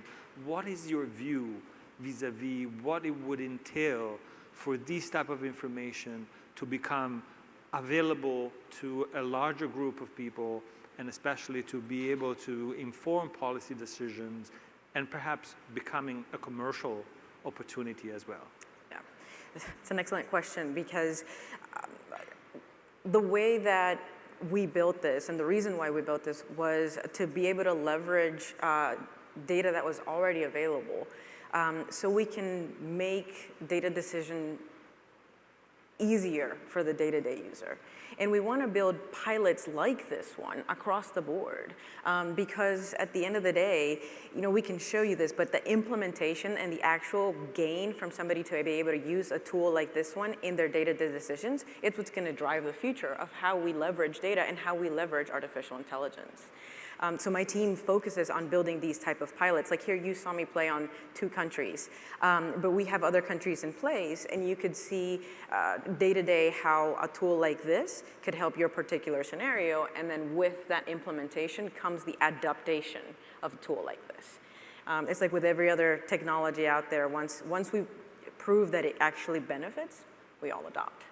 And I'm just too curious not to ask you, what is the type of reactions that you get when you showcase these type of functionalities, both on the public side as well on the private side? Where do you see this happening? Is this something that is generating a momentum? Yeah, I have to say, my team has been developing pilots like this one for the last 3 years. And 3 years ago, we just got blank stares half of the time. But today, I can definitely say that there is a sense and a desire of adapting and adopting what we're doing, because we have gotten used to it as users. Like today, if I want to go to a restaurant, I don't just go to a restaurant, I Google and I rely on how far is it, what are the ratings, what are the pictures, and I let an algorithm decide for me what probably my next recommendation of a restaurant would look like. And these type of models are leveraging very similar models, that very similar mathematical backgrounds to help you make decisions in a more complex space. So if we can adopt it in our day-to-day lives, we should be willing to adopt this in a more technical environment. Fantastic. Perhaps I'll take this opportunity to ask whether there is any questions from the floor. Yes, please. Leo, thank you, and thank you for the great presentation. You actually asked the question I had on with respect to what will it take us as a community to bring fantastic tools like this to practical use. And you also touched on the issue of the public and private, and I think both audiences can benefit. So that I don't miss my opportunity to ask a question, and when I see Dr. Pavon speaking, is it a matter of interface? Because when you make the comparison with going to a restaurant and Googling it in your phone, and you see something like this, I think for most people, this still seems a little intimidating, right? It's so cool, so sophisticated, but is it a matter of interface, or you think we are there? It's just a matter of getting used to it? I think it's a matter of making sure that we understand what we're doing and how it actually benefits us. So yes, I would think that part of it is the interface. By the way, this is built on a tool that if I wanted to pull this up on my phone today, I could. I would just need to be logged into the right cloud environment. It would probably not be as fast as it is on my computer just because of memory storage, but it is functional. So we are starting to make these tools available for day-to-day use. It is a matter of playing with it and realizing that you can't break it, and if you do, you just give me a call. Thank you for the question. I wonder whether there's any other question from the floor and or from the platform, the virtual platform. If not, it's hard to see if there's any hands held, but if not, I have perhaps one last question, and it goes back to something that you already touched upon. We have had extensive conversations about just transitions, about ensuring that no one is left behind. There is this sort of perception that this technology is still as phenomenal, the potential of it for improving the way in which we promote sustainable investing. It's in front of our eyes, but there's still this sort of fear that is going to remain a technology available only to a few. What are your reflections as to the opportunities that this present for a broader audience? Is it about generating more capacity to digest this information, more skills? Should we be investing in training, in education? What's your perspective?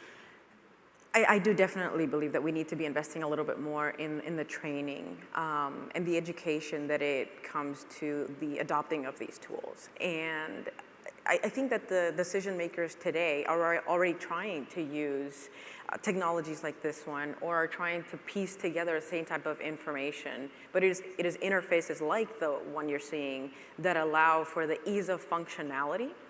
And I think that level of training and just sitting down and going through the typical thought process of how you would make a decision, but now letting a model help you go through that, an algorithm help you determine the things that will be better at the end of the day. Yes, that comes with a little bit of training, but it also comes with a little bit of acceptance of the technologies that are around us that we might already be using, but we've gotten accustomed to them in some areas of our life and just not others. Wonderful. I think that's a perfect place to end our conversation. Thank you so much for showing us. You're welcome. Thank you so much.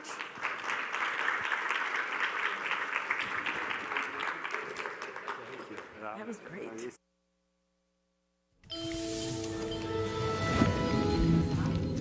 A calling to serve business.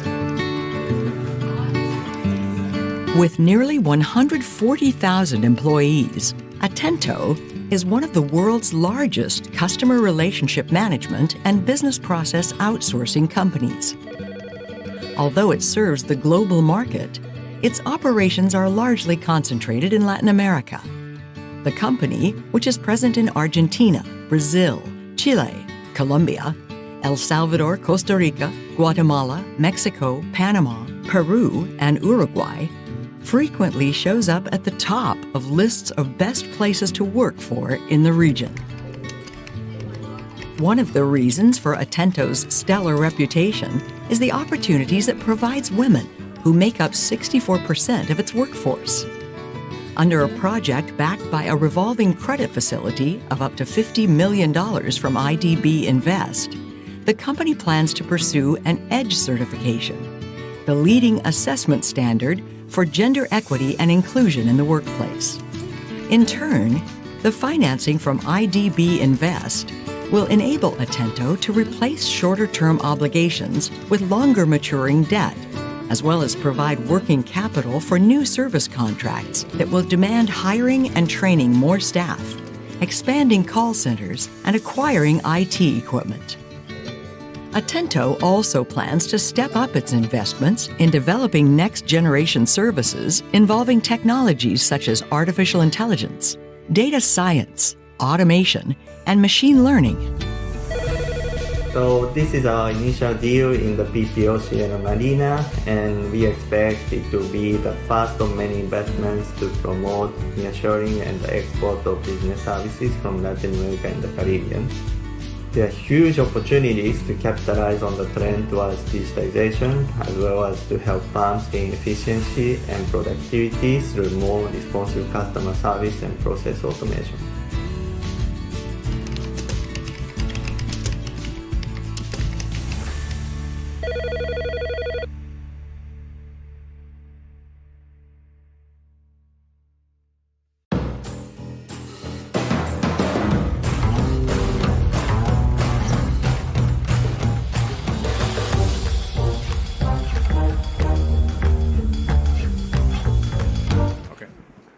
Careful what you say now. Yeah.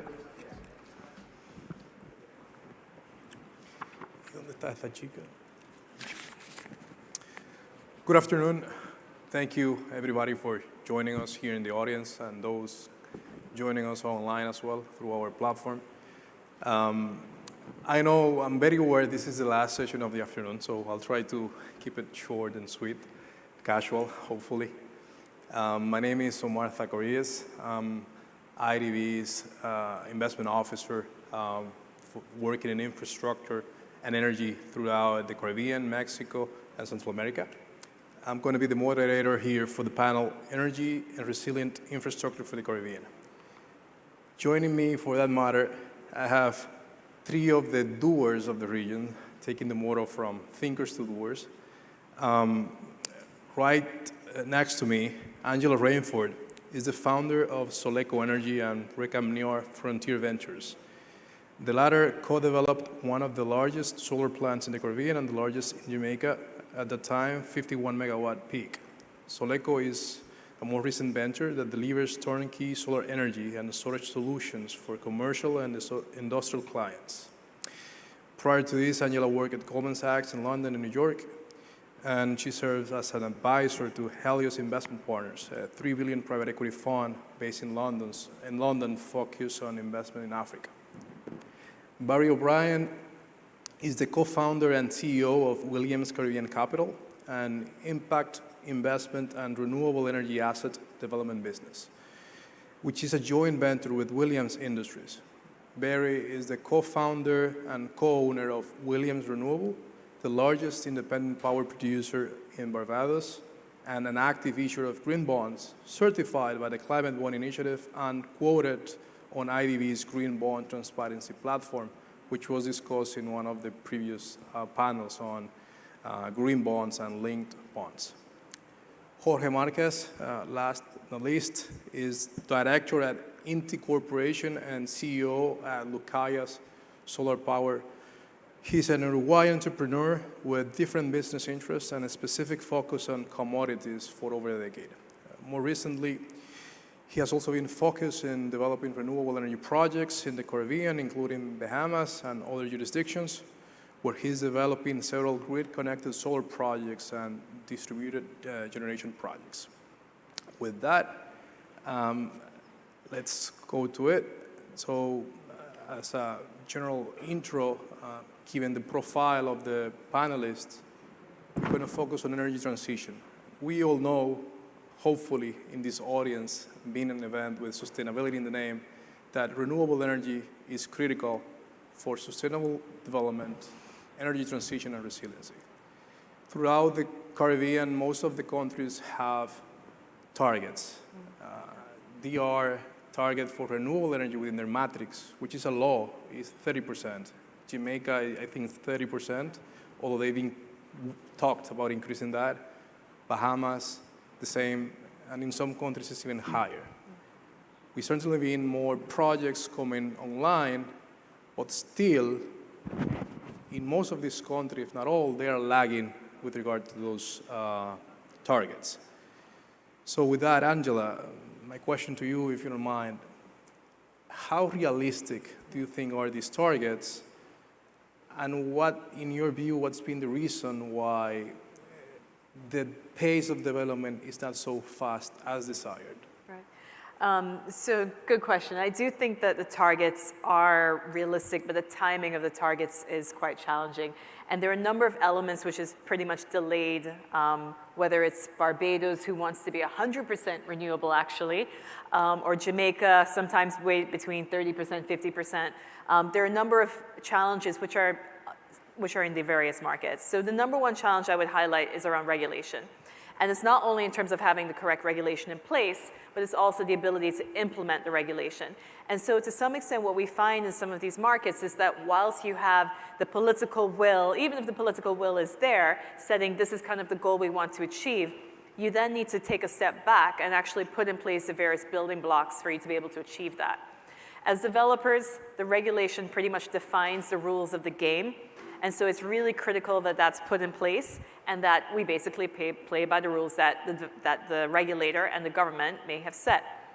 What we find is that if the regulation isn't in place, or they have certain regulation in place which is actually hindering the goals, then on the back end of actually, so let's say you can develop a certain number of megawatts or kilowatts, and there's certain export regimes, sometimes the capacity building in the actual implementer of those regulations isn't necessarily there.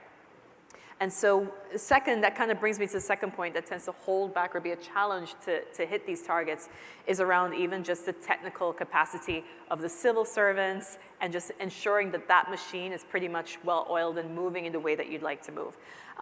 For instance, in Barbados, which has a target of 100%, and I know Barry is here, who's very active in Barbados, one of the key challenges they've had is just getting things through town and country planning. So even if the government will is saying, yes, this is what we want, but then you have a backlog of projects which have been sitting in planning for a couple of years, we're not even talking about months, then how are you actually be able to reach that reality? The third challenge I would highlight is more so on the early stage capital, and that is definitely more on the development side of projects. And I do think that whilst for bankable projects which are ready to go, the capital's there, but the early stage ones, which is kind of that generation and brainchild, that is still quite limited. Good. Barry, let's get deeper into that, because it's not only targets, we also see some incentives that the governments have, either tax exemptions, in some cases you have some special rates, tariff regimes, priority in dispatch, you name it. So do you think, are these incentives enough? Do the governments, and I take note of Angela's comment on the capacity to develop the regulation, and we've seen more and more work on that. Again, not the pace we would love to see. But are the targets enough, or is it just a matter of something different than just incentives? Yes, I mean, I suppose following on from partly what Angela said, I mean, if you look at the Caribbean is obviously a very diverse place, and you know, there are incentives to a certain degree in certain markets, and there aren't in other markets, but you know, even where there are those incentives, such as duty-free exemptions or feed-in tariffs, a lot of those markets don't work as well as you would actually like them to work. And I think Angela's sort of hit the nail on the head there a little bit when she was actually referring to some of the reasons behind that, you know, the lack of sort of human resources inside some of the regulatory bodies and technical resources, or sort of just people to actually issue those planning permissions or those licenses are a big constraining factor. And that's with all the goodwill in the world of the actual people who are actually based inside there. I mean, there's no maximum times there for the issuance of licenses, and certain things can get held up for years. But I think there's other fundamental issues as well inside there as well. I mean, if you're looking at, I suppose, how other markets globally have worked, and a lot of them have started with things like sort of feed-in tariffs, which have worked to begin with for smaller systems, sort of standardized PPAs that are financeable for the larger systems. Things like the ability to export actually power for distributed generation type systems as well, which has helped the rollout of it as well. And also in some of the more restrictive markets, I mean, it is very difficult to do business. You've got licensing type regimes there that have rights of first refusal for the actual utilities on any power generation as well and things. And you have issues around storage where you have sort of distributed generation going full steam ahead, whereby the actual networks are going to become unstable unless somebody solves the actual storage issue. So you don't really have that joined up thinking, really. And that goes back to what Angela was saying, which is the lack of technical resources and a holistic type plan that actually can hold it all together. So yeah, incentives are one thing, but it's not really the constraining factor. I think the other things I mentioned there really have to be solved. And maybe you're not going to solve them all in the one go. And maybe you need to pick something like the ability to actually export for distributed systems or feed-in tariffs below certain rates. Or I know, as you know, some of the IDB is working on the actual sort of standardized sort of financeable PPAs. We just need to drive some of that stuff through and try to break, I suppose, the situation whereby the utilities and the licenses of the utilities are really constraining the whole industry as such. You can't really blame the utilities. They're there to protect their businesses, and the utilities can be owned by governments, they can be owned by foreign, I suppose, commercial bodies, or and whoever it is, it needs to change if the targets that Omar mentioned are going to be achieved, and especially in places like Barbados, where it's 100%. Barry, despite all this, you're still getting projects done. So do you see any low-hanging fruits or things that you as developers could still push forward? Because certainly so, it's not new that regulation chase the developers and developers go at a faster pace. And I think three of you are the case because you are pushing the envelope despite all the challenges, let's say. So are there any other things that you think developers or perhaps even financial institutions do to further accelerate the pace of renewables? Well, their developers are there and the funding is there. I mean, there's a glut of both local and foreign capital looking to invest in this area through whatever means, whether it's financial institutes or bond issuances as we do. Some of the low-hanging fruit for me really is, if you had those resources actually in place to actually implement the regulations by which we actually have to play by, that would definitely be the sort of number one thing I would do, is actually additional civil servants in both planning departments, licensing departments, to setting sort of maximum periods by which a developer will get an answer whether a license is going to be approved or a development is going to be approved or not approved. And obviously, if it's not approved, reasons why. For example, it doesn't fit in with the actual grid strategy, or X lines are becoming unstable until batteries are available. So that would be the lowest hanging fruit that I would actually recommend. Let's go to Jorge. Jorge, with the current geopolitical environment and macro challenges, high oil prices, high gas prices, same for coal. Do you see that as an enabling environment or perhaps an opportunity? And again, challenges I think are clear, so trying to focus on opportunities in the short to medium term. Do you see the current environment in terms of the commodity prices, volatility in interest rates? Is that an opportunity for renewables to accelerate versus other thermal power sources? I think, yes, indeed. It's an opportunity just because it reminds the authorities how vulnerable they are with this volatility in the oil prices. So yes, I think that remind them, and that so they are back in their agenda, and hopefully they start working in a strong and bankable framework in order to everyone who wants to go and invest in this type of solutions they will know how to proceed, and I think indeed, again, it's an opportunity. And staying with the current market situation, something that we've seen across most of our projects, and certainly you've experienced those, as all of you are somewhat in different development stages of different projects. How are you dealing with supply chain issues? I mean, is there anything you guys can do and are doing, and how to manage that? Sorry, I didn't hear you well. No, I'm staying with the current challenges that we're facing as a whole, all our markets, specifically to the type of projects you are developing, supply chain issues, delay in getting equipment, etc. So the question was, how are you managing that? Yes, so obviously there has been a delay in all the chain supply, and we are just working on one of the projects in Nassau, a distributed generation project, and the way that we handle that is basically we seek another. We didn't focus in only one supplier, and then we look for. So the main challenge here is the transit, the shipment. That's what we're facing. Also, there has been some challenge with the transformers, but still, it's bad, but it's getting together. It's not I can say it's a real challenge today. Angela and Barry, what about you? How are you managing these external challenges in your projects?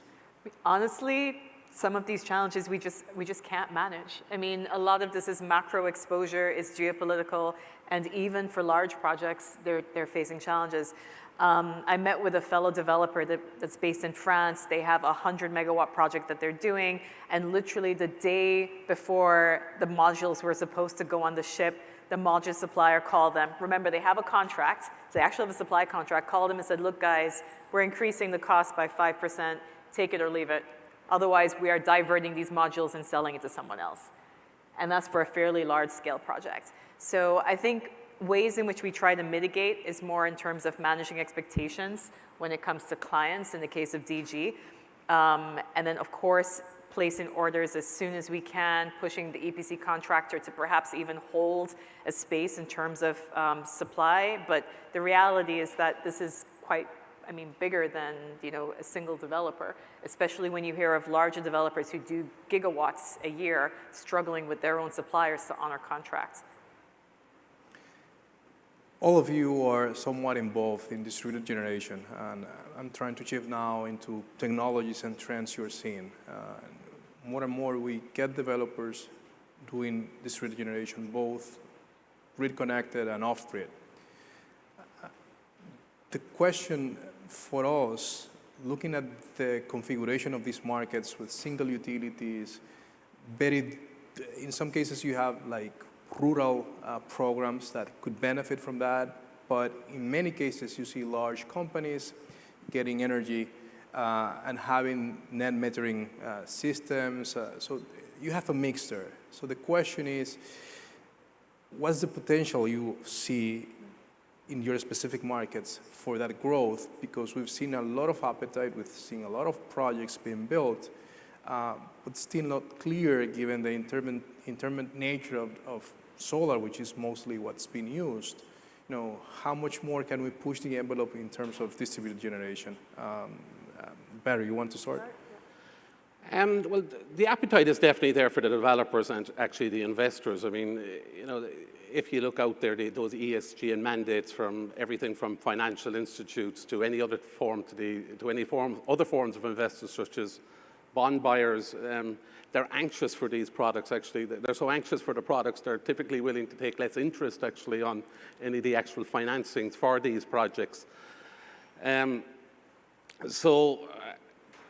It's back to trying to solve the problems that we actually discussed earlier to actually, to try to accelerate actually this whole development. So if you've got willing developers, you've got willing capital there, And you've got projects that are obviously there because the environments in the Caribbean are extremely good when you've got sort of KK factors in the middle of sort of 4.5, and that's a relative strength of the sunlight and things.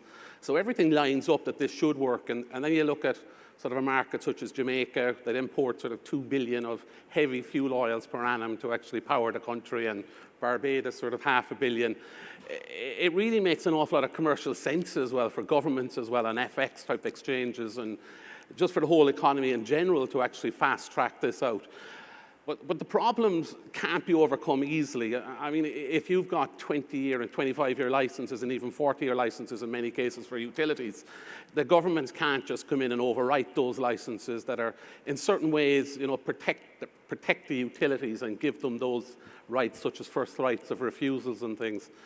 But the government has opportunities at times, such as when licenses are being renegotiated with the utilities to try to change some of these. And in certain markets, obviously, the government actually owns the utilities or owns majorities of the utilities, so it can change those as well. Or it can actually work with the actual utilities to maybe offset, you know, some of the actual, what they perceive as business being taken away from them, to actually, for them to assist enabling IPPs to actually function and other parties to function actually in the network. Because it is a symbiotic type relationship, and it does work. So you can understand what the utilities need, and you can understand what the IPPs need. But until somebody sort of gets them together and changes the actual playing pitch, we probably will lag behind on the actual targets. Do you want to? No, sure, I'll just add. So I remember, I'll speak to Jamaica, but I want to just hit on Dominican Republic. So I remember before COVID, I was in Santo Domingo, and there was a presentation done. And I kid you not, when the gentleman said they had 100 megawatts of DG already on behind the meter on the grid, I just thought that must be a typo. That just can't be right. And he said, no, we actually have 100 megawatts. At that point in time, they had more DG projects than they actually had utility scale. And effectively what happened, and I know, Omar, you'll know this better than I do, being based in the DR, that the regulation was very favorable to it, and the banks were willing to lend and finance those projects. So that gave me hope sitting in Jamaica going, well, I know the DR is bigger, but if they have 100 megawatts, why do we not have something even close to that? And what's kind of happened, so I started Seleco a few years ago, and we basically started, as with any startup, knocking on the doors, trying to pitch people. We don't sell electricity, so we have a different model because to Barry's point, we technically cannot be, you know, selling electricity. But something shifted, and unfortunately, it's on the back of geopolitics, what happened with Russia, Ukraine. But the minute that the energy prices started spiking in Jamaica, we started getting calls. We started getting calls from companies that I'm like, how did you even find us? Because we haven't delivered our first project yet. And so what we are seeing, specifically in the Jamaican market, and primarily with multinationals, so these are international companies that happen to have operations in the Caribbean, saying, look, we are going to do this, and we need support. And my biggest challenge right now as an entrepreneur is getting them to ensure that they take our full package rather than them wanting to do it themselves, because they've got to that point where they're pretty much at the breaking point where they need to do something. So that's kind of been, you know, from our experience, and it's definitely shifted. I mean, it was pretty much within the last three months. In addition to DG, is there any other promising technology that you think is perhaps not the next solar, but you know, the next good complement? I mean, we've been, of course, you're very keen in seeing more and more energy storage, but still not quite there. It has its limitations. So I don't know if you have any views as to, you know, what's the next thing that could help the region to further increase the renewables in the countries you operate, at least. Jorge, I don't know if you, or by all means. Yes, from my perspective, obviously, solar is the main solution at this stage, basically because of the facility to develop this type of projects and install them. Also, I think that biomass could be a good option for this island, for these small countries' islands. I don't know, burning waste to energy, cane sugar industry. I think that there's an opportunity. Then I think that wind, aeolic energy, there must be more studies and development in order to understand the feasibility of developing this type of technology. And also the space is also a main concern. I think, in my mind, I think that they were more seeking like offshore wind farms. And I think then I heard I explored some other companies in Europe that are developing tide energy, but currently their levelized cost of energy is too high. So we are just waiting to them to develop better technology in order to be economical, financial feasibility. There was a panel earlier today on green hydrogen, and of course we hear a lot of that in larger economies, although there are some projects in pipeline in the Caribbean. Do you think it will ever be feasible for smaller countries, or is something for Chile, Brazil, etc.? It's a good question. I think that currently it's not feasible in small countries like in the Caribbean. I think that first these small countries need to focus on the transition to renewable first. I think that's the first stage, and I will leave the hydrogen for more developed markets and bigger markets, because obviously this is a matter of scale. And then in the future, if the technology evolves as everyone like to, and it makes sense economically, again, producing there, avoiding the transportation, yes, I think it will be good. Barry, you actually have worked both in waste to energy and biomass. So do you think this is more an opportunistic approach depending on each reality, or is something that you think could be a scale up in other countries? I think what we're doing in Barbados at the moment is we're hopefully at the latter stages of developing a PPM financing for a 30 megawatt sort of green energy park, which is 5 megawatts of a waste to energy plant and 20 megawatts of a biomass plant and 5 of solar, which is on a landfill. And I think that solution that we're implementing in Barbados is applicable actually to all the Caribbean markets. All Caribbean markets have immiscible waste issues, and all of them have small enough land masses as well. And a lot of them have the same issues where sugarcane, basically, and sugarcane production is becoming unviable, whereby something like king cane grass as an energy crop provides a substitution, basically, for farmers. So it's got multiple benefits. It can provide base load generation, solve some municipal waste issues, and obviously all that goes with that. And obviously provide employment and everything, and it's completely scalable across every single market, and every single market could do with that exact solution. Good. Let's talk a bit about financing. You mentioned already that you don't see capital as a constraint. Perhaps I'd like to hear from Angela. Sure. You've developed projects both large but also small. You've founded a startup, raised equity from different type of investors, funds, private, high net worth individuals. So what's your experience in terms of how easy or how difficult it is to finance these projects, specifically the smaller projects in the Caribbean? Sure, I'm happy you highlighted kind of the smaller ones, because I always remember the saying, like if I needed to raise $100 million to $500 million, it's actually a lot easier than raising a couple $100,000. And people say, why? How is that even possible? But the reality is that the financing markets are geared up towards wanting to do very, very large projects, especially the international financiers. So my experience has been interesting because I've also seen how the capital raising has changed over time. So if you had asked me this question when I started raising capital for the utility scale project, which was back in, I guess, first conversations were in 2012, 2013. In the end, we won the project in 2016, and so I raised 3 years later. Even within the span of those 3 years, the capital markets had changed. And if you ask me that question now, again, it's changed even more.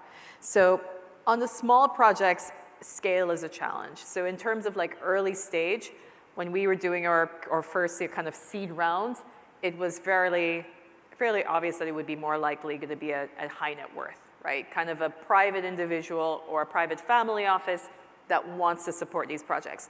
The other areas where if you don't have access to a private, a rich daddy or a rich uncle, where you can perhaps find capital, is in terms of the technical assistance funds, which are run by groups such as multilaterals like IDB Invest. So those tend to be kind of the pockets of capital.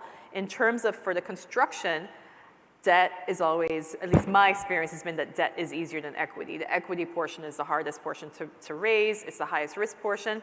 And what we try to do specifically with Soleco is to find a way in which we can build a portfolio. So we're creating the illusion effectively of, yes, the first one is small, but think about the kind of the factoring effect of if we're able to do many of these so that you're actually able to get scale. And I guess since this is an IDB Invest, I'll call you guys out. So we were able to do that to some extent with IDB Invest on the debt side, whereby they've created a facility, and I know Omar didn't really sleep on New Year's Eve because we were signing the deal, but created a facility that enables us, it takes it easy on us, right? It allows you to kind of get the initial project started, and then as you ramp up, then they really come in with the big claws and start asking for more payments. But I think that creative way of trying to enable, basically you're incubating, is one way in which I found we're able to do the smaller projects with access to bigger capital as we're able to scale.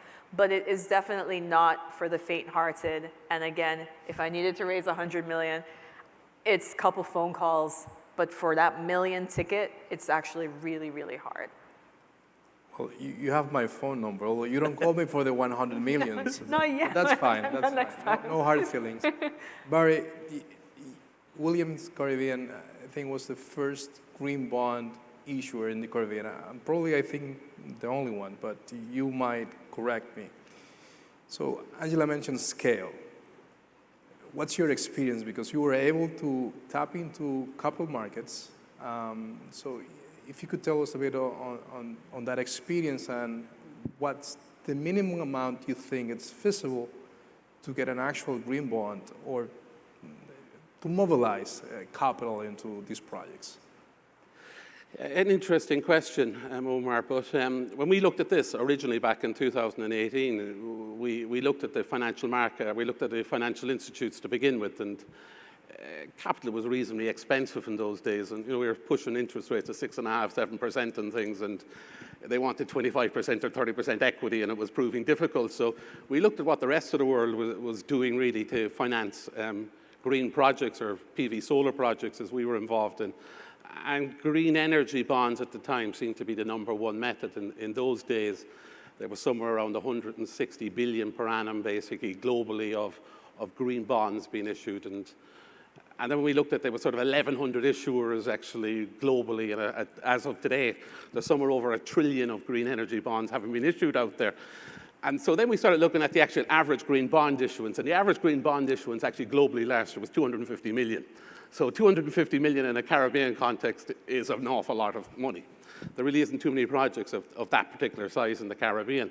But then we looked at what the process was to actually issue green bonds, and we wanted to, at that particular stage, get the gold standard. And what we considered the gold standard at that stage was to get our bonds actually verified and get a second-party opinion that our bonds were conforming to the necessary parts of the International Capital Markets Association. And that all had to do with selection of the actual projects, reporting on the projects, and use of the cash when we actually receive it.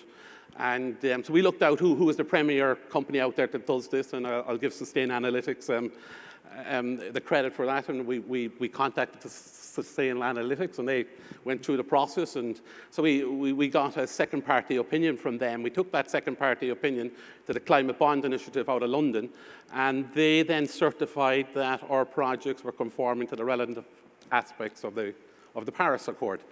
And that is really the same way that actually an organization called the NTMA in Ireland had raised 7 billion of bonds actually that month.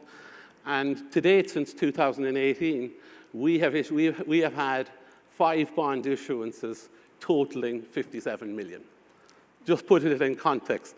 So basically what I am saying is small bond issuances that have a gold standard verification and certification process are possible. Obviously, there's quite a lot of process around this, and there was a bit of education for us in figuring out how to do this, but it's possible to do it.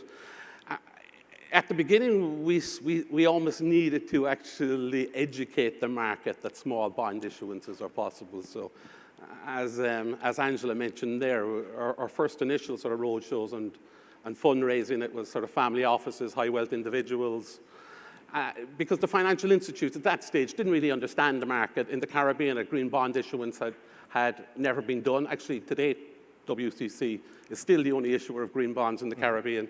So by 2021, our bonds were all sold almost immediately, the last issuance, and it was financial institutes, pension funds, insurance companies. So in certain respects, we've educated the market that this is possible. And on your comment of scale, smaller scales are obviously possible. It's not something that I actually have an opinion on. It's something that we've done. So good to hear, and congratulations that one. And obviously, what I should say as well, actually, the IDB helped in that respect as well. In that, I think here Green Bond Transparency Platform was also actually quoting our very small bonds as well, which helped the credibility and helped for secondary markets actually of our bonds as well. So that was most useful as well in that context. Great. We ran out of time, and I want to abide by my word. So before thanking you all, let's at least have one question, if there we have. Go ahead. Thank you, Omar.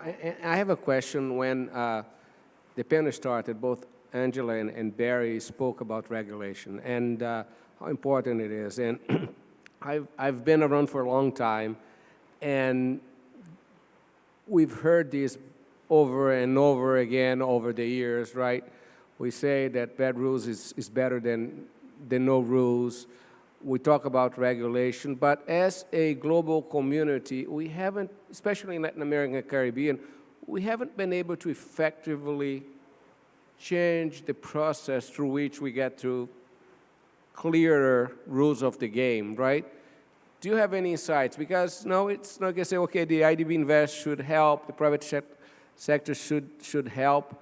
How do we effectively, or have you had experience with a process that has led to a regulatory framework that lasts, number one, and two, that incentivize the private sector to come in stronger with investments in these areas? Sure, so I'm happy to give an example. So the 50 megawatt project that we built in Jamaica would never have happened had there not been a regulatory change. The core change that took place then was that prior to 2012, only the government, through PCJ, a government body, could develop renewable energy projects. And there was a specific change that allowed independent private sector developers to develop projects.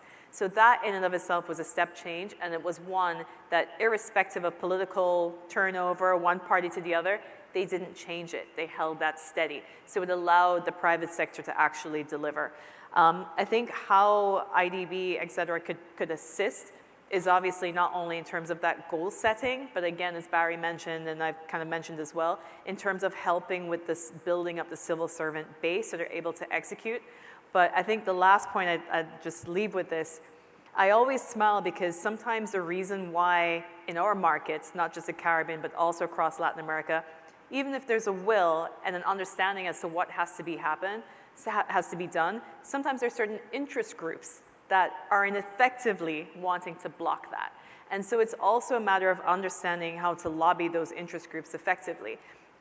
Because if those interest groups are powerful enough And I'm not pointing fingers. It can be, even just as much as a utility trying to maintain its profit margin. I can't blame them. That's what they need to do to return capital to their shareholders. But understanding those interest groups and how you either break them or facilitate them to allow it to work for everyone, I think that's really essential. Do you want to weigh in? Things are changing. I mean, the market I am most familiar with is the Barbados market, and they've got a lot right, actually. They have feed-in tariffs. They have got duty exemptions, basically, on renewable energies coming into the country. So a lot of things are in place. And in fairness to organisations such as the Fair Trading Commission, one of the regulatory bodies inside there, and even town and country planning, they are all driven by the political will of the Prime Minister to actually drive this forward and things. And they are listening to some of the problems that need to be overcome. I mean, everybody understands that things like storage needs to happen. I mean, distribution generation has been mentioned a number of times. Without the actual storage, this doesn't happen. That's hitting home. They understand they need to change the regulations. You need some form of a FIT regime or something for storage as well. So it's happening slowly but surely, I think, as political will builds up. And as Angela said earlier, I mean, as the energy crisis actually deepens and energy prices keep increasing, the political will is getting more and more, and it's been driven home to the actual people inside that need to make it happen. And in fairness to I suppose the IDB, they are helping. I've seen I mentioned earlier things like standardized PPAs and things for larger systems. I can see the IDB who are doing a lot of work in multiple countries and trying to force that agenda because it's all about financeability for us. We don't really mind once there's regulations in place that we can take it to actually investors and they're happy with it. I mean, that's the bottom line. And at the moment, we're a little bit short of that. Some of our problems really in certain markets are just the time frame that things are taking. And that's just resources in certain respects. And other markets are so far behind that it's going to take a longer time to get there. But there are model markets, and I would say that Barbados is probably one of the better ones, actually, or probably the best one, actually, at this stage, with a goal of 100% renewables by 2030. It mightn't get there, but at least it's trying. Well, with that, just to thank you all. I think all of you are jet-lagged. You came from very far, so I really appreciate it. Happy to see the fruits of your work, and more than happy to support you. Thanks to all of you.